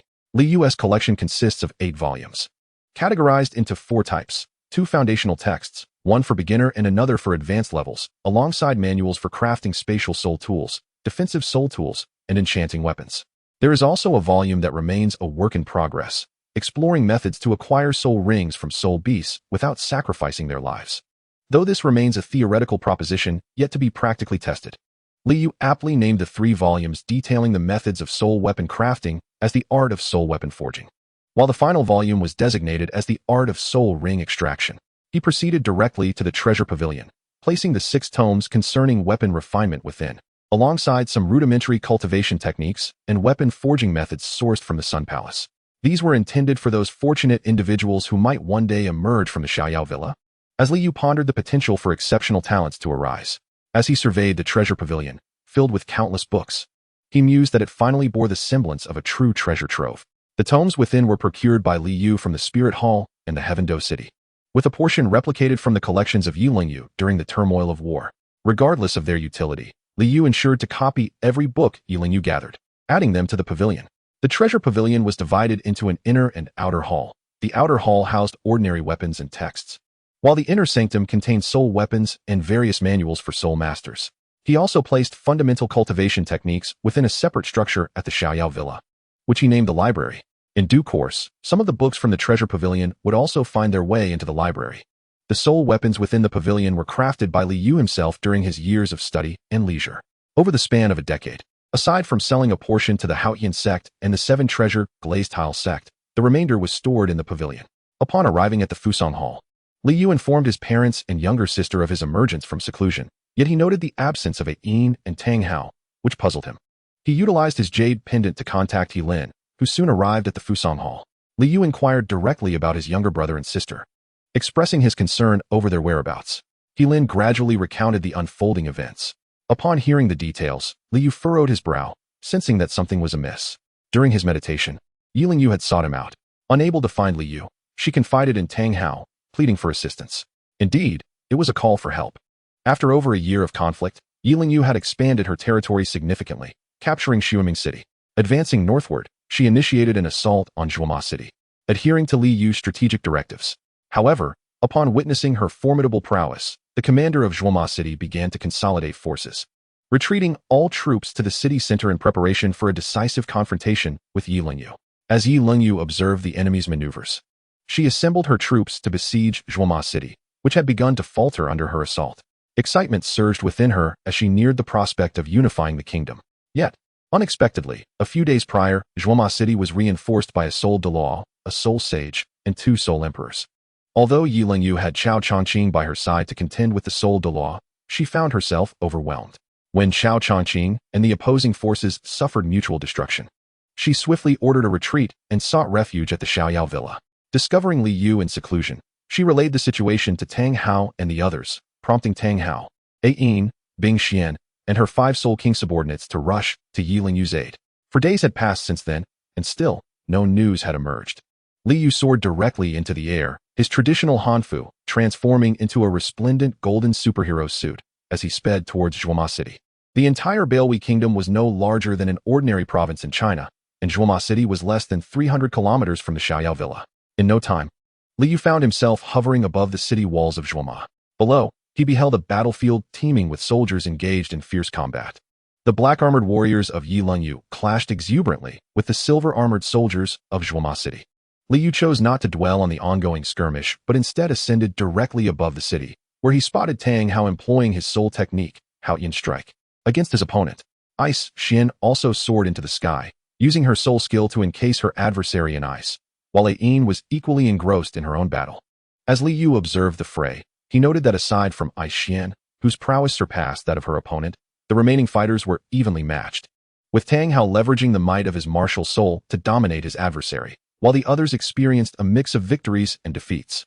Just as Tang Hao and Ayin were fervently engaged in combat, a melodious sound wafted through the air, an enchanting melody played on a flute. Upon hearing the music, Tang Hao and Ayin halted momentarily. They recognized the tune as Hometown, a piece their elder brother Li Yu often played. Chao Chongqing and Ice Xian, puzzled by the sudden music, were about to resume their battle when they noticed the astonished expressions on their opponents' faces, followed by a sudden diminishment of the oppressive aura emanating from the Soul Masters. All Soul Masters on the side of Zhuoma City experienced a similar phenomenon. Ayin, realizing that Li Yu had arrived, understood that no one else could achieve such an effect. Yet, she could not discern his figure. Suddenly, as if struck by a revelation, Ayin looked up. There, directly above her, Li Yu stood, his golden cape billowing in the wind, the dragon jade flute in hand as he played softly. Upon seeing him, Ayin called out loudly, "Elder brother." Tang Hao, drawn by Ayin's exclamation, followed her gaze and glimpsed Li Yu, while Chao Chongqing and Ice Xian gazed in awe at the floating figure of Li Yu. In astonishment, Chao Chongqing thought to himself, "The lad can actually fly. How did he ascend?" Ice Xian's eyes sparkled with wonder. "He can fly? What else is he capable of?" Without further ado, Li Yu addressed Tang Hao and the others below, "Friends, if not now, then when?" At his words, Tang Hao and Ayin immediately rejoined the fray. Chao Chongqing and Ice Xian quickly regained their focus. After all, they were amidst battle and had no time to spare. Li Yu observed as they plunged back into combat. But this time it was evident that his side held the advantage. Just moments ago, he had utilized his 5th soul skill, Soul Power Suppression, which had caused the soul power of all Zhuoma City's soul masters to plummet by 10 levels, rendering them significantly weaker than his allies. Victory was merely a matter of time. As Li Yu looked down upon the battlefield, where no fewer than 500,000 combatants were engaged, he unleashed his 6th soul skill, Mental Mirage, casting a spell over all soldiers within a 1,000-meter radius, rendering them motionless and dazed. Regarding mental fortitude, one might assert that Li Yu's resolve is undoubtedly comparable to that of a titled Douluo. Confronting ordinary individuals is an effortless endeavor for him, though he engages in such actions solely to minimize bloodshed. Chapter 67, Unification of Bailwi. Yelling Yu gazed vacantly at Li Yu in the sky, and shortly thereafter, a figure clad in military attire approached him, exclaiming, "Your Highness, we are in dire straits. Our soldiers appear dazed and are refusing to obey commands. They resemble living corpses. What are we to do?" The general had just discovered that the soldiers of Zhuoma City bore expressions of blankness, devoid of combat capability. He promptly issued orders to commence a massacre against the soldiers of Zhuoma City, only to realize that his own troops exhibited the same lethargy as those of the enemy. Alarmed, he rushed to report this unsettling development to Yu. Observing that both his soldiers and the enemy had ceased fighting, Yu remained unperturbed, his attention fixed upon the outcome of the battle on the city walls involving the Soul Masters. He instructed the general, "Keep a close watch on the state of our soldiers, as well as the enemies. The ordinary citizens have become irrelevant. Once the people from the Xiaoyao villa seize Zhuoma City, the enemy soldiers will crumble without further assault, subsequently becoming our reinforcements. Upon hearing this, the general felt a sense of relief, though he was still filled with trepidation at the thought of the formidable soul masters, beings beyond compare to ordinary individuals. Meanwhile, Li Yu lingered in the sky, attentively observing Tang Hao and Ayin. The current situation was considerably more favorable for Tang Hao and his companions. Just moments ago, Ayin had dispatched her adversary, not through lethal means, but by ensnaring them with her blue-silver grass. Meanwhile, Bing Xian had eliminated her opponent using her martial soul as true form. Qiao Changqing found himself locked in a fierce struggle with his opponent, who, upon sensing the activation of Li Yu's martial soul restrictions, hastily resorted to a life-preserving secret technique, allowing him to avoid immediate defeat. He instead sought opportunities to make a retreat. However, as he attempted to flee, a sudden chill enveloped him, prompting him to turn around, only to be met with a colossal hammer hurtling towards him. Haoyan hammer, he exclaimed in shock. After resolving his own adversary, Tang Hao began searching for new opponents. The enemy soul sage, having been battered by Bing Xian, was barely holding on. Tang Hao then set his sights on Qiao Changqing's foe, launching a surprise attack from behind. The adversary braced himself against Tang Hao's powerful blow, staggering back several meters.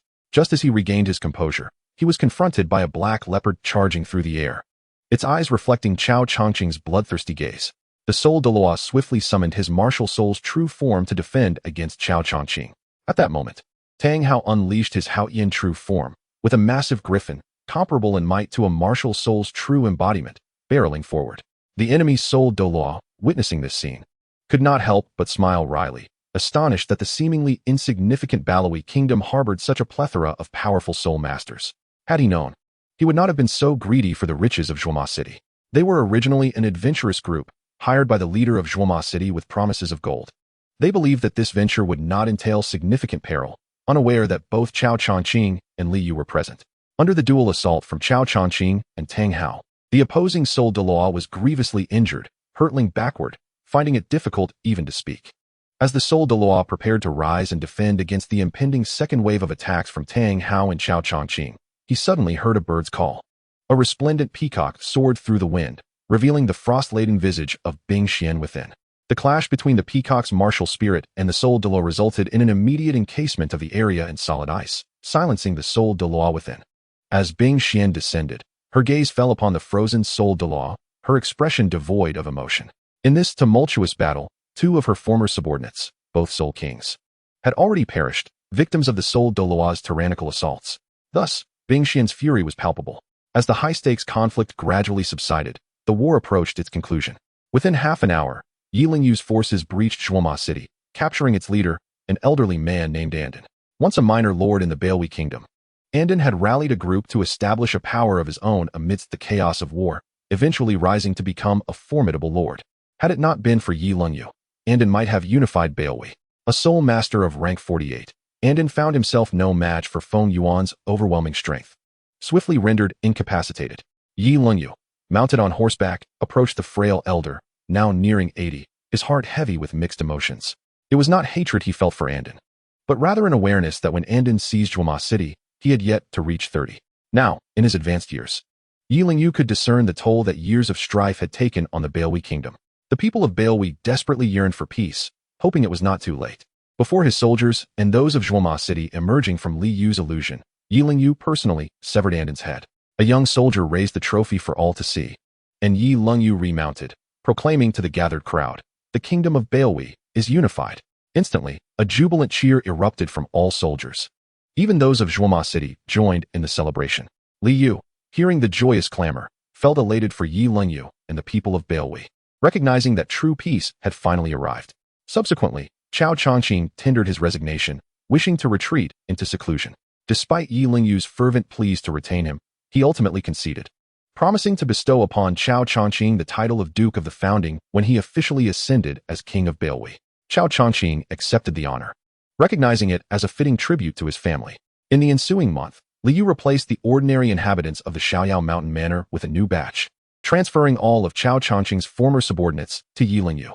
While retaining some of Bing Xian's followers, he ultimately left behind 500 individuals, entrusting the remainder to Yi Lingyu. The individuals who remained included a number of maidservants and those with specialized skills, such as artisans. The majority comprised parents, or those with children possessing the potential to become soul masters. These individuals filled the outer gate to capacity, prompting Liu to establish an additional outer gate for the 500 remaining individuals, linking it to the original outer gate, effectively expanding its boundaries. Liu then forged the inner gate.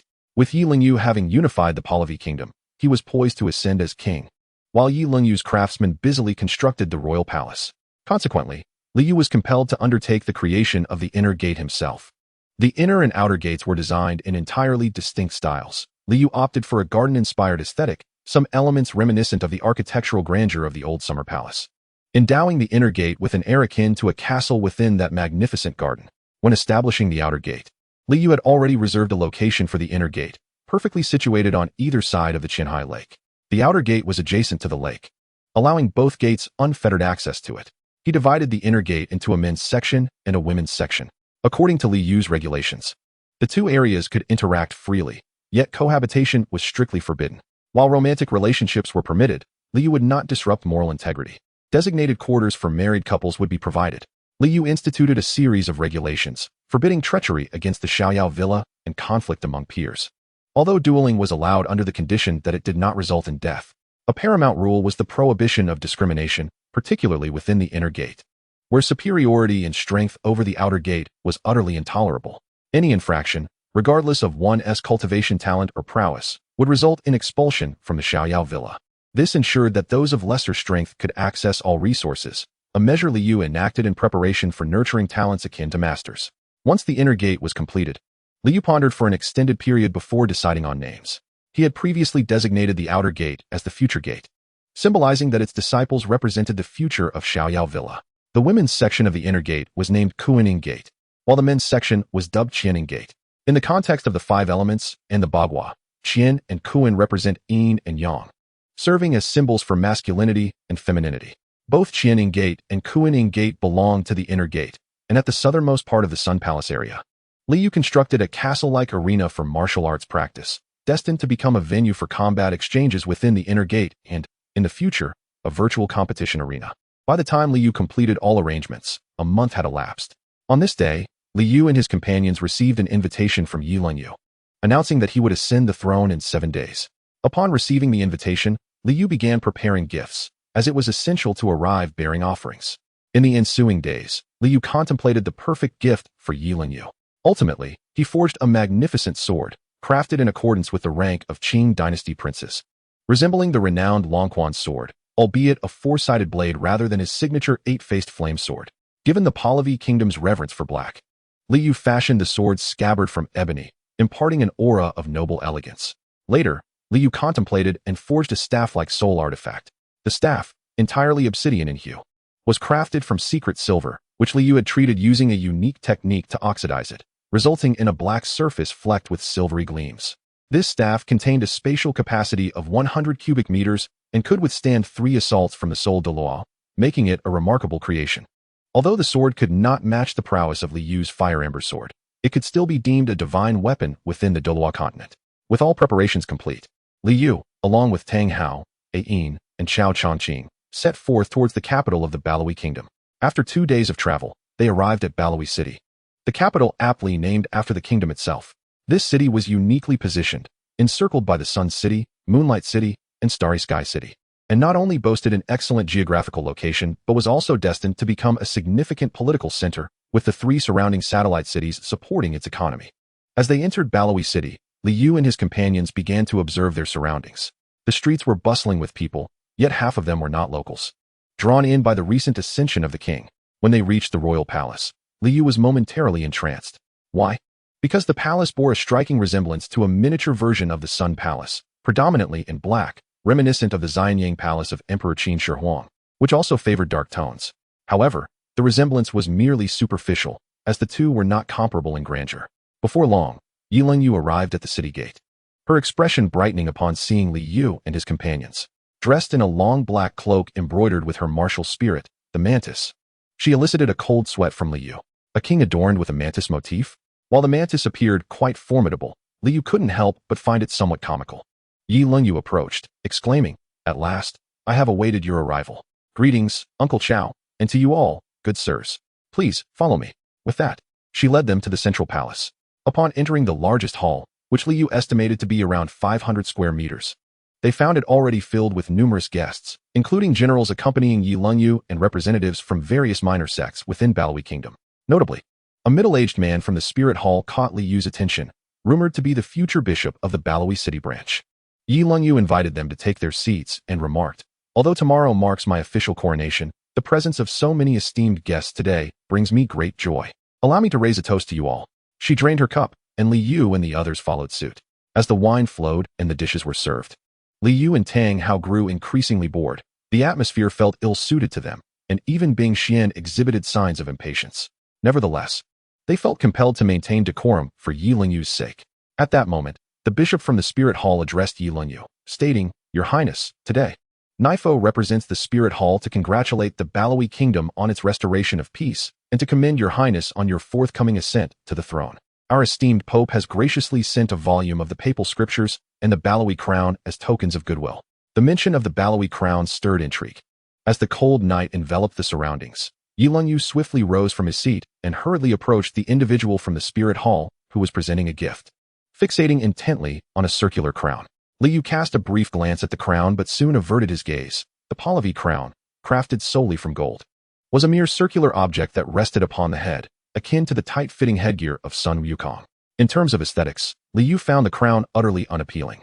However, for Yi Lengyu, it held profound significance, as the Pahlavi crown bestowed by the Spirit Hall was not a new creation, but rather a relic previously worn by the king of Pahlavi. Additionally, the papal scriptures were not merely a book of religious texts, they were entirely forged from gold, symbolizing another representation of the Pope. Presenting them to Yi Lengyu signified the acknowledgement of the Pahlavi kingdom's status by both the Pope and the Spirit Hall. After examining the crown, Yi Lengyu turned to Never and expressed his gratitude, saying, "Thank you, Bishop Never, for bestowing these two national treasures upon me. I am immensely grateful." Never responded with a hearty laugh, "Your Highness, you are too kind." His demeanor was somewhat provoking, which caused Liu to furrow his brow in silence.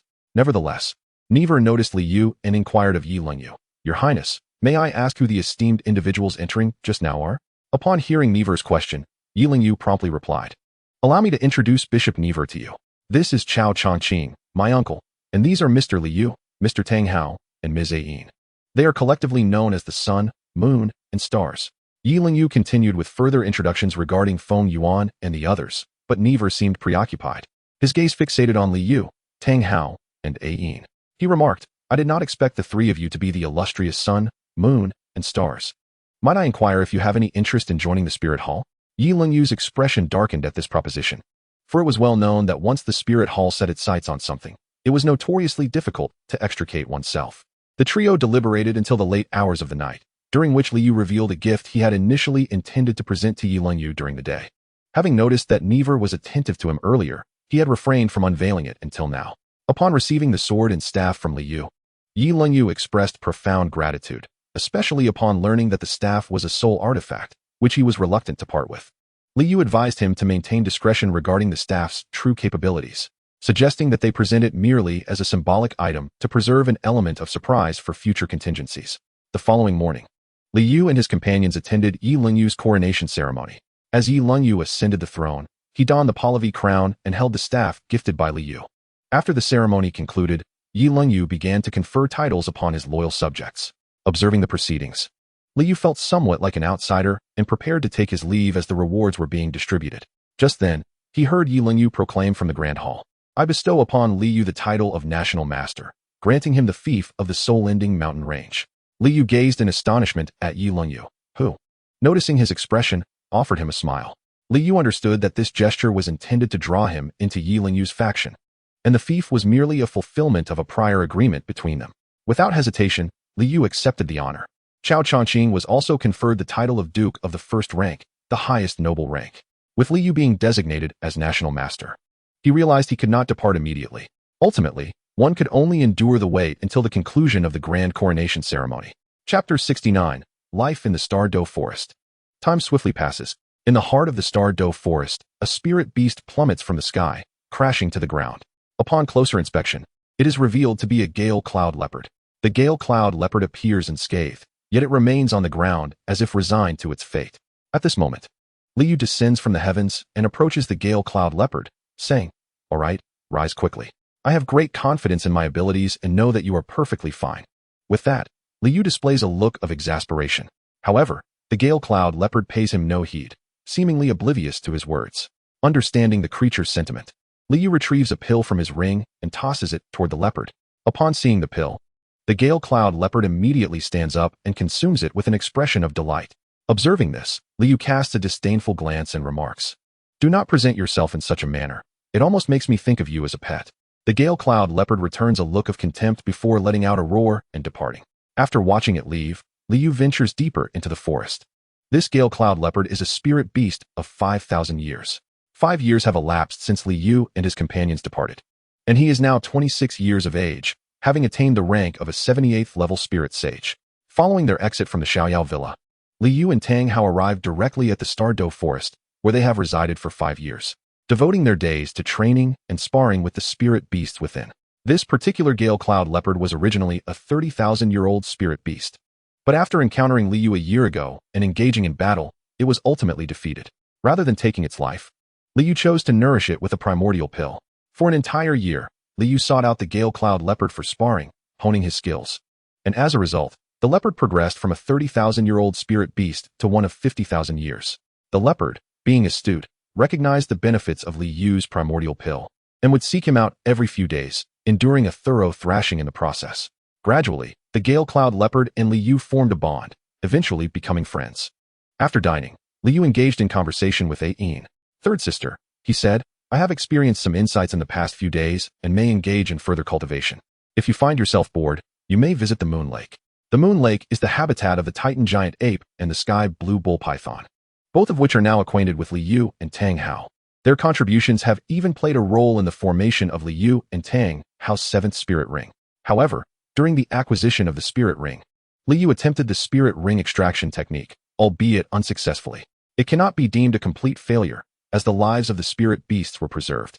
They merely transformed into ordinary beasts, no longer classified as spirit beasts. This outcome left Liu greatly dissatisfied, for he had devised the spirit ring extraction technique to ensure that spirit beasts would not lose their lives, thereby providing future spirit masters with ample spirit rings. Yet, the transformation of spirit beasts into ordinary animals was akin to their extermination. Thus, after 2 years of contemplation, Liu resolved to refine the spirit ring extraction technique. That night, Ain ventured to the Moonlight Spring while Liu and Tang Hao were in seclusion. They harbored no concerns for Yin's safety, for she bore the innate pressure of a soul beast, deterring any other soul beasts from launching an attack. Thus, an entire month elapsed without Liu emerging. The swift-winged cloud leopard visited several times, but failed to encounter Liu. Over time, the swift-winged cloud leopard sensed the dissipation of the soul beast pressure emanating from Ain and boldly ventured into the courtyard. It detected Liu's aura and yearned to enter, but suddenly, the scenery before it transformed into an endless expanse of white desert. The oppressive heat from the sun was palpable, and the swift-winged cloud leopard wandered aimlessly, unable to find an exit. Meanwhile, in the courtyard, Manor licked her front paws, observing the swift-winged cloud leopard pacing in circles. Unbeknownst to the leopard, Liu had foreseen the potential intrusion of a soul beast in Yin's absence during his seclusion and had released Manor, entrusting her with the task of guarding him and Tang Hao. After 5 years of nourishing Manor with Liu's elixirs, she had not changed in size but had evolved into a soul beast of 60,000 years, surpassing the swift-winged cloud leopard by a millennium. This marked Manor's inaugural use of her skills against a soul beast.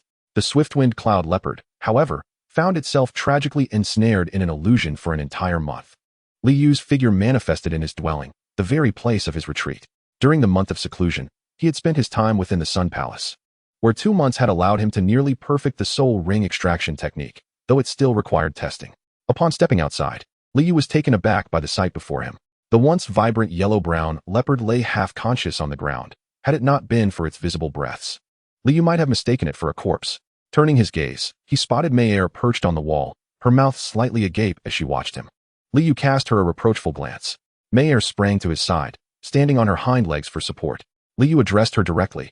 "Well then, I have emerged from seclusion. Quickly dispel the illusion." Upon hearing Liu's command, Manor approached the swift-winged cloud leopard, her eyes emitting a beam of white light that penetrated the leopard's eyes. Gradually, the spark returned to the leopard's gaze. Upon seeing Liu smiling at it, the swift-winged cloud leopard rushed to him, whining as if to lament its plight. Li Yu, feeling a pang of sympathy, produced a Hunyuan pill and a Peiyuan pill, tossing them into the leopard's mouth. This calmed it, allowing it to squat nearby and absorb the elixirs.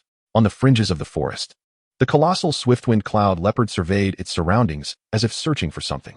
After a short while, it spotted a 10-year-old snow rabbit. The rabbit, upon noticing the leopard, immediately froze in fear. However, the swift-winged cloud leopard, indifferent to the rabbit's plight, merely rose and walked away. It took a considerable amount of time before the rabbit finally stood, glancing at the spot where the leopard had vanished, puzzled as to why it had been spared, before promptly fleeing. The swift-winged cloud leopard continued on its path until it suddenly caught sight of a swift-winged wolf ahead. Its eyes brightened with determination. The wolf would be its next target. Two spirit beasts share similar names, yet their relationship is far from amicable. In fact, they are rivals.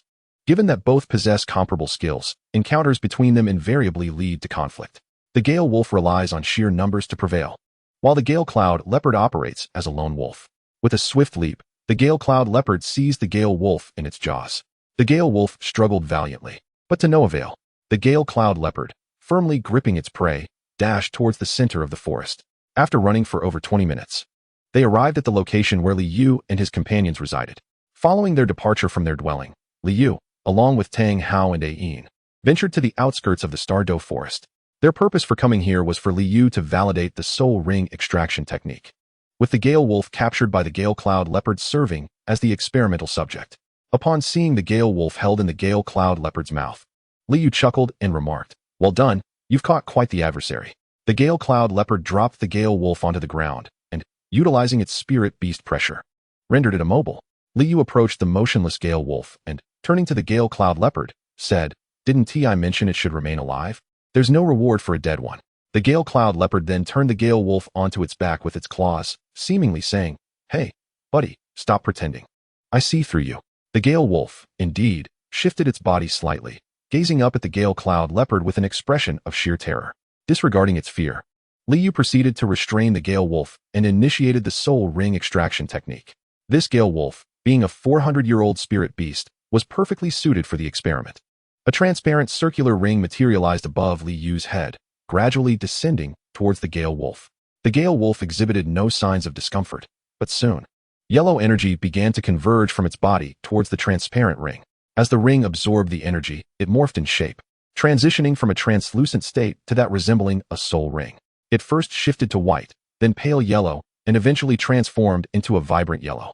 At the moment the transparent ring fully metamorphosed into a yellow 100-year soul ring, the yellow energy emanating from the Gale Wolf transformed into white energy. Recognizing that it was time to halt the process, Li Yu commanded the soul ring extraction technique to cease energy absorption. The soul ring slowly approached him, and Li Yu, probing its interior with his spiritual sense, discovered an absence of any inherent rules. This revelation stemmed from years of Li Yu's research. He had ascertained that for a soul ring to be absorbed, the hunter must be the one to slay the beast, as the act of killing allows the spirit beast to condense a rule within its body. Li Yu identified that the rule within the soul ring reflected the spirit beast's emotions, encompassing resentment and submission. To validate his hypothesis, he dedicated considerable time to his studies, ultimately confirming the accuracy of his conclusions. In contrast, the soul ring formed via the soul ring extraction technique bore no rules. Li Yu discerned that its energy was characterized solely by two descriptors, purity and tranquility, making such a soul ring accessible for anyone to absorb. Li Yu swiftly delved into the Gale Wolf's mind, revealing an absence of chaos within. This indicated that the Gale Wolf had not experienced pain during the soul ring's condensation, only a fleeting shock from the unfamiliarity of the situation. Further examination of the Gale Wolf's body revealed that its spirit power had only accumulated to a mere 60 years. Yet the mark of the 400-year soul beast upon him remained unvanished. This signified that as long as his soul power was sufficient, the swift-winged wolf could instantly revert to a 400-year-old soul beast. Upon witnessing this outcome, Li Yu rose and stepped aside, gazing at the sun in the sky, and suddenly burst into a hearty laughter, exclaiming, "I have succeeded. I have finally succeeded. I shall no longer fret over the 10,000-year soul rings." Chapter 70. A Confession Rejected. Departing in agony. After venting his emotions, Li Yu turned back to face the soul ring, admiring the yellow ring adorned with its unique soul ring patterns. His heart brimmed with sweetness, for he knew he had made history. It had taken him 3 entire years of reasoning, followed by failures, further deductions, and experimentation. A total of 8 years culminated in his success. This soul ring, with an age of 330 years, could be deemed nothing short of exquisite. As Li Yu's gaze lingered on the soul ring, he suddenly felt a person embrace him from behind. Recognizing the form as Ayin, he realized she was tightly holding him while sobbing uncontrollably. Tears began to stream down Li Yu's face as well. He understood the significance of his research to Ayin and to the soul beasts across the entire Douluo Continent. Tang Hao, observing Ayin clinging to Li Yu, felt no trace of displeasure. Rather, he deeply admired his sworn brother. Approaching Li Yu and Ayin, Li Yu grasped Ayin's hand to gently release her hold. Subsequently taking Tang Hao's hand, forming a tight grip among the three of them, Li Yu beheld Ayin's unparalleled beauty, unable to resist leaning down to plant a soft kiss upon her forehead. The coolness of her skin sent a shiver through him, resonating within his very being. Yet in that moment, he heard Ayin's quiet sobs. Opening his eyes, he noticed a tear escaping from the corner of her eye. Confused, he wiped away her tear, but it continued to flow. Li Yu gazed at her with a look of perplexity. At that moment, Ayin opened her eyes and spoke. "Brother, I'm sorry. I know you have feelings for me, but I cannot bear this affection right now."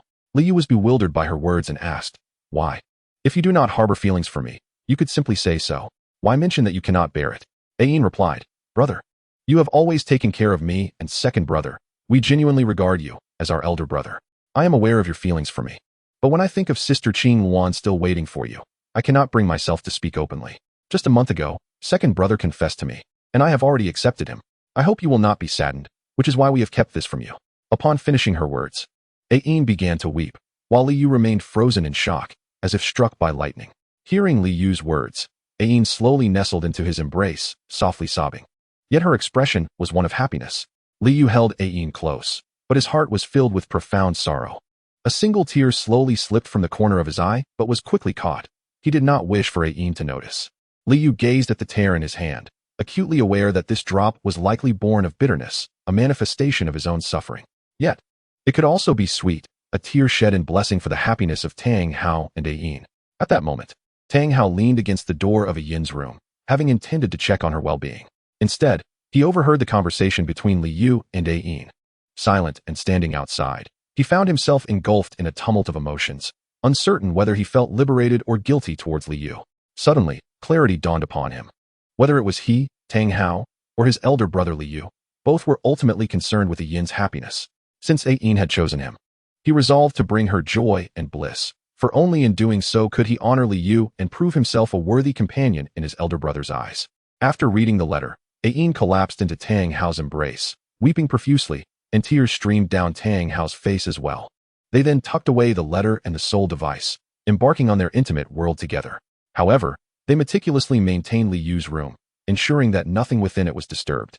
In the sky, Li Yu soared expressionlessly, yet the tears streaming from his eyes revealed a tumult beneath his calm facade. As he flew, his thoughts wandered to the moments shared with Tang Hao and Ayin, their training, hunting for soul rings, participating in the elite competitions for advanced soul masters, and ultimately claiming victory together. The trio had formed the renowned sun, moon, and star of the Douluo Continent. Over the course of 14 years, from their first meeting at the tender age of 12 to their current age of 26, they had weathered many storms, cultivating a profound bond of friendship. Li Yu mused that knowing his younger brother and sister was enough.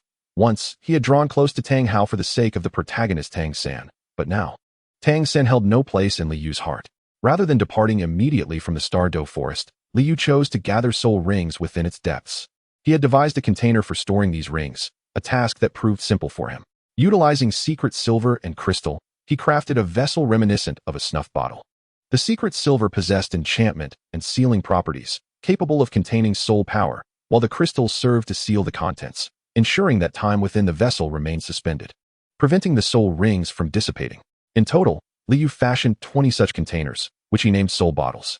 After employing the soul ring extraction technique to detach a soul ring from an iron armor dragon, he watched as the black soul ring slowly rotated within the transparent soul bottle, a smile gracing his lips. This was the last empty soul bottle.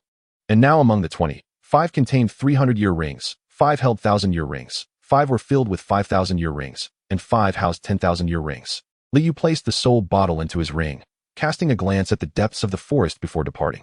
During his collection of soul rings, Li Yu observed that although the soul beasts would immediately lose their soul power, the oppressive aura corresponding to their age lingered. Thus, While a 10,000-year soul beast's power might diminish to that of 1,000 years, the pressure emanating from the ancient creature remained intact. This approach allows the soul beast to gradually recover in the absence of danger. For it is crucial to understand that the oppressive aura of a soul beast can be quite lethal to its kin. Naturally, each time Liu separates a soul ring, he feeds the creature 2 primordial pills, and I am confident that within 6 months, the soul beast will regain its spiritual energy. Thus, Liu roamed far and wide, championing justice and occasionally redistributing wealth from the affluent to the less fortunate. Gradually, he earned the title of the blade that cuts the gods throughout the western regions of the Douluo Continent, a name that echoed across the entirety of Douluo for 3 years. 3 years later, on this particular day, Liu arrived at a city on the border of the Tiandou Empire, intending to have a meal. The city was called Gongcheng, a bustling trade hub due to its border location, and it was quite sizable. Liu approached an inconspicuous street stall, ordered a few small dishes, and savored the surrounding scenery while he ate. At that moment, he overheard a conversation between 2 individuals at the stall. One, clad in yellow, inquired, "How are the preparations coming along? This operation must not go awry." The other, dressed in black, assured him, "Rest assured, I have leveraged numerous connections to procure this treasure." The man in yellow replied, "You must ensure absolute certainty. Our target is the merchant caravan of the Li family from Tiandou City, led by the one acclaimed as the most gifted soul master in the city." The man in black responded, "Worry not, regardless of whether she is a soul saint. My treasure will render her powerless." "However, I heard she is a woman," remarked the man in yellow. "Indeed, she is a woman, reportedly single. Yet it is remarkable how she has achieved the rank of soul saint before turning 30, boasting a level of 78, he said, revealing a countenance filled with envy and jealousy. The man in black exclaimed, "Such prowess! Nonetheless, it matters not. She will still succumb before my treasure." With that, he displayed a triumphant expression. Liu absorbed every word of their conversation, furrowing his brow in contemplation. The Li family from Tiandou City? And a female soul saint? A woman's silhouette appeared in his mind. Could it be mere coincidence? This street stall was situated in a rather secluded area. Otherwise, those 2 would not be so brazen in their discourse. As they departed, Liu stealthily followed them until he reached the edge of the city. He observed them entering a household in a nearby village, and Liu leapt onto the roof of a nearby building, where he saw the 2 individuals collapse and slumber without exchanging further words. He then settled on the rooftop to rest until the following morning. Chapter 71. Reunion with Li Qingwan and Peng Zhen. Liu rested atop a house in the small village, the moon hanging high in the night sky, gradually descending into the depths of midnight. Suddenly, he detected a faint rustling noise. Upon releasing his spiritual awareness, he discovered the 2 individuals stealthily exiting the house, cautiously scanning their surroundings to ensure they were not observed. They then left the village, and upon witnessing their actions, Liu smiled faintly. He followed them through the night sky until they arrived at a small mountain stronghold. To avoid alarming them, he chose to wait outside the stronghold. After waiting for 2 hours, the sky gradually began to brighten. At this moment, a group of approximately 500 individuals emerged from the stronghold.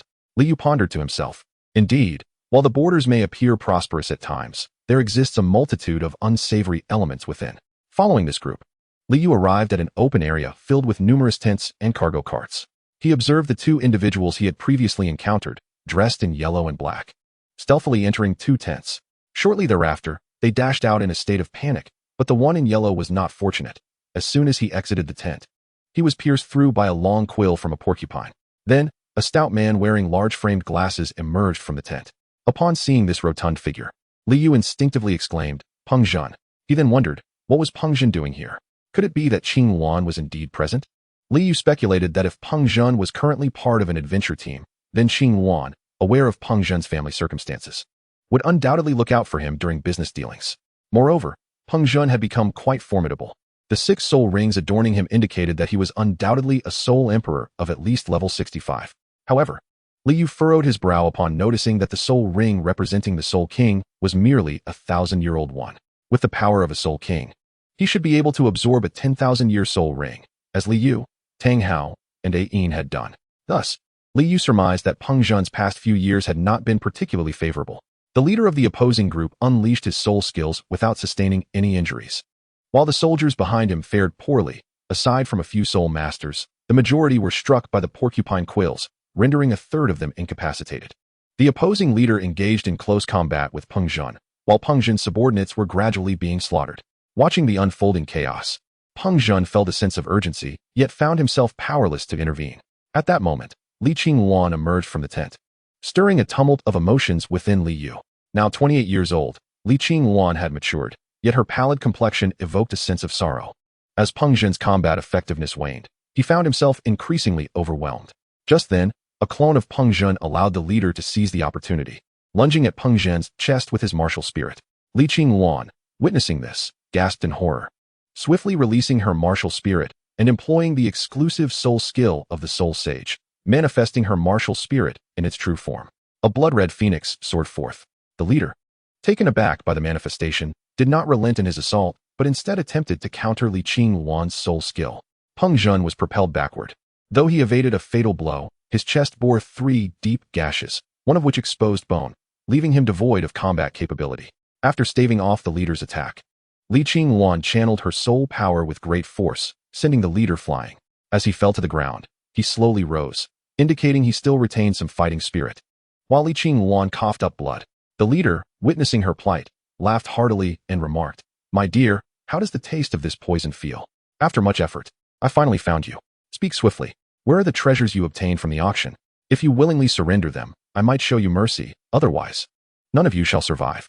It turns out that Li Qingwan had traveled to the kingdom of Pahlavi for business, where she won a defensive soul weapon at an auction.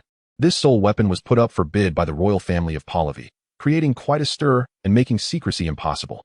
After acquiring it, Li Qingwan sought assistance from Peng Zhen to escort her safely.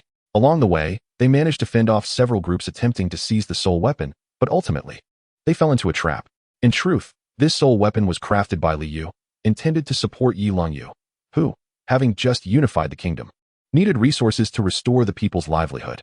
Therefore, Li Yu provided Yi Longyu with 10 defensive soul weapons.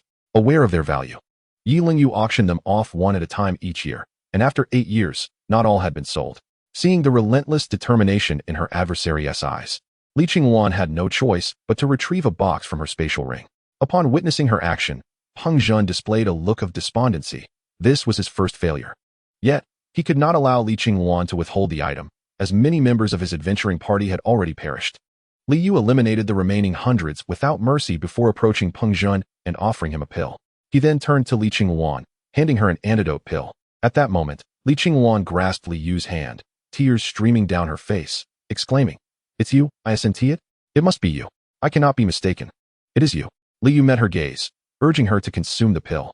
After releasing her hand, he placed the antidote into her palm. Li Qingwan swallowed the medicine and hastily rose to face Li Yu. Upon seeing that she was no longer in grave danger, Li Yu attempted to leave, only to be suddenly embraced from behind by Li Qingwan, who cried out, "How long do you expect me to wait? Another 12 years? Have you no heart? Did your words from 12 years ago in Tiandou City mean nothing?" She clung to him tightly, weeping uncontrollably. Peng Zhen then addressed Li Yu, saying, "Boss Yu." He had come to recognize Li Yu, despite the changes wrought by 12 years. After all, only Li Yu could evoke such an outpouring of emotion from Li Qingwan. Li Yu, now also in tears, reflected on the 3 years he had spent apart from her. He had refrained from seeking her out, fearing she might have married by now. Yet, in this moment, Li Qingwan's presence stirred profound emotions within him, overshadowing the space in his heart that had been occupied by Yin over the years. Li Yu, who had adopted a cold demeanor for 3 years, found himself completely softened by Li Qingwan's affection. Although their exchange consisted of but 6 words, their weight was immense. Releasing Li Qingwan, he approached Peng Zhen and inquired, "How are you?" Peng Zhen managed a strained smile and replied, "I'm not dead yet." With a gentle smile, Li Yu patted Peng Zhen's plump cheek and helped him to his feet, leading both him and Li Qingwan into the tent, where he intended to tend to their wounds. Chapter 72, The Proposal. Li Yu and Li Qingwan arrived at the Li family estate, and as Li Yu gazed upon the substantial manor before him, he mused that the Li family must possess some wealth. The design of the estate seemed to have been crafted by professionals. Li Qingwan took Li Yu's hand and led him into the manor, where he admired the picturesque scenery. She guided him into a lavish sitting room and said, "Please take a seat. I have some matters to discuss." Li Yu grasped her hand and replied, "Go ahead. I shall wait for you here." However, the clan leader interjected, "I cannot agree. You have kept Qingwan waiting for so long, and now you suddenly wish for her hand in marriage? That is out of the question." Li Yu addressed the clan leader, saying, "It is indeed my fault for keeping Qingwan in suspense for so long, but having come this far, I shall not relent. It is precisely because of my shortcomings that Qingwan has waited, and thus I must take responsibility for her." In truth, the clan leader was not Li Qingwan's father, but her paternal uncle, who opposed the union because he wished for her to marry the son of a bishop from the spirit hall. However, the bishop's son was notorious for his debauchery and had not yet taken a wife despite nearing 30. Yet, being her uncle, he found it difficult to express his true intentions. They were acutely aware that Li Yu was not to be trifled with. It was he who had led the charge to vanquish the Spirit Hall in the prestigious Elite Soul Master Tournament, securing the first place. Thus, they understood his formidable talent and strength, recognizing that he might surpass the already impressive Li Qingwan, who had reached the rank of 74. At this moment, Li Yu inquired, "What conditions must I fulfill for Qingwan to become my bride?" The clan leader pondered for a moment and replied, "Unless you possess the strength of a soul Douluo, do not entertain such thoughts." Li Qingwan, visibly anxious, implored the clan leader, but he promptly interrupted, "Qingwan, do not speak. I am the leader here." With a look of urgency, she turned to Li Yu, knowing she was the most gifted cultivator in the Li family and their strongest member. She realized the clan leader would not easily concede her hand, yet his demands were excessively stringent. It was well known across the Douluo Continent that no soul Douluo had emerged before the age of 30. Li Yu concealed his martial spirit, and the members of the Li family resumed their seats. At this juncture, Li Qingwan's grandfather declared, "You have already met the requirements." As Qingwan's grandfather, "I can affirm that the Li family consents to your proposal." The clan leader fell silent, realizing that a powerful soul Douluo was not an opponent they could afford to provoke. Subsequently, matters progressed with greater ease. Li Yu and Li Qingwan spent 2 days at the Li residence before embarking on a journey to the Xiaoyao Manor alongside Peng Zhen. After much contemplation, Peng Zhen ultimately decided to ally himself with Li Yu. Within those 2 days, he managed to sell his family's house and prepared to accompany Li Yu to the Bailui Kingdom. During their travels, Li Yu had already recounted the affairs of Xiaoyao Manor to Li Qingwan and Peng Zhen, though they had yet to witness it firsthand, leaving them with only a preliminary impression.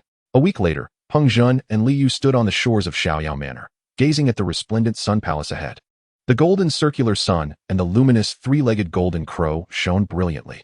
And it was at that moment that Peng Zhen and Li Qingwan comprehended the magnitude of the power Li Yu had cultivated over the years. The family of Peng Zhen was utterly astounded, rendered speechless. Li Qingwan turned to Li Yu and remarked, "You, were it not for my knowledge of your status as the son of the sun, moon, and stars, I would never believe this place belongs to you." In her eyes, even the Spirit Hall might not rival the grandeur of the Xiaoyao Villa. As Peng Zhen walked across the open space before the Fusong Hall, he turned to gaze at the Moonlight Hall and the Starry Sky Hall on either side, addressing Li Yu, "Boss Yu, do these 2 palaces belong to Brother Tang Hao and Ayin?" Li Yu, overwhelmed by a rush of memories reminiscent of a fountain, replied, "Indeed. I shall always preserve these 2 palaces for them." Before long, Li Yu's parents arrived. Lanji, upon seeing her son, rushed into his embrace, weeping. Li Yu had grown to a towering height of 2 meters, making it impossible for him to be cradled like a child. After releasing his mother, he drew Li Qingwan closer and introduced her to his parents, saying, "Mom and Dad, this is Li Qingwan, your daughter-in-law." Upon hearing the introduction, Li Qingwan greeted them, "Hello, uncle and aunt." Lanji chuckled, "You still call us uncle and aunt? It's time to change that." Instantly blushing at Lanji's words, Li Qingwan glanced at Li Yu, who encouraged her with a supportive glance. Summoning her courage, she addressed Li Yi, "Dad." Li Yi sighed with delight, his face aglow with joy. Li Qingwan then turned to Lanji and added, "Mom." Lanji, overwhelmed, grasped Li Qingwan's hand in excitement. At that moment, Li Yu's sister, Li Xiaoling, smiled and said to Li Qingwan, "Hello, sister-in-law." Hearing Xiaoling's cheerful voice, Li Qingwan rolled her eyes at her playful demeanor, remarking, "Linger, you remain unchanged after all these years, still so carefree." Li Xiaoling, undeterred, turned to Li Yu and complained, "Brother, look, sister-in-law is already displeased with her sister-in-law upon entering." This provoked laughter from both Li Yu and their father, Li Yi. Li Xiaoling was now 26 and had welcomed a daughter with Jack, who was not yet 2 years old, the epitome of a whirlwind. Chapter 73, A Decade. Li Yu spoke to Chao Chongqing, "Uncle Chao, are you aware that 12 years ago I delved into research on soul rings, even retreating for several periods?" Chao Chongqing, puzzled, replied, "I am aware. But is it so simple to study soul rings?" Li Yu responded, "To be candid, Uncle Chao, I have achieved success in this research." With that, he produced a soul bottle from his ring, within which a blood-red soul ring spun slowly. Initially astonished by Li Yu's words, Chao Chongqing's eyes widened in disbelief as he stepped closer, fixated on the soul bottle in Li Yu's hand. Stammering, he exclaimed, This. Li Yu, unfazed, stated, "This is the soul ring of the whirlwind cloud leopard, precisely 10,000 years old." At this revelation, Chao Chongqing's eyes sparkled with excitement, and he knelt before Li Yu, fervently imploring, "I beseech your majesty to bestow this soul ring upon Chao Chongqing." The soul ring had been meticulously prepared for Chao Chongqing using the soul ring separation technique by Li Yu, and naturally, it was destined for him. However, the whirlwind cloud leopard currently slumbered within Li Yu's sun palace. After separating the soul ring from the leopard, Li Yu had fed it a golden elixir, ensuring that with just 6 months in the sun palace, the whirlwind cloud leopard would regain its soul power. In the realm of reality, merely a year sufficed. Li Yu handed the soul vial to Chao Chongqing, stating, "Uncle Chao, I bestow upon you this soul ring." Upon receiving the vial, Chao Chongqing's eyes brimmed with tears, as if he had just embraced his own child. Li Yu comprehended the profound significance of the 100,000-year soul ring, feeling a sense of joy for Chao Chongqing. He speculated that Chao Chongqing had likely suffered due to the absence of such a soul ring, and with the passage of time, he had grown increasingly despondent. For 3 consecutive days, Chao Chongqing absorbed the soul ring, ultimately ascending to the rank of title Douluo. On that day, the entire Xiaoyao villa celebrated in unison. Given that Chao Chongqing's martial spirit was the Nether Black Panther, he adopted the title of Nether Douluo. With Chao Chongqing safe and sound, Li Yu felt a sense of relief. In the ensuing time, Li Yu mobilized all the soul masters of Xiaoyao villa, along with Manor, to capture soul beasts within the Tiandou forest. Their objective, however, was not the acquisition of soul rings, but rather the relocation of these soul beasts to the soul-severing mountain range. Li Yu constructed a direct route from the central area of Xiaoyao villa to the Sun and Moon Star City, sealing it with illusionary and maze-like formations. Thus, no soul beasts could enter, nor could outsiders gain access. Only those possessing the token of Xiaoyao villa, specifically the communication jade pendant crafted by Li Yu, could find the way to the villa's entrance. This pendant, imbued with Li Yu's spiritual consciousness, was immune to the formations, guiding its bearer directly to the villa's archway.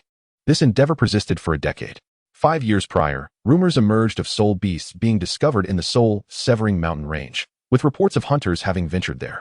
A decade later, it was confirmed that the soul-severing mountain range had indeed become a sanctuary for soul beasts, with whispers of even 100,000-year soul beasts residing within. Over the course of 10 years, Sun and Moon Star City blossomed into a prominent metropolis on the Douluo Continent, renowned for its auction house known as the Xiaoyao Auction House. This establishment was unique, as it not only auctioned rare treasures, but also featured a soul tool and a soul vial every 6 months. While the concept of soul tools was well understood, the nature of soul vials remained a mystery. Upon witnessing the 1,000-year soul rings contained within the vials, the collective sentiment was one of disbelief. Is this truly absorbable? When a noble from the Balwi kingdom acquired a soul ring for 20 million gold soul coins, news quickly spread that the noble's son had successfully absorbed it the very next day. This incident sent ripples throughout the Douluo Continent, prompting inquiries that led to the emergence of the Xiaoyao villa. Rumors suggested that the soul tools and vials originated from this villa, even claiming that the Xiaoyao auction house was established by them. Despite extensive searches across the continent, no one could locate Xiaoyao villa, ultimately shifting focus to the soul-severing mountain range. However, those who ventured there not only failed to find it, but some even met their demise at the hands of soul beasts. At this juncture, individuals from Xiaoyao villa began to traverse the Douluo Continent, capturing the attention of various powerful factions. According to the accounts of the inhabitants of the tranquil mountain manor, it is situated at the very heart of the soul-severing mountain range, enveloped by the spirit beasts that dwell within. The individuals recounting this are mere outer disciples, the lowest tier among the ranks. Beyond the outer disciples lies the inner sect, followed by the sacred land, the Sun Palace, which houses not only a hall of worship, but also numerous grand palaces. Even the lord of the tranquil mountain manor resides within the Sun Palace. Upon the revelation of the tranquil mountain manor's existence, the esteemed sects of the upper 3, namely the Haotian sect and the 7 treasure glazed tile sect, made declarations affirming its reality, albeit acknowledging that it is not a place accessible to just anyone. Within its confines, it is rumored that at least 3 titled Douluos dwell. This proclamation stirred a considerable uproar, with each wave of excitement surpassing the last. Were such claims made by others, skepticism would surely prevail, for titled Douluos are not as common as cabbages. However, since these statements emerged from the Haotian sect and the 7 treasure glazed tile sect, public perception shifted, leading many to gradually accept the formidable nature of the tranquil mountain manor, recognizing it as equal to any of the upper 3 sections. Li Qingwan practices the moon god refinement taught by her nominal mother, the demon empress Xia, which has preserved her beauty unchanged. Li Mu assisted Li Qingwan to her feet before departing from the pavilion. Li Qingwan, newly pregnant, required careful attention, and Li Mu, indifferent to whether his child would be of the same age as Tang San, was nonetheless driven by the bloodline of the three-legged golden crow. After a decade of effort, he finally succeeded in planting the seed, suspecting that the incomplete mastery of his imperial golden crow technique would complicate future progeny. However, he anticipated that any subsequent child would possess significantly greater talent than his first. After taking but a few steps, they encountered Manor and Jifeng approaching. Jifeng, named after the swift clouded leopard, elicited a playful remark from Li Mu. "Ah, your noses are quite perceptive. How did you know I had acquired something valuable today?" With a look of disdain, Manor retorted, "Cats enjoy fish, not foxes," while gesturing towards Jifeng. In response, Jifeng let out a growl, as if to assert, "I am a leopard, not a cat." As a spirit-type soul beast, Manor possesses remarkable intelligence. Having reached the age of 100,000 years, she can articulate words, whereas Jifeng cannot, highlighting the disparity among spirit beasts. Chapter 74. Confrontation with the Spirit Hall. Just yesterday, Li Mu received word that not only lesser beings, but also the Spirit Hall, led by their current pope, Chen Xuanji, would be arriving at the soul-severing mountain range. Nevertheless, Li Mu remained unperturbed, confident in his ability to handle the situation. The allowance of soul masters to slaughter spirit beasts for their soul rings was a deliberate strategy on his part, akin to monopolizing soul bottles, aimed at regulating the population of spirit beasts. Should Li Mu share the soul ring extraction technique, the number of spirit beasts would inevitably surge. Spirit beasts of 100,000 years possess intellect on par with that of humans. An increase in their numbers would spell disaster for humanity. Currently, all soul masters of the Tranquil Mountain Manor at the rank of Soul Douluo and above have mastered the technique, enabling them to extract soul rings from the soul-severing mountain range and the Tiandou forest, subsequently storing them in the vault to accumulate in exchange for soul rings of 100,000 years. After a decade of research, Liu developed a method known as the soul ring fusion technique. This technique allows for the fusion of soul rings from any nature-based entities. For instance, a 50,000-year wind wolf and a 50,000-year wind cloud leopard, both of the wind element, can have their soul rings merged into one that possesses the power of a 100,000-year soul ring. Though the resultant soul skill is singular, its lethality is only slightly inferior to that of a martial soul fusion technique. Currently, within the ranks of the titled Douluo of the Shaoyao Mountain Manor, aside from Chao Chongqing, Bing Xian also achieved a breakthrough a few years ago, ascending to the rank of Peacock Douluo. Additionally, there is a naturalized member named He Lu, whose martial soul is a spear. He encountered a situation akin to that of Chao Chongqing, breaking through to the 90th level without a 100,000-year soul ring. Liu directly bestowed upon him a soul bottle, and upon his ascension to title Douluo, he became the Spear Douluo. At this moment, Bing Xian approached Liu from behind, gently massaging his shoulders. Recognizing her touch, Liu placed his hand over hers, savoring her ministrations. Bing Xian, like Li Qingwan, had been embraced into Liu's harem, becoming a member of the Fusong Palace. Since meeting Liu, she had remained single, patiently awaiting his attention. Liu, being a three-legged golden crow, exuded a powerful allure that rendered her departure from his side impossible. Aware of Bing Xian's sentiments, Li Qingwan took the initiative to persuade Liu, who, acquiescing to the flow of events, accepted Bing Xian as his second wife. A week later, Liu gathered all the individuals within the offering hall to deliberate on how to address the impending threat from the Spirit Hall. 40 individuals convened in the hall, with the least among them being soul saints. Liu occupied the main seat, and no one voiced dissent. Although Liu was merely a 90th level soul Douluo, his combat prowess commanded the respect of even the titled Douluo like Bing Xian. Liu addressed the assembly, stating, "An outer sect disciple has reported sightings of tents belonging to the Spirit Hall on the outskirts of the soul-severing mountain range, as well as the presence of the Elephant Armor sect and the White Tiger sect, both of whom appear to be subservient to the Spirit Hall." At this juncture, Peng Zhen interjected, "It is evident that they are bowing to the Spirit Hall's tyranny. I suspect that both the Elephant Armor sect and the White Tiger sect have been coerced into compliance. The current reputation of the Qinshu and Jiho is far from favorable." He Lin then turned to Liu, saying, "Your Majesty, should we sow discord among them?" Liu replied, "There is no need. With the addition of the two sects, there are only 3 titled Douluo in total. We need not be overly concerned. My worries lie elsewhere." He Lin immediately grasped Liu's concerns and asked, "Are you apprehensive about the possibility of rogue titled Douluo emerging from the ranks of those without affiliations?" Liu affirmed, "Indeed, the allure of our soul tools and soul bottles is too great. It is certain that some reclusive titled Douluo will make their appearance." The personnel within the hall found Liu's reasoning compelling, yet they were at a loss for solutions. As titled Douluo were not figures that the intelligence operatives of Shaoyao Mountain Manor could easily confront. Meanwhile, on the outskirts of the soul-severing mountain range, which had once been the territory of soul beasts, sightings of such creatures had become increasingly rare, with soul masters now more prevalent. At the encampment of the Spirit Hall, a massive tent stood at the center, from which peals of hearty laughter emanated. Inside the tent, Pope Qinshuan, adorned with the papal crown, sat upon the main seat. Observing the crowd seated below, one could discern individuals from the Xiangjia sect and the Baihu sect, alongside an elderly figure whom Li Yu would undoubtedly recognize, Guan Shangyue. Now the ghost Douluo Qinshuan has ascended to the rank of title Douluo, and beside him sits a title Douluo from the Spirit Hall's Elder Academy, known as the Battle Falcon Douluo, whose martial spirit is that of a falcon, a soaring avian spirit. Qinshuan addressed them with gratitude, expressing his appreciation to both the Xiangjia sect and the Baihu sect for their alliance with the Spirit Hall in opposing the Xiaoyao Villa. He assured them that once the Xiaoyao Villa is vanquished, he would ensure that neither sect would have made the journey in vain. The representatives from both sects hurriedly expressed their humility, though a fleeting look of resignation crossed their faces, unnoticed by Qinshuan, who instead offered them a toast. Guan Shangyue cautioned, urging everyone to remain vigilant, as there were rumors that the Xiaoyao Villa harbored titled Douluos, and not just one. He warned that underestimating them could lead to significant losses. At this, Qinshuan retorted, asserting that Guan was overestimating the Xiaoyao Villa, stating that he did not believe they would possess 3 titled Douluos. If they did, he questioned why they had not made their presence known until now, declaring that this time, the Xiaoyao Villa would surely become a relic of history. Hearing these words, Guan Shangyue sighed softly, recognizing that while his pope was exceptionally talented and managed the Spirit Hall with greater prowess than his father, the previous pope, Tiandou, he was also excessively obstinate.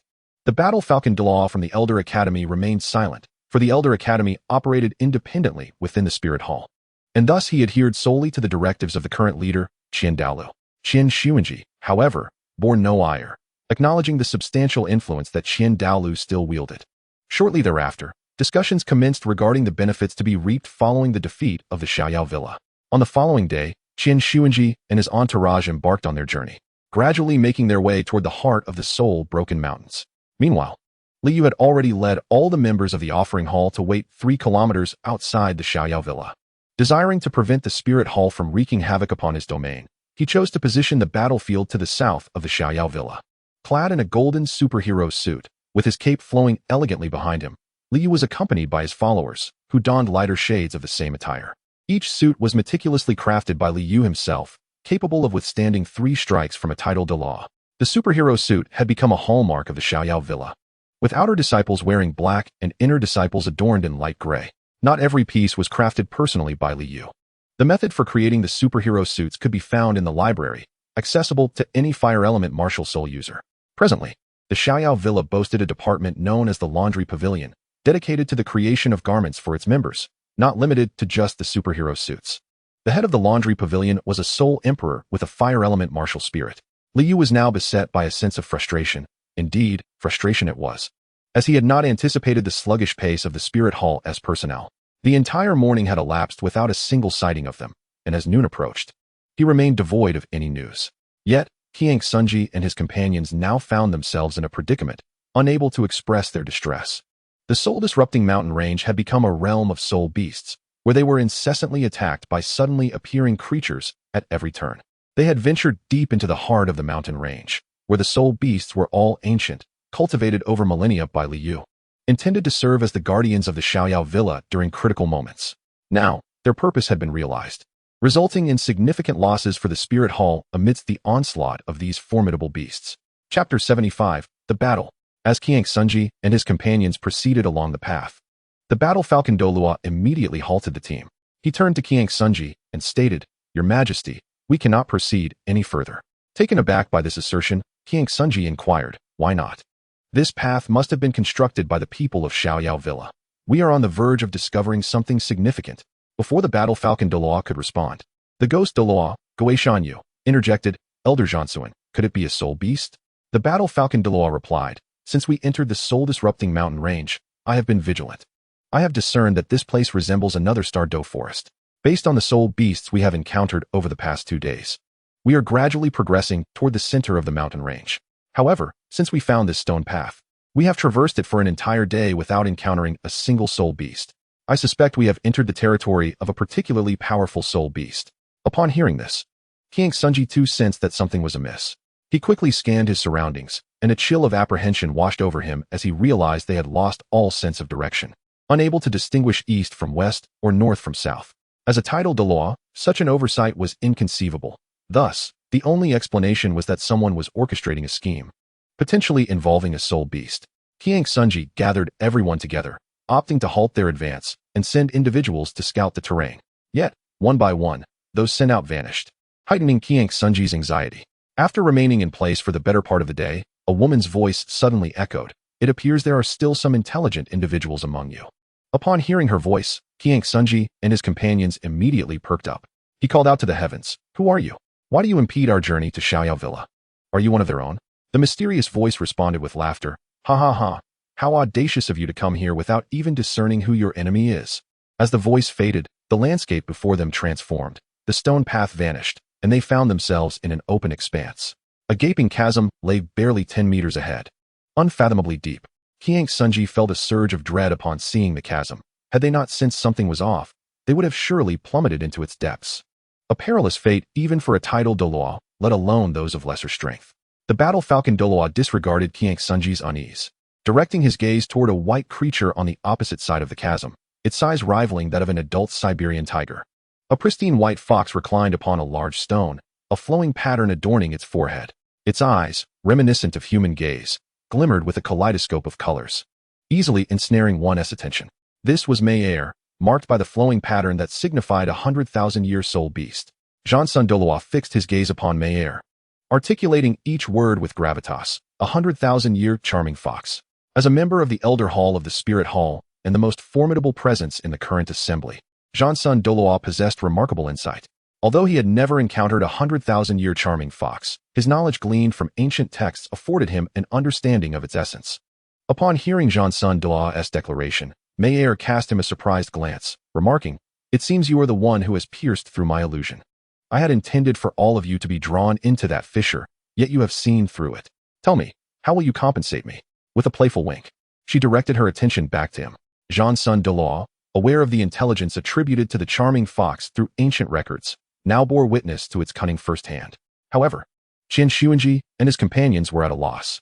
Upon hearing Manor speak, Qian Xuanji gasped in astonishment, exclaiming, "You can talk." Manor regarded him with disdain, choosing to ignore his outburst. Infuriated by her dismissive gaze, Qian Xuanji, though not lacking in wit, signaled to a nearby soul Douluo. Understanding the cue, the soul Douluo shouted at Manor, "A mere fox dares to act so brazenly.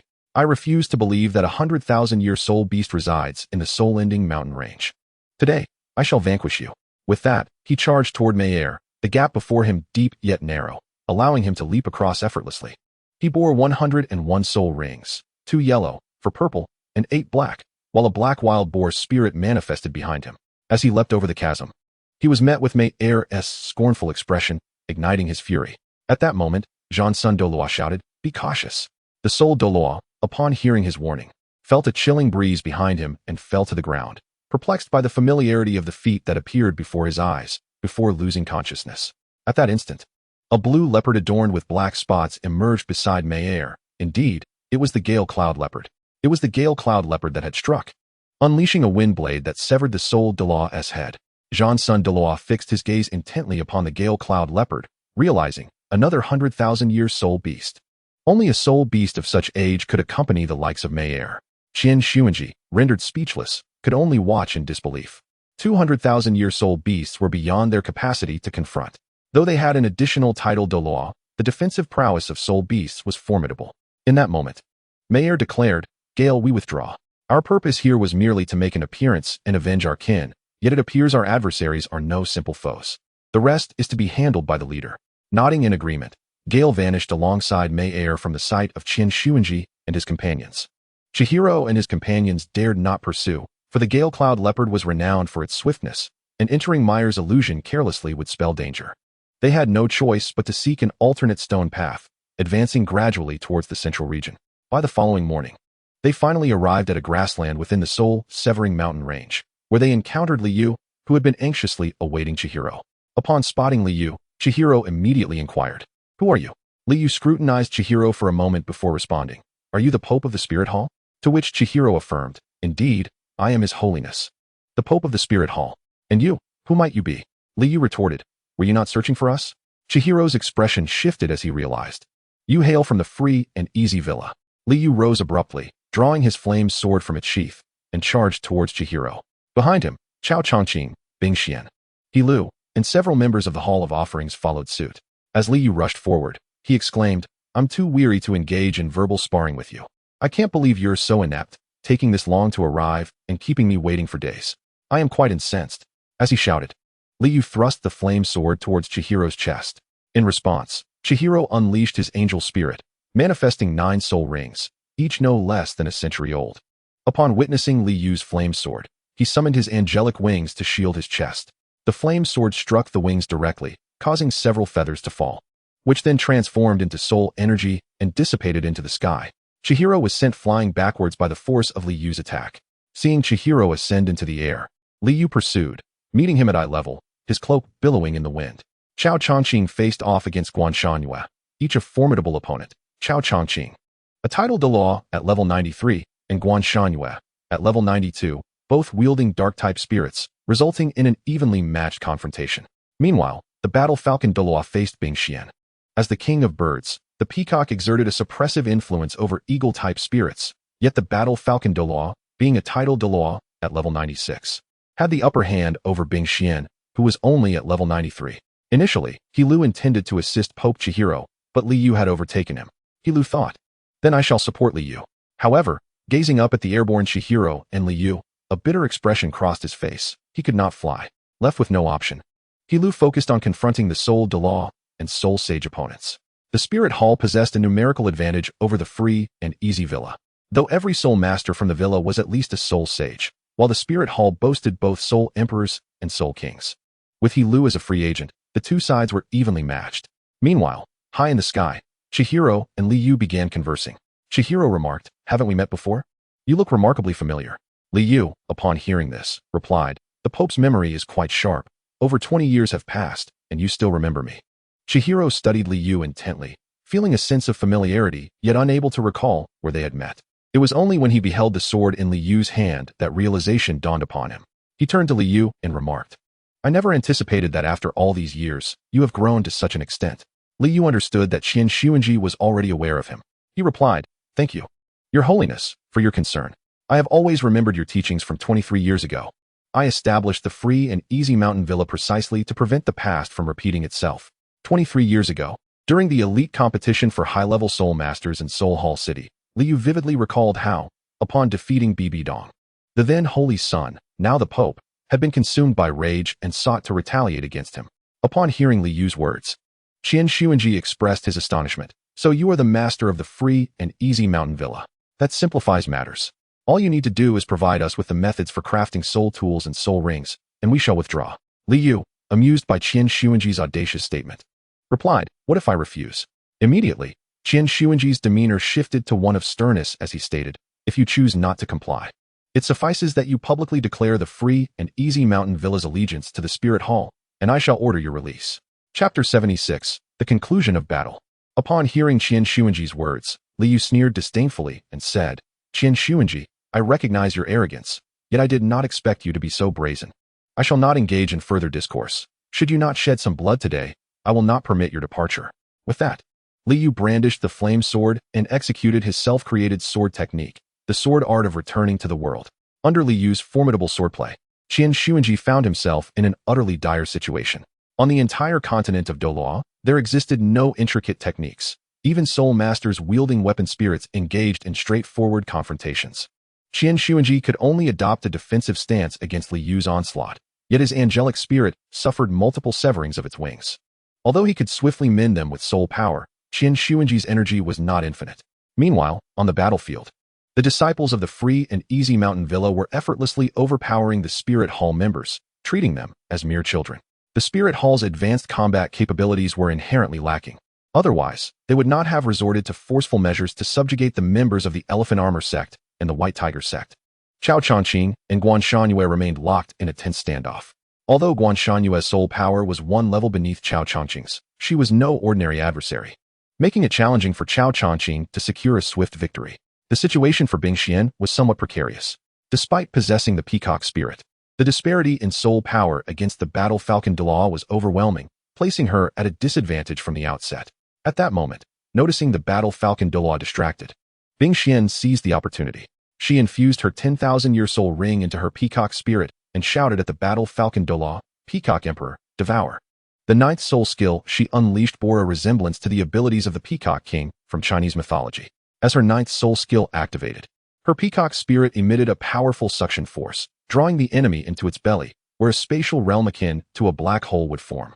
Without an exceptionally potent spatial soul skill, escape would be nearly impossible, leaving them to await their demise within. Of course, the spatial area had its limitations, confined to 100 cubic units, and should anyone perish inside, their body would not decay, necessitating Bing Xian's intervention to release it. However, the vacuum of space lacks air. Thus, if someone were to be drawn into it, they would inevitably suffocate. Yet, if released within 5 minutes, they could still survive. After merging with the century-old soul ring, Bing Xian's martial spirit, the peacock, opened its beak and expelled a plume of black smoke, which was then reabsorbed into its mouth, all the while maintaining the same volume. Gradually, a black hole began to form, and the battle falcon Douluo found himself within its grasp, immediately sensing a powerful suction that drew him uncontrollably towards the peacock spirit. Nevertheless, as a seasoned elder of the spirit hall, his extensive combat experience prompted him to act swiftly. He unleashed his soul skill without reservation and entered a stalemate with Bing Xian. Although the battle appeared to transpire in an instant, it stretched on for what felt like an eternity. Liu watched from above as Qian Xuanji had been reduced to a beggar. Despite his tattered attire, he bore no injuries, a testament to the protection afforded by the crown of teaching. With a mere glance, Liu recognized the crown as a soul tool. After so many years, the spirit hall certainly possessed remarkable artifacts. Qian Xuanji was on the verge of losing his sanity, bellowing at Liu, "Liu, I will kill you. I will ensure that no one from the Xiaoyao villa remains alive." Upon hearing these words, Liu's expression darkened. He replied to Qian Xuanji, "You may not have that opportunity. Since you have uttered such threats, you shall bear the consequences of your words." With that, Liu sheathed the flame sword, raised his left hand, and a golden, three-legged golden crow gradually materialized, growing until it enveloped him entirely. Through years of cultivation, as Liu's power increased, the three-legged golden crow also began to transform. Once semi-transparent, it now displayed visible feathers, progressing toward a more tangible form. Liu refrained from bestowing a soul ring upon it, for he had never regarded the three-legged golden crow as merely a martial spirit. He felt that, with his rising strength, it would ultimately yield a grand surprise. Within the confines of the three-legged golden crow, Liu fixed his gaze intently on Qian Xuanji, whose own eyes met the fiery gaze of the crow. This instilled a profound fear in Qian Xuanji. The flames enveloping the crow inflicted torment upon him. He pondered, what kind of martial spirit is this? Why does it exude an aura even more imposing than my angelic spirit? The angel symbolizes purity, evoking a sense of sacred inviolability, whereas the three-legged golden crow embodies imperial power, its solar flames representing annihilation, instilling a greater sense of dread. Liu surged towards Qian Xuanji, who, left with no alternative, summoned his most formidable move, his ninth soul skill. Although Liu had been engaged in combat with Qian Xuanji, he remained acutely aware of the battlefield conditions. After such protracted fighting, particularly with Bing Xian, who had now unleashed her own ninth soul skill, the situation was becoming increasingly disadvantageous for Xiaoyao Villa. As the golden-hued flames of the three-legged Jinwu clashed with the radiant light of the angel, a tense standoff ensued. Gradually, Qian Xuanji found himself at a disadvantage, as the golden flames began to consume the white light. Observing this dire situation, Liu immediately channeled all his energy into the Imperial Golden Wu technique, causing the golden flames enveloping the three-legged Jinwu to engulf Qian Xuanji entirely. Liu surged forward, then halted, watching as the scorched Qian Xuanji descended to the ground. Though Qian Xuanji had not perished, Liu understood that his strength had only managed to inflict severe wounds upon him. He did not wish for Qian Xuanji to die here. Such an event would undoubtedly incite the wrath of the Spirit Hall. Although a rift had already formed, Liu preferred to avoid drawing the attention of Tiandou and the elders of the Spirit Hall. As soon as Qian Xuanji landed, protectors swiftly surrounded him. Upon seeing his charred form, their expressions turned to shock. In his unconscious state, Qian Xuanji would have felt an overwhelming sense of shame had he been aware of the many eyes upon him. Upon hearing the voice of Yu Shao, Bing Xian felt a resurgence of inexhaustible soul power. She immediately engaged her full strength to confront the battle falcon Douluo, who was not faring well against her. The might of the title Douluo had become elusive. Soon, the The gravitational pull of the peacock spirit drew him rapidly toward its maw. As he neared, panic set in, and he shouted, "No, don't, no." But his voice faded, for he had already been consumed by the space within the peacock's abdomen. With the battle falcon Douluo vanquished, Bing Xian relaxed, though her complexion remained pale from the prolonged confrontation despite Li Yu's spiritual assistance. Only the ghost Douluo, Guan Shanhua, retained any fighting capacity, albeit having expended considerable soul power. With Chao Chongqing's interference, he was unable to render aid to Qin Xuanji or the battle falcon Douluo. At that moment, 2 battalions surged forth from the east, causing Li Yu to tense with apprehension. The recent battle with the Spirit Hall had already drained the resources of the Xiaoyao Mountain Manor, and the arrival of more enemies could spell disaster. However, upon recognizing that the leaders of the approaching troops were Tang Xiao and Ning Fengji, Li Yu's anxiety dissipated. It was, in fact, the Haoyan clan and the Seven Treasures Glazed Tile School come to offer their support. As they arrived on the battlefield, Tang Xiao led his Haoyan clan members into the fray, while Ning Fengji positioned himself at the rear, summoning the Seven Treasures Glazed Tower. The Seven Treasures Glazed Tile School had brought along a titled Douluo, the Bone Douluo, while the Haoyan clan boasted 3, with Tang Xiao now a level 93 titled Douluo, accompanied by the 3rd and 6th elders of the Haoyan clan. With the addition of the Haoyan clan and the Seven Treasures Glazed Tile School, the defeat of the Spirit Hall forces became merely a matter of time. Li Yu gradually descended to the ground, coming to rest beside Ning Fengji, who, upon seeing him, exclaimed joyfully, "Master Li, it is such a relief to see you unscathed. Fengji and brother Tang Xiao have arrived late." Ning Fengji was a few years younger than Li Yu, while Tang Xiao was even more so. Li Yu refrained from allowing them to come, as he did not wish to involve them in becoming adversaries of the Spirit Hall. Nevertheless, they arrived.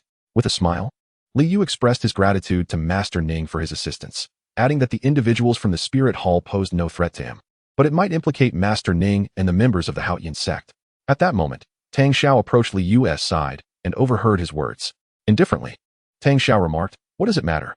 Others may fear the Spirit Hall, but the Haoyan sect does not." Li Yu comprehended Tang Xiao's sentiment and recognized his confidence in making such a statement. The Haoyan sect had not yet faded from the world, remaining in Haoyan City as the most formidable sect on the continent, basking in an unparalleled prominence. However, Li Yu was aware that such a claim would not endure for many years.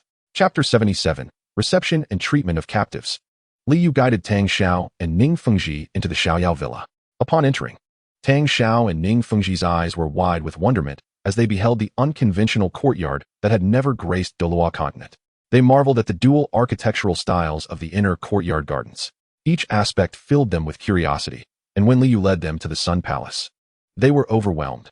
The scale of this place far surpassed that of any regional power, even eclipsing the grandeur of the Heaven Dou Empire's royal palace. The Seven Treasure Glazed Tile sect, of which Ning Fengji was the leader, could be considered one of the wealthiest sects on the entire Douluo Continent. Yet it paled in comparison to the Sun Palace. Tang Xiao found himself before the Moonlight Palace, gazing in awe at the Haoyan hammer upon the dome. Then turning to admire the Star Palace, Li Yu approached him, stating, "This is my second brother's palace. Since his departure, I have kept it for him, never allowing anyone else to reside here. Yet it has been over a decade, and he has not returned." Hearing this, Tang Xiao spoke sorrowfully. "I have heard much about the sun, moon, and stars. I understand the hardships you have endured. However, I am deeply concerned about Tang Hao's whereabouts." Upon hearing Tang Xiao's words, Li Yu closed his eyes, searching for the communication jade pendant belonging to Tang Hao. Ultimately, he located it at the heart of the Star Dou forest, uncertain of how he and Ain were faring. Li Yu opened his eyes and said, "They are in the center of the Star Dou forest. Although I am unaware of their circumstances, they should be safe." Tang Xiao sighed and remarked, "To be honest, I cannot fathom why Tang Hao has affection for Ain, even risking our father's ire. Tang Hao has always been a dutiful son. Now, he has caused our father distress, which is detrimental to his already fragile health. I am beginning to understand Tang Hao's emotions. Is it simply because no one has witnessed a bond between a human and a 10,000-year soul beast before?" Li Yu replied, "Matters of the heart are intricate, especially love, which is the most complex of all. If two individuals truly love each other, does it matter whether one is a soul beast? In the past, 10,000-year soul rings were exceedingly rare, but that is no longer the case." Tang Xiao turned to him and inquired, "I have long been curious. How did you defy convention to acquire your soul rings?" Upon hearing Tang Xiao's inquiry, Li Yu let out a hearty laugh and remarked, "The world believes it to be the soul bottle's fault, but the soul bottle merely serves as a vessel for storing soul rings. The method of its creation is known only to me, while the soul rings within are derived through a different process." Tang Xiao, understanding the gravity of the situation, refrained from probing further, recognizing that Li Yu had already shared considerable information, and any more would encroach upon confidentiality. At that moment, Ning Fengji approached with Bing Xian and said, "Master Li Yu, this place is truly unexpected." Bing Xian had been accompanying Ning Fengji and elucidating the layout of the Xiaoyao villa, prompting Ning Fengji to express his astonishment to Li Yu. Li Yu smiled and replied, "This is the culmination of years of dedication by the Sun Moon Star. While it may appear grand, it pales in comparison to the profound heritage of the Seven Treasures Glazed Tile School." After a polite exchange, Li Yu guided them into the Fusong Hall. As Li Yu and his guests sipped tea and discussed future collaborations, the Bon Douluo from the Seven Treasures Glazed Tile School, along with the third and sixth elders of the Haotian School, arrived at the Fusong Hall. Li Yu welcomed them warmly, expressing his gratitude. "Thank you all for braving danger to come to our aid. I assure you that your efforts will not be in vain." Ning Fengji and the elders from the Haotian School beamed with joy, for gaining favor from Xiaoyao Villa was no small feat. It represented a veritable treasure trove for them. After bidding farewell to Tang Xiao and their company, Li Yu accompanied He Lu to the location where Qian Xuanji and the others were detained. Upon entering the room, Li Yu beheld Qian Xuanji lying on a simple rack, bound by ropes, while Guan Shangyue was secured to an iron stake, a collar around his neck, the soul-locking hoop crafted by Li Yu himself.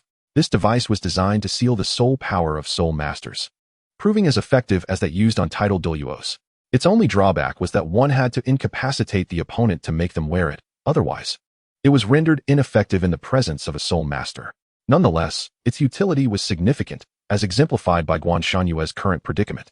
Li Yu and He Lu departed without further ado, leaving the captives behind. As they exited, Guan Shanyue hurried to Qian Xuanji's side to free him, asking, "Your Majesty, how are you?" Qian Xuanji glared at the door, darkly declaring, "Li Yu, I will make you pay for today's humiliation."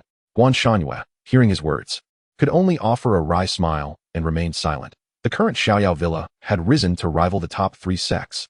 Especially with Li Yu in the fray, no number of titled Douluos might suffice against him. After leaving the room, Guan Shanyue made his way toward the archway, as they had originally been detained at the outer gate, making their escape quite manageable. That evening, Li Yu summoned Chao Changqing and He Lu to the Fusong Hall to inquire about the damage Xiaoyao Villa sustained during the recent defense battle. After listening to their report, Li Yu fell silent. While the losses were within a controllable range, Xiaoyao Villa had nonetheless suffered the loss of 5 soul saints and 2 soul Douluos. Currently, these constituted the pinnacle of the villa's strength. Each death was a significant blow, and many others had sustained injuries. Consequently, Li Yu opened the alchemy room, instructing Bing Xian to bring forth all the intermediate medicinal pills for the injured to use. Upon returning to the Fusong Hall, Li Yu offered some comfort to Li Qingwan. Due to her pregnancy, she had spent the entire day in the Sun Palace, worrying about both Li Yu and Bing Xian. Seeing that Li Yu was safe allowed her heart to finally ease. With Li Qingwan no longer burdened by worry, Li Yu retired for the night. This day had been quite exhausting for him. Since becoming Li Yu's partner, Bing Xian had been living with both Li Qingwan and Li Yu, and he had relished the experience of sharing a bed. However, with Li Qingwan's pregnancy, their nights were primarily spent together as a trio, fulfilling both emotional and physical needs. The following day, after giving Li Qingwan and Bing Xian some instructions, Li Yu made his way to the Heart Island in the Rear Sea to begin his seclusion. Having reached the pinnacle of the 90-level Soul Douluo, the dangers surrounding the Xiaoyao Villa had passed, allowing him to advance without reservations. Observing a large influx of individuals near the soul-breaking mountain and some breaching its borders, many of whom were injured by soul beasts, Bing Xian promptly disseminated information. She established a communication station within the Xiaoyao auction house in the Sun and Moon Star City, enabling everyone to contact the internal representatives of Xiaoyao Villa, thus restoring order to both the city and the mountain. Chapter 78. Promotion to Title Douluo. In the seclusion chamber on the Heart Island of the Rear Sea at Xiaoyao Villa, Li Yu sat cross-legged before 3 soul bottles, each containing a 100,000-year soul ring. He was in a quandary over which to choose. Among the 3, 2 were elemental soul rings. Absorbing one would empower him to attack enemies like a mage and enhance the material attacks of his Zunlong Jade Shao. The last one was the source of his dilemma. Holding the final soul bottle, his brow furrowed.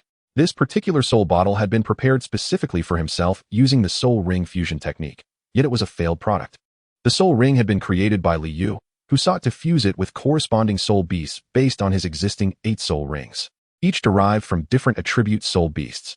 Thus, this soul ring represented his first attempt at fusing different attributes. Although it too was a 100,000-year ring, it was indeed a mere half-finished product. Its emergence would lead Li Yu to subsequently fuse soul rings of the same attribute. Absorbing this half-finished product might prevent him from acquiring his ninth soul skill, yet it could also yield unforeseen benefits.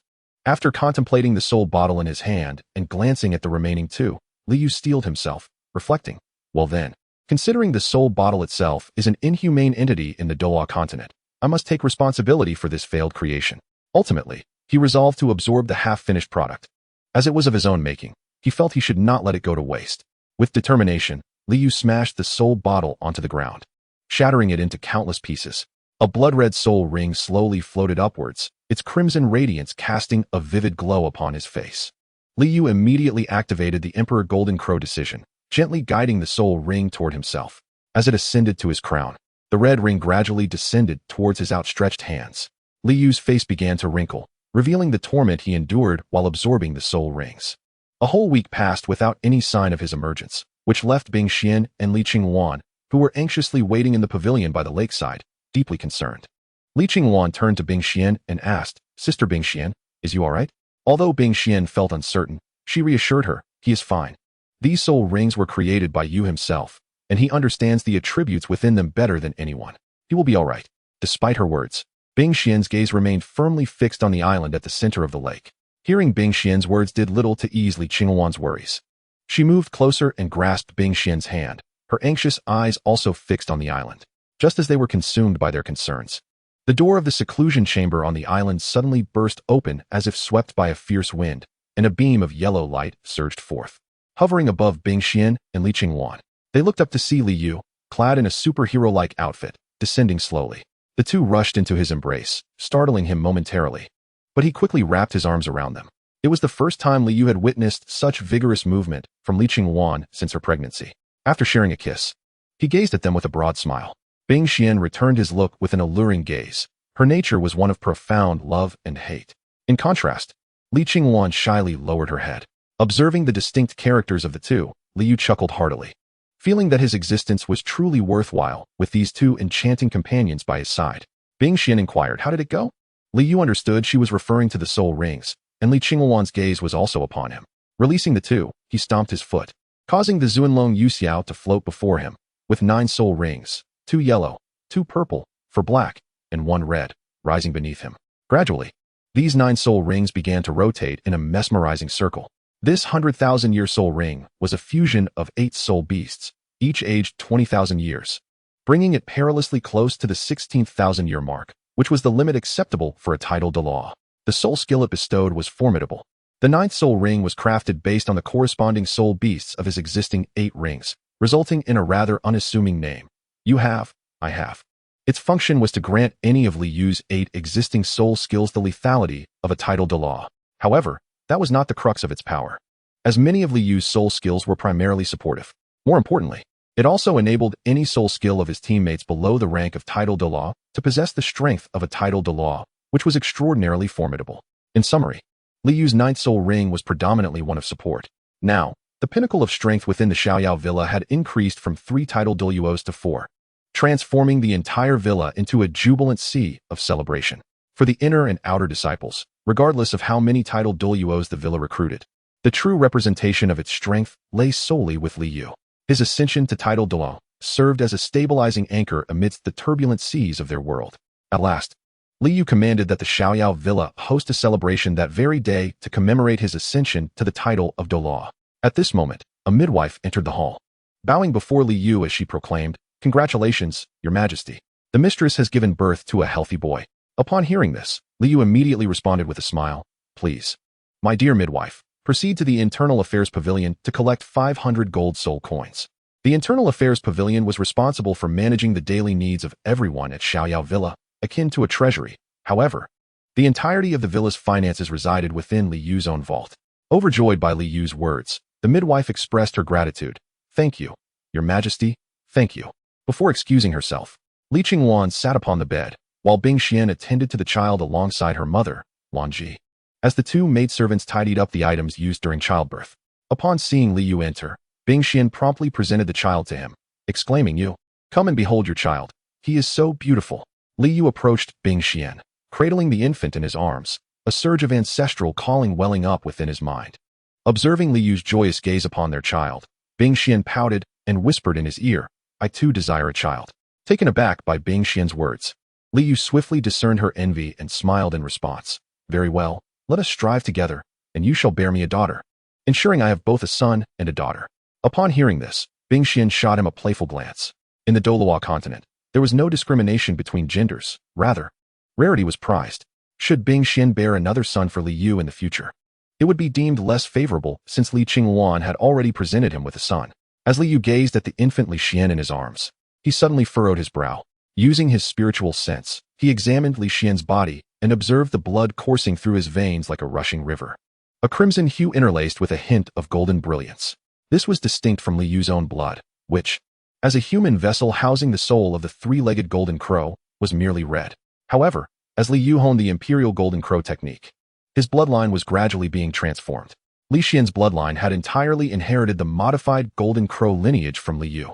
Delving deeper into Li Xian's mind with his spiritual sense, Li Yu discovered a newly birthed golden crow residing within Li Xian's sea of consciousness, with nothing else present. Withdrawing his spiritual presence, Li Yu beamed at the infant in his arms. Not only had Li Xian inherited Li Yu's bloodline, but his soul was also that of a golden crow. This revelation filled Li Yu with joy, for it indicated that his child could cultivate the imperial golden crow technique, a practice that placed great importance on bloodline and soul. Li Yu had once believed that, given his current bloodline purity, it would be impossible for his offspring to attain the three-legged golden crow form. However, he now realized that fate had bestowed upon him a delightful surprise. Li Qingwan, having observed the expression that crossed Li Yu's face while gazing at their child, was filled with concern and promptly inquired, "What is the matter with the child?" Li Yu observed the concerned expression on Li Qingwan's face and realized she had misunderstood. He quickly smiled and reassured her, "It's nothing. I merely discovered that our child's cultivation talent is exceptionally remarkable."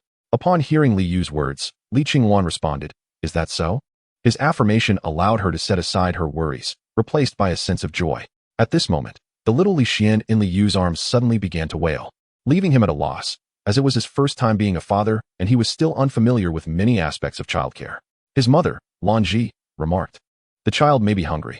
Promptly, Li Yu handed the baby to Li Qingwan, who, upon receiving him, unfastened her clothing to reveal her ample bosom and began to nurse the child. As Li Yu watched his son suckling contentedly, he marveled at the radiant maternal glow on Li Qingwan's face, unable to suppress a gulp. Her allure was simply overwhelming. Given the child's tender age, he did not consume much, and soon he was satiated, drifting into slumber in Li Qingwan's embrace.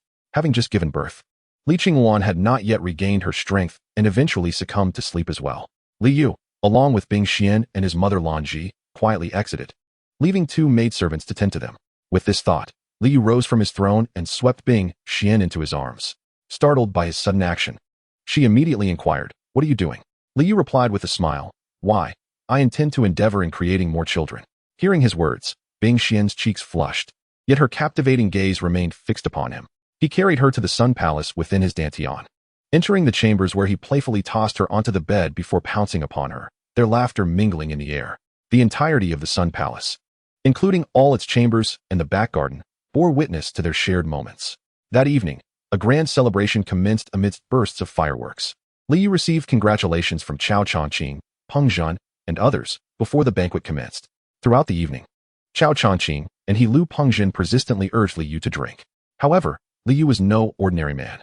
He not only remained sober, but also managed to incapacitate all those who attempted to intoxicate him. Only Peng Zhan could still manage a few steps, albeit with slurred speech. Stumbling towards Li Yu, he draped an arm over his shoulder and exclaimed, "Big brother Yu, congratulations on the arrival of your bouncing baby boy. As the leader of our 1131, it's about time you had a child. My and John's eldest is almost 20. Li Yu chuckled at Peng Zhan's boisterous words. After arriving at the free and easy mountain villa, Peng Zhan quickly became involved with a female spirit master who had previously served under Bing Xian. She was one of the 5 great spirit kings. The couple wed and welcomed a son, and now Peng Zhan was a father of 2 sons and a daughter, with his eldest already 17. John had maintained contact with both Peng Zhan and Li Yu. Initially, Li Yu had hoped to recruit him, but John had become the patriarch of his family. Although his clan was modest, he prioritized family honor and chose to stay with them. Remarkably, John had also been quite prolific, now a father to 3 sons and 2 daughters, with the eldest matching Peng Zhan's firstborn in age. 3 years later, in the central pavilion by the tranquil back sea, Li Yu sat, immersed in the picturesque scenery before him, a steaming cup of tea resting on the table. In his arms, he cradled a delightful little girl, his daughter, Li Zhao, born 6 months prior to him by Bing Xian. The name he chose for her, Li Zhao, suggests his desire for her to possess the free-spiritedness reminiscent of Wu Zetian, also known as Wu Zhao. At her tender age, Li Zhao was blissfully unaware of the significance of her name. Her attention was not on the enchanting view, but rather on a straw she clutched tightly in her chubby little hand. One end of the straw rested against her mouth, while the other end plunged into a glass bottle filled with vibrant strawberry juice. The little girl, with her lips pursed, was thoroughly indulging in her drink. Though only half a year old, Li Zhao could not yet walk or articulate clearly, managing only simple words like daddy, mommy, grandpa, grandma, and brother. However, she could sit upright, nestled in Li Yu's embrace, fervently sucking the juice through her straw. Li Yu gazed up at the sky, where colorful avian soul beasts soared, and pondered, just one more year, and the story will commence. I wonder how my second brother and third sister are faring. Is it possible that my third sister is already with child? He reassured himself. Fear not, dear sister, with your elder brother around. I shall ensure you do not repeat the past. Spirit Hall, do not provoke me, for I shall not hesitate to eradicate you. Now, Li Yu possessed the credentials to utter such declarations. After 3 years of growth, the strength of the Xiaoyao villa had escalated significantly.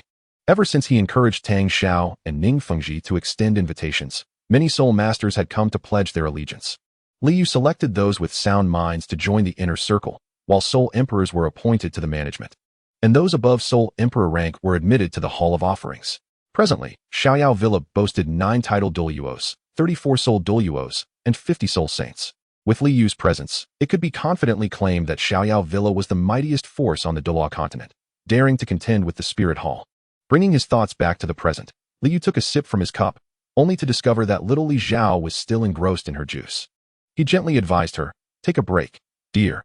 If you fill up on juice now, you won't have room for the delicious food later." Initially focused on her drink, upon hearing her father's words, Li Zhao promptly removed the straw from her mouth and flashed him a sweet smile. She presented the straw to him with both hands, stuttering, "Daddy, drink." Li Yu chuckled softly and replied, "Daddy won't drink." Yet, before he could react, Li Zhao had already returned the straw to her mouth. Seeing this, Li Yu could only smile wryly. He leaned down to plant a kiss on her forehead and remarked, "They say daughters are their father's lovers from a past life. And I find that to be utterly true."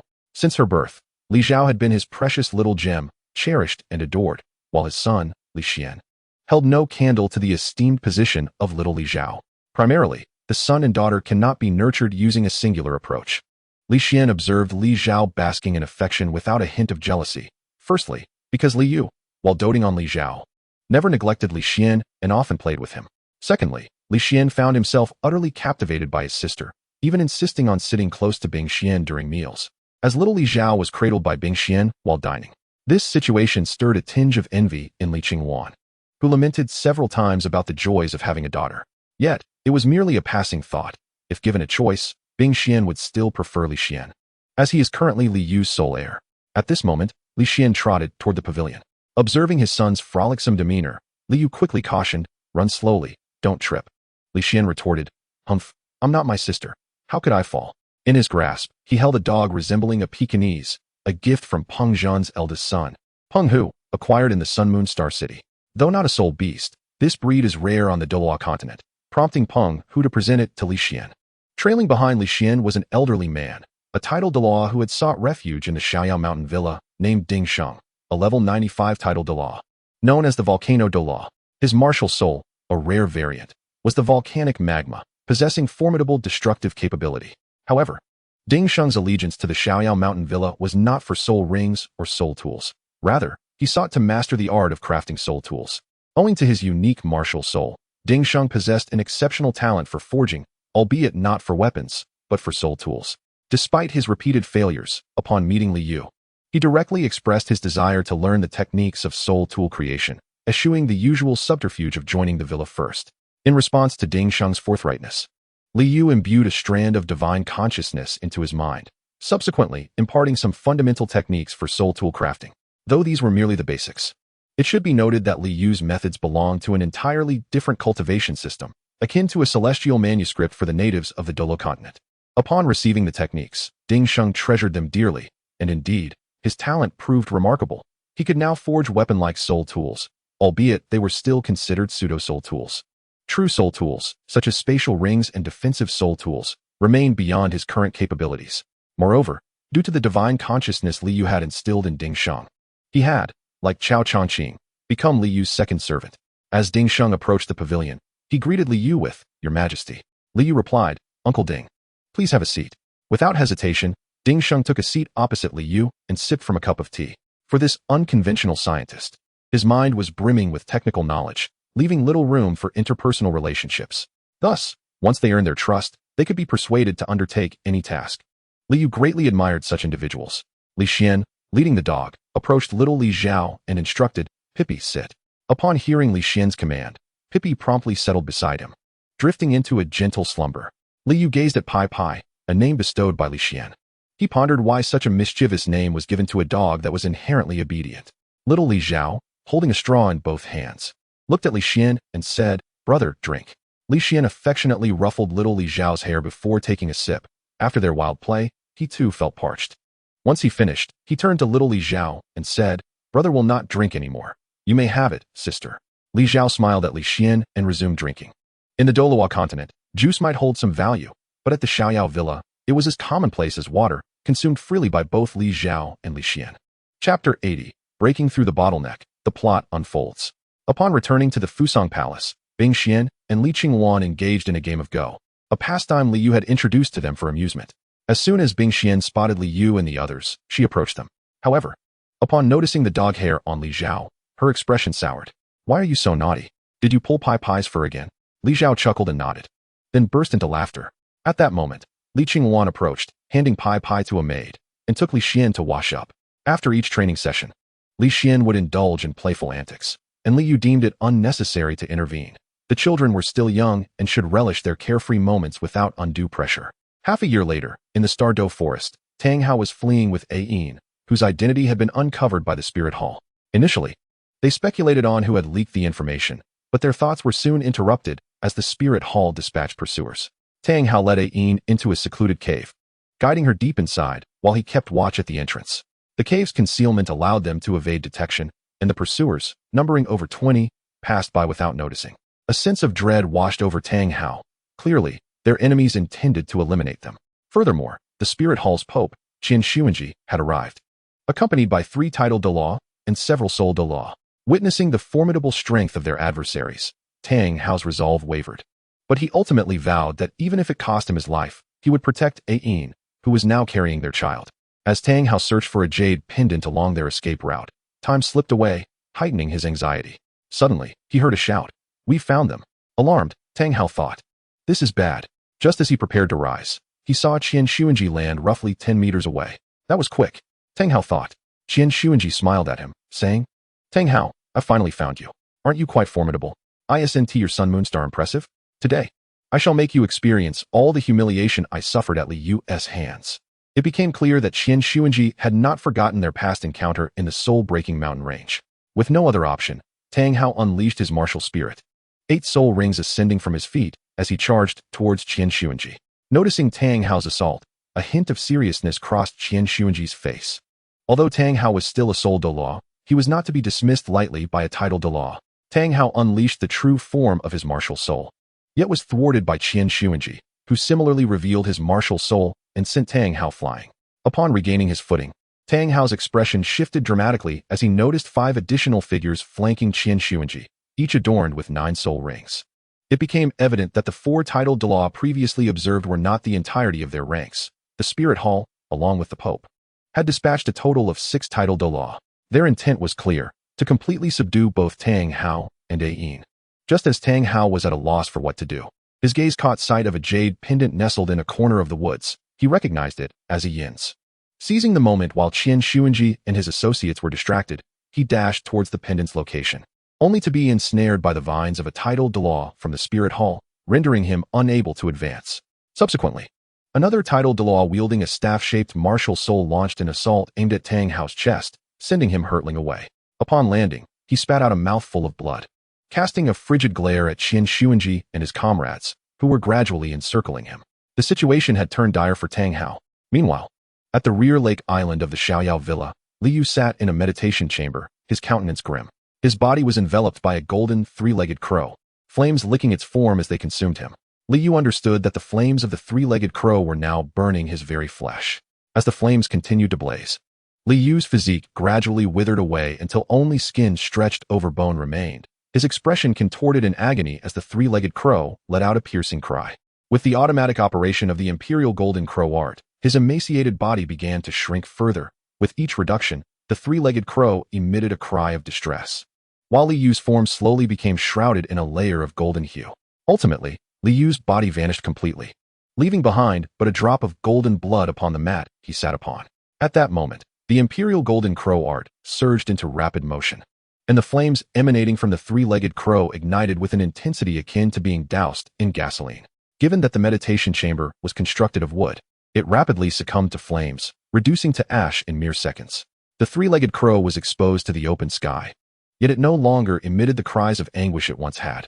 2 hours later, the second tier of the Imperial Golden Crow art began to operate gradually, and the golden blood, transformed from Li Yu, within the three-legged crow began to expand. As the blood swelled, the three-legged crow diminished in size, its form becoming more solid. Eventually, the blood enveloped the three-legged crow entirely, merging them into one. The three-legged crow was no longer translucent, but had fully solidified. Its 3 brown claws firmly anchored to the ground, its eyes glowing with fiery intensity, and each golden feather meticulously detailed.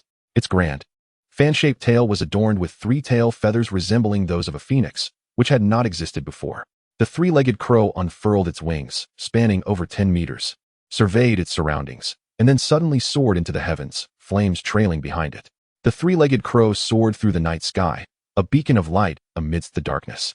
The golden crow suddenly let out a resounding cry, and then Li Yu's voice emanated from the beak of the three-legged golden crow. Ha ha ha! I have finally become the three-legged golden crow. It turned out that with the breakthrough of the Imperial Golden Crow technique, Li Yu's original body had been reduced to ashes, leaving only the bloodline within him. Ultimately, only the golden crow bloodline remained, merging with the soul of the three-legged golden crow, and thus he reformed a new body, which was the three-legged golden crow. Now, the flames of the three-legged golden crow had completely transformed into the true fire of the sun. Yet they did not scorch the surrounding trees and structures, showcasing Li Yu's remarkable control. Just as Li Yu was still immersed in the joy of his breakthrough, suddenly, his expression changed, and his eyes widened in alarm. He sensed that a Yin's communication jade pendant had shattered. Calculating the time, he let out a thunderous cry, "No!" He then transformed into a radiant streak of light, soaring towards the Tiandou forest. The rainbow from the island in the lake remained connected to the direction in which Li Yu flew, lingering for quite some time before dissipating. The communication jade pendant contained not only Li Yu's consciousness, but also that of its holder. However, since the pendant contained the blood of its owner, the holder was deemed the primary master. If the holder perished, the consciousness within the pendant would also dissipate, and without the holder's consciousness to balance Li Yu's powerful presence, the pendant could not withstand Li Yu's overwhelming essence and would shatter. As he soared through the sky, Li Yu repeatedly reassured himself, "Everything will be fine. Everything will be fine. You must be safe, second brother and third sister. Please do not be harmed." His voice grew louder, culminating in a desperate roar as his eyes reddened. He fervently wished for his speed to increase. The joy of his recent breakthrough had been entirely swept away. Chapter 81. A Yin's Demise, Meeting Tang San. Qian Xuanji observed Tang Hao spitting blood without restraint, yet managing to sit up slightly. Qian Xuanji was astonished, remarking, "I did not expect your vitality to be so tenacious. My ninth spirit ability failed to kill you? Humph, your luck ends here. Perish." With that, Qian Xuanji prepared to end Tang Hao's life. At that moment, a sudden voice commanded, "Stop." Qian Xuanji halted, while Tang Hao, who had braced himself for death, could only hope that Ain had already fled. However, when he turned to follow the sound, anxiety surged within him. Ain appeared on the battlefield, cradling a child. Upon seeing her, Qian Xuanji's eyes lit up, as did those of a woman beside him, none other than Bibi Dong. Ain approached Tang Hao, her heart heavy upon witnessing his injuries, yet she refrained from tears. Calmly, she said to Tang Hao, "Second brother, this is our child."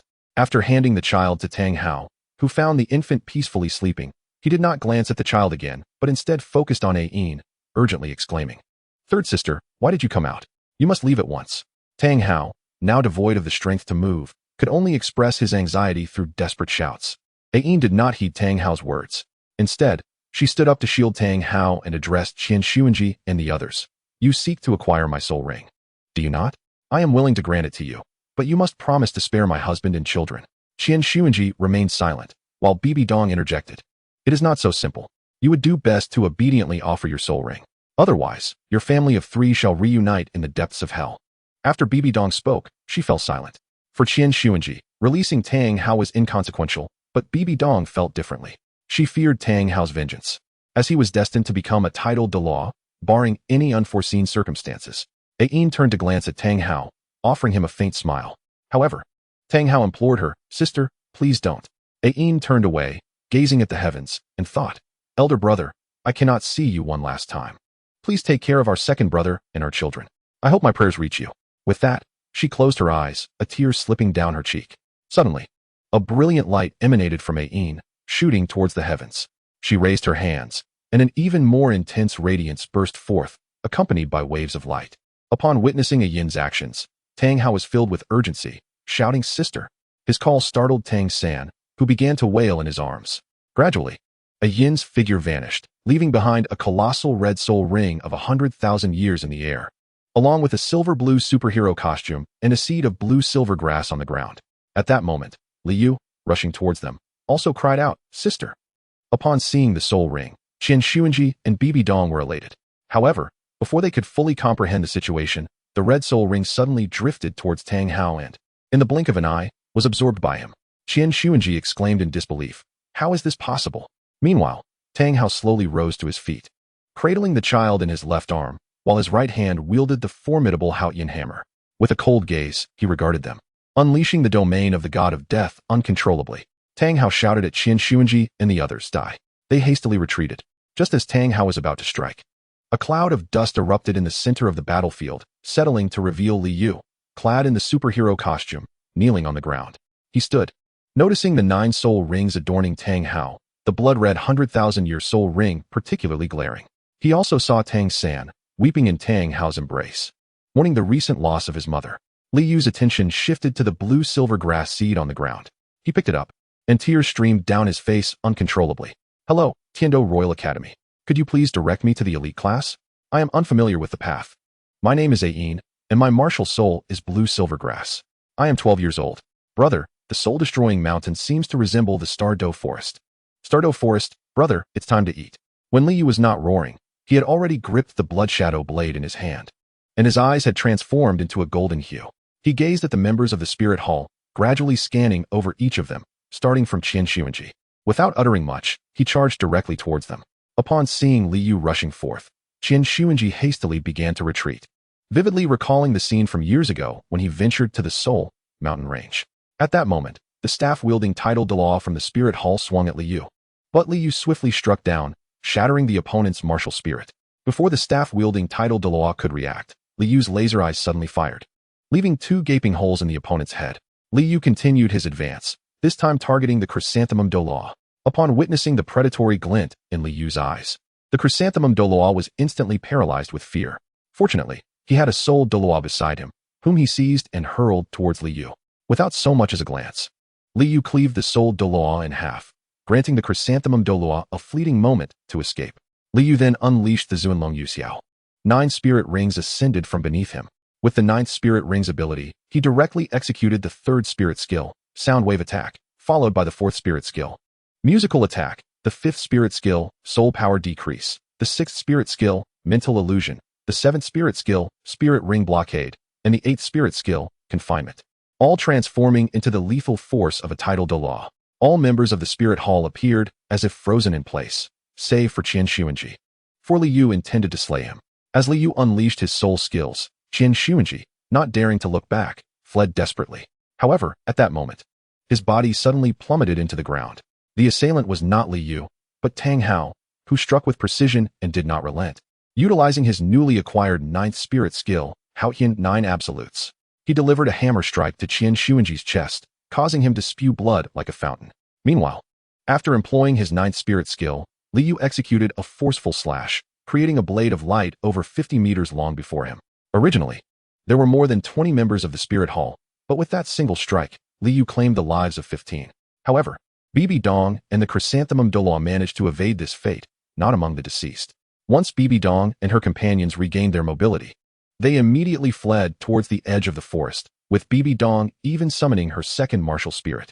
At that moment, Tang Hao charged in their direction, and the Vine Douluo from the Spirit Hall met his end at the hands of Tang Hao after just one encounter. When Bibi Dong reached the location of Qian Xuanji and beheld his wretched state, she was taken aback.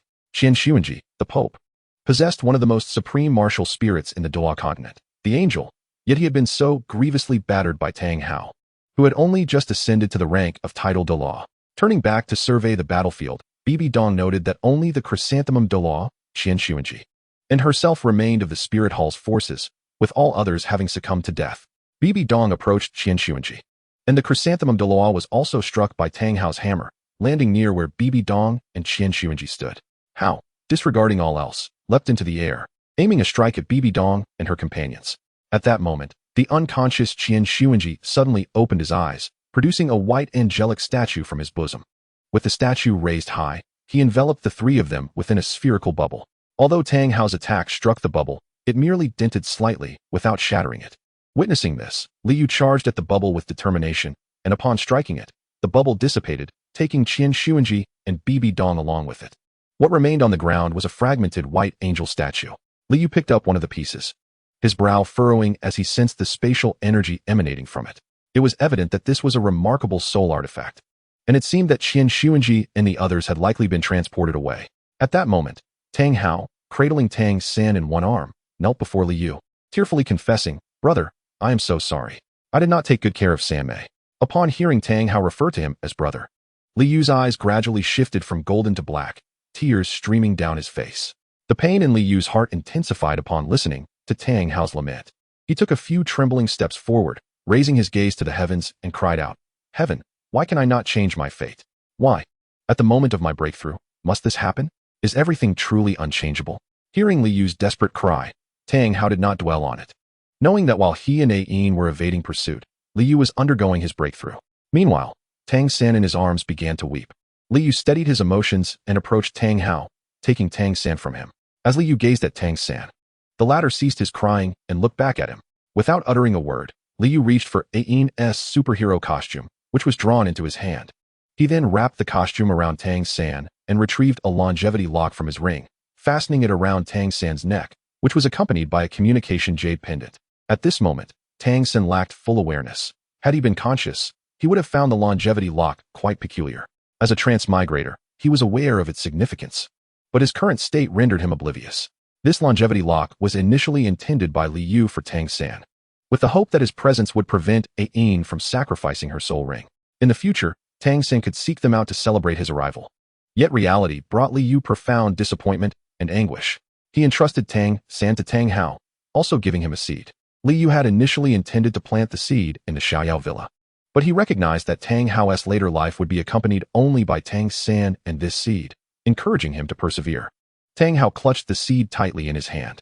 Liu then presented him with a ring, advising, "Do not hide from me any longer. Find your jade pendant and keep it with you at all times. If you wish to go to Xiaoyao villa, do so. The child shall be named Tang San. Do not let him suffer. The contents of this ring will suffice for your living." Tang Hao gazed down at Tang San in his arms and softly murmured, "Tang San. Tang San." Chapter 82, Assault on the Spirit Hall, Part 1. Tang Hao gazed at the slumbering Tang San in his arms, still unable to shake off the profound impact of Yin's recent fate. The blow had been too severe, even causing Liu to struggle with his composure. Slowly, Tang Hao faded into the depths of the forest, while Liu carefully stowed away the white angelic soul tool lying on the ground and soared towards the direction of the Xiaoyao villa. "What? Sanmei has perished? What? Ayin is gone." Bing Xian and Li Qingwan exclaimed in unison, their voices laced with shock. Bing Xian's face twisted with sorrow, while Li Qingwan could not contain the tears that streamed down her cheeks. She had grown up alongside Ayin, their bond forged during their time at the Tiandou Imperial Academy, deepening over the years. With tear-streaked cheeks, Li Qingwan turned to Liu and inquired, "How did Sister Ayin meet her end?" Liu responded, enunciating each word with clarity, "Martial Soul Hall." Bing Xian then asked, "What of Tang Hao?" Liu replied, "Tang Hao has retreated into seclusion, taking with him the child he shares with Sanmei." Li Qingwan, raising her head in confusion, asked, "The child?" For the entire morning, Liu immersed himself in sculpting. Upon ceasing his work, a half-human tall jade statue and a half-meter tall memorial tablet materialized before him. Crouching down, he gazed at the lifelike visage of Ayin carved from the pale blue jade, her eyes curving into a smile directed at him. Li Yu pressed his lips gently against the statue's forehead before placing it into his ring and proceeding to the Starry Sky Hall. Upon entering the Starry Sky Hall, Li Yu discovered Bing Xian and Li Qingwan tidying up the flowers and soul beasts within. Upon seeing Li Yu, Li Qingwan addressed him. "You, Sister Bing Xian and I have come to the Starry Sky Hall to commemorate Sister Ayin, while also tending to the plants here." Li Yu nodded in acknowledgement, instructing a maid to relocate the plants from the central table in the hall to another location. With a wave of his hand, a statue he had crafted appeared upon the table, accompanied by the memorial tablet inscribed with the golden characters "The Spirit of Ayin in the realm of sun, moon, and stars," alongside a smaller inscription in the lower right corner stating Li Yu, the son of the sun and moon. Li Yu stood in silence, gazing at a yin statue for an extended period, while the maid discreetly withdrew, leaving only Bing Xian and Li Qingwan to accompany him in quietude. After standing before the statue for half an hour, Li Yu retrieved a jade pendant from his spatial ring and spoke into it. "Uncle Chao, summon all soul masters from the worship hall to gather at the arena." Subsequently, Li Yu produced another jade pendant and declared, "He Lin, assemble all soul emperors and above from both the inner and outer sects at the arena." Having delivered his commands, Li Yu walked expressionlessly towards the exit of the Starry Sky Hall. After taking 2 steps, he paused, turning to Bing Xian and Li Qingwan, and said, "You two should come as well. As husband and wife, I wish for you to accompany me in this matter." Upon hearing Li Yu's words, the worry etched on Bing Xian and Li Qingwan's faces dissipated, replaced instead by smiles as they followed Li Yu to the arena. Half an hour later, over 100 individuals had gathered in the arena, each a soul master of rank soul emperor or above, with 9 titled Douluos standing at the forefront, awaiting Li Yu's address. Li Yu, accompanied by Bing Xian and Li Qingwan, descended from the sky, landing on the viewing platform, where Bing Xian's peacock and Li Qingwan's vermilion bird, both flying-type martial souls, were present. As Li Yu and his companions descended onto the platform, they captured the attention of the entire assembly. Li Yu surveyed the more than 150 individuals gathered below. These represented the entirety of the elite combat forces of the Xiaoyao Villa, including the Sun Palace. He addressed them. 3 years ago, the Spirit Hall invaded Xiaoyao Villa. Do the elders of 3 years past remember? Half of the crowd raised their hands and shouted, "We remember. We remember." Li Yu continued, 3 years ago marked our defense, which, through our collective efforts, transformed into a disgraceful defeat for the Spirit Hall. But now, the Spirit Hall has gone too far. It has caused me, your sovereign, to lose a beloved family member, once resonant throughout the Douluo Continent, the Sun and Moon Star, the goddess representing the celestial positions, my 3rd sister. She now lies dead at the hands of the Spirit Hall. Upon hearing his words, silence enveloped the arena. Shortly thereafter, Peng Zhen raised his hand high and exclaimed, "I go." Following him, Chao Chongqing shouted, "I go." Beside Chao Chongqing, the volcano Douluo Dingsheng, the flying chain Douluo Feng Yuan, the gun Douluo Helu, the steel armor Douluo Shaning, the death god Douluo Victor, the iron hoof Douluo Zhang Julin, and the lizard Douluo Lise all raised their hands. The title Douluo, led by Peng Zhen, along with the soul Douluo, followed suit. While only a small fraction of the soul emperors remained seated, Li Yu understood their hesitance. After all, the Spirit Hall had loomed large in their minds for countless years, an unassailable giant. However, the spirit masters of the Offering Hall were different. They had battled the Spirit Hall and knew it was not invincible. The newly joined members had heard first-hand accounts from Helu and Feng Yuan and wished fervently that they had joined Xiaoyao Villa sooner. Those who did not raise their hands gradually exited the arena, but Li Yu noticed some who remained despite not having joined in.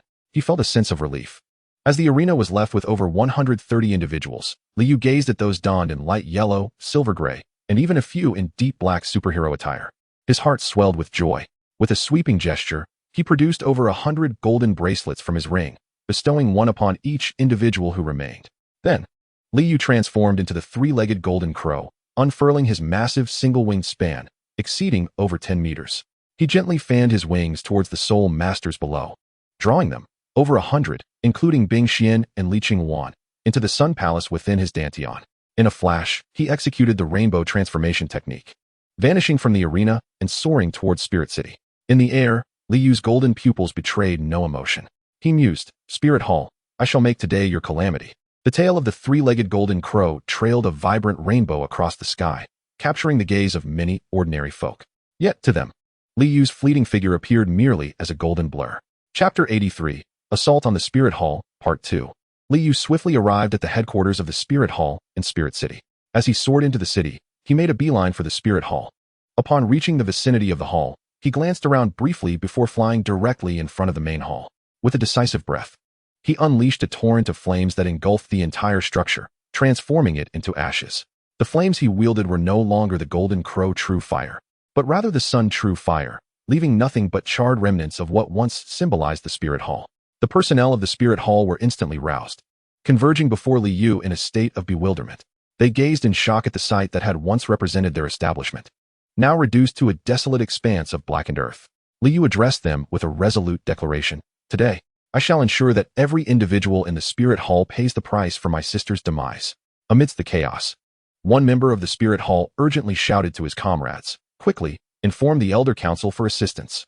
With only 3 titled Douluo present, they stand no chance against Cao Changqing and his allies. Li Yu observed as one of the members hastily made their way to the Elder Council. He chose not to intervene, for he sought to draw blood from the council himself today. Suspended in the air, Li Yu called out to the Spirit Hall's occupants, kill. Cao Changqing and He Lu led the charge into the fray, initiating a massacre.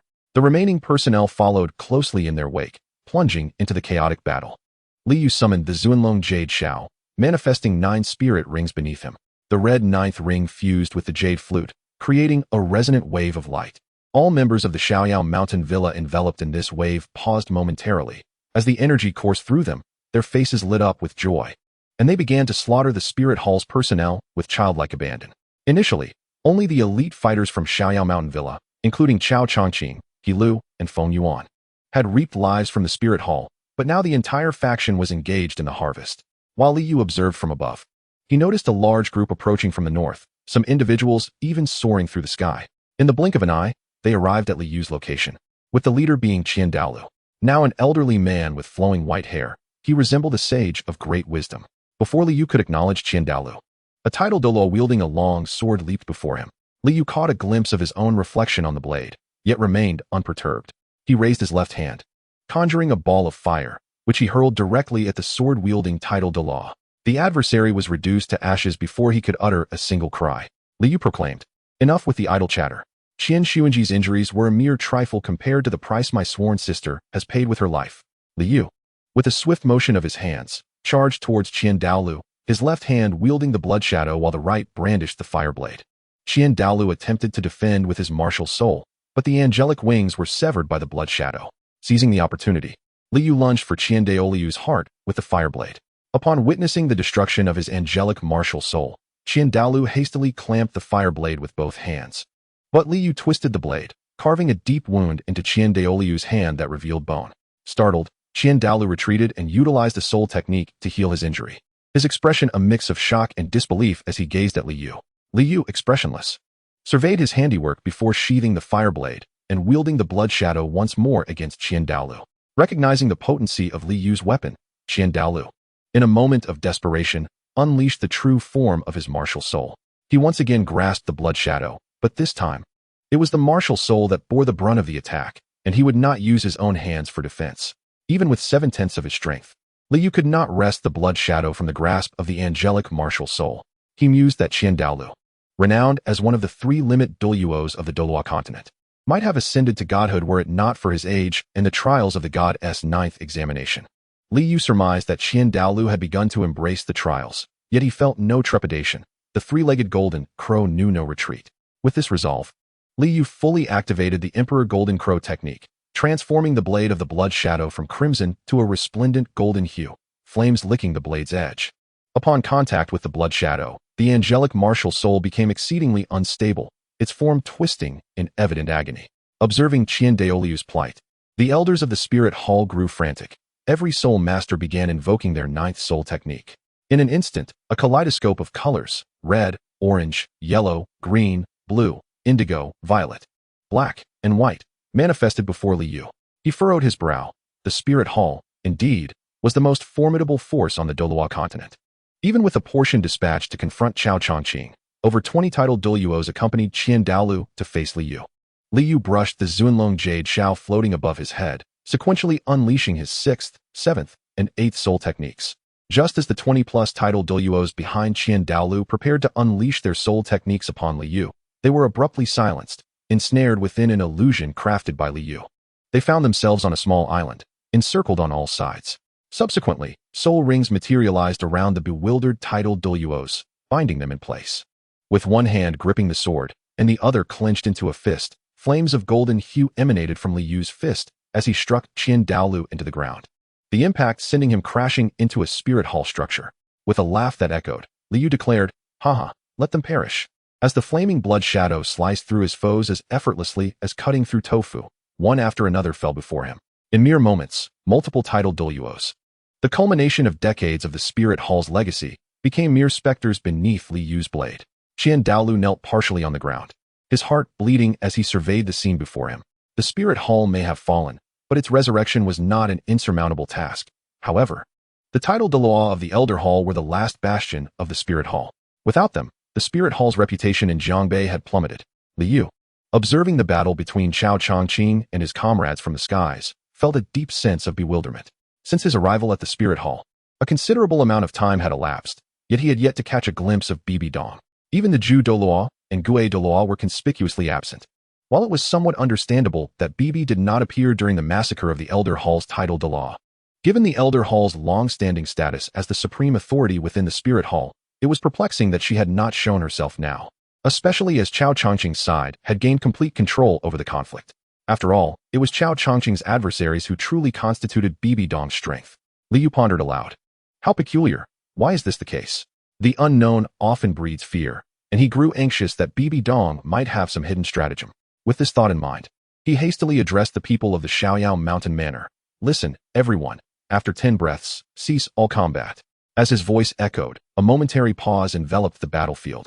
Though Peng Zhan, blinded by fury, continued his relentless slaughter until he was finally satiated. Approaching Tiandou, Li Yu stated, "Tiandou, I initially intended to eradicate the spirit hall from the Douluo Continent entirely, but I have come to realize the futility of such an endeavor. Now, your spirit hall and the elder hall lie in tatters. I have avenged my grievances. However, remember this, it is not that I have shown mercy, but rather that I wish to leave this blood-soaked vendetta to those who truly seek retribution. In due time, the spirit hall will fade into history." Tiandou listened to Li Yu's words in silence, his desire for speech extinguished. He finally comprehended the magnitude of the entity his son had provoked. To Li Yu, he replied, "I shall await that day. The disappearance of the spirit hall from this continent will depend on your capabilities." Li Yu offered no further response. He instructed the Shaoyao Mountain Manor members, "Bring forth our fallen brethren. Let them not remain here." Upon hearing his command, the group began to gather the souls who had perished in battle. Once the bodies were secured within their rings, Li Yu waved his hand, and all were drawn into the Sun Palace within their dantian. Following this, the three-legged golden crow soared into the distance, leaving behind a vibrant rainbow and the remnants of shattered walls as evidence of their passage. Chapter 84. Subsequent Impact. In the ensuing days, a whirlwind swept across the Douluo Continent. First, the representative of the stars from the Sun-Moon Star Trio, Ayin, was driven to death by the Spirit Hall, leading to the disbandment of the trio. Next, Tang Hao of the Sun-Moon Star ascended to the rank of titled Douluo, adopting the title of Haotian, thereby becoming the youngest titled Douluo on the Douluo Continent. Li Yu had not disseminated news of his own breakthrough. Upon attaining this rank, he dealt a severe blow to the Pope of the Spirit Hall, slaying over a dozen soul Douluo and 4 esteemed titled Douluo, thus cementing his reputation as Haotian Douluo. Subsequently, the former member of the Sun-Moon Star Trio, now the master of Shaoyao Mountain Manor, Li Yu, also ascended to titled Douluo, adopting the title of Shaoyao. In pursuit of avenging his sworn sister, he led the 9 titled Douluos of the Shaoyao Villa, along with over 100 soul masters of the Soul Emperor rank, to assault the Spirit Hall, reducing its headquarters to ruins. They exterminated several titled Douluos from the Elder Hall of the Spirit Hall and grievously wounded the former pope, Tiandou, one of the 3 ultimate Douluos of the Douluo Continent. This upheaval stirred the waters profoundly. No one had anticipated the immense strength of the sun and moon stars from years past, nor did anyone foresee that Shaoyao Villa would possess 9 titled Douluos today. The presence of Li Yu, a titled Douluo, enabled them to eliminate a number of titled Douluos from the Spirit Hall that was double their own ranks. A feat utterly astonishing. Each of these revelations alone would have caused seismic tremors, let alone their simultaneous emergence. Henceforth, the hierarchy of combat power on the Douluo Continent was reshuffled, with the Haotian Douluo and the Shaoyao Douluo prominently featured. Although Tiandou was gravely injured by Li Yu, he remained a formidable ultimate Douluo, retaining his intimidating presence. From this day forward, the powers of the Douluo Continent were restructured into the upper 3 sects, lower 4 sects. Spirit Hall, and the Sun Palace. Due to the perilous and mysterious nature of the Sun Palace within the soul-devouring mountain range, rumors circulated that to find the Sun Palace, one must first enter the Xiaoyao Villa. Consequently, the inhabitants of Xiaoyao Villa became the most frequently encountered figures. 7 days later, within the cool pavilion of the Rear Sea, Liu played a melody titled Li Shang on his jade flute, followed by another piece named Xin Yan. At that moment, Ding Sheng arrived at the pavilion.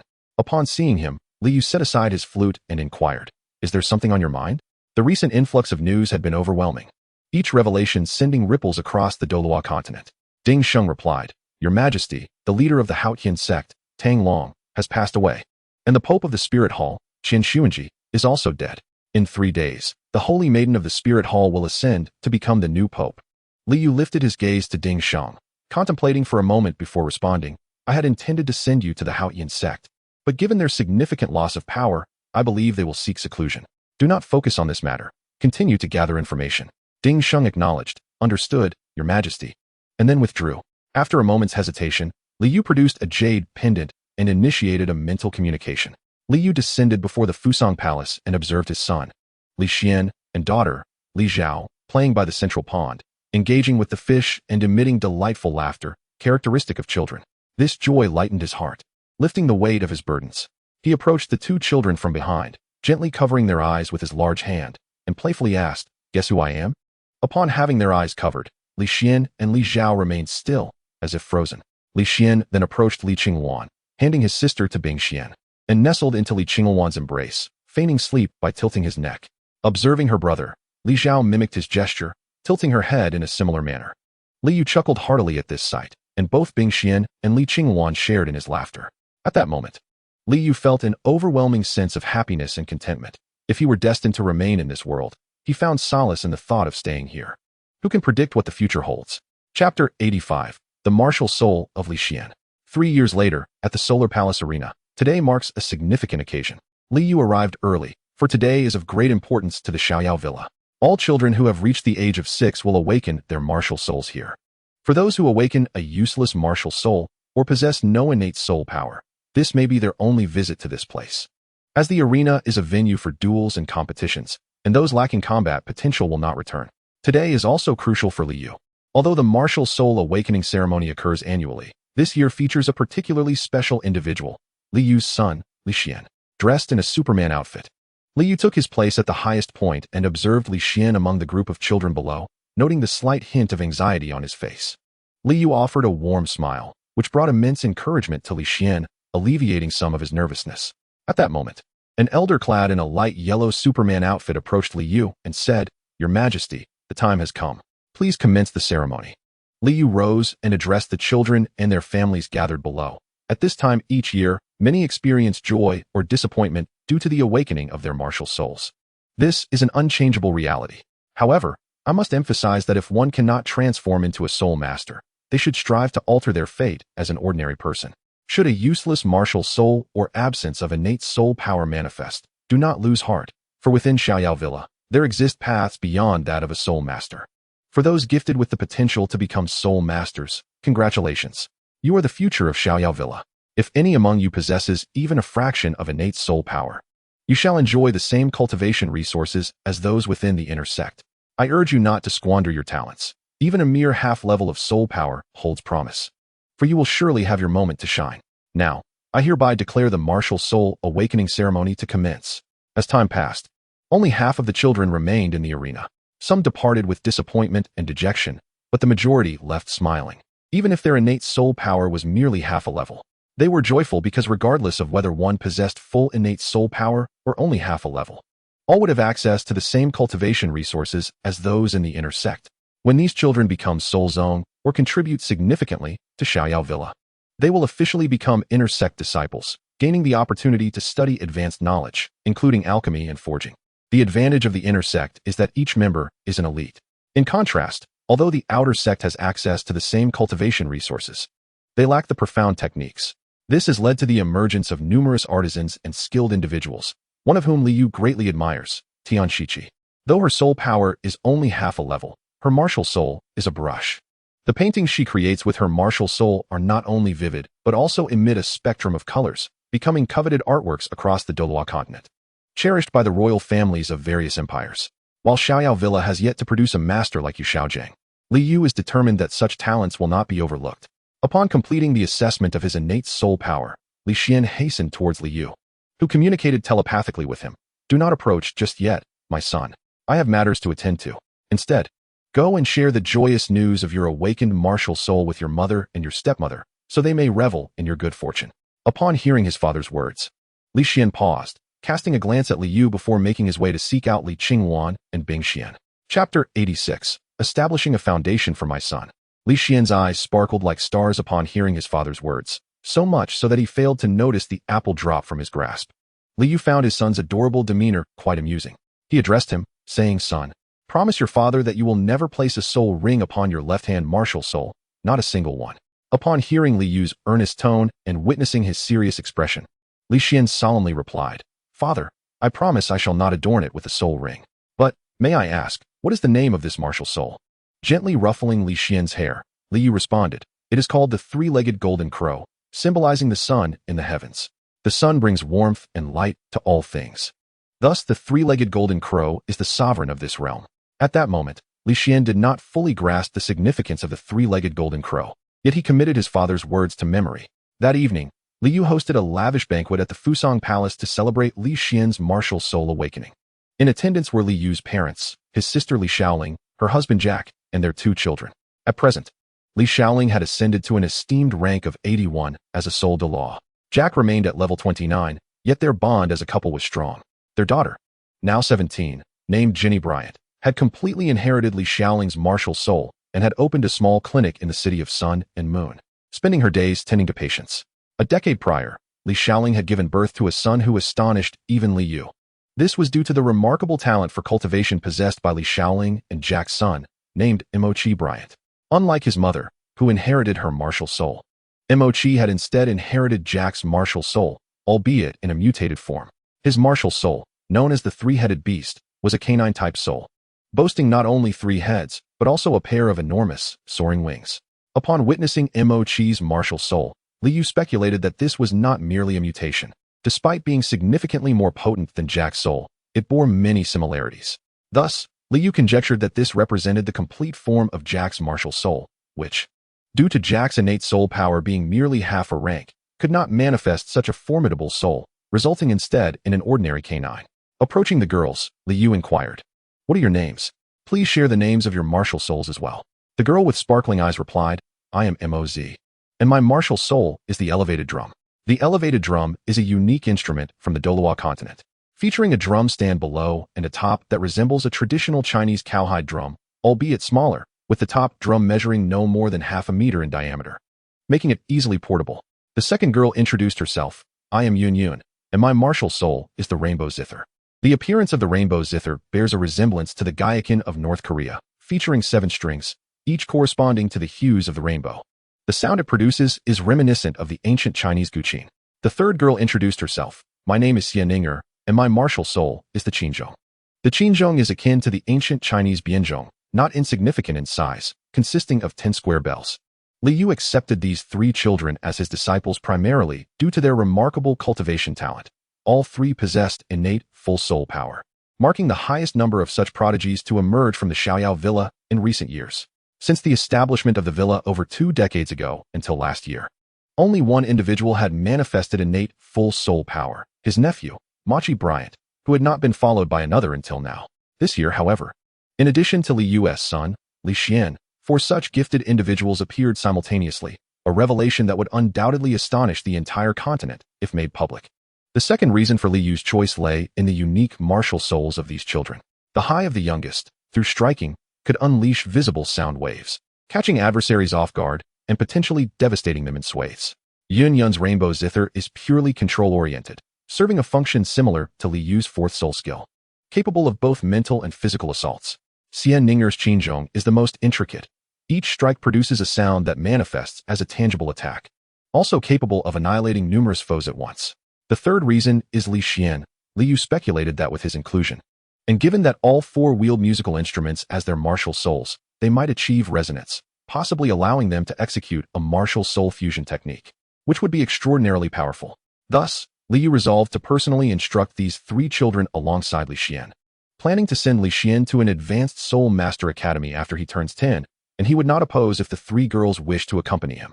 Li Yu arranged for the 3 girls to reside in the Tang Valley, instructing the maid to ensure their comfort before asking them to meet him at the pavilion by the rear, see the following morning. The Tang Valley is a small palace complex constructed specifically for Li Yu's children, situated closely behind the Fusang Palace and adjacent to the Xiangxiao Palace. It boasts entertainment facilities, classrooms, and meditation chambers. Although designed for Li Yu's offspring, the abundance of rooms posed no issue for accommodating the 3 young girls. Upon hearing Li Yu's words and realizing the cultivation talent of the 3 girls, Li Qingwan and Bing Xian relinquished their concerns. Li Yu, noticing their expressions, understood they were feeling a tinge of jealousy, and thus he remarked with a playful tone, "Humph, dare to question your husband? Today, I shall reaffirm my authority." With that, he embraced both of them, and amidst their surprised exclamations, they vanished from the grand hall of the Fusang Palace, entering the Sun Palace within Li Yu's Dantian. Chapter 87. Farewell to Tang Hao. In the days that followed, Li Yu devoted himself to imparting knowledge to Li Xian and his 4 female disciples, teaching them not only music theory but also insights into cultivation, knowledge of soul beasts, and the teachings of the 9 heavens, Xiannu Sutra. Given that the Soul Disruption mountain range had become a realm dominated by soul beasts, Li Yu would occasionally lead them into the forest for practical experiences. Li Yu personally guided them in the pursuit of soul rings, for the soul bottles belonged exclusively to the Xianyao mountain manor. It would be quite embarrassing for them to venture forth without the ability to absorb their own soul rings in the future. Time swiftly passed, and 3 years later, on a day when melodious music resonated from the pavilion behind the Sun Palace, vibrant colors filled the air as 4 children passionately performed on their instruments. Li Yu sat at the head of the pavilion, listening intently to their melodious creations. Li Xian, Moz, Yin Yun, and Jianinger had all reached the age of 9, and their enchanting performance of dominion over the world possessed a unique charm when played by the 4 of them. Each child bore 2 soul rings and wielded their martial spirits, simultaneously playing their instruments and executing their soul skills. This not only honed their soul power, but also refined their mastery. The 4 had become the shining stars of the Xianyao mountain manor. Due to their training under Li Yu and their cultivation of the 9 heavens mystical maiden technique, Moz, Yin Yun, and Jianinger exuded an ethereal grace, earning them the title of the 3-color fairies within the manor. After spending some time in the pavilion, Li Yu soared into the sky, heading towards the outskirts of the forest. Half an hour later, he arrived at Nodding City, dressed in a pristine white hanfu, leisurely wandering through the streets. As he strolled, he pondered how, after decades, the place remained unchanged. Gradually, he found himself at the entrance of the Nodding Primary Soul Master Academy. Gazing at the semicircular white gate, he felt an overwhelming sense of nostalgia. The closer he drew to the start of the story, the more anxious he became, beset by an inexplicable feeling of impending loss and a sense of confusion. At that moment, he noticed a middle-aged man, appearing to be in his 40s or 50s, exiting the academy. Li Yu observed him closely until the man entered a nearby shop and did not emerge again. Curiosity piqued, Li Yu followed him inside, discovering it to be a modest eatery where the man sat at a table, sipping wine accompanied by a couple of small dishes. Li Yu approached and took a seat across from him, asking, "May I join you here?" The man glanced at Li Yu, noting his noble attire, and surveyed the restaurant, which had numerous vacant tables, perplexed as to why this individual chose to share his table. Nevertheless, Li Yu had already seated himself and poured himself a drink from his ring, indulging in his wine. The man inquired, "I fail to understand why you would choose to sit with me when there are so many empty seats available." Li Yu took a sip and replied, "It is indeed an honor to share a drink with the renowned master of the continent." Indeed, the man before Li Yu was Master Yu Xiaojing. Upon leaving the eatery, Li Yu paid no further heed to the master and continued his journey towards the Holy Soul Village. As he arrived at the village's soul blacksmith shop, a tumult of emotions swirled within him. Li Yu utilized his spiritual awareness to observe the dilapidated blacksmith shop's interior, where he discovered a child of approximately 6 years of age, diligently cooking a thin porridge. The stove was taller than the child, forcing him to place a stool in front of it, where he carefully added the few grains of rice from his bowl into the boiling pot. In the back room, a burly man, nearly 2 meters tall, lay fast asleep on the bed.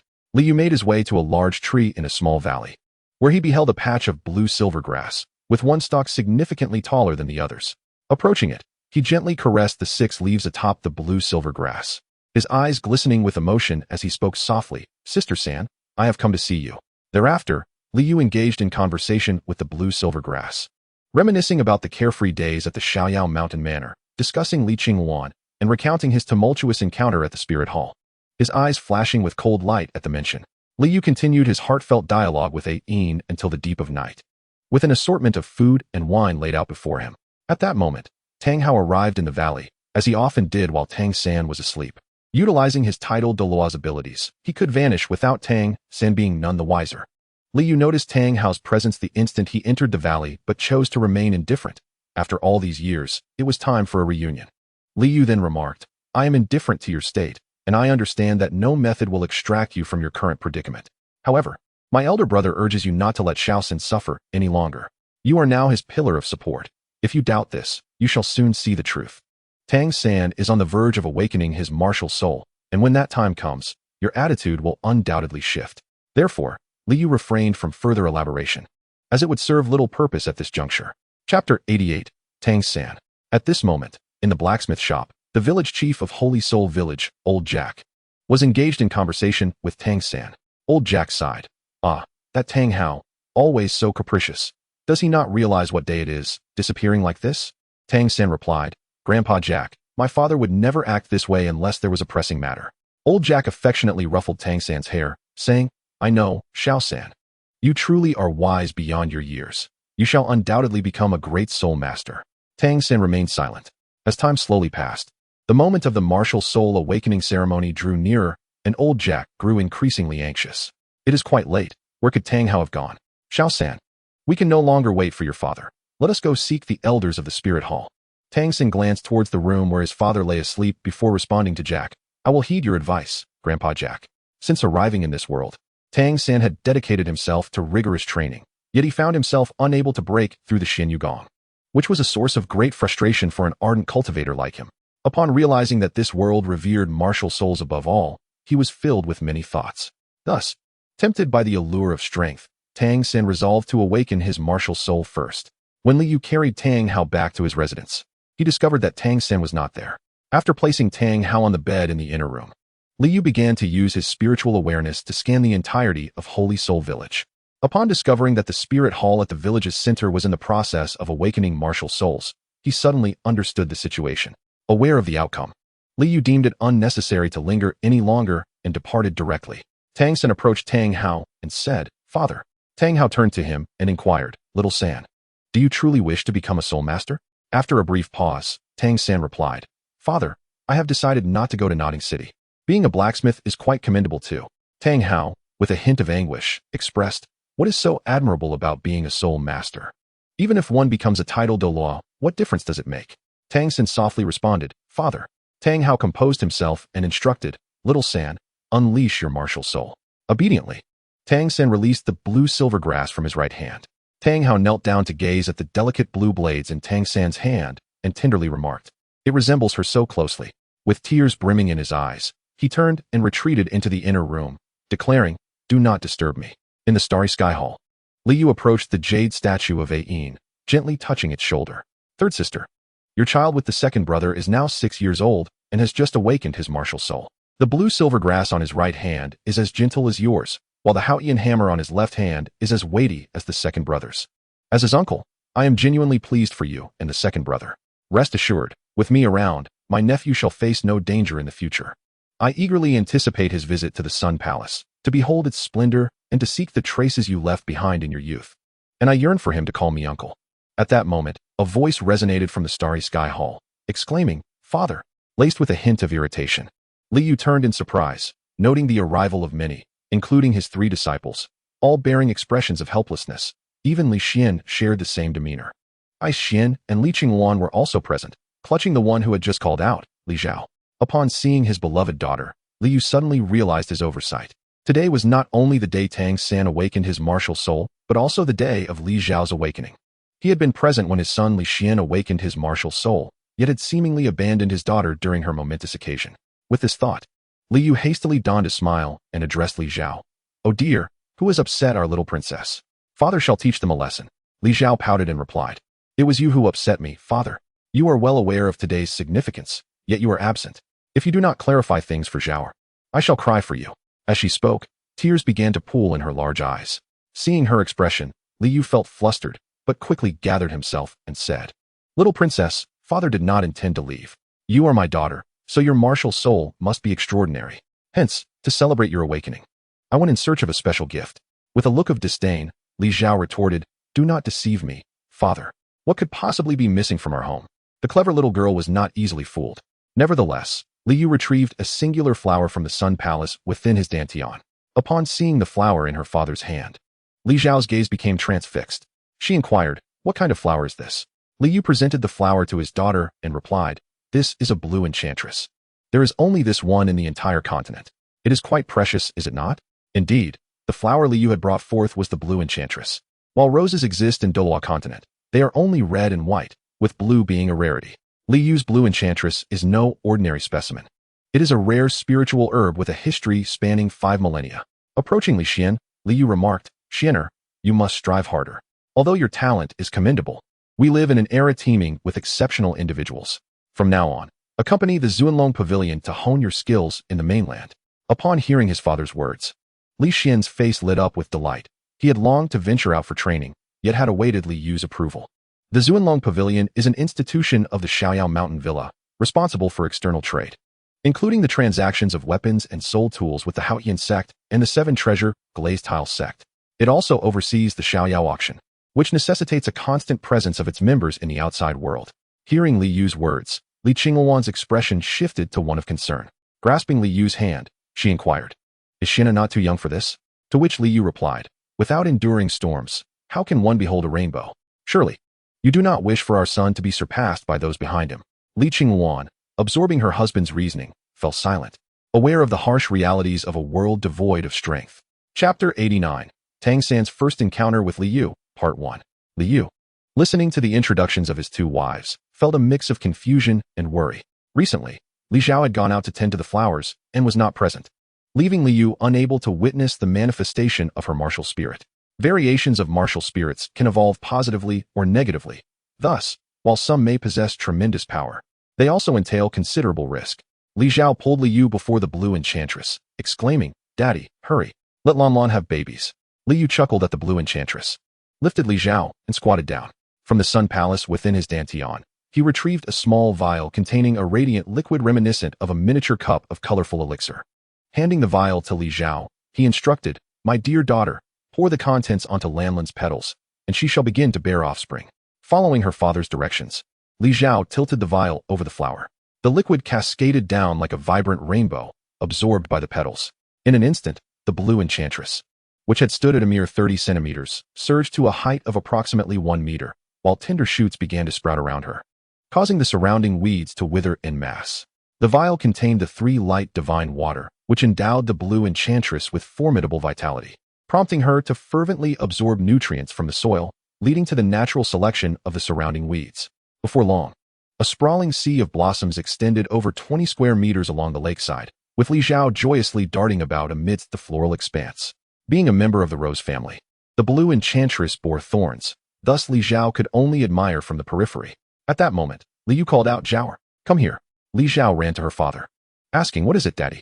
Li Yu instructed her, "Release your martial spirit." Li Zhao raised her right hand, and a peacock-shaped avian martial spirit manifested above it. Li Yu furrowed his brow as he gazed at his daughter's martial spirit, murmuring, "This is." Li Yu's perplexity stemmed from the extraordinary nature of Li Zhao's martial soul, which manifested as a peacock with a head and body resembling that of the bird, yet bore 3 talons and a tail adorned with 5 exceptionally broad feathers. These feathers, when united, formed a semicircle, each exhibiting a distinct hue: black, white, yellow, green, and red. Observing his daughter's martial soul left Li Yu somewhat speechless. Its peculiarity rendered him unsure of its origins. The overall shape of Li Zhao's martial soul bore a striking resemblance to the renowned 5-colored peacock, Kong Xian, from ancient legends. However, the 3 talons evidently inherited traits from Li Yu's own martial soul. Furthermore, Li Yu discerned that this peacock was predominantly fire-based, reminiscent of a fusion between his and Bing Xian's martial souls. 3 months later, within the primary hall of the Nodding City Primary Martial Soul Academy, Tang San bowed twice before the master. The master remarked, "You need not pay such grand respects for asking me to be your teacher." Tang San replied, "As the saying goes, once a teacher, always a father. Since I have chosen you as my master, I shall regard you as a father."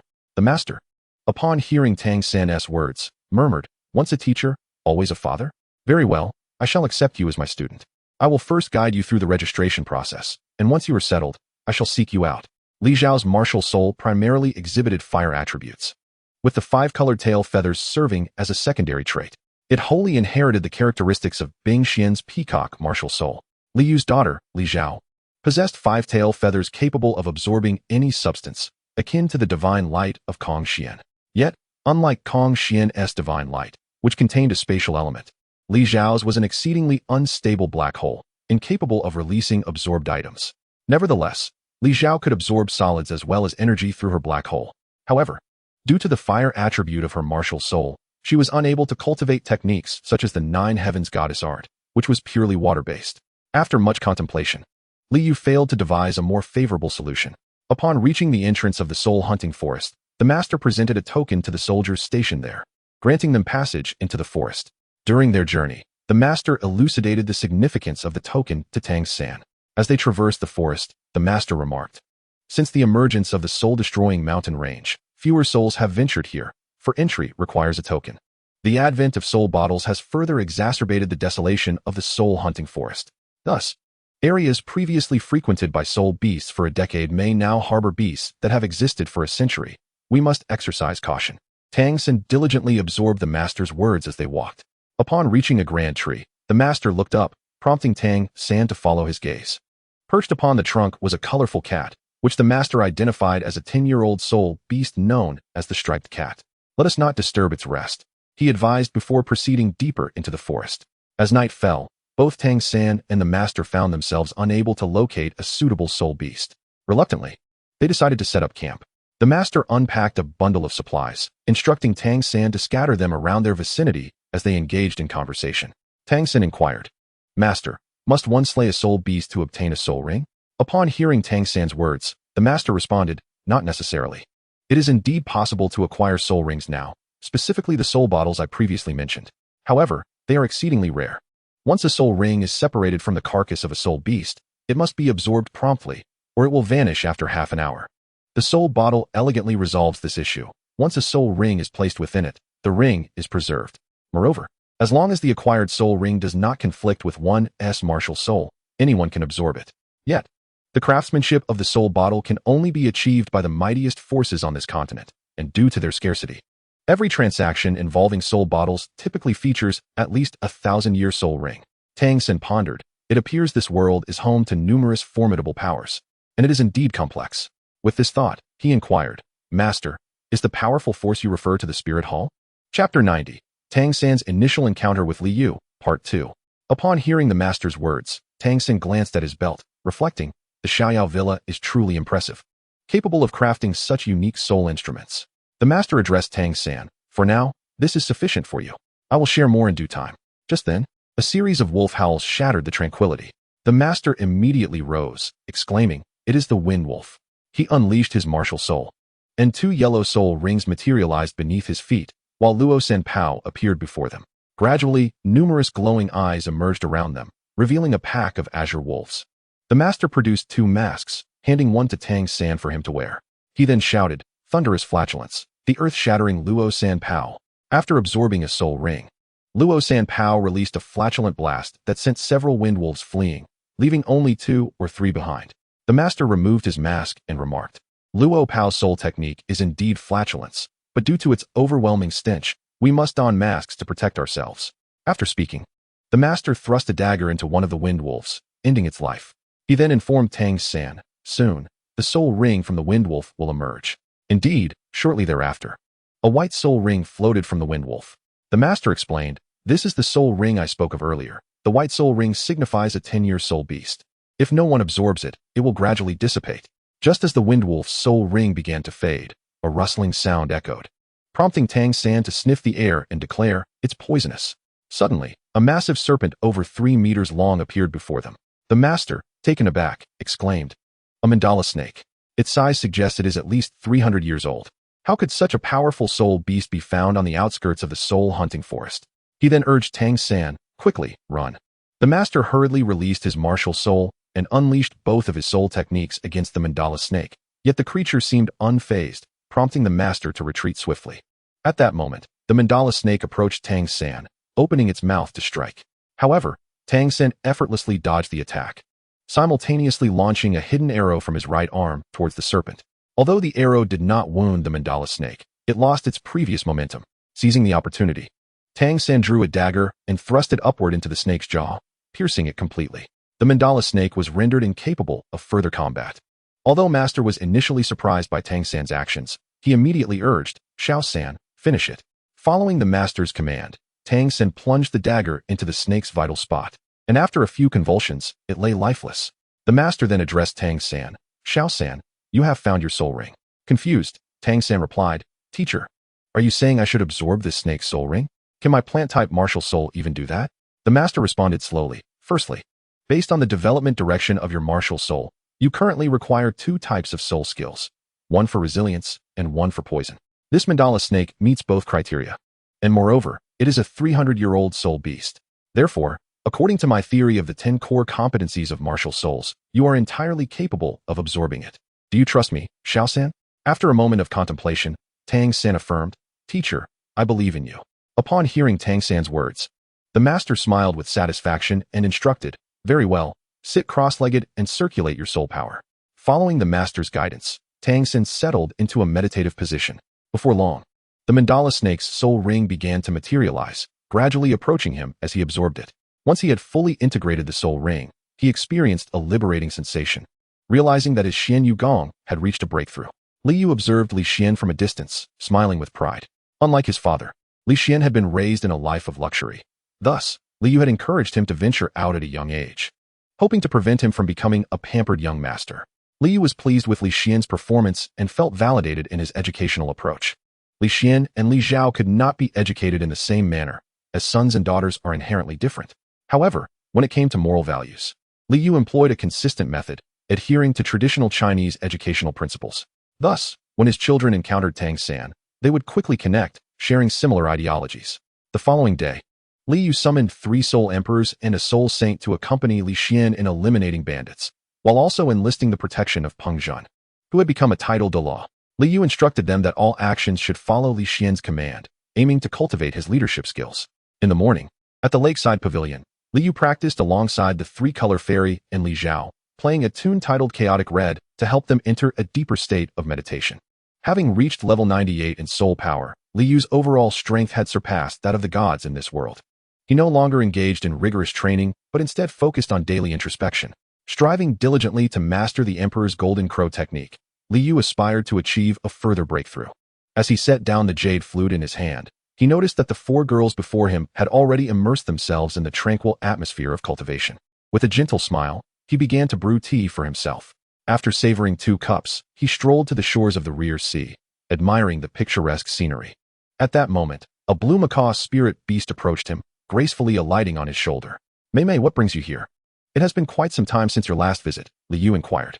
Mei Mei, the parrot's name, belonged to a species known as the silver-hooked claw owl, capable of mimicking human speech, thus serving as a messenger for Mei Er and Ji Feng. Boss Mei Er is about to give birth. During her delivery, she will be at her most vulnerable, so I was sent to request your protection, Mei Mei conveyed. Upon hearing Mei Mei's words, Li Yu merely nodded, unaffected by surprise. In truth, Mei Er had been pregnant for 10 years. Under Li Yu's meticulous care and various elixirs, she had evolved from a 100,000-year spirit beast to one that now boasted an age of 330,000 years, while Ji Feng had reached 260,000 years. 10 years prior, when Mei Er revealed her pregnancy, Li Yu had been taken aback, for he had never encountered Mei Er's mate. Initially, he regarded Ji Feng with a peculiar gaze, doubting that Mei Er would bear a hybrid offspring. However, upon Mei Er's explanation, he learned that the enchanting fox lived a solitary life but sought a second mate for the sake of her species' continuation. Now, her husband resided with her at the heart of the soul-severing mountain range, though he was merely an 80,000-year spirit beast, concerned for any unforeseen circumstances. Mei Er had reached out to Li Yu for protection. Chapter 91, Mei Er's Delivery. Beside the Milky Way waterfall in the soul-severing mountain range, 2 enormous white foxes lay resting. Accompanied by the soothing sound of cascading water, Li Yu approached the majestic creatures. The largest of the 2 white foxes glanced at him, its eyes radiating a profound tenderness reminiscent of human emotion. In the Sun Palace's rear sea, a dwelling had been prepared for Mei Er and her husband, a bamboo house. Before it lay a sizable stone, measuring 5 meters square. Inside, The floor was adorned with thick cotton carpets to provide comfort for Manor during her labor and rest. As the date of her delivery drew near, Manor became increasingly reluctant to move, and upon entering the bamboo house, she lay down without a stir.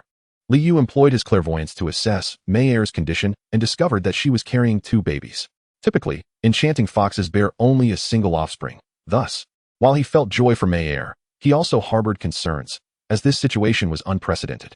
At that moment, Bing Xian and Li Qingwan arrived at the bamboo house, with Li Zhao, followed closely by Li Yu's 3 disciples. Upon entering, Li Zhao spotted Manor and exclaimed joyfully, "Aunt Manor, you're about to have babies." With a smile, Manor replied, "Indeed. Make sure to play well with them, Zhao." Li Zhao patted her small frame and assured her, "Rest easy, I will take good care of them." Bing Xian gently pulled Li Zhao and said, "Manor, do not act mischievously. Your father is currently examining Aunt Manor's health." Li Yu lifted his head and remarked to Manor, "Congratulations. You will soon be the mother of 2 children." Confused, Manor inquired too. With a smile, Li Yu responded, "You have 2 fetuses in your womb, though I have not discerned their genders," leaving an air of mystery. Upon hearing Li Yu's words, Manor did not reply, but instead gazed tenderly at her belly. Meanwhile, Li Qingwan and Bing Xian took Li Zhao to play elsewhere. As they departed, Manor's husband bowed deeply to them in gratitude. Thus, Li Yu remained in the bamboo house, conversing with Manor, while her husband kept watch outside, occasionally glancing towards the bamboo house. 3 days later, one deep night, Li Yu was resting alongside Bing Xian and Li Qingwan when suddenly, he heard a sharp cry from Manor's husband. Instantly, Li Yu opened his eyes and vanished from the sleeping chamber. Bing Xian and Li Qingwan sat up, perplexed by Li Yu's sudden disappearance. And soon they too heard Manor's husband's call. Their expressions changed, and they hurriedly rose to head towards the back sea. Upon arriving at the bamboo house, Li Yu found the door tightly shut, with Manor's husband standing on a stone, vigilantly surveying the surroundings. The enchanting fox has a peculiar custom. When the wife is in labor, the husband howls to deter any malevolent spirit beasts. Although Manor was safe, her husband continued to employ his illusion skills. As if he were in the forest, Li Yu chose not to disrupt the illusion, but instead utilized his superhuman ability to pass through walls and entered the bamboo house.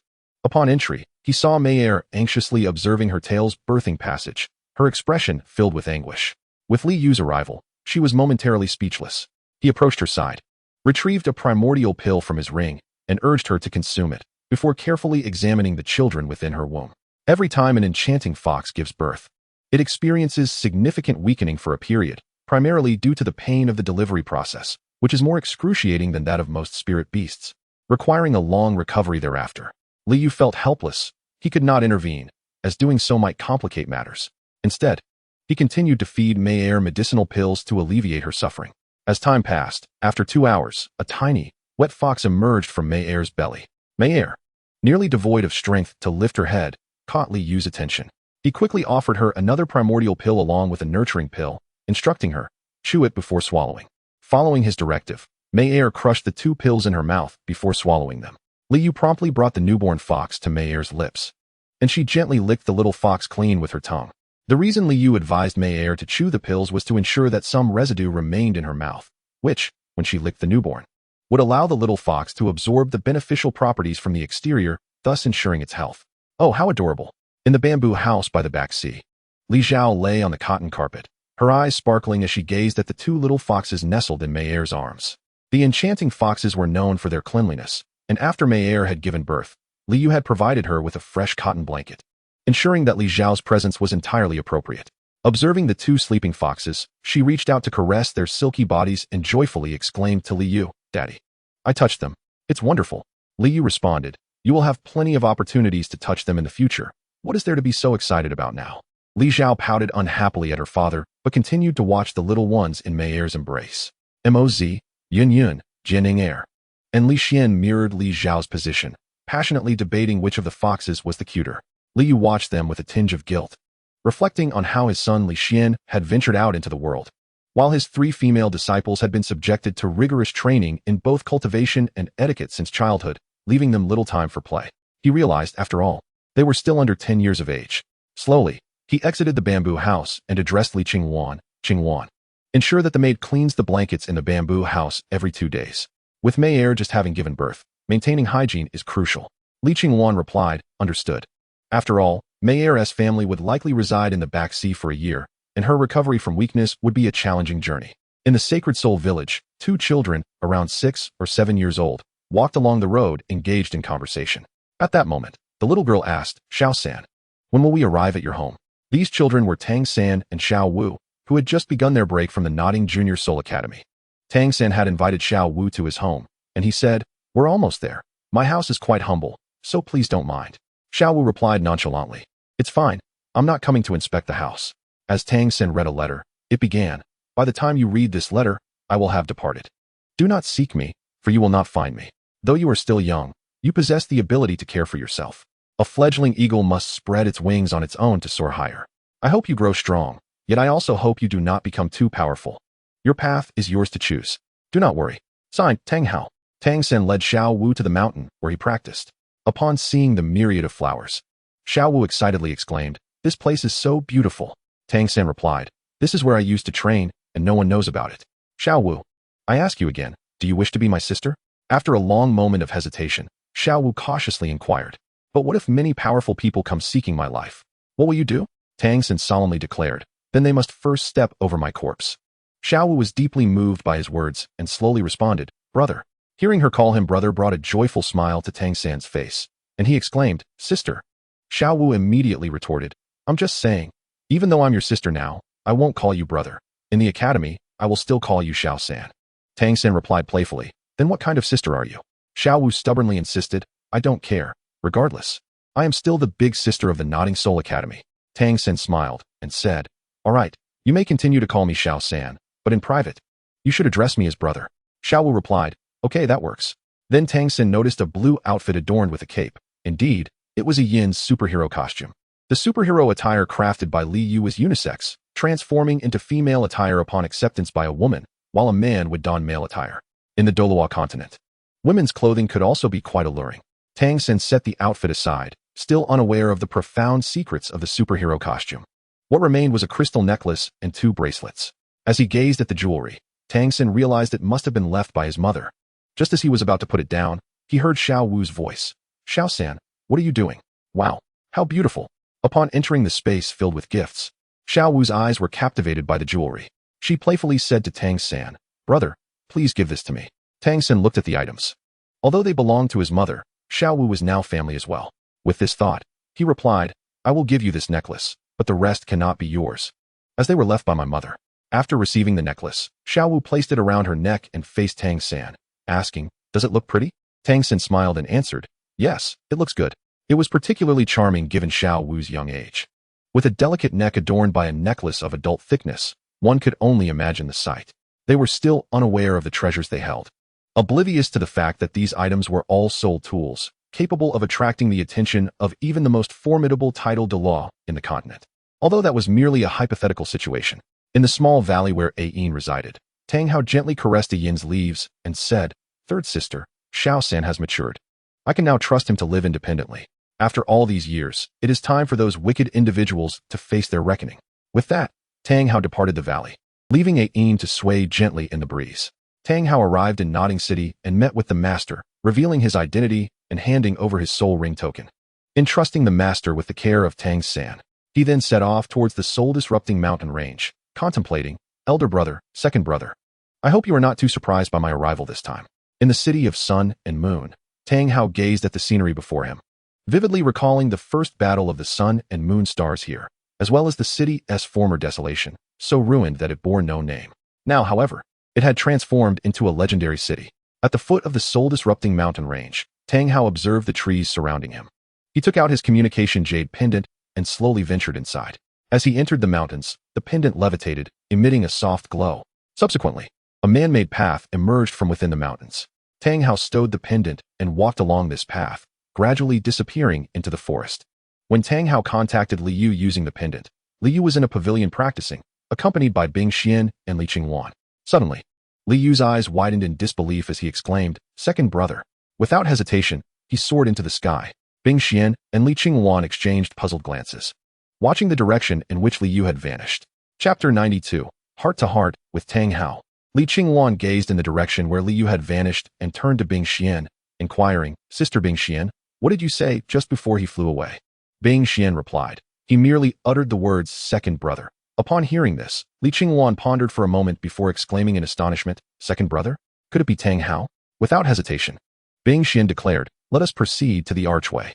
With that, the two unleashed their martial spirits and soared towards the archway. Li Yu had instructed Bing Xian and Li Qingwan to prepare for the banquet while he escorted Tang Hao to the Starry Palace. The palace was now filled with an abundance of vegetation, all remnants left by Ayin. At the forefront of the grand hall stood an offering table adorned with a jade statue of Ayin and her spirit tablet. The only alteration was a painting hanging on the wall behind the statue, crafted by the renowned painter Tian Shichi from the Xiaoyao Villa, whom Li Yu had taught the intricacies of fine brushwork. The hallmark of fine brushwork is its lifelike realism, and since Tian Shichi employed her soul technique for this piece, the portrait of Ayin was not only vivid and lifelike, but also emitted a bluish-green glow from each delicate line. Tang Hao glanced at the inscription on the spirit tablet, then at the jade statue, before his attention was captivated by the painting on the wall. Upon hearing Tang Hao's words, Li Yu responded with indignation, "How outrageous! Where has the second brother, who heeded my every word over 2 decades ago, gone? If you seek revenge, I will not stand in your way. However, do not forget that I, too, am part of this bond. We are brothers. So let us refrain from such estranged words."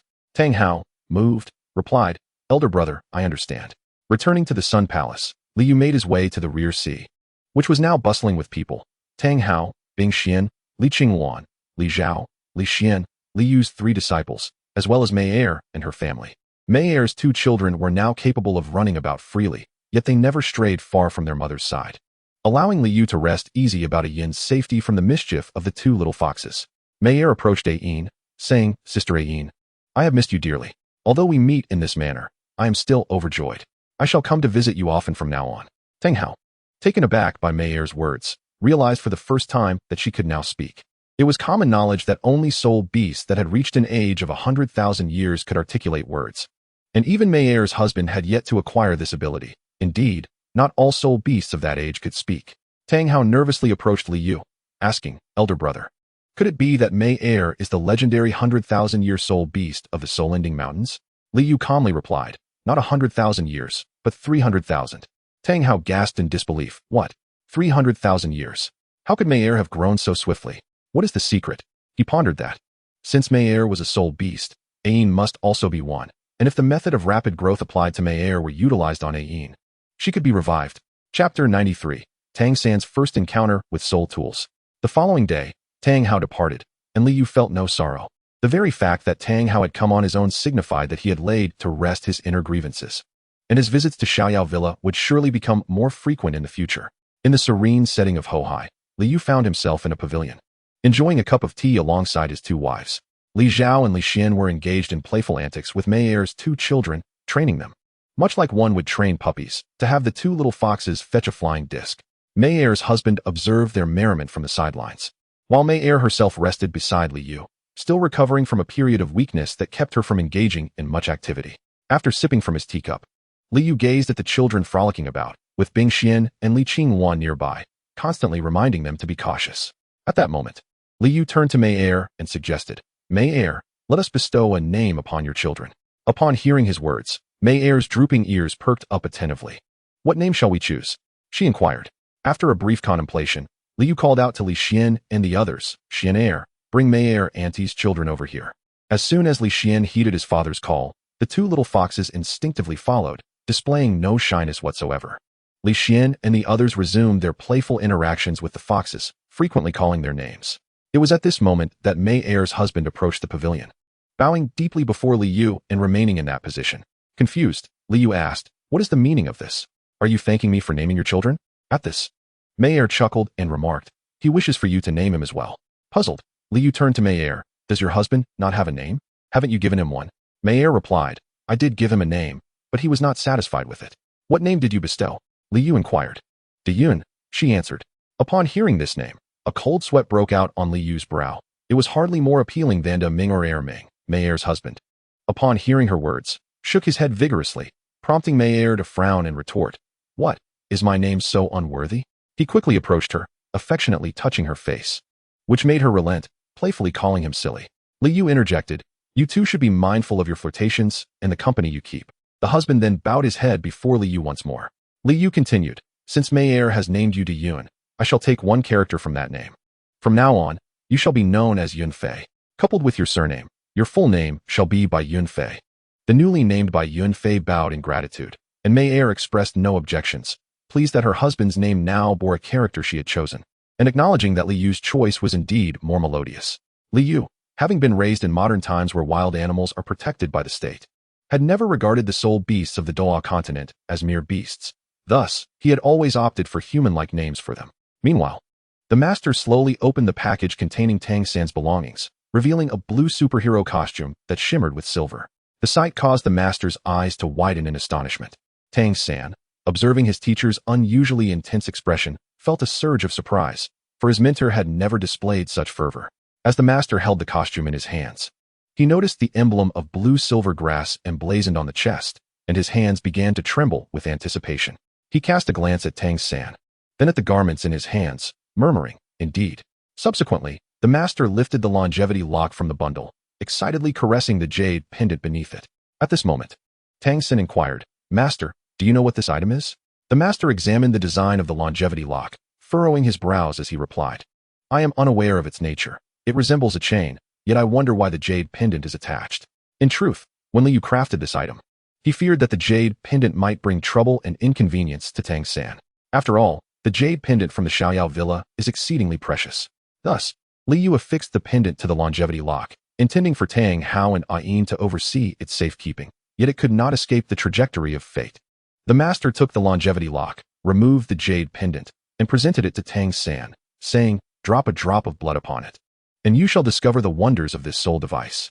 Following the master's instructions, Tang San retrieved a needle from his belt, pricked his finger, and let a drop of blood fall upon the jade pendant.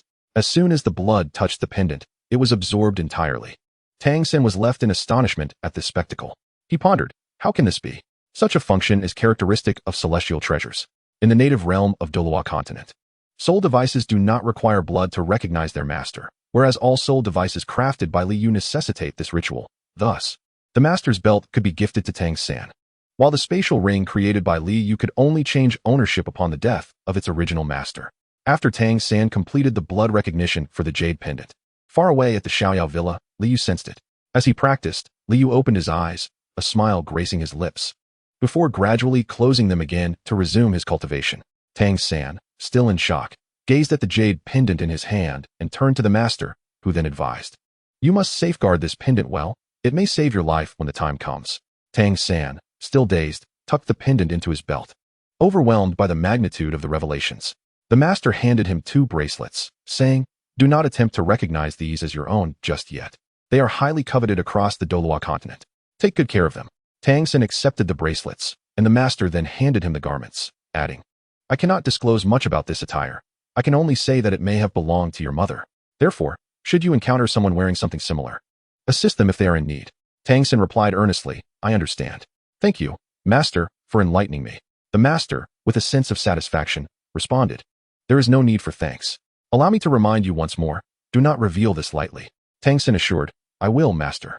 Upon hearing Tang San's words, the master waved him off, signaling for him to depart. After Tang San exited the master's chamber, the master approached the window, gazing pensively into the distance. Having seen Ayin's belongings, he was afforded his first close encounter with the sun and moon stars. In their time, the sun and moon stars were their idols. It was their existence that led to the creation of the golden triangle formed by the master, the four-eyed cat eagle, and Lu Erlong. Although he had now encountered Tang San, the son of Ayin and Tang Hao, the sun and moon stars, and the golden triangle had long ceased to exist, leaving the master with a profound sense of nostalgia.